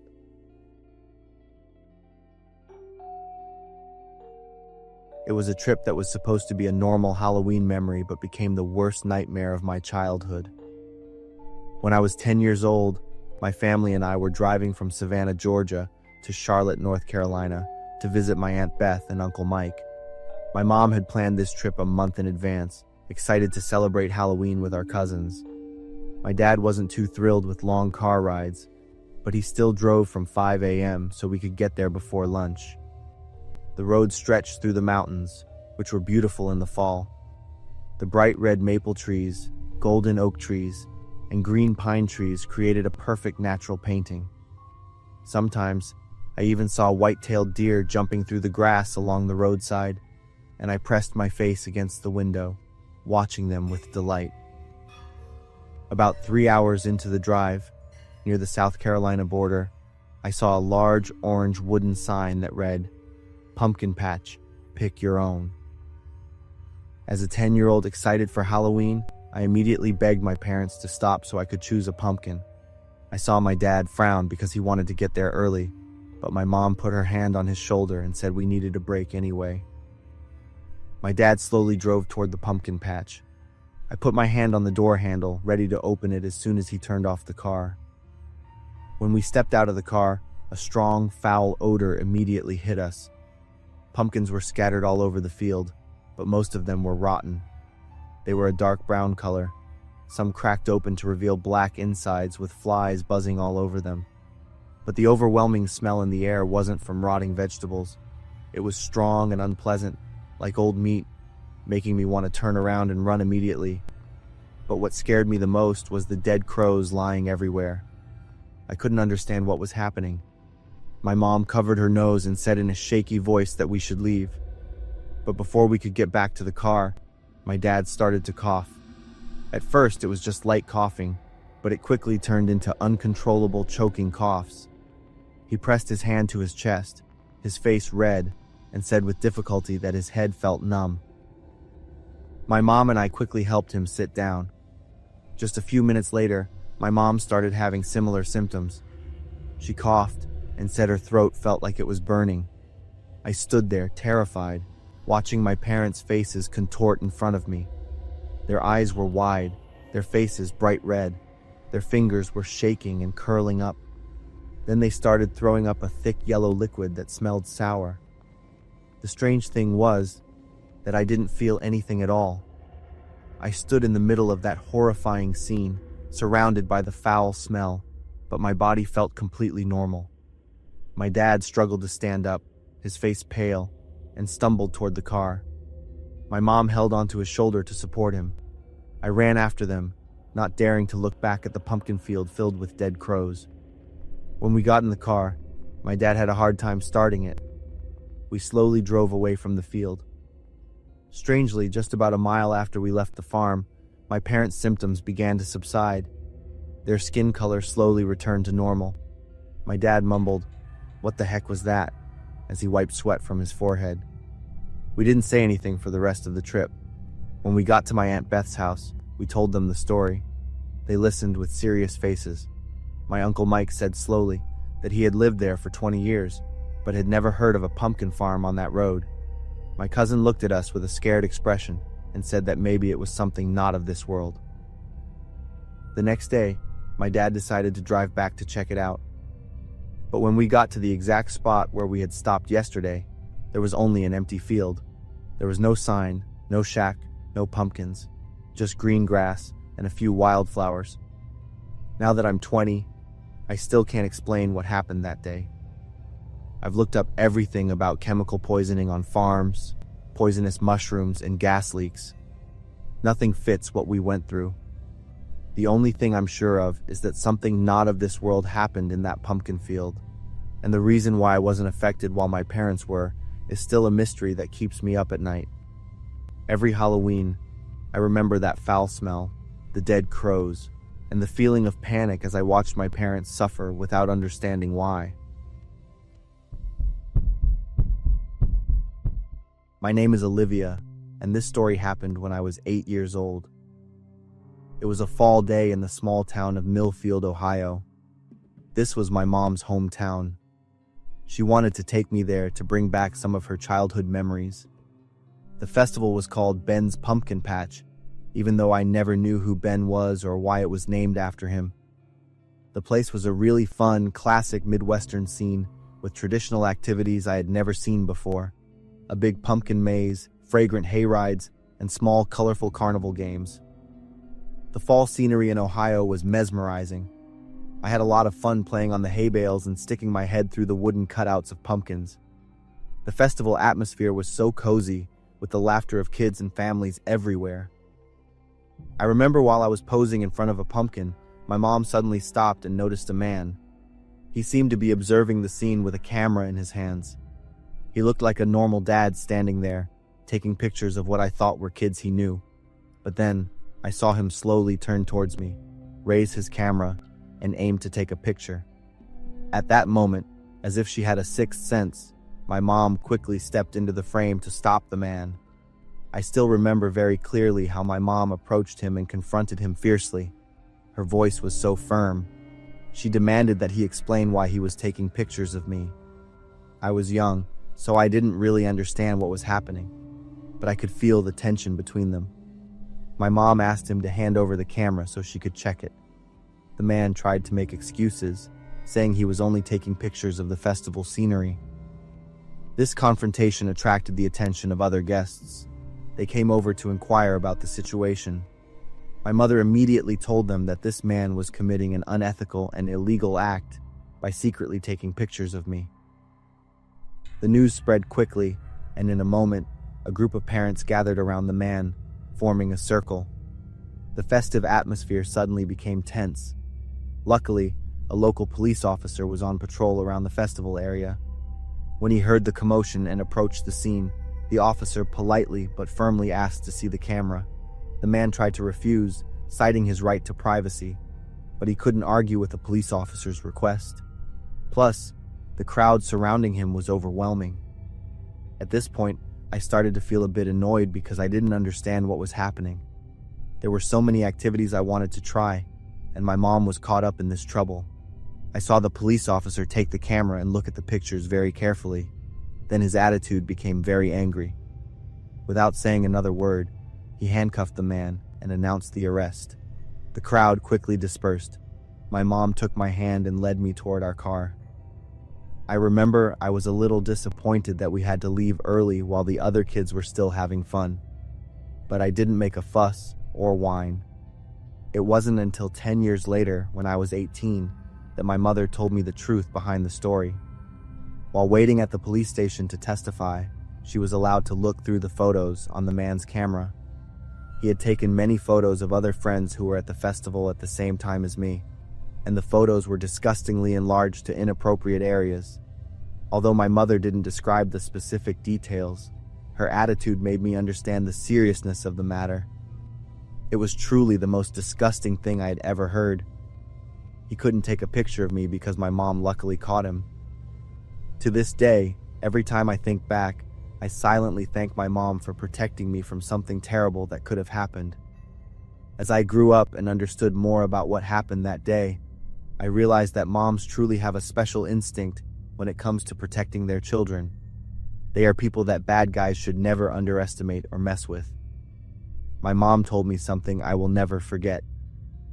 Sometimes, I just have to look to know something is wrong.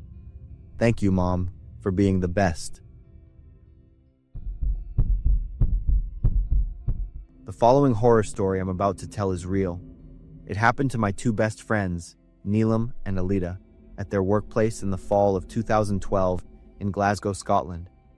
The air here turns cold as soon as the sun sets. That's typical of autumn in Glasgow, with a biting cold that invades every corner. Around 6 p.m., my two friends, both in their early 20s at the time, were working as cosmetologists at a beauty salon in the city's West End. They were getting ready to close up and go home when a group of 3 rather large men wearing ski masks burst in and pushed the salon door open. They were carrying bulging blue plastic bags. The men then closed the large roller shutter in the front, locking Neelam and Alita inside. Both of my friends were quite stunned and didn't know what to say or do. The men started yelling and asking where the salon owner lived. The owner was a woman. My two friends answered with trembling voices that they didn't know, which was true because the shop owner hardly ever came to the shop and only managed it from afar. He would only come directly when it was really necessary, even though both girls were very scared. They thought that the men would leave after knowing that the shop owner wasn't there. However, things became much scarier when the 3 men suddenly pulled out hammers and duct tape. They took Neelam and Alita to the back of the salon, tied their hands and feet, and gagged them with duct tape. They were forced to sit on wheeled chairs and were taped to the chairs. The thugs discussed what to do next, whether to wait for the owner to show up or leave. The girls were so terrified they were stiff, and they hoped the men would leave. Neelam was especially worried because she had a cold at the time. Her nose was completely blocked, and the duct tape over her mouth was extremely uncomfortable. Her glasses also slid down her face from struggling, making it even harder for her to see. Neelam tried to tell the men to take off the tape because she had a cold, but she could only mumble because her mouth was taped so tightly. One of the men yelled at her to shut up. Neelam tried not to cry, knowing it would only make things worse. Alita was still in shock, but was mainly worried about Neelam and prayed that the thugs would leave. She also tried to speak, but couldn't. At this point, Neelam was breathing very heavily and erratically through her nose. Luckily, after a few minutes of observing the girls and the salon, the men decided to leave through the front door, but not before destroying the cash register and some mirrors with their hammers. They also smashed some of the tools in the shop. Surprisingly, they didn't steal anything. The men then left the salon, leaving Neelam and Alita tied up and gagged in the back. The two girls struggled for a long time to get out of the tape. Alita managed to move her chair close to some hair tools and eventually used a pair of scissors to cut the ropes on their hands and feet, then removed the tape from both of their mouths.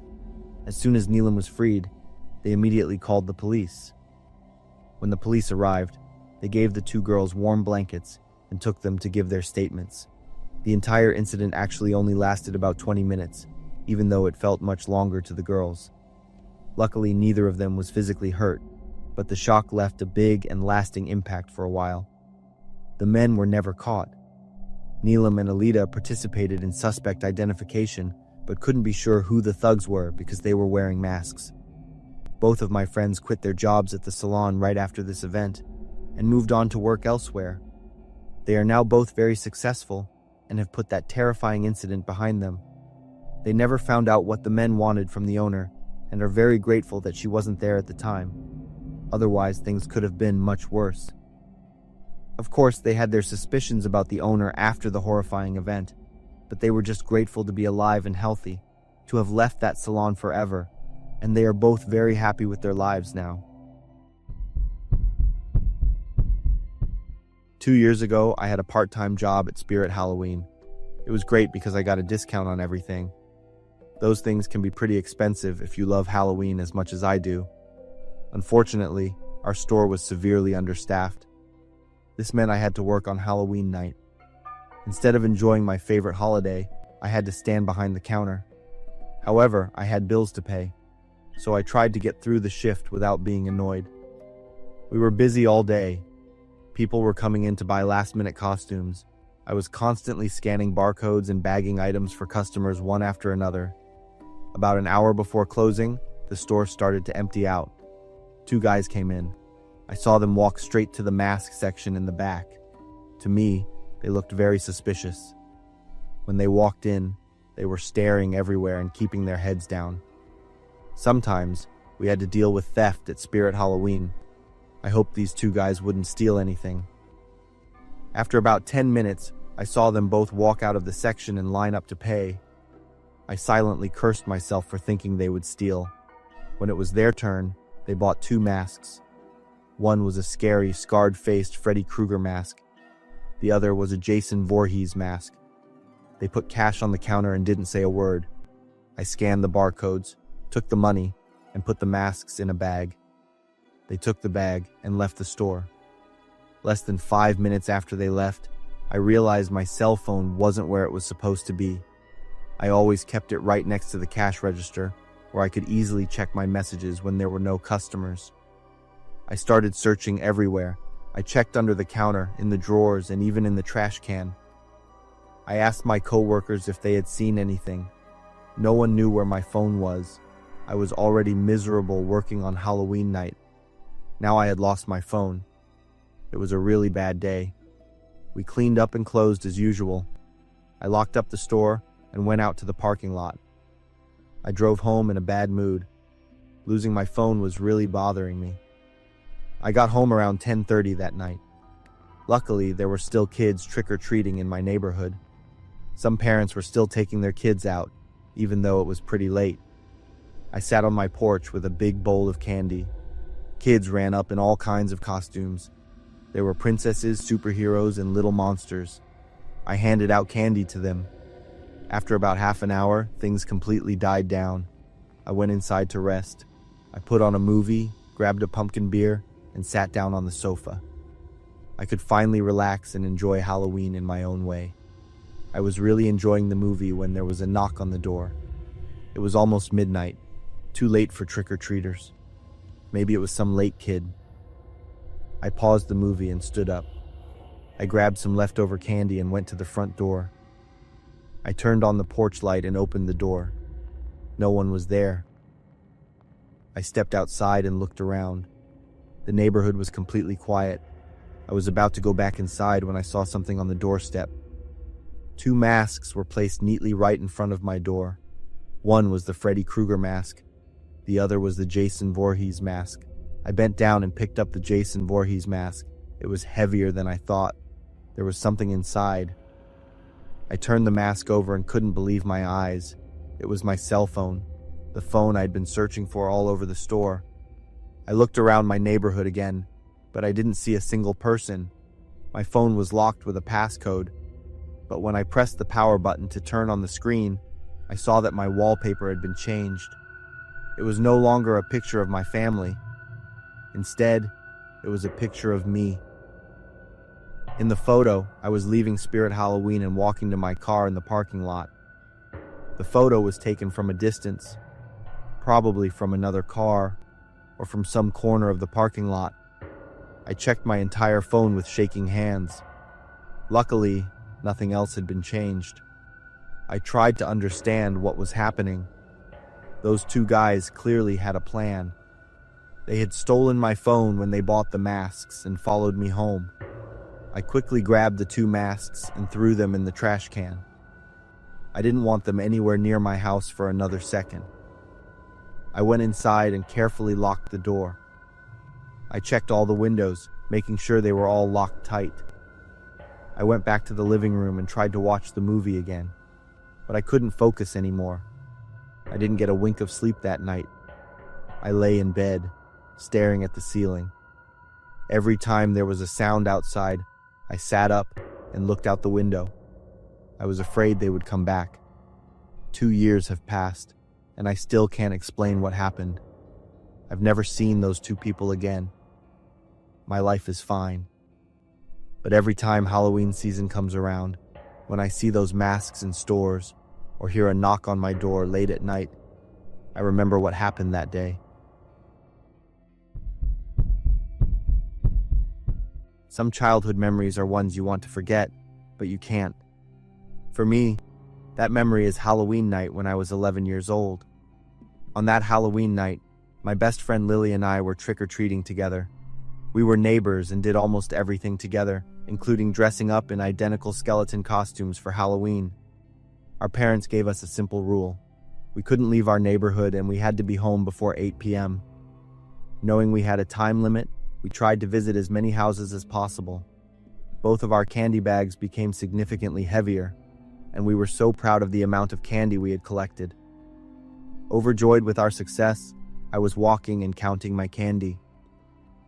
Suddenly, I was pushed onto the cement sidewalk. I remember that my knee even started to bleed. I was in so much pain that I was about to cry. I looked around and saw a person in a gorilla costume zoom past me. They were running at full speed down the street. Lily yelled that he was a jerk and tried to help me get up. I told her I was fine, just a little shocked. We watched the man in the gorilla suit fly down the street, running as if he was trying to escape from something. We picked up our dropped candy and were talking about how much of a jerk that guy was when we heard sirens in the distance. At the time, we didn't connect the 2 things, but it wasn't long before everything became clear. About 5 minutes later, my mom called. She was panicked and told us to come home immediately and not to ask any questions. When we got home, with our Halloween candy bags still full, but now we had lost interest, my mother led us into the living room.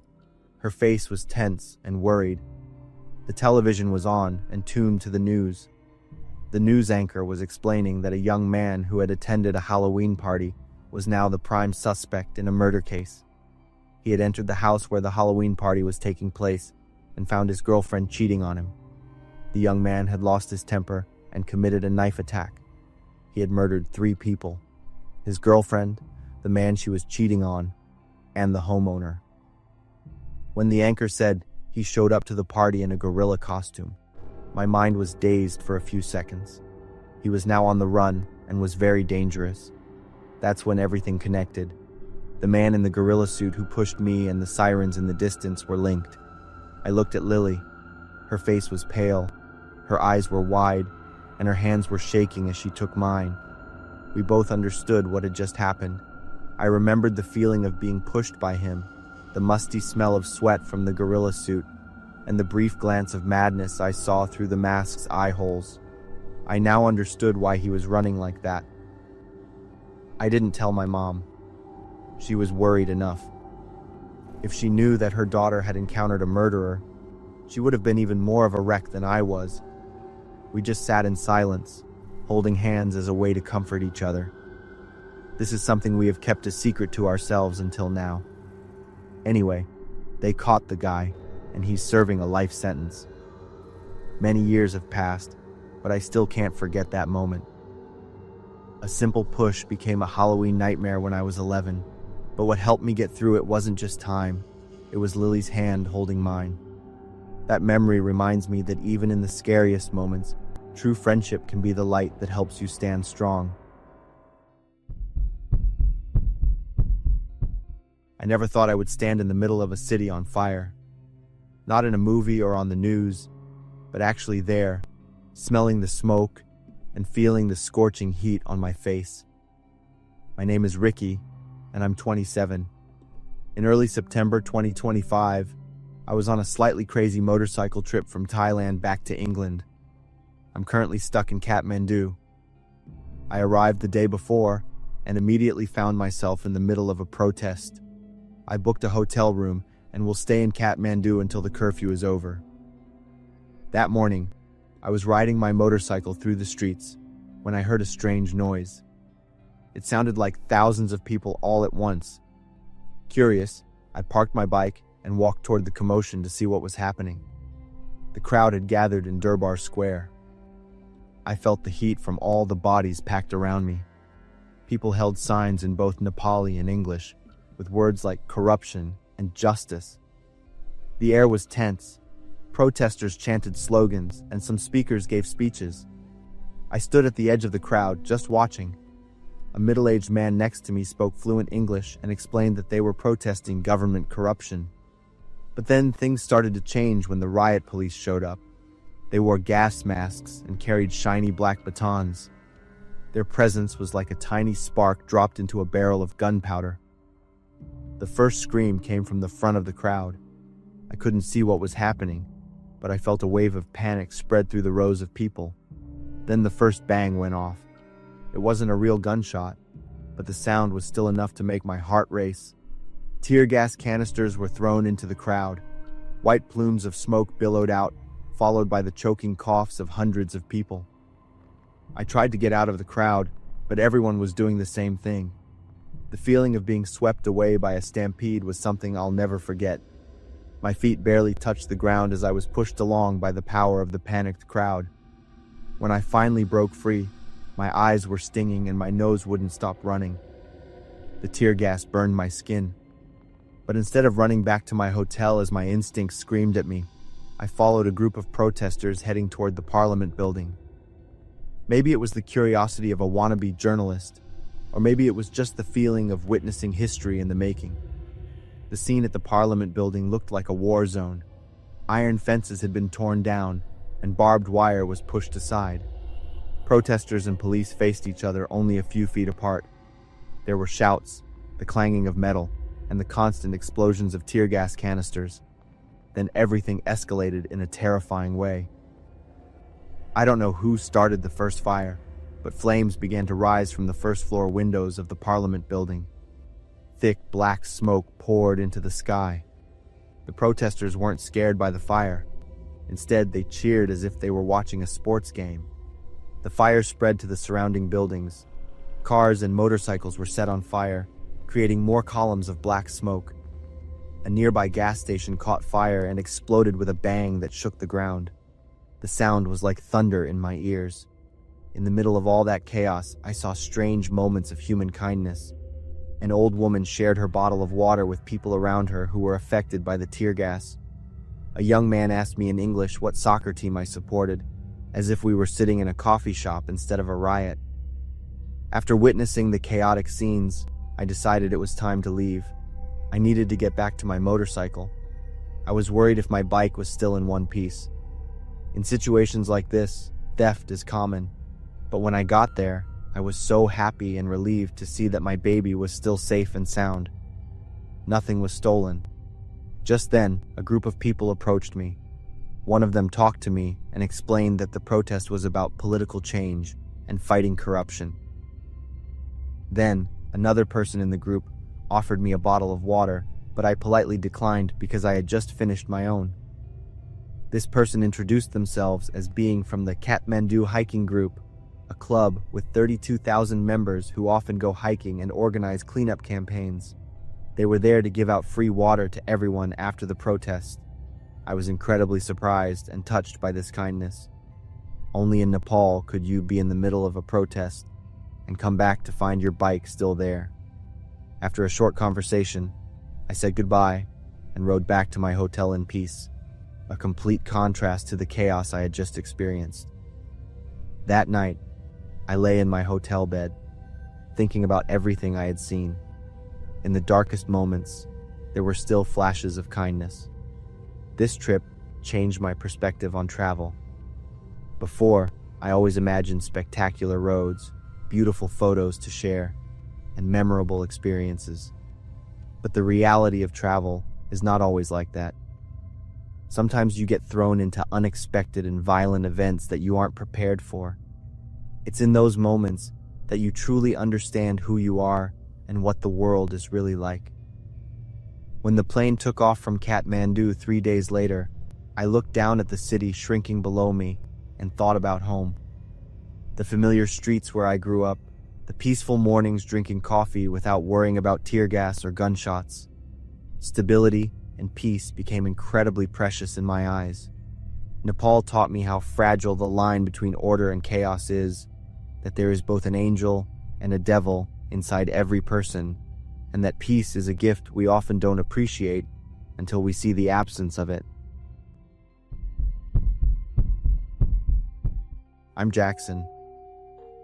My family and I moved into a new house in Asheville, North Carolina, when I was 13. We hadn't had a chance to get to know our neighbors or our new neighborhood yet.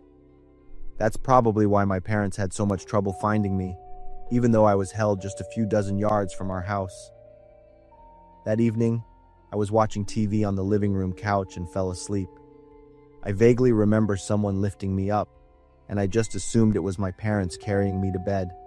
At the time, I was a skinny, small kid, a little over 5 feet tall, and weighing less than 90 pounds. When I woke up, I was standing outside my house with a strange teenager. He was much taller and bigger than me, definitely a high school student. I was still half asleep, so I thought he was a friend of someone in my family. He was really friendly and introduced himself as Tyler.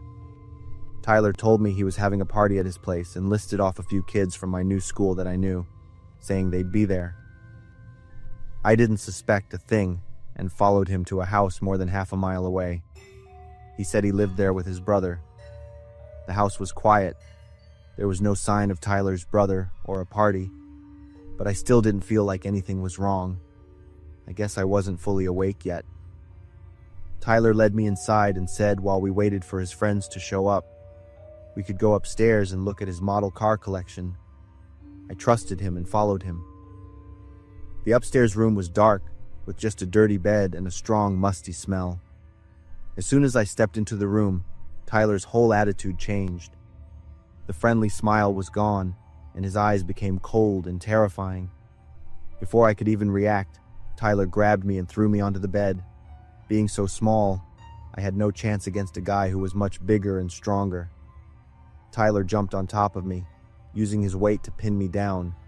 He grabbed my right ankle and twisted it. There was a loud pop as my ankle broke. The pain was unbearable. I screamed and struggled, but it was no use. My screams were met with Tyler's delighted laughter. I took advantage of a moment when he let go, rolled off the bed and limped down the stairs. My right ankle was definitely broken, but I had to try. I was like a wounded deer running from a strong lion. Tyler caught me at the bottom of the stairs. He started kicking and punching me over and over until I had no strength left to fight back. Every hit felt like my entire body was about to shatter. When he threw me onto the couch downstairs, I was crying and begging him to let me go. I promised I wouldn't tell anyone what happened, but he refused. When I asked him why he was doing this, the maniac slowly said he loved the sound and feeling of bones breaking. He said he had done this before and described how much he enjoyed it. That's when the hours of living in a personal hell began. I was held captive in Tyler's house. The most horrible thing wasn't just the beatings, but the moments when Tyler would act nice. After each session of torture, he would completely change. He would watch movies with me and talk to me like nothing had happened. Tyler even wrapped white socks around my feet as if he were bandaging my wounds, put braces on my legs, and helped me walk. I couldn't understand his mindset. At times, I almost believed the nightmare was over, that Tyler had felt remorse and was going to let me go. But then the cycle would start all over again. For 2 days, I was nothing more than a toy for Tyler to take out his frustrations on. If his car wouldn't start, he'd twist my foot. If he was in a bad mood, he'd break my kneecaps. Every time I tried to fight back or run, the torture got even worse. I was getting weaker and weaker because of my severe injuries and the fact that I wasn't given any food or water. But my will to survive pushed me to find a way to escape.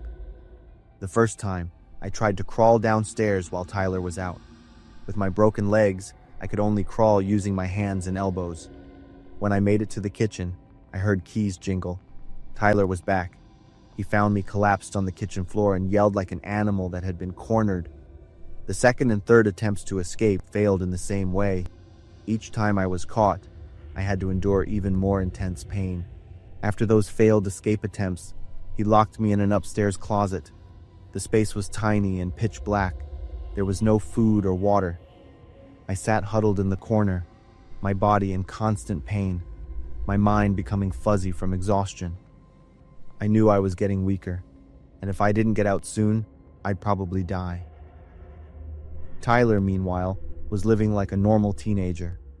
No one suspected he was holding a child captive in his house. On the evening of the second day, Tyler went out again. I knew this might be my last chance. In the darkness of the closet, I felt around for anything that could help me get out. My hand touched something hard, a wooden guitar. I managed to lift it and used it as a tool to smash the closet door. After a few tries, I pushed hard, and the door swung open. I rolled out of the closet and went for the stairs. Since I couldn't use my legs, I could only crawl and roll.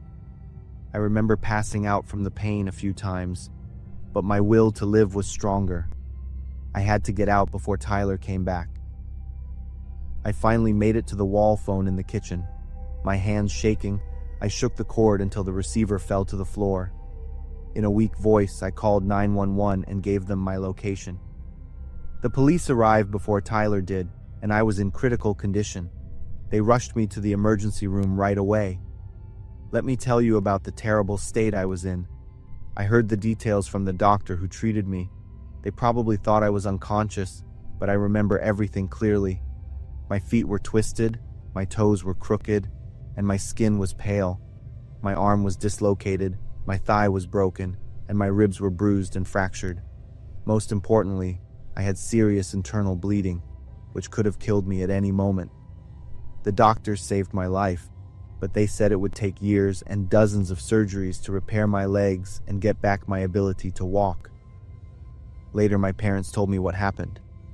While I was being treated, the police began an urgent investigation. They searched the entire house where I was being held, collecting evidence and looking for clues about the perpetrator.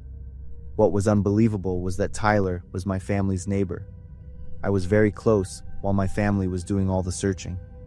The police also interviewed witnesses in the area, trying to identify Tyler. The investigation lasted all night, with the participation of many different units. Tyler's real name was Gary. He was arrested at a party with his girlfriend. He acted totally normal, as if he had never done anything wrong. I later found out that I wasn't his only victim. Tyler had previously killed a 14-year-old boy in the same city, using the exact same methods he used on me. The police found a notebook in Tyler's room that listed the names of 18 other boys he planned to attack next. The list included details about the time, location, and methods he wanted to use to handle each victim. Gary was sentenced to 100 years in prison for the assault on me, and life in prison plus 50 years for murder. It's not an exaggeration to say that my childhood was destroyed by what happened. The physical pain and emotional trauma made it impossible for me to learn and grow normally like other kids. Luckily, I had my family by my side, and I never gave up. Now I'm 29. I've learned that survival isn't just about luck. It's about a will to never give up. Even in the most terrible situations, we can find the strength to fight for our lives. My name is Maria, and I'm 24 years old. I live in Texas. Last fall, my best friends and I planned a weekend getaway to the woods. We wanted to escape our busy lives. We rented a remote cabin on Airbnb, about an hour's drive from the nearest town. Our original plan was to just relax, camp, and enjoy nature. But that trip changed the way I see the world forever. Everything seemed perfect at first. The cabin was beautiful, nestled among the trees. The sounds of nature were peaceful. It felt far from civilization, which was exactly what we wanted. The owner, a woman named Karen, was very nice. She greeted us warmly and showed us around. She had prepared everything perfectly. The cabin was spotless. The beds had fresh sheets, and the kitchen was fully stocked. Karen gave us a map of the area and suggestions for local sites. She even left us a plate of homemade cookies. But there was one room she didn't show us. She said it was a private room she used when she stayed there. We respected her privacy and didn't think much of it. That night, I woke up to the sound of someone walking around. I thought it was one of my friends looking for a midnight snack. But when I checked, they were all asleep. The kitchen was empty. I thought I was just imagining things and went back to bed. But then I heard the sound again. This time, I was sure it wasn't one of my friends. My heart was pounding. I grabbed my flashlight and walked carefully toward the kitchen. I saw a woman in a white dress standing in the middle of the room. She had long, flowing hair. I froze, unable to move or speak. The woman turned toward me. Her eyes were almost completely black. I screamed and ran back to my room, waking up my friends. They thought I was sleepwalking, but I knew what I had seen. After I calmed down, I slept with one of my friends so I wouldn't be as scared. The next day, we tried to forget what happened and enjoy our weekend, but things only got worse. We started hearing strange noises throughout the cabin. It sounded like someone was moving in other rooms or whispering in our ears. Doors opened and closed on their own, and things were moved from where we left them. Something was clearly wrong with the cabin, but we didn't want to leave. We had paid a lot of money for this trip. We didn't want to waste it. That was a mistake we would soon regret. On the fourth night, we were all sitting by the fireplace trying to relax. We heard a knock at the door. It was Karen, our host. She looked scared and panicked. She told us the cabin was cursed. It was built on sacred land where a tragedy had happened years ago. A family had been murdered in the woods, and their spirits haunted the land. She begged us to leave right away. She told us to pack up and go home the next morning. She said she couldn't let us stay another night. We were confused by Karen's behavior, but we saw the fear in her eyes and decided to trust her. That night, Karen slept over. We all slept together, but we were woken up by a scream. It was Karen, and she was in the next room. We rushed into the room. The air was filled with the smell of mold and rot. Dusty old portraits stared down at us from the walls. The windows were covered with thick curtains, making the room feel like a dark pit. Karen was lying unconscious on the floor. An X was carved into her forehead. We knew we had to leave. We grabbed our things and ran out of the cabin. We didn't look back until we were far away. One of my friends insisted we call the police and report everything. Karen's story and what had happened to her really got to me. I started to believe that spirits might actually exist. I couldn't forget the figure I had seen in the kitchen. The police investigated the cabin. They found evidence of a cult's presence, including strange symbols carved into the walls. But what we found out next was a true shock. Karen had been a member of the cult. She had a change of heart and betrayed them, trying to escape the group. When the cult found out, they planned to come to the cabin the next night to punish her. Karen found out about their plan. That's why she was so panicked and begged us to leave. She didn't want us to get caught up in the danger, but they still found her. The cult punished Karen by carving the strange mark onto her forehead. It was a warning to others who might go against them. The information from the police made us all feel confused and guilty. Karen had tried to protect us, but we hadn't understood the danger she was facing. Now, whenever I see an Airbnb with impressive amenities, I remember that fateful trip. I know that some places are better left undiscovered, and some secrets are better left buried. I once thought that renting out our old house on Airbnb was a good way to earn some extra money. That was until one night when I stepped into my own house and almost didn't make it back out. It all started last fall. My wife and I had been trying to sell our old house in Cedar Park, Texas, for over a year. It was the first house we bought after we got married, a small place with a very big backyard. We'd since moved to a new house downtown, but we couldn't find anyone to buy our old house for a reasonable price. My wife suggested we try renting it out on Airbnb instead of just letting it sit empty. The idea sounded pretty good. We didn't have many rules for our guests, just that they keep the place clean and tidy up when they left. The only security camera I installed was by the front door, facing outward, to keep an eye on who was coming and going. The first two groups of guests were great. One was a tidy couple from Dallas, who even left fresh flowers in the house. Another was a family from California, who stayed for a weekend and were just as respectful. I was really excited about the unexpected income. We started to believe we had found the perfect solution for our old house. The third group booked the house in early November. They checked in on a Monday. I saw on the camera that there were 3 young men with big backpacks and travel bags. But after their stay ended, when I checked the camera feed, the screen showed only the gray wall behind the door. Someone had completely turned the camera around. I felt a strange sense of unease. I decided to drive over there to fix it myself.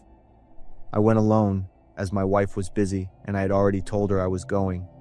It was only about a 25-minute drive from downtown to Cedar Park, not very far at all. As I pulled into the driveway, the first thing I noticed was that the lights were off. The entire front of the house was in darkness. This was very strange because I always left the automated system on for the evenings. Maybe a bulb had burned out or someone had turned it off. I had a bad feeling about it, so I decided to go inside and check. That's when things turned terrifying. Just as my hand touched the doorknob, the door slowly opened on its own. I stood there silently, trying to listen for any sounds from inside. Nothing. It was completely silent. I finally stepped inside to check on things. The moment my foot crossed the threshold into the dark hallway, something hard and heavy struck me square in the back. A wave of sharp pain shot up my spine. I didn't even have time to react and fell to the floor instantly. My phone slipped from my hand, and the flashlight beam disappeared. I tried to turn to see what had attacked me, and saw a tall, dark figure standing right behind me. He was holding something long that looked like a baseball bat. I put my hands up to protect my face, preparing for the next blow. But before I could do anything else, another person grabbed me from behind by the collar. I tried to struggle, but this second person was too strong. He pinned me down, gripping my hands behind my back. While I was completely helpless, the person with the bat expertly went through my pockets. He took my car keys and my wallet. After they had taken everything of value, the man holding me started to loosen his grip. I thought they had what they wanted and were going to let me go. I tried to stand up, my legs shaking, hoping I could just get out of the house. But as soon as I was on my feet, the bat came down with a powerful blow to the side of my head. I felt something warm and wet run down my forehead and into my eyes, blurring my vision. And then, everything slowly went black. I woke up to my wife's crying. She was shaking my shoulder, calling my name over and over. My head was throbbing like someone was hammering nails into it, and my throat felt bone dry. My mouth tasted of old, dried blood. I tried to sit up but felt dizzy, and the room was spinning. My wife had been worried sick when she got home from work and I wasn't there. I looked outside, and my car was gone. They had stolen it.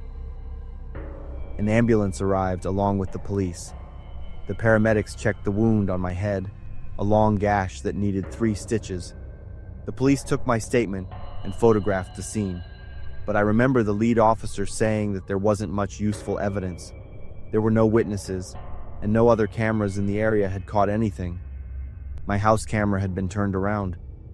My car still hasn't been found, even though the police checked traffic cameras all around. After that, we took the Airbnb listing down and called a realtor to sell the house right away. My wife suggested we lower the price to sell it faster, and I agreed without a moment's hesitation. 2 months later, we sold the house. Even though we got a very low price for it, we had no regrets. Some things are worth much more than money. I still regularly contact the police to ask about the case. I don't have much hope of getting my stolen things back. My biggest wish is that those people will face proper punishment and that this won't happen to anyone else. Last October, my cousin Jason asked me to house sit for him. He and his girlfriend were taking a 2-week hiking trip in Colorado. They'd been planning the trip for months. Their original house sitter canceled at the last minute, and Jason asked if I could help. He said I probably needed a change of scenery. At the time, I was 27, unemployed, and living in my parents' basement.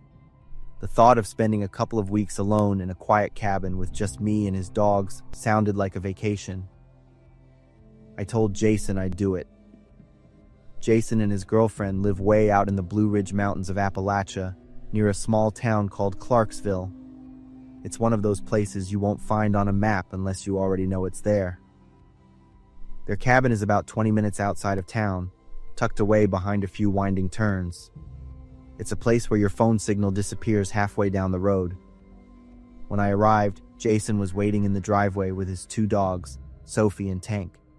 Sophie is an old, calm golden retriever. Tank is a husky mix with way too much energy and a look in his eyes that makes you feel like he's judging your every move. Jason gave me a sheet of paper with all the important information: the door code, the Wi-Fi password, and some other emergency instructions.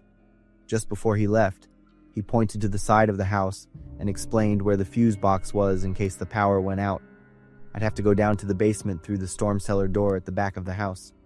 The basement was dug deep, but he warned me not to stay down there too long because of the old foundation and the damp air.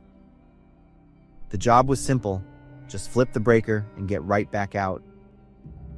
He gave me one last piece of advice about walking around the property. He stressed that I should stick to the main road and avoid going into the woods because some of the locals don't like strangers wandering around their land. I figured this was probably related to hunters or private property boundaries. The first few days were amazing and peaceful. I slept well. I woke up, fed the dogs, and read books, something I hadn't done in years. The cabin was a little musty but cozy. There were big windows facing the woods, and during the day, the sunlight would filter through the trees, making slow, moving shadows on the walls. At night, it was completely silent. Sometimes I would snap my fingers just to make a sound. The dogs didn't bark either. They'd just lie there with their ears perked, listening to everything around them. On the 4th night, I was watching an old movie when the lights went out. Everything went completely dark. I waited for about a minute, thinking it might come back on, but nothing happened. So I grabbed a flashlight from the kitchen, put on my boots, and went out the back door. The storm cellar door was heavier than I expected. It was made of metal with thick hinges that creaked as I pulled them open. The stone steps going down were slick with moss and leaves. I shined the flashlight down and stepped carefully, About halfway down, I stepped on something that made a crunching sound. I stopped and shined the light down. It was a piece of dry bone. I pushed some leaves away and saw more bone fragments. It must have just been an animal, but it still sent a shiver down my spine. I shook it off and continued to the fuse box. The fuse box looked fine. I flipped the main switch off and on, but nothing happened. I stood there for a minute, trying to figure out if I had done it wrong, when the dog started barking like crazy. Tank especially was barking, and the sound was echoing through the house. I scrambled back up the steps and rushed inside. Both dogs were pressed up against the sliding glass door, their fur on end, growling with bared teeth. I shined the flashlight through the glass and saw, to my horror, 2 handprints. Not smudges, actual handprints. They were about the size of a child's hand, and they had no thumbs, just 4 long fingers on each hand. Tank growled again, and I cracked the door open. "Hey, who's out there?" I yelled. Nobody answered. I stepped outside and shined the light around. Still nothing. I went back inside and locked the door. I didn't sleep that night. I pulled a chair into the hallway, sat facing the back door, and kept a kitchen knife in my lap just in case. The weirdest thing happened the next morning. The handprints were gone. Not faded, but completely gone. The glass was clean, like someone had wiped it down. I called Jason and told him everything. There was a pause, and then he said, "The locals sometimes mess with newcomers. It's nothing. If they were going to do anything, they would have already done it." His calm attitude made me feel a little better. That night, I turned off all the lights except for my flashlight. I had a thermos full of tea. Around 11:30, I heard a light tapping on the roof. It wasn't rain. It sounded like pebbles were being thrown from different angles. I stepped outside and shined the light up, catching a flash of something moving for a second, something small and fast, before it disappeared over the edge of the roof. "Hello?" I said loudly. Then I heard whispering. I backed into the house and slammed the door shut, locking it, and then sat back down in the hallway. This time the dogs didn't bark. They just whined. The next morning, I climbed up and checked the roof. There were more handprints, the same size, with 4 fingers and no thumbs. That was it for me. I packed up my things, put the dog food in a bag, grabbed my luggage, and led them to Jason's truck. I was walking back into the kitchen to get my phone charger when Tank started growling. He stood rigid in front of the pantry, baring his teeth. Sophie crawled under the kitchen table and wouldn't come out. I watched for a few more seconds, then reached out and knocked on the wall behind the pantry. It sounded hollow. I knelt down and saw something I hadn't noticed before. A small cellar door, cleverly hidden by the lowest shelf. I shined the flashlight down into the hole and saw hundreds of scratch marks on the wooden floor, like tiny fingers had been clawing at it. I closed the door and called Jason, telling him something was wrong and I needed to leave right away. Jason didn't argue but asked if I could check the far corner of the cellar because he had set a trap there the previous winter. I refused and told him I was not opening that cellar again. That night, I drove 20 miles to a motel with both dogs.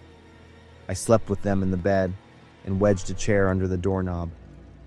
Jason's trip ended early because there was no one left to house sit.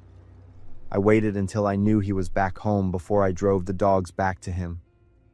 After I handed them over, I drove away immediately. I didn't want to know anything else about that house or what was in the basement. Jason and I are still close, but I have never been back to his house again.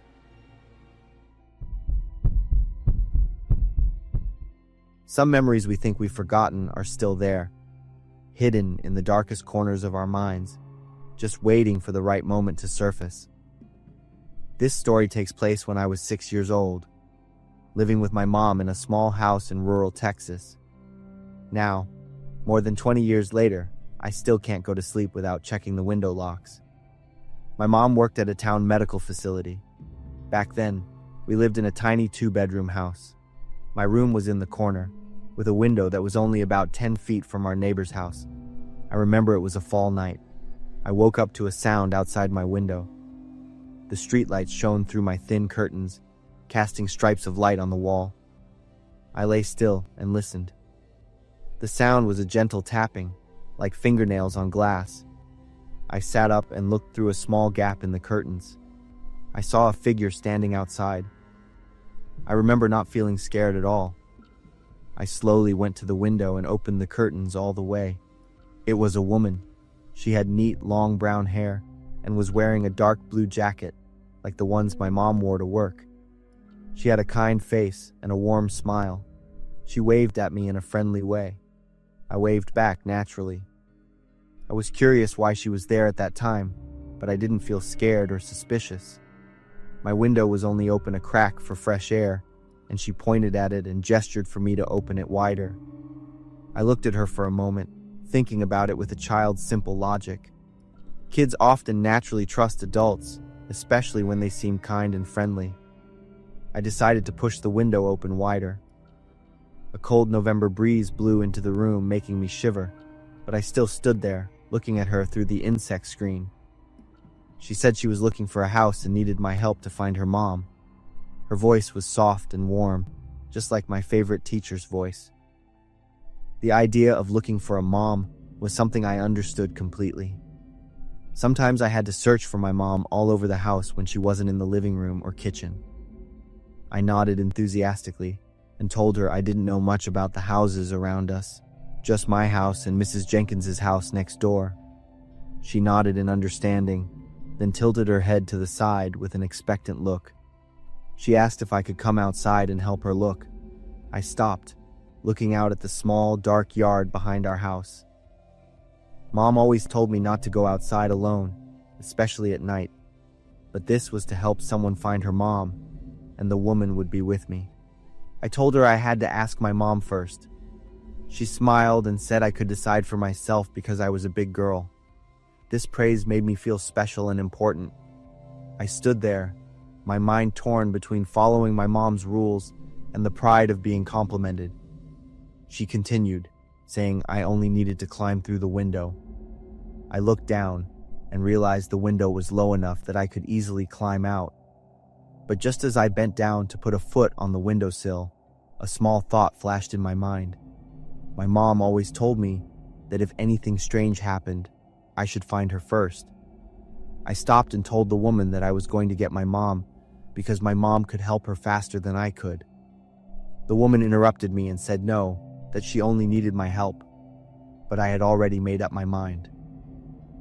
I stepped away from the window and ran to my mom's room. I gently shook my mom's shoulder and whispered, waking her up. I told her there was a woman outside my window who wanted my help finding her mom. My mom woke up immediately, with a look of horror that I didn't understand at the time. She looked at me with a worried expression, then quickly went to my room, and I followed right behind her. The window was still open, but no one was outside.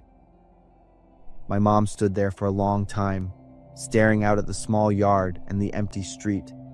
Then she quickly closed the window and pulled the curtains shut. I asked her if she saw the woman.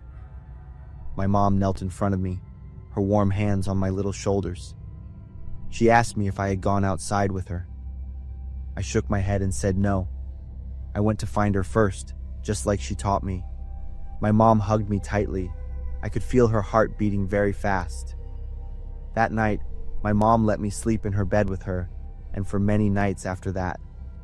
She never explained exactly why, only saying it was better for us to be together right now. About 2 weeks later, news spread through the town that a little girl was missing. She was my age and went to the same school. She was a popular girl with blonde hair and lived 3 blocks from us. She had disappeared without a trace from her bedroom at night. When the police arrived, they found her window wide open and the insect screen cut. Many years later, as an adult, I fully understood how dangerous that night was. I realized that the scariest part wasn't the woman's evil intentions, but that she understood a child's mind so well and knew how to exploit our natural desires. I'm forever grateful for the simple, life-saving lesson my mom ingrained in my mind. When something unusual happens, always find your mom first. It was a lesson in trusting my gut, the importance of following a parent's teachings, and the reality that sometimes the most dangerous people are the ones who seem the most normal and friendly. In this therapist's office, I still can't stop my hands from shaking whenever I think about that day. Dr. Johnson says that telling my story will help, but how can I explain what it felt like to believe I'd lost my daughter, all because of one bad decision? I'm Mike, a 42-year-old accountant at a small firm in Denver, Colorado. My whole world revolves around one person, my 13-year-old daughter, Emma. Ever since her mom passed away from cancer 5 years ago, Emma has been my everything. Her blonde hair and blue eyes are a perfect reflection of my late wife. I know I became an overly protective dad. I'd time my day to the minute so I could pick her up from school right when the bell rang. I'd be waiting outside her classroom. When Emma wanted to go out with friends, I'd find an excuse to say no. I'd take her everywhere with me, except for work. I wouldn't even let her go down to the basement of our building to do laundry by herself. Everything was peaceful until Emma turned 12 and started pushing back. I'd wonder if I was hurting her, but then I'd think of my wife, and the fear of losing someone you love would take over. That fear tightened its grip every time Emma was out of my sight. And then, the worst happened on a weekend afternoon. Emma had been complaining all week about having to go to the grocery store with me instead of staying home to do homework. She was 13 now, not the little kid I could carry on my shoulders. As I was about to grab the car keys, I saw her sitting at the kitchen table, her math book open, a serious look on her face as she worked through a problem. Can't you just go by yourself? She asked, her voice full of hope. I was about to say no, but then I looked at her pleading eyes and knew I couldn't keep her locked away forever. Our apartment was on the second floor of a pretty quiet building. Okay, I'll be back in 15 minutes. I said, telling her again and again to call me if anything happened. She nodded and quickly went back to her homework. On the drive to the grocery store, which was just 3 blocks away, I kept checking my watch. My hands were gripping the steering wheel so tight they were sweating. Every minute that passed made me want to turn back. This was the first time in 5 years that I'd left Emma at home alone. At the grocery store, I grabbed what I needed and rushed through the aisles. As I was standing in the checkout line, my phone buzzed. It was Emma. I answered. Before I could say anything, a scream tore through the phone. Emma's sobbing and broken words were hard to understand. Dad, I don't know. I think someone shot a gun. I'm so scared. Are you hurt? I yelled into the phone, ignoring the curious stares of the people around me. There's so much blood. Dad. I immediately ran to my car and sped out of the parking lot, going twice the speed limit with only one thought in my head. Get to Emma. 2 blocks from home, I saw the flashing lights of a police car in my rearview mirror. I could have pulled over, stopped, and explained, but all I could picture was Emma bleeding, so I hit the gas even harder. The police car chased me into our neighborhood, its sirens blaring. I took a sharp turn into the building's driveway, jumped out of the car, and put my hands up. 2 police officers got out of their cruiser, guns drawn. My daughter's in danger. I couldn't stop. I yelled, my voice desperate. One of the officers, a middle-aged man, looked at me for a second and then asked, "Where are your keys?" In the car. 2nd floor apartment. Another officer held me at gunpoint while the middle-aged one ran up to our apartment. I stood there, hands still in the air, listening to his footsteps on the old wood floor, the sound of the door opening, and then muffled talking I couldn't make out. Finally, the officer led Emma downstairs. She was hugging a towel wrapped around her left arm, and the blood had soaked through. I wanted to run to her and hug her, but the police still had me held back. The middle-aged officer came over and told me my daughter only had a few scratches from broken glass and that she was not in danger. I told the officer about the gunshot Emma had heard. The officer said he would explain everything later. At the hospital, the doctor put 7 stitches in Emma's arm. While we were waiting, Emma told me what happened. She was at the kitchen table to get a glass of water.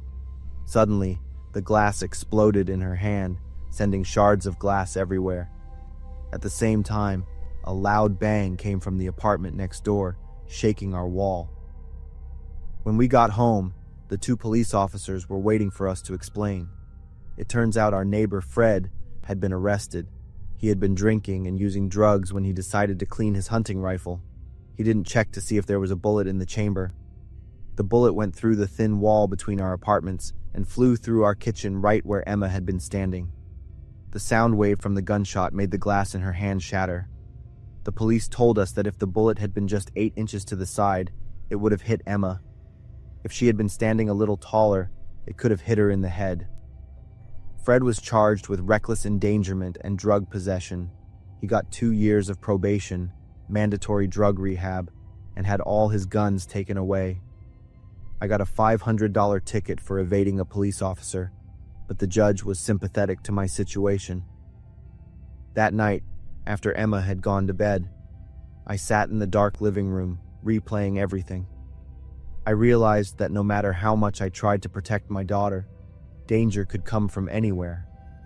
But the most terrible part was realizing I had left her alone at the most dangerous moment. If I had stuck to my old routine, Emma wouldn't have been home when the bullet flew by. The first time I loosened my grip, disaster struck. In the weeks that followed, I became even more overprotective than before. I'd walk Emma all the way to her classroom door. I put a walkie-talkie in her backpack. I even installed security cameras in the apartment. Emma complained and cried, but I couldn't stop myself. Finally, my sister stepped in. She flew from Portland to Denver, sat me down, and told me I needed help. She said Emma needed a dad, not a prison guard, and that I was ruining both of our lives. That's why I'm here, in Dr. Johnson's office. It's been 3 months since the incident, and I still wake up every night, listening for every sound. I know Emma is growing up, and I can't protect her from the world forever. The fear will always be there, a shadow that follows me for the rest of my life. But maybe with help, I can learn to live with it instead of letting it control my life. Emma deserves a better dad than the one I'm being, and I'm going to try to be that person, no matter how long it takes. That chill I felt running down my spine when I heard the news on the local radio is a feeling I'll never forget. 18 years have passed since that summer, but every time I think about it, I still shiver, remembering how close we came to disaster. I was almost 11, and my older sister, Laura, was 14. We grew up in Springfield, Illinois. The White Oaks Mall was the only place we cared about. On weekends, our parents would give us some spending money and let us take the bus downtown to see a movie or just wander around GameStop. As a huge video game fan, my goal was always to save up every penny to buy discounted games. On the bus ride home, I'd get lost in my own world, reading the instruction manuals and telling Laura fun facts from my Game Informer magazines. She'd just smile and nod until we got home. Then she could escape, so I could play video games in my room all weekend. A few months before that fateful trip, our grandma had moved from her old house in Atlanta, Georgia, into a new one closer to us. The neighborhoods were separated by Illinois Route 29. The bus stop was near a bridge that crossed the Sangamon River. We would usually get off the bus there, walk across the bridge, and follow the road lined with thick oak trees all the way home. My grandma's house was the closest one to the bus stop. At the time, our family was in a big conflict, and my parents weren't talking to my grandma. We hadn't been able to visit her in a long time, and my dad had almost forbidden us to go. That day, as Laura and I got off the bus, my mind was buzzing with the 3 PlayStation 2 games I'd just bought.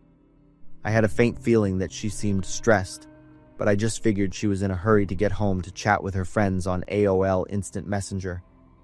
Suddenly, instead of taking the familiar route home, Laura turned us left toward my grandma's house. I was shocked, and being an impatient kid, I started asking over and over why we were going that way, since I was so anxious to get home and play my games. Laura made me even angrier by giving vague answers like, "It's a nice day for a walk," or "I just want to visit Grandma." Thinking about it now gives me chills. But back then, I just told her that Dad had forbidden it and that I was going to go home by myself. Of course, being the responsible older sister, Laura wouldn't let me go alone. She said our parents would be mad if I went home by myself and that it was her job to watch me. As we continued toward Grandma's house, I started to feel uneasy for the first time. I noticed Laura kept looking back and urging me to walk faster. I thought this was really strange. Laura also kept saying loudly, "Everyone's waiting for us at Grandma's," even though no one was. My steps began to feel heavier as I noticed how strange my sister's voice sounded. Laura never spoke that loudly, and the way she kept turning her head to look back made me feel like someone was following us. My heart started beating faster, but I still had no idea what was going on. We finally made it. Grandma was so surprised to see us show up at her door. We went inside and ate the chocolate chip cookies she'd just made. I had a great time playing with Buddy and forgot all about my games. Laura sat and talked with Grandma while we waited for our parents to pick us up. About a month later, I had almost forgotten about that weird day when shocking news spread through Springfield. It was the first and only child abduction our city had ever experienced.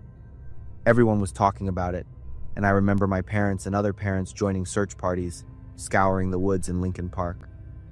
Tragically, 12-year-old Jeremy was found dead in the woods just 3 days after his family reported him missing. The whole city was in shock.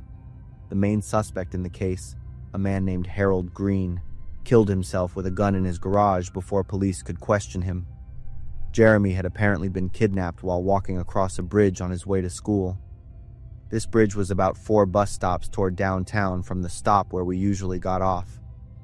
I was an innocent kid and didn't connect the events until many years later, when Laura confessed the truth to me.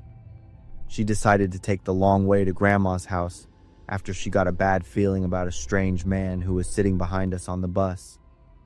He had followed us off the bus and silently trailed us until we walked into my grandma's house. Laura clearly remembers that he stood there, watching the house for a moment before turning around and walking away in the opposite direction. Laura said that as soon as we got on the bus at the mall, she had noticed the man's eyes. He was a big guy wearing a baseball cap and kept looking at us. At first, Laura thought it might just be a coincidence, but when he got off at the same stop and walked in the same direction, her gut instinct kicked in. I am certain that Laura's sharp instincts and quick thinking are the reasons I'm alive to tell this story. It was also a stroke of luck that Grandma had moved into the house so close to the bus stop. Every time I drive over that bridge on the Sangamon River, I still think about Jeremy and wonder if his life would have been different if he had an older sister like Laura with him on that fateful day. I still shiver when I think back to that camping trip in Montana. A freezing feeling runs down my spine every time I remember what happened in that dark forest, where the shadows seem to swallow everything. My name is Jake, and this story starts when I, along with my 2 best friends, Knox and Reed, decided to keep our annual camping tradition. This time, we chose the Bear Creek Trail in Glacier National Park, western Montana. It took us almost 5 hours of driving, and we arrived at the national park in the afternoon. The trail led us deep into the forest, with towering old-growth trees blocking the sunlight, creating long, deep shadows on the damp ground. We set up camp next to a small stream. I chose a single-person tent, while Knox and Reed shared a bigger one. The first night passed peacefully. We built a campfire, grilled some steak, and reminisced about our old trips. When our eyes felt heavy and it got late, we went back to our tents, tired but satisfied, and quickly fell asleep. The second night, the atmosphere started to change. After dinner, we put out the campfire and went back to our tents. But gradually, a feeling of unease crept into my mind. The forest wasn't as quiet as the first night. There were soft rustling sounds from dry leaves, as if someone was moving slowly. Then, a weak voice, sounding like that of an elderly woman, echoed from a distance. It was mumbling unclear words. I tried to convince myself it was just the wind or an animal, but my heart started pounding, a vague fear making my scalp tingle. I lay still, breathing deeply to calm myself. but the voice gradually grew louder, clearer, as if the source was moving closer to our campsite. Now the voice was very close, repeatedly saying hello with a drawn-out, shaky tone, making the surrounding air feel heavy. But somehow, the voice no longer sounded like an old woman. It was distorted and deep, like a man trying to imitate one, creating a terrifying discrepancy. Cold sweat broke out on my forehead, my body rigid in the sleeping bag, every sense straining to listen. Suddenly, my tent shook violently, as if someone was forcefully grabbing and rattling it from the outside. The tent fabric crackled under the pressure. Fear exploded inside me, and I screamed, my yell echoing in the dark night. From the next tent, Knox and Reed also screamed in panic, their voices mixing with mine, creating chaos. The shaking of my tent stopped abruptly, replaced by the sound of footsteps running away, dry leaves and twigs crunching under the stranger's feet. I couldn't take it anymore. Reaching for my flashlight, I quickly unzipped the tent and scrambled out. I ran to Knox and Reed's tent, unzipped it, and climbed inside, finding my two friends huddled together, my flashlight clearly illuminating their pale faces. "Did you guys see anything?" I gasped. "Whatever it was strong with that shake," Knox replied incoherently, and Reed couldn't speak at all. Our shared fear made us clutch each other tightly. We tried calling the police dozens of times, but the cell signal was too weak to connect. We took turns keeping watch and decided to wait until morning to leave. Reed's pocket knife was the only weapon we had. I sat with my back against the tent wall, listening to every tiny sound from the forest, imagining eyes watching us from the darkness. Time passed slowly. Exhaustion and tension gradually defeated us. Reed and Knox dozed off despite trying to stay awake, and I also fell asleep without realizing it. When dawn broke, we woke up in a panic, realizing we had been fast asleep for hours without knowing. Without hesitation, we quickly packed our gear and ran down the trail toward the car. On the drive home, through the winding mountain passes, the air in the car was heavy. Knox started looking through the photos on his camera to relieve the stress, but then he suddenly stopped, his face white. He showed us the last 3 photos. He hadn't taken them. The first 2 were pictures of the campsite in the dark, shot from a distance, as if the stranger was standing quietly on the edge, watching us through the night. The third picture chilled me to the bone, a photo taken inside the tent, where all 3 of us were sound asleep, our faces motionless under the faint flashlight beam. The thought that someone had snuck in, stood right next to us, held the camera, and recorded that moment made my stomach turn. Although nothing was stolen or directly attacked, that experience etched a terrible dread into my mind. We came up with a bunch of theories. Maybe it was a malicious prank by a fellow hiker, or perhaps some sort of mysterious reclusive tribe living deep in the woods. But if the second theory was true, where did those last 3 photos come from? Even more ridiculous was the idea that one of us was so scared we sleepwalked and took those pictures ourselves. But if so, who made the footsteps, the screaming, and the tent shaking happen? We didn't call the police because we didn't know how to explain it without sounding delusional, and we didn't want to go back there. We viewed it as a creepy memory, a lesson in caution in the wilderness.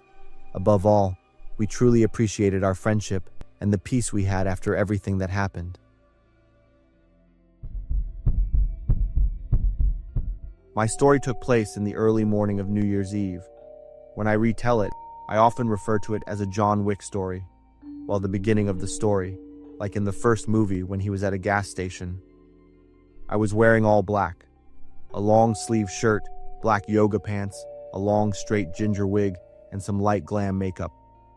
I loved the exotic look and always dressed up on the weekends because pretty women always make more money, especially on the weekend. I was working as a driver on a side of town that I don't usually go to. I didn't think too much of it as I was on my way to pick up a passenger, but then I noticed I was about to be out of gas. The minute I saw the gas station, I had an uncomfortable feeling that something was not right about that particular place. I didn't have a choice though. It was the closest one to me at the time, so I convinced myself that everything was okay, and I was just creeped out because no one was there but me at 4 a.m. I slowly pulled into a gas station that was a couple of minutes away from my stop. I noticed it looked deserted. I was the only one there. I pulled into the last gas pump toward the entrance, near the back. I tried to take safety precautions, as I knew I was a woman pumping gas at night, so I left my purse and my wallet on the floor of the front passenger seat. I locked my car with my keys, got out to pump gas, and scanned my phone on the pump using Apple Pay. After a few minutes of pumping gas, a suspicious man with a limp slowly walked up to me, looking like he was up to no good. He asked if I could give him a ride. I looked him up and down to assess what he was trying to do. I told him, "I can't help you. I'm in the middle of something right now, and I can't give you a ride." He told me he was hit in the leg with a brick, and still pleaded with me to give him a ride. I told him to call the police or an ambulance because I was not going to help him. He pleaded again, this time walking closer and closer, not keeping his distance. I started getting loud with him to let him know I wasn't playing any games. I shouted, "You need to walk away from me and stay back. You need to leave me alone because I am not helping you." I put the gas pump back and looked up to see a working construction truck at the pump beside me. The driver had noticed my encounter. The guy realized he was being watched and said, "Oh, I'm sorry, thank you," as he slowly walked away. I looked away, irritated, shaking my head, as I ran out of money on my card. God told me to get out of there, that I was in a dangerous situation. But I thought he was gone, and I still had time to finish filling my tank with another card. I scanned my phone again to continue filling my tank. Then, my instinct told me to look back over to where the man had walked away. I saw that he had come back once the man at the other pump had left. This time, I saw an evil, crazy look in his eyes that was so dark, so evil, like he was coming for me. I had seen that look before, that serial killers and murderers have. I knew in that moment that he wanted to kill me. As I locked eyes with him, I said a prayer. God help me. Then my instincts kicked in. I showed him no fear in my face because I knew that's what he wanted to see. I put the gas pump back quickly and slowly kept my eyes on him. As he walked toward me, I started walking backwards, saying, "You need to leave." I walked toward the cameras near the shop so they could capture his face. He started pushing me, saying, "You won't give me a ride." 3 times. I started screaming as loud as I could. "Help! Someone call the cops." He backed away as I turned my back, then tried to hide behind the gas pumps. I knew where he was. I couldn't just unlock my car and get in, since it was too close to where he was hiding. I walked slowly in my platform slides on the wet ground, careful not to slip. There were witnesses at the scene, but no one helped me. When I screamed, the gas station cashier, a young man, told me to call the police because he didn't have a phone. He just allowed me to be attacked and didn't try to help at all. An older woman who lived in nearby apartments came out when I screamed. She saw what happened and just said, "You should call the police." When I got close to my car, he came out from behind the pump. I turned around and walked back, trying to lead him toward the cameras. This time he grabbed me from behind, holding my arms and torso. I knew he was trying to kidnap me, traffic me, rape me, and steal my car. I yelled again, screaming. He told me to shut up and said, "Come here, come here." I knew he was trying to take me to another location. I threw my head back, forced my arms and upper back open like a gym exercise, repeating until his grip broke. He grabbed the crown of my head, tried dragging me by my hair, and put a knife to my back. I screamed again as he tried to lead me away. One of my shoes slipped off, making me unstable. I shouted, all right," loudly. I arched my back, twisted away, and he ripped off my wig. He looked at me, then the wig, in disbelief. I acted shocked to play the part. He told me, "No one wants you," then pushed me onto the wet ground again. I got up, stood firm, and pointed at him. I spoke directly to the murderous demons I believed were possessing him. You will not touch me again. In Jesus' name, I rebuke you. You will not ever touch me again. He backed away slowly, shocked at what I said. I kicked off my other shoe, got into a fighting stance, and left my belongings behind, knowing the police would later see evidence of an abduction. I saw my keys and phone on the ground. He said, "I'm going to rob you. Give me your keys." I said, "Okay," snatched my keys and phone, and sprinted barefoot to my car. I jumped inside like a cat, locked the doors, and looked down at my hands, covered in blood. My side hurt, like I had been cut or stabbed. I started the car, and he appeared at my window, fist raised. I hit the gas, and he missed me. Driving slowly, I honked to draw attention. I realized he was hiding from the cameras, so I made sure he was exposed before I left. I poured water on my side, pressed alcohol wipes against the wound, called the police, and drove to the ER. I arrived barefoot, bleeding, and met the police there. Forensics photographed my injuries and took my report. 6 or 7 months later, it was finally my court date. I told a cop in the waiting room, "I want to make sure my attacker never sees the light of day again. I want him to rot in a cell for the rest of his life." When my lawyer called me into the courtroom, my heart sank. I walked inside, took 3 steps, and saw him. He never made eye contact, but I froze, remembering the predator he was. The judge questioned him, but he seemed confused and drugged. My fear turned to disbelief. There was no way this murderer didn't remember trying to kill me. The judge declared him too mentally unstable to stand trial. My mouth fell open. I was sick. He had nearly gotten away with it. My lawyer rushed me out, whispering, "Let's talk." Outside, she explained he needed to be evaluated in a mental institution before trial. I asked, frustrated, "How long is that going to take?" She said, "I don't know. It could take months." I realized my chance at justice had been ripped away. I waited nearly a year to testify and shout, "He is guilty," across the courtroom, but that chance never came. I haven't heard about my case since. My lawyer stopped returning my calls, and there has been no closure.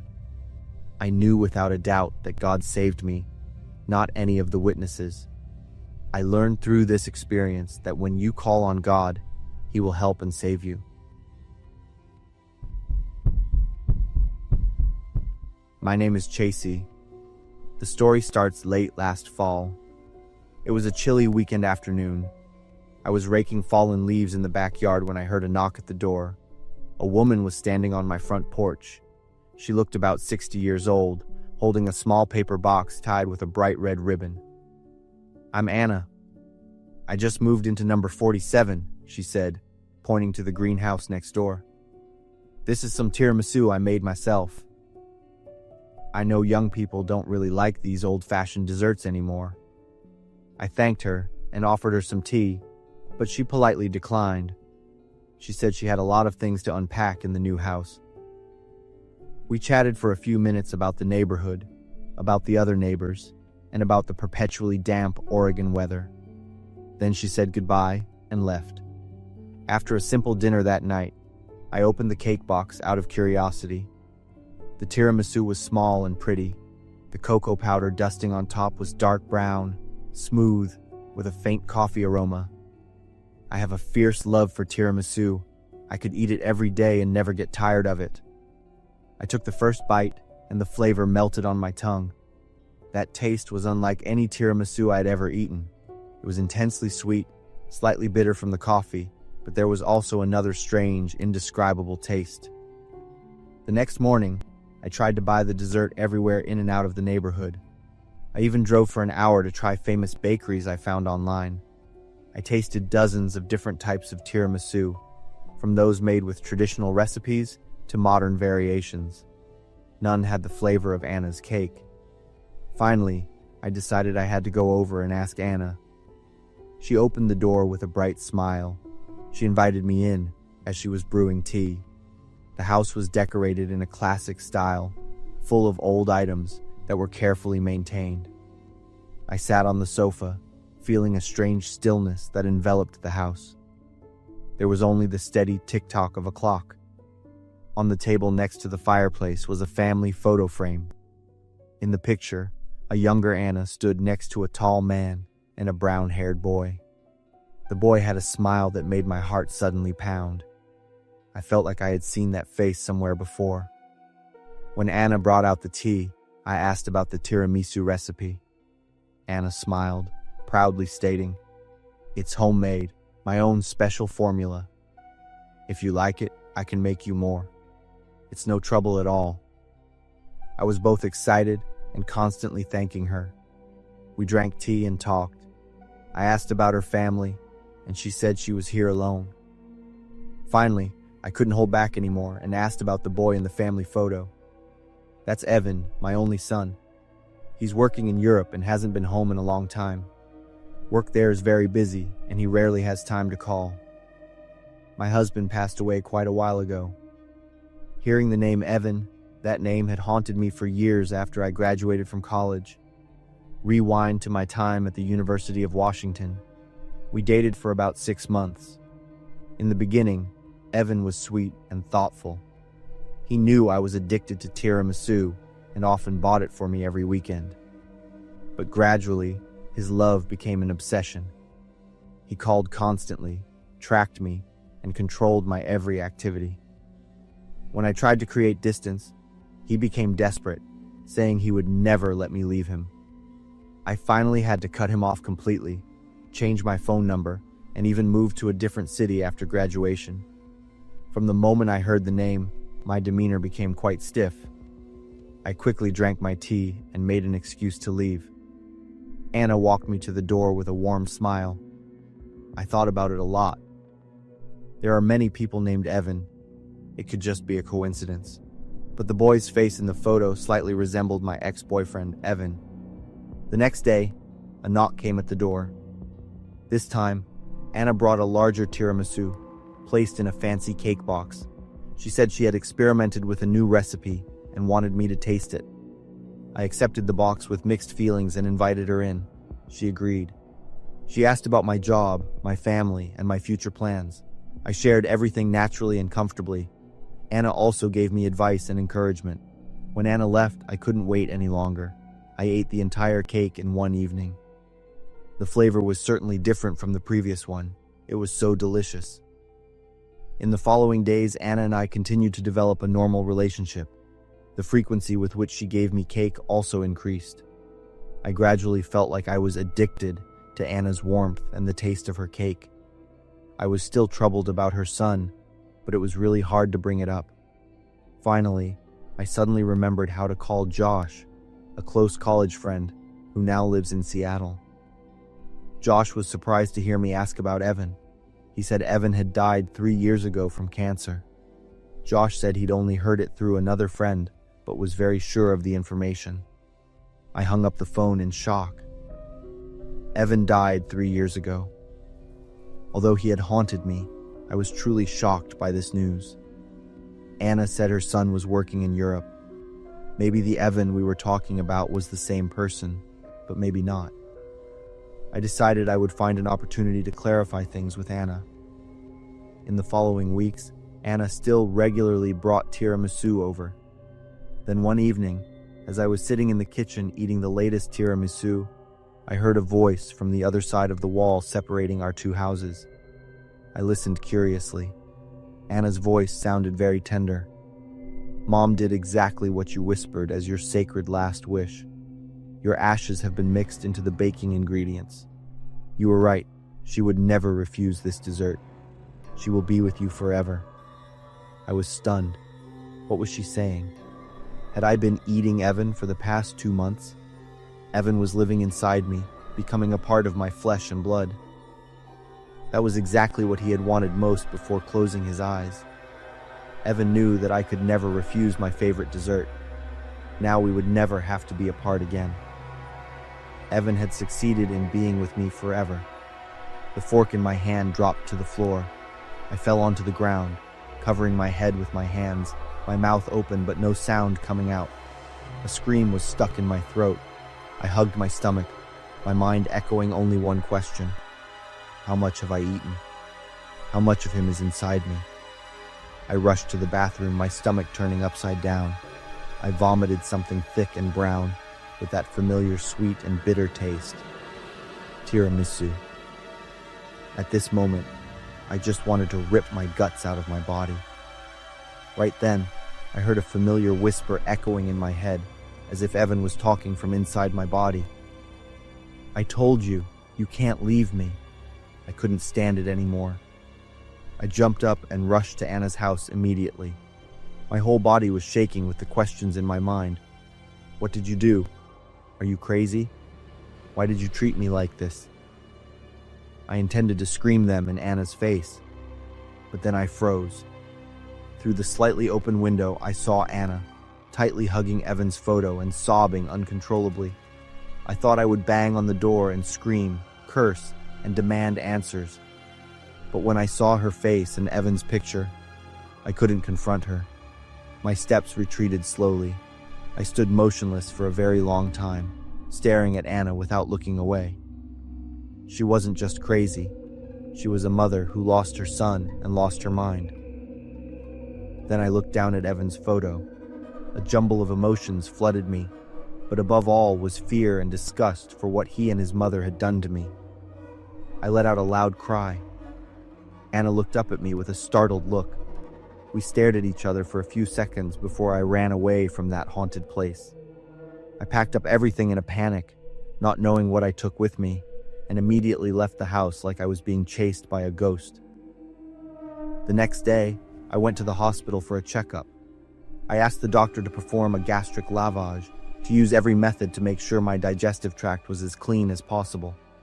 Now, every time I see a tiramisu, my throat tightens with the thought that Evan is still inside me forever. I never thought that working at Popeyes would land me in a situation like that. My name is Sam. I'm 19, and I had just moved from Dallas down to Austin for college. This happened when I had only been working at Popeyes for a week. It was my first job, and I chose the evening shift because the pay was a little better. The store was located on East Cesar Chavez, a busy area. That night around 8 p.m., the store was pretty empty, just a couple of customers. Jake, the shift manager, was checking the fryer machine in the back. I was standing alone at the counter. A moment later, the door opened and a customer walked in. From the way she walked, I immediately knew something was off. Her steps were unsteady, and her hair was matted with sweat even though it wasn't hot outside. The smell of alcohol was strong as she approached the counter. "I want the number 3 combo." She didn't look at the menu, but looked straight at me as soon as she stopped at the counter. I punched in the order on the register, my hands shaking slightly. The number 3 combo includes 3 pieces of chicken, fries, and a buttermilk biscuit. The total is $12.49. She handed me a $20 bill. "Where's the soda?" "Ma'am, this combo does not include a drink. Would you like to add a soda? It's $2.99. Her face instantly changed. Her eyes went wide and her mouth twisted. "No drink?" "I bought a combo." "Ma'am, our number 3 combo does not include a soda. It's just chicken, fries, and a biscuit." I repeated slowly again, my voice trembling. I glanced toward the back, hoping Jake would show up, but he was still busy with the machinery. "Get the manager out here," she bellowed. I felt my heart rate speed up. This was the first time I had to deal with a situation like this. "Ma'am, I can help you. I apologize for the misunderstanding. I can give you a free cold drink." I tried to keep my voice calm. She stared at me for a few seconds and then suddenly laughed. A grating, mocking laugh. "Is that right?" She took a step back and started to dance. She moved her hips vulgarly, waved her arms up and down, and grinned directly at me. "Where's my soda? Where's my soda?" she sang while dancing. I froze. I knew she was drunk. The smell of alcohol was overpowering, but I still couldn't have anticipated this bizarre behavior. My feet felt like they were glued to the floor. A family in the corner got up. They quickly ushered their children out the door. Please stop. If you don't want to buy anything, please leave the store, I said, my voice shaking a little. She stopped dancing and looked straight into my eyes for a few seconds. No soda? Her voice suddenly became very soft. Then she looked around the store. No, ma'am, I replied, my heartbeat quickening a little more. She walked over to an advertising sign near the door, bent down, and picked it up. The sign was nearly 3 feet long and about an inch thick. Hey, you can't touch that. I stepped out from behind the counter and exclaimed. She held the sign with both hands and turned to look at me with an expressionless face. I want my soda. Then she slammed the sign hard into the large window next to the entrance door. Stop it, I yelled. The sound of breaking glass rang out like a gunshot. Shards of glass flew everywhere. That wasn't all. She picked up a plastic chair and threw it at the second window. The sound of breaking glass shook the entire store again. I stood there, unable to move. I watched her pick up another chair. This time, she wasn't looking at the windows anymore. She turned and looked at me with a hostile expression. I still don't have my soda, do I? She said, and started walking toward me. I backed up, my legs numb, unable to run. She got closer, starting to raise the plastic chair high. I'm sorry, I'll give you a free soda, I shrieked. She was about to throw it at me. I put my hands up to cover my face, bracing myself. What is going on here? Jake's voice rang out from the back. He had just run out from the kitchen and saw the chaotic scene. She stopped, turning to look at Jake. In that moment, I retreated behind the counter. Call the police! Immediately, Jake yelled at me. She looked at Jake, then back at me. She threw the chair onto the floor and started to laugh. I tremblingly dialed 911, my eyes still fixed on her. The police arrived after about 10 minutes. By then, she had stopped. They found her sitting on the floor amid the broken glass, holding a large piece of glass in her hand. She did not resist when they handcuffed her. As the police led her away, she turned back, smiled at me, and said, I still didn't get my soda. I felt so scared and helpless that I burst into tears. Later, I learned that her name was Emily. She was a frequent alcoholic and didn't have a stable job. Emily was sentenced to 6 months in jail and had to pay $3,000 for the damages. The store had to close for a few days for repairs. I didn't go back to working the night shift. I found another job at a library downtown. I grew up in a small town in Nebraska where everyone knows your name and your family's business. Even now, at 28, the memory of what happened when I was 14 still haunts me. Back then, Halloween was the day I looked forward to most all year. It wasn't just about the candy anymore. It was about the fun of coming up with mischievous ways to mess with Mr. Harlan. Mr. Harlan lived in an old brick house right on the edge of the road, just before the street disappeared into the vast cornfields. He was in his late 70s, always wore high-waisted dress pants, and hated kids, especially me and my older brother Kyle. Every Halloween, teasing him became a favorite job for us. I remember most of the things we did. In 5th grade, we toilet papered his whole front porch. In 6th grade, we put a fake snake in his mailbox. By 8th grade, we were putting severed rubber arms in his yard, setting off stink bombs under his window, and Kyle even rigged a speaker to play random screams from the bushes. Every time he was messed with, Mr. Harlan would rush out with his flashlight and scream threats. But nothing ever happened. He never called our parents or the police, just mumbled something about getting us back. We thought he was just talk. That year, Halloween fell on a Saturday and it was warm, which was perfect for staying out late. Kyle and I had been planning our grand finale of pranks for weeks, but as we walked past Mr. Harlan's house at sunset, we noticed something weird. Paper skeletons taped to the windows, an inflatable pumpkin in the yard, twinkling lights on the porch. It looked cheap, like someone had just bought a Halloween kit and thrown everything up at once. But the notable thing was, Mr. Harlan never decorated. Kyle nudged me and said, "He's trying to outdo us. We can't let him win." We waited until late at night, when most trick-or-treaters were gone and the street was quiet.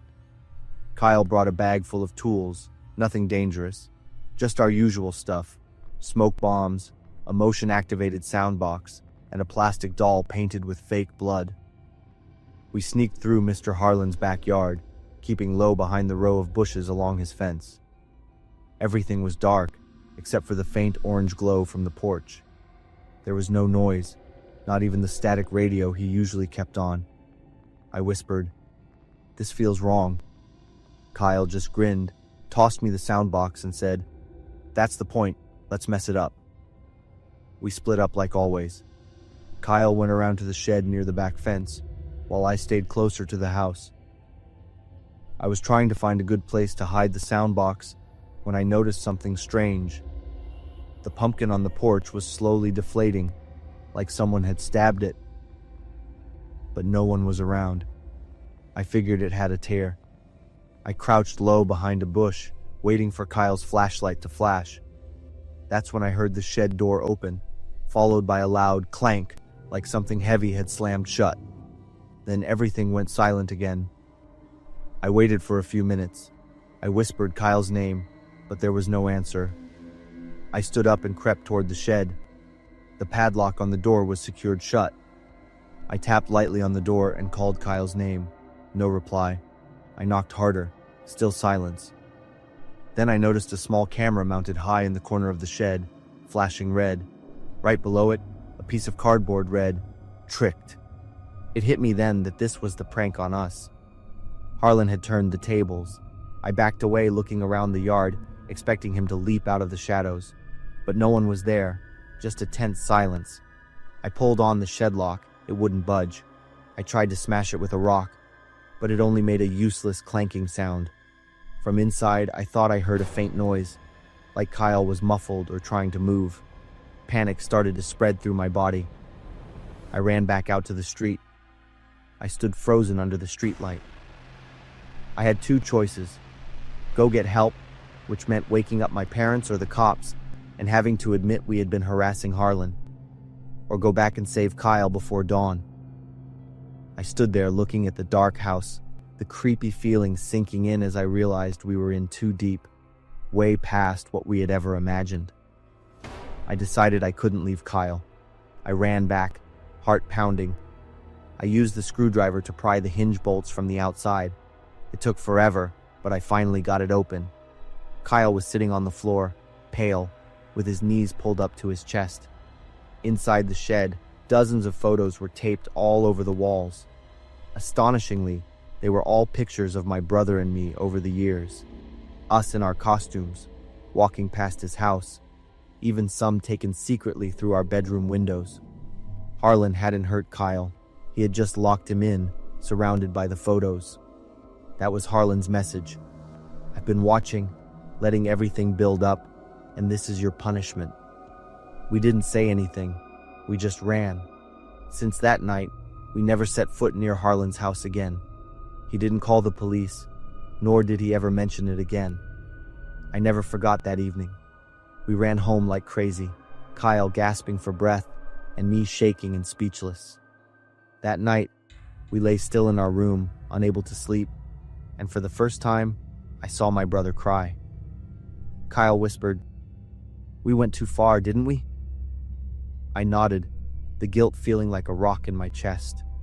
I realized all the mischief we had done wasn't harmless kid stuff anymore. We had been hurting and messing with a lonely old man's life for years, just to satisfy our own thrill. Kyle and I decided to stop and apologize. We wrote a letter, leaving it on Mr. Harlan's doorstep.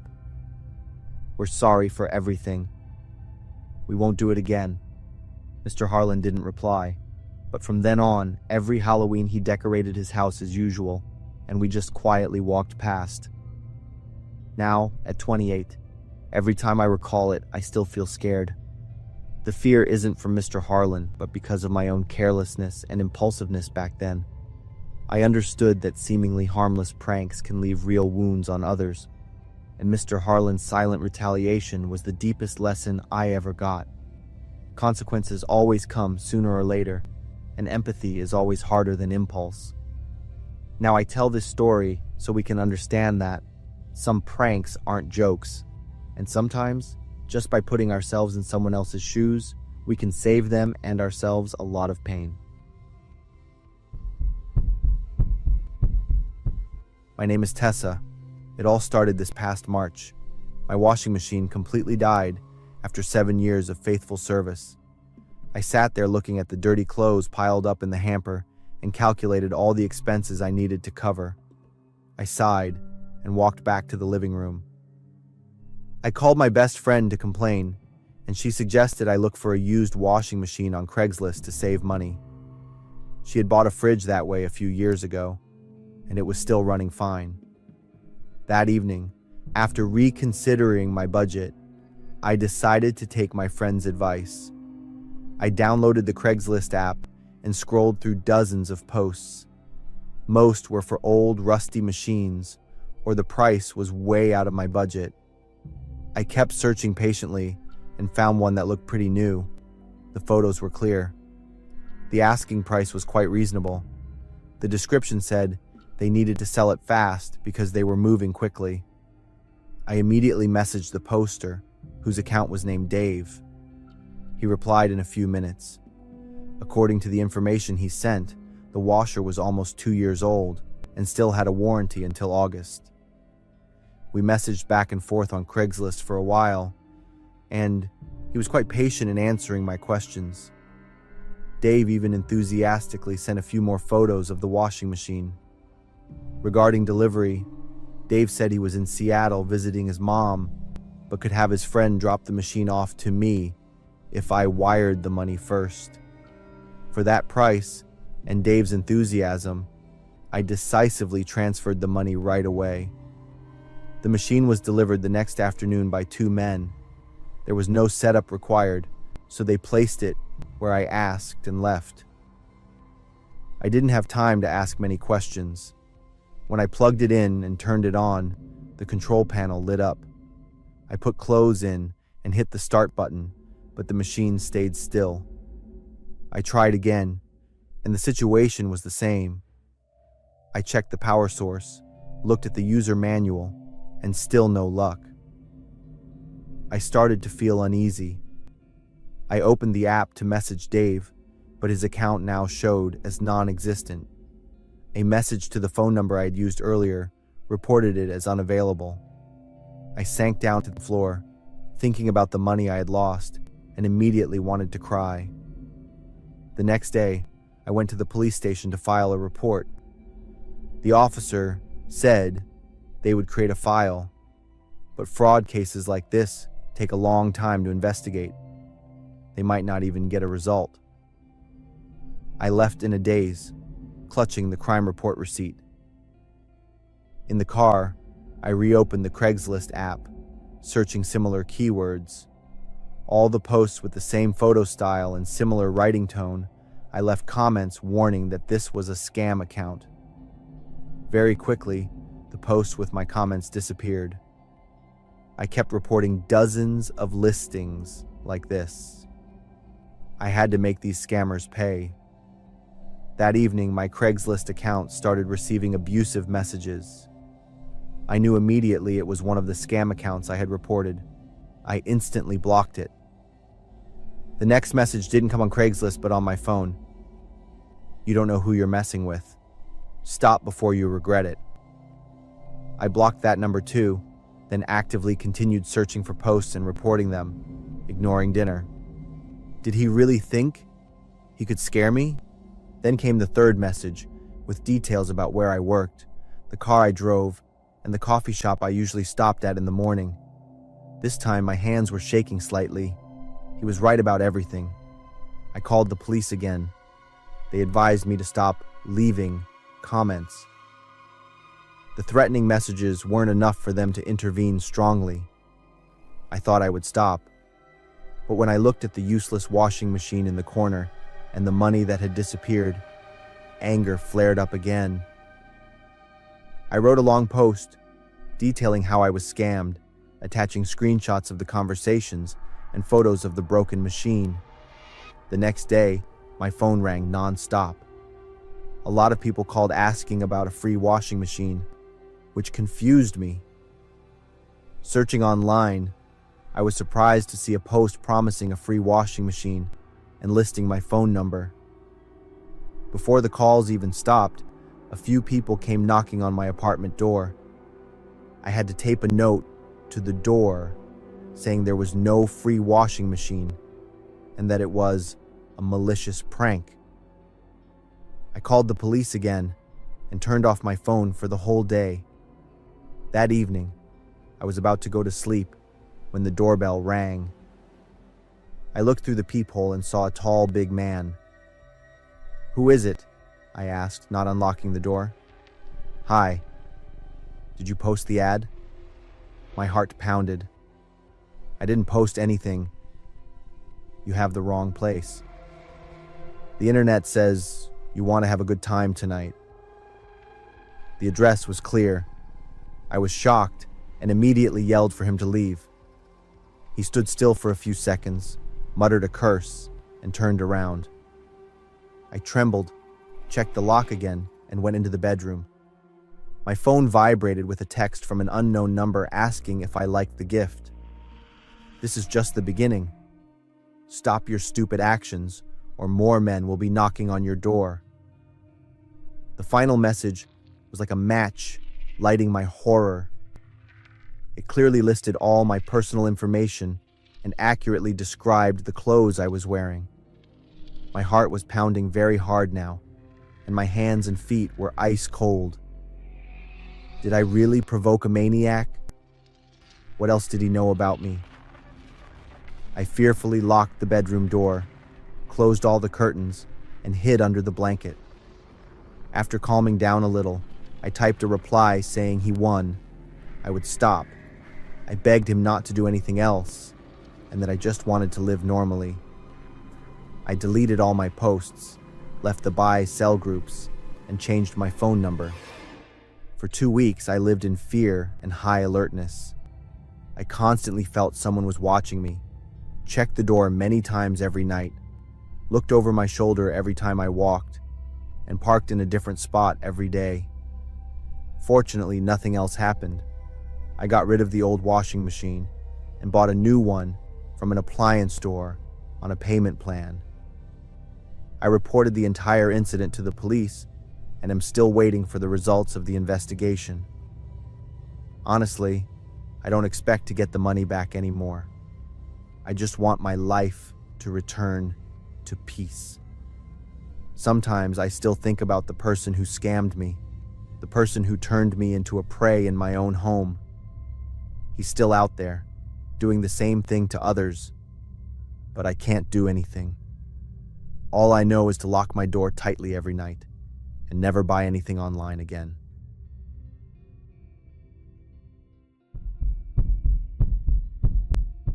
I've been an Uber driver for 3 years now, mostly working the night shift because the pay is better. That evening, around 11 p.m., it was raining. My phone rang with a trip request from Burnside Street. I accepted the ride and quickly drove to the pickup location. When I arrived, I saw a couple. The guy was tall and wearing a black hoodie. The girl was wearing a thin jacket with long hair down. They got in the car without saying a word. I greeted them, but the guy just nodded back. The girl kept her face down, her hair hiding her features. I drove for about 10 minutes on the highway. It was raining outside, so I drove slowly, heading east toward the city. The atmosphere in the car was weirdly heavy. I tried to focus on the road, but I glanced in the rearview mirror and saw the guy staring intently at the girl. His body was tense, his hands clenched into fists on his lap. The girl was still looking down, not moving. 5 more minutes went by, and the guy started to speak. His voice sounded strained, like he was trying to hold back. "Don't you have anything to say to me?" The girl was silent. Her hand was gripping the hem of her jacket. "How long are you going to stay quiet like this?" I saw everything. The girl shook her head slightly, her hair covering half her face. I don't want to fight right now. Tell me, what did you and him do?" The girl didn't answer and turned her face away. Her silence just made her boyfriend angrier. He leaned toward her, his voice a hiss. "Answer me. What did he give you that I didn't?" The girl flinched. "Stop! You're scaring me!" He roared, slamming his hand on the seat. "If you were scared, you wouldn't have done it. You cheat! You liar!" The girl started crying, turning her face to the window. Her boyfriend was breathing heavily. The air in the car was thick with tension. From the guy's words, I could figure out what had happened. He had caught her with another man, maybe right before they called my car. I didn't know the details, but it was clear this was a bad situation. "You think I'm stupid? You think I don't know what you're doing behind my back? You bitch. I gave you everything, and you have the nerve to do this?" He yelled even louder, pounding the seat repeatedly. Then suddenly the girl lifted her head, her voice sharp. "Shut up! Do you think acting like this gives you the right to hit me? Control, ordering me around, cursing, hitting. You do whatever your mood dictates. You've turned me into your puppet." The boyfriend froze for a moment. "I betrayed you? No. I ran away. I can't stand it anymore. I want to live like a human being. You always think you love me, but you really just love the feeling of controlling me." Hearing this, the boyfriend gritted his teeth, his face distorted with rage. For a few seconds, I thought things might calm down. But then, a slap so hard the whole car seemed to shake. The girl was thrown sideways, her head hitting the window. I flinched. My foot reflexively slammed the brake, and the car jerked hard. I turned back, trying to reason with him. "Hey man, calm down. Let's solve this gently." But instantly he roared, "Focus on driving, or are you her other boyfriend too?" I gripped the steering wheel, trying to stay calm after his threat. His face was beet red as he glared at me for a few seconds before turning back to the girl. I kept silent, faced forward, and drove faster. I just wanted this increasingly terrifying ride to end. Through the mirror, I saw the girl holding her face and crying. A few minutes passed in heavy silence. Then the girl spoke again. "Let's just end it." And then, without warning, he lunged. He bellowed like an animal. I turned around and was stunned to see a knife in his hand, and it was coming down on the girl. Both the girl and I screamed. Everything shattered into chaos. The sound of the knife stabbing and the overlapping screams. Blood splattered onto the seats and the windows. The metallic smell of blood filled the confined space. I gasped, my foot seemingly glued to the gas pedal. The car sped up, rocketing to nearly 80 miles per hour. I didn't hear the girl screaming, but instead weak moans. He kept going like an emotionless machine. I wanted to do something, but my body was paralyzed. And then, a loud siren from ahead snapped me out of it. I saw a police car patrolling slowly up ahead. Hope flared. I slowed down and drove straight towards it. I intentionally slammed my car into the back of the police cruiser and brought the car to a complete stop. Immediately, the maniac shifted his attention to me. He yelled, demanding that I drive away right now. His eyes were bloodshot, his mouth twisted, like a demon. The blood-soaked knife in his hand was pointed directly at me. I knew I was about to die, but my survival instinct took over. I tore off my seatbelt, my fingers shaking as I pressed the button to recline the driver's seat all the way back. I yanked the door open, threw myself out, and tumbled onto the road.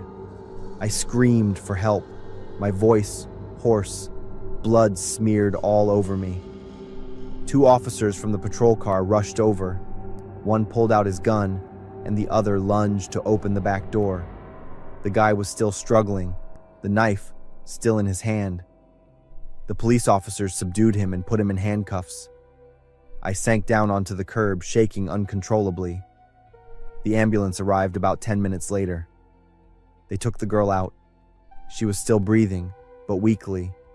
Blood was seeping out everywhere. The girl was seriously injured and may lose some motor function. That crazy boyfriend was charged with attempted murder.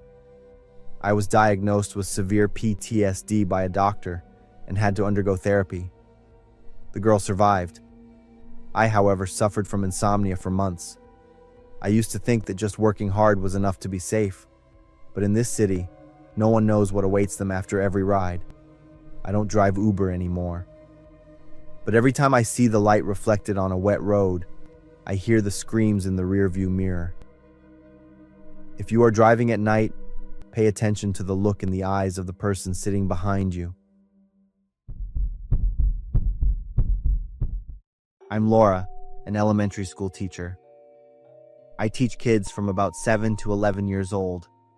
Teaching really is a special job. There are amazing moments that make you want to cry with happiness, but there are also terrible moments that haunt you for life. When you work with children, sometimes you witness miracles, but also tragedies that outsiders can hardly imagine. There are things you learn that will literally stick with you. At the beginning of that school year, a little boy named Ali Hassan transferred into my class. Ali was from a faraway country, didn't speak English, and was very awkward communicating at first. He studied extra hard. Just a few weeks later, he started to fit in. Ali's true personality slowly came out. He was a curious, happy, and friendly boy. Ali grew up in a very conservative culture where people were strongly against anything related to ghosts, witches, or the supernatural, and they did not celebrate Halloween. When September turned into October, the whole school started decorating for Halloween. Items like skeletons, vampires, spider webs, and so on appeared everywhere. The scale at which we celebrated this holiday made Ali quite scared. I explained to him that it was just pretend, that we were turning scary things into something fun. When he understood, Ali started to get interested. Luckily, his classmates were very kind. They welcomed Ali warmly and voluntarily taught him all about Halloween. Of all the creatures that typically appear during Halloween, Ali was especially fascinated by Dracula. I asked why, and he said he liked the idea of staying up late and being able to turn into a bat and fly. It was lovely to see Ali connect with his friends and overcome his fear like that. That year's Halloween fell on a Friday. In the afternoon after lunch, the class had a costume party. We wore masks, put on makeup, dressed up as monsters, and had a very fun Halloween celebration.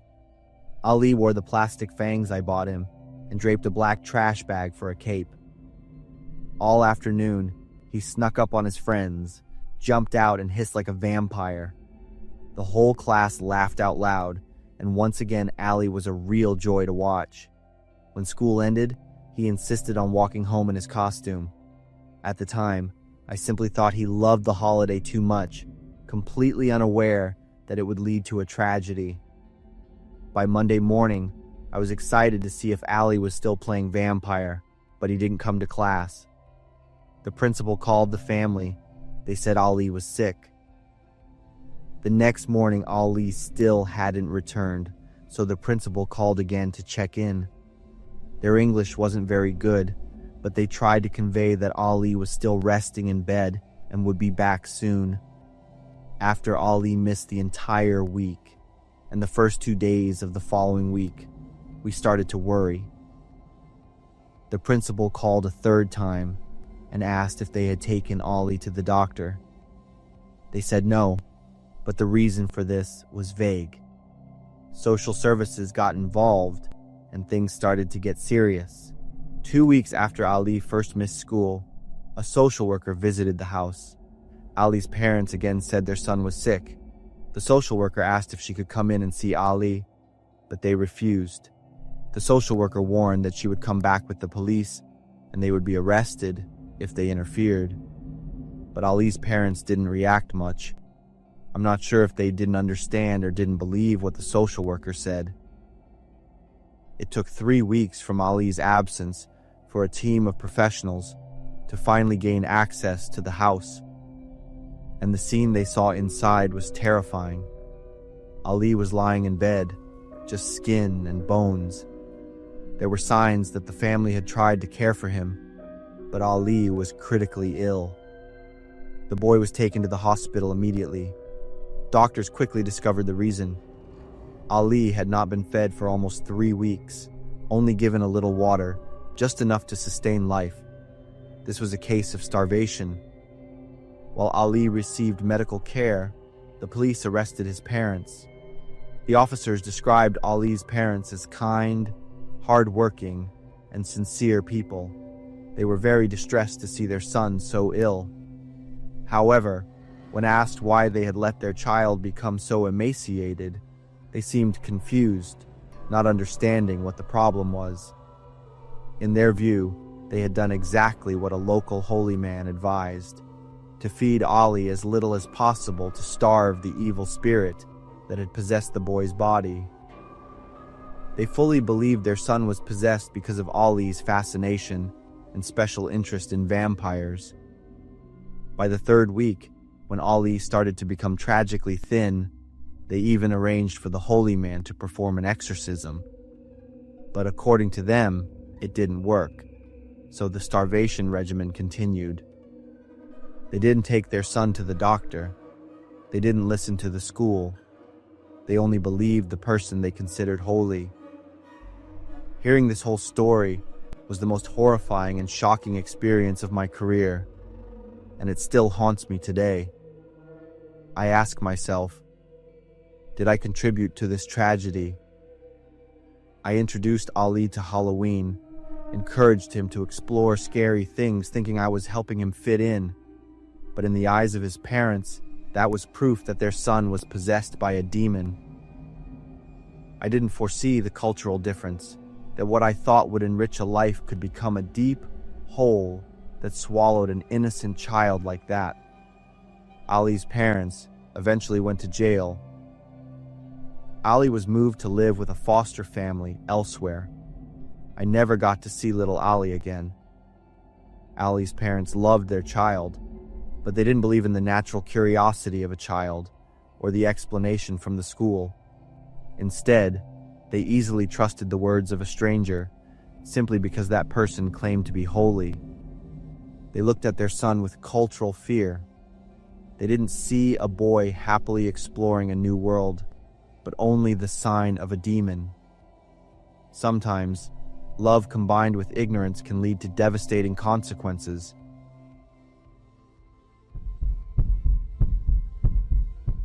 I'm Matt, 32, a struggling screenwriter living in Des Moines, Iowa, on my last bit of savings.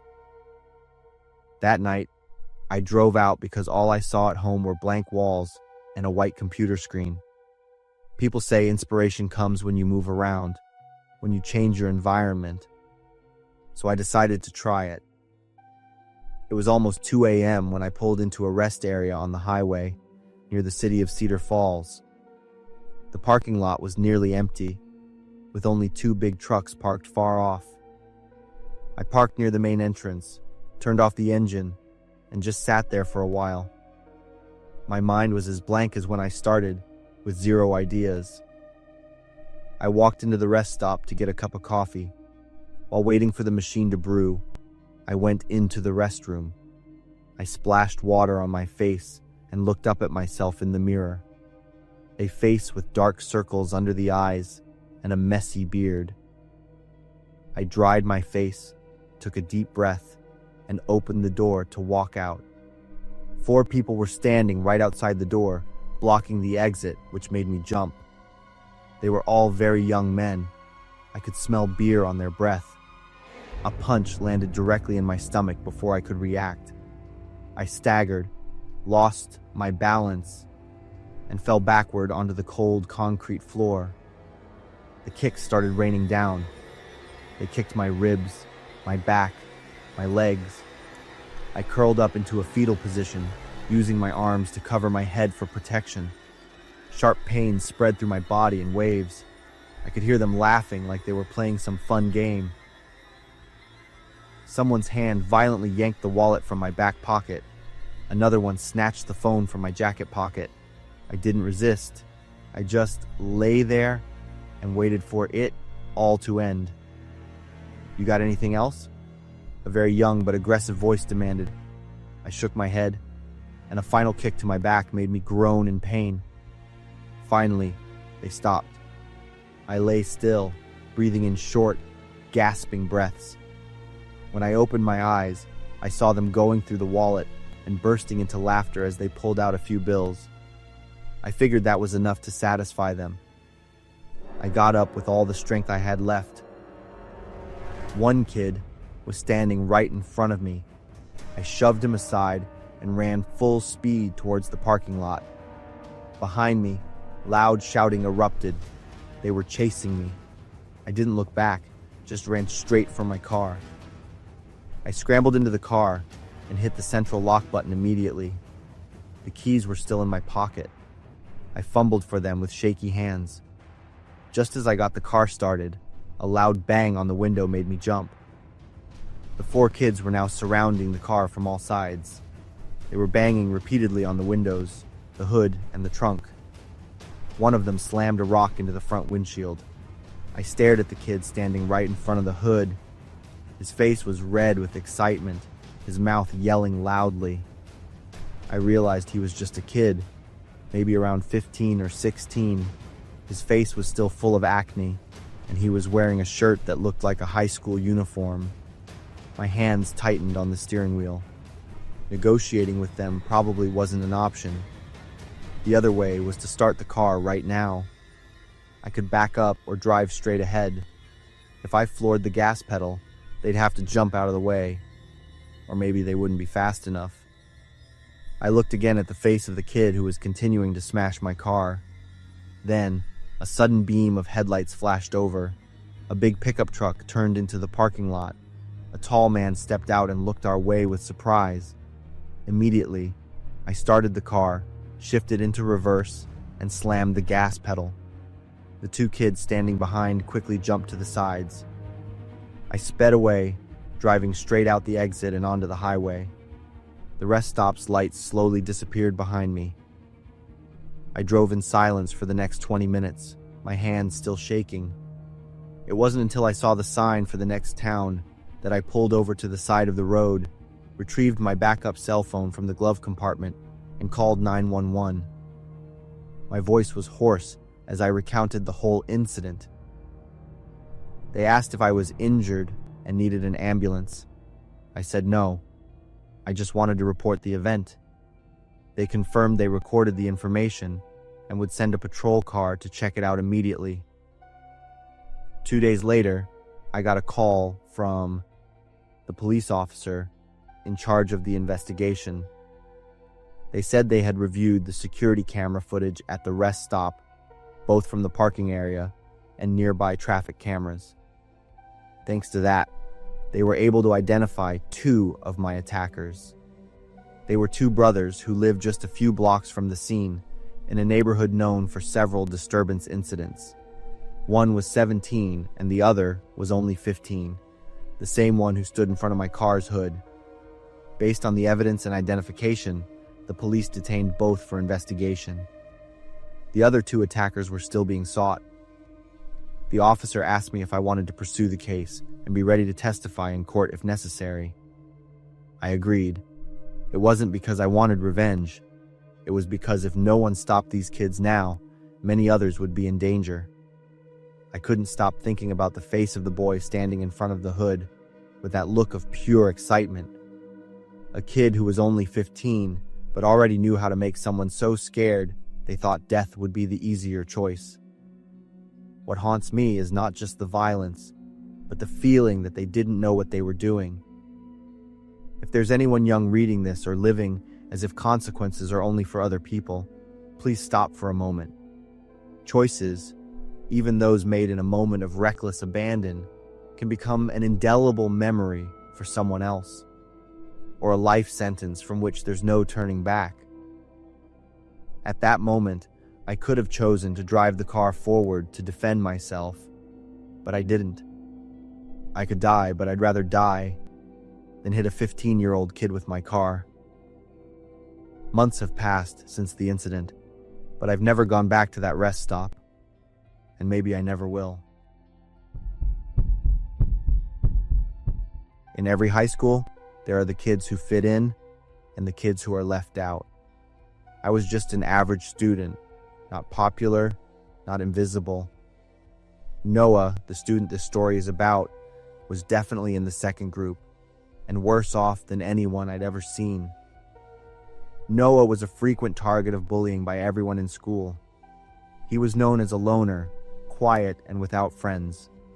With his thick-rimmed glasses, braces, and his haircut, he had the look of a typical nerd and was an easy mark for bullies. Overall, Noah was harmless, but that's what made him the most bullied kid in school. The situation seemed to get worse every year. At first, it was just harmless pranks like hiding Noah's books or calling him mocking nicknames. But then, things escalated. One time, I saw them shove Noah into a locker and lock the door until he had to beg to be let out. Another time, they poured milk over his head right in the middle of the cafeteria, and the whole lunchroom roared with laughter. Most recently, I heard Noah was shoved down the stairs and had to limp for a whole week. I once witnessed a terrible scene during lunch when a group of seniors was mentoring freshmen, continuing the cycle of bullying Noah like it was a tradition. No one dared to stand up for him because they were afraid of becoming the next target. However, that was when I decided to start defending Noah. This action severely damaged my own reputation, but I didn't care. I realized it made Noah's life a little easier, so I kept doing it. One day, I decided to leave my friends and sit with Noah for lunch. He had been sitting alone for years, and I wanted to change that. For the next 15 minutes, we talked casually, mostly about his physics homework and his comic books. While talking, he spoke about his comics, but not the superheroes who save people. Instead, he talked about villains, about Avengers. Noah said slowly, "People think the bad guys are cruel for no reason, but they're just people who have been pushed too far." The way he said it gave me the chills. Then Noah smiled faintly, a joyless smile, and placed his hand on the backpack next to him. I waited for the right moment and asked, "Hey Noah, how have people been treating you lately?" "I'm sick of them. Every single one of them," he said. I tried to calm him by asking, "Well, if some of them became your friends, it would be better, right? Do you consider me a friend?" Noah replied, "Of course. Friends share secrets, right?" I smiled, and Noah asked that I not reveal his secret to anyone. I froze for a few seconds and then nodded in agreement. "Okay, look in my backpack." I only saw it for a second before Noah zipped the bag shut, but I was sure of what I had just seen. I felt my chest tighten. My hands were shaking, but I quickly hid them under the table, trying to breathe normally. I swallowed hard. The dry feeling in my throat made it almost impossible to speak. I acted calm to ask the necessary questions. With every answer, I became more terrified of Noah. He said he planned to use it soon, not at a shooting range, but at school, targeting anyone who tried to stop him.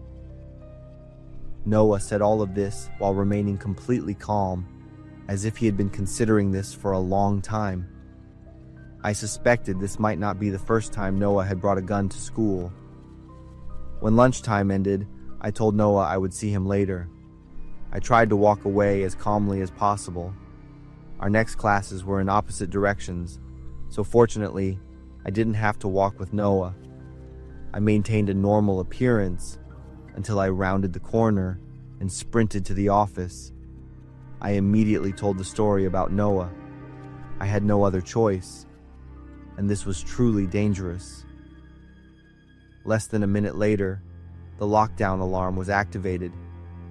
I watched from the office as people started screaming and running in a panic, looking for the nearest room to hide in. The police arrived shortly after and searched the school for Noah, but he wasn't there. It turned out Noah had run home as soon as the lockdown started.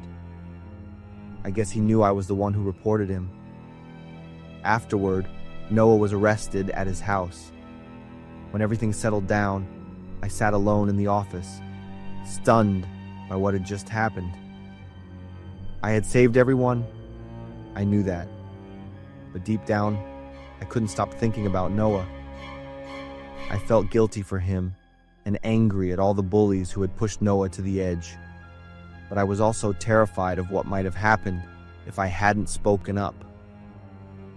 Since then, I have never heard or seen Noah again. I don't know how long he was in juvenile detention, but he will certainly never return to the school he intended to attack. Seeing the stories on the news about how many students have lost control because of bullying and done unthinkable things, I believe that many people could have been hurt if I hadn't acted. I and the students in that class have graduated and entered adulthood. No one knows what really happened to Noah. To this day, I still live in fear that he will one day seek me out for revenge.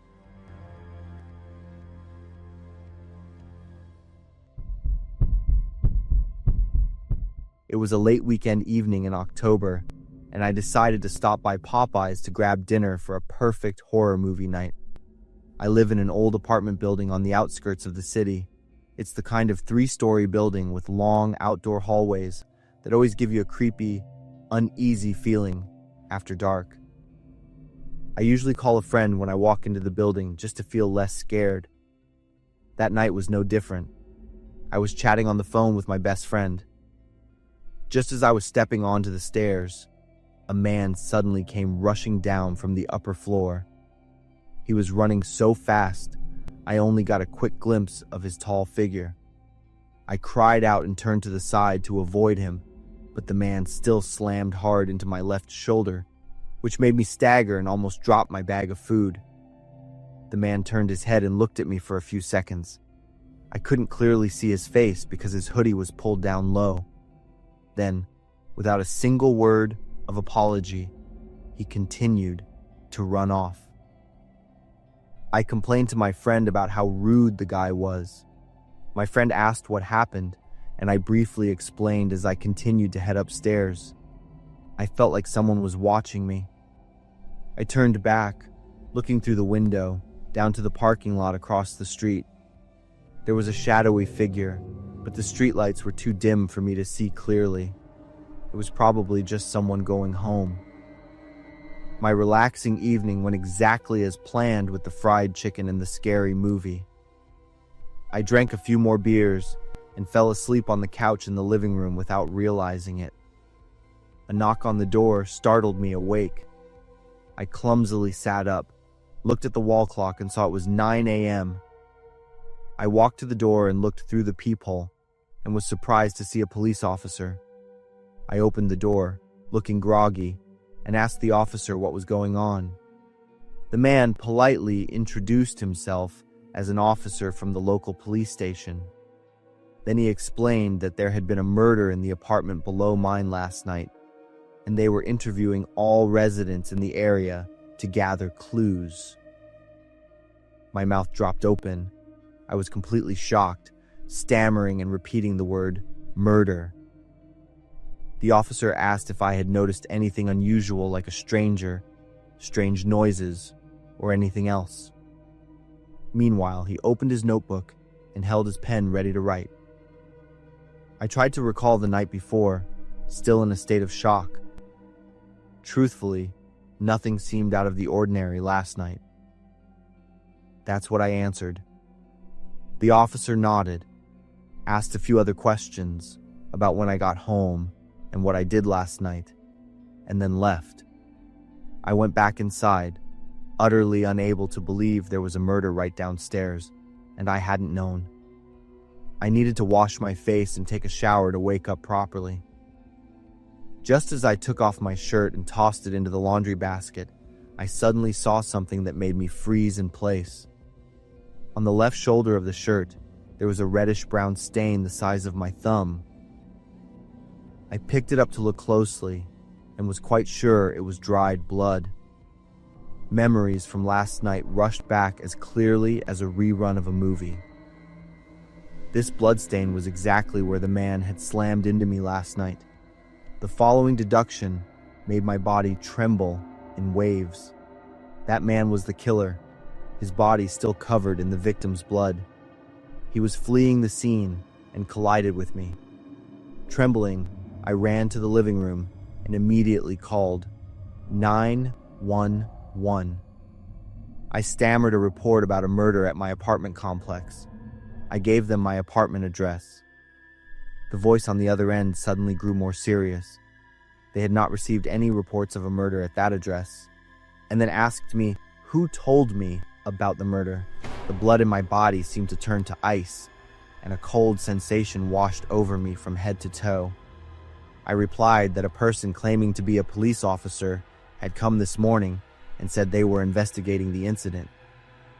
The voice on the other end interrupted me to inform me that no police officers had been dispatched to that address this morning, and the tone switched to an emergency mode as they asked me to listen carefully. Do not open the door for anyone. Lock all windows and doors. They were sending police to my location right now. Oh God, what kind of situation was I in? My voice choked up as if I were about to cry. The dispatcher, who introduced herself as Lisa, told me to keep my mace or pepper spray with me if I had any. You are doing great. I'll stay on the line with you until the police arrive, okay? I ran to the door to check the lock. I also checked the windows. They were all tightly locked. I retreated to the corner of the room furthest from the door and sat down, trying to breathe steadily as Lisa instructed over the phone. Finally, the sound of police sirens blared from outside, and I sighed with relief. Then a loud knock on the door with a man's voice. Police! Hannah, are you there? I looked through the peephole one last time, confirming it was definitely the police before opening the door. I recounted the entire event in as much detail as possible. The police officer took careful notes and then offered a hypothesis that sent shivers down my spine again. The man who collided with me last night could have been the killer. He had just left the scene, with the victim's blood still on him. And when he bumped into me, the blood accidentally got onto my shoulder. He wasn't sure if the bloodstain was left behind, so he secretly followed me from the parking lot to confirm. That's why I felt a distant gaze. That eerie feeling wasn't just my imagination. From following me, he knew exactly which apartment I lived in, and the next morning he came back, not to kill and cover his tracks, but to check. He pretended to be a police officer and asked about every detail of the night before to determine if I knew anything. If I had mentioned the collision then, or accidentally said I saw the bloodstain, I probably wouldn't have had the chance to be sitting here telling the story. I shivered, thinking back to everything. He had looked at me as if to memorize my face or perhaps to plan something. I'd open the door for a fake police officer. I chatted with him without any suspicion. Thank goodness for those beers, because maybe my mind was temporarily too foggy at the time. If I had said anything wrong or reacted a little differently, I don't dare imagine what would have happened. Nearly a year has passed, and the criminal has still not been caught. The police have asked me to relocate and have placed me under special protection. Now I understand. What seem like small things are sometimes the final warning. Just a moment of doubt, or one time following your gut instinct, is enough to keep yourself safe.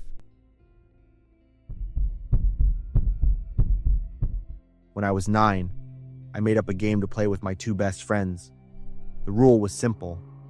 Instead of saying hello with our names, we would say the name of the best thing we had eaten that day.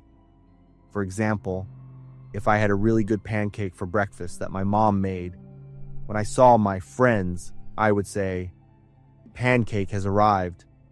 Mia might choose mac and cheese, and Luke would pick a hot dog. We would laugh so hard every time we met, arguing over who picked the best food. The suburb we lived in was very quiet. Everyone was friendly, but there was one man that nobody wanted to get close to. We didn't know his name. He lived alone in the house at the end of the street. His clothes were always stained, and his long hair was matted and greasy, along with a thick beard that covered half his face. He usually took walks by himself in the afternoon and never spoke to anyone. But the creepiest thing wasn't his dirty appearance. It was his smile, a constant, fixed, rigid smile. His eyes were wide open and stared without blinking. It gave anyone who saw it the chills. Our parents always warned us to stay away from him. No one knew what he did for a living, and no one wanted to know. The fateful afternoon happened in mid-October. We were playing tag on the lawn in front of my house. Suddenly, I felt like someone was watching me. I stopped and turned my head. The man was standing right in front of me, only a few feet away. He stood perfectly still, his eyes fixed on the 3 of us. The familiar smile was still plastered on his face. My 2 friends also stopped. All 3 of us froze, too afraid to move. The air suddenly felt heavy. "Human meat has arrived." His voice was hoarse, and it was the first time I'd ever heard him speak. We were stunned, like we had turned to stone. My 2 friends gasped, their eyes wide with surprise. And then he laughed. A laugh with no emotion in it whatsoever. I felt a shiver run down my spine. We turned and darted into the house. I locked the door right away. Mia was crying in fear, while Luke and I ran to the window to watch. The man was still standing there, looking towards the house. His smile hadn't changed. After a while, he finally left. Mia and Luke called their parents to come pick them up. We didn't plan it, but none of us told our parents what had happened that afternoon. In the days that followed, we still played the naming game, but we weren't as excited as before. His words kept haunting my mind. A few days later, the news was on every local TV channel. A middle school student in the city is missing. It was Lauren, a girl who went to the same school as us. Lauren's family posted missing flyers everywhere, and lots of police and volunteers were out searching for her. The incident shocked the whole neighborhood, especially since the victim was a kid. My parents were really worried. My mom set a curfew, not allowing me to leave the house after 5 p.m., especially not to go anywhere without an adult. Luke and Mia were the same. We were so bored because we couldn't play together often anymore. The usually peaceful neighborhood gradually became gloomy with a heavy atmosphere.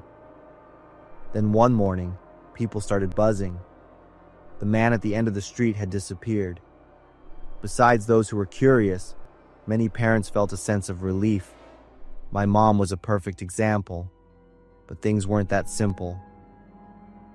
That same day, The police swarmed and cordoned off the man's house at the end of the street. They carried a lot of things out of the house. A large crowd gathered outside, whispering and talking. Then came another shocking piece of news. The police found Lauren's belongings in the man's house. There was a backpack with Lauren's name printed on it, a pair of sneakers, and a jacket. He immediately became the prime suspect. Police issued a statewide warrant for his arrest, but he had completely vanished. No one ever saw him again. We were too young then to really understand, but we all knew what happened was not simply a bad person doing bad things. It took a very long time for me to figure out the horrible meaning hidden behind the sentence. Human meat has arrived. It was a confession in disguise. Maybe he had watched us playing that game many times, and when he appeared that day, he wanted to play along, wanted to announce his favorite food according to the rules of the game we had created. Or even scarier, he was choosing his next meal to be one of the three of us. Lauren might very well have been the food he was talking about. After that, the game ended. No one said anything. No one mentioned it again, as if silence would make everything disappear. But it didn't. It remained deeply ingrained in our minds. From then on, I started being cautious about everything. It took me a long time to trust someone just because they smiled kindly, and it wasn't until I was an adult that I dared to say the name of my favorite food without getting a chill. This is a true story. It all started when Ethan asked me to go camping. He said we needed a trip to relax after finals week, to find peace with God out in nature. We had been dating for over a year, and he always respected my decision to save myself for marriage. He came to church with my family every Sunday. Everyone loved him. We set off on Saturday morning in Ethan's pickup truck. He told me about his plan to start a charity fund after graduation and other projects in the rural area. I listened and felt so proud of him. Then suddenly he stopped the car. He said he saw something strange by the side of the road. Ethan told me to stay put while he went to check it out. About 10 minutes passed, and Ethan still hadn't returned. I got out of the truck to check the situation. Unexpectedly, I heard a sound behind me. Before I could react, a strong force grabbed me from behind. Someone covered my mouth with a cloth that smelled strongly of chemicals. I was completely panicked. I tried to struggle and scream, but the more I screamed, the more of the chemicals I breathed in. I heard Ethan yelling from a distance, and in the next second, I lost consciousness. When I woke up, I panicked. I was lying naked on the forest floor. I was covered in scratches and bruises. It was dark, and the cold wind blew sharply across my skin. I couldn't clearly remember where I was or what had happened while I was unconscious. I called out Ethan's name in fear, and I was overjoyed to hear him answer. Ethan was lying a short distance from me.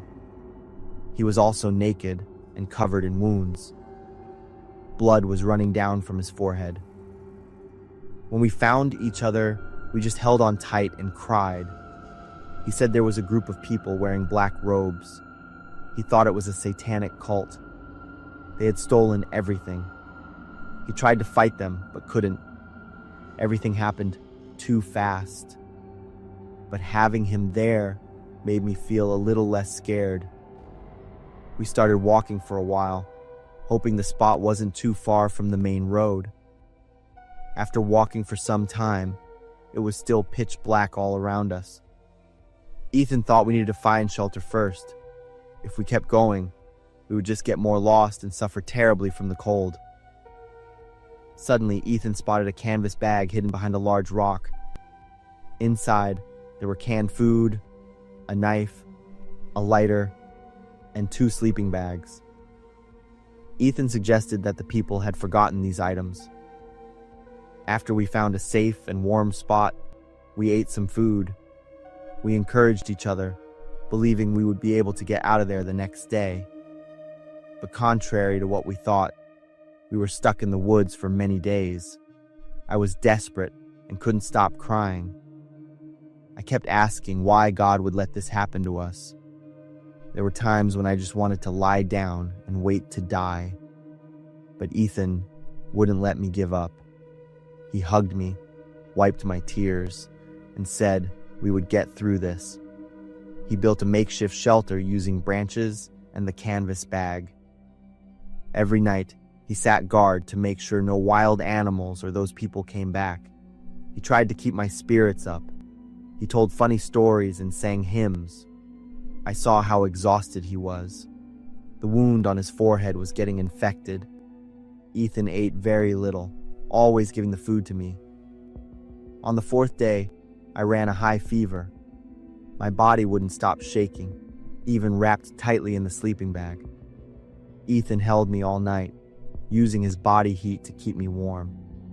He whispered prayers. I was touched, secretly thinking this was real love. The next morning, my fever broke, but then Ethan caught a fever. Ethan suggested I keep him warm the way he had done for me the previous night. Of course, I didn't refuse. He held me close, his hand gently stroking my arm and back. Lena, after everything that happened, do you still think we should wait until we get married? What do you mean? God put us together. You and I went through this together. This must be God's will, so I cherish you and our love even more. But I will not change my mind, Ethan. Ethan went silent and stopped all his actions after my reply. After a while, he fell asleep, surely from pure exhaustion. I also quickly drifted off to sleep. On the sixth day, we were almost completely desperate. The food was gone, and we were both severely dehydrated. Luckily, we were rescued.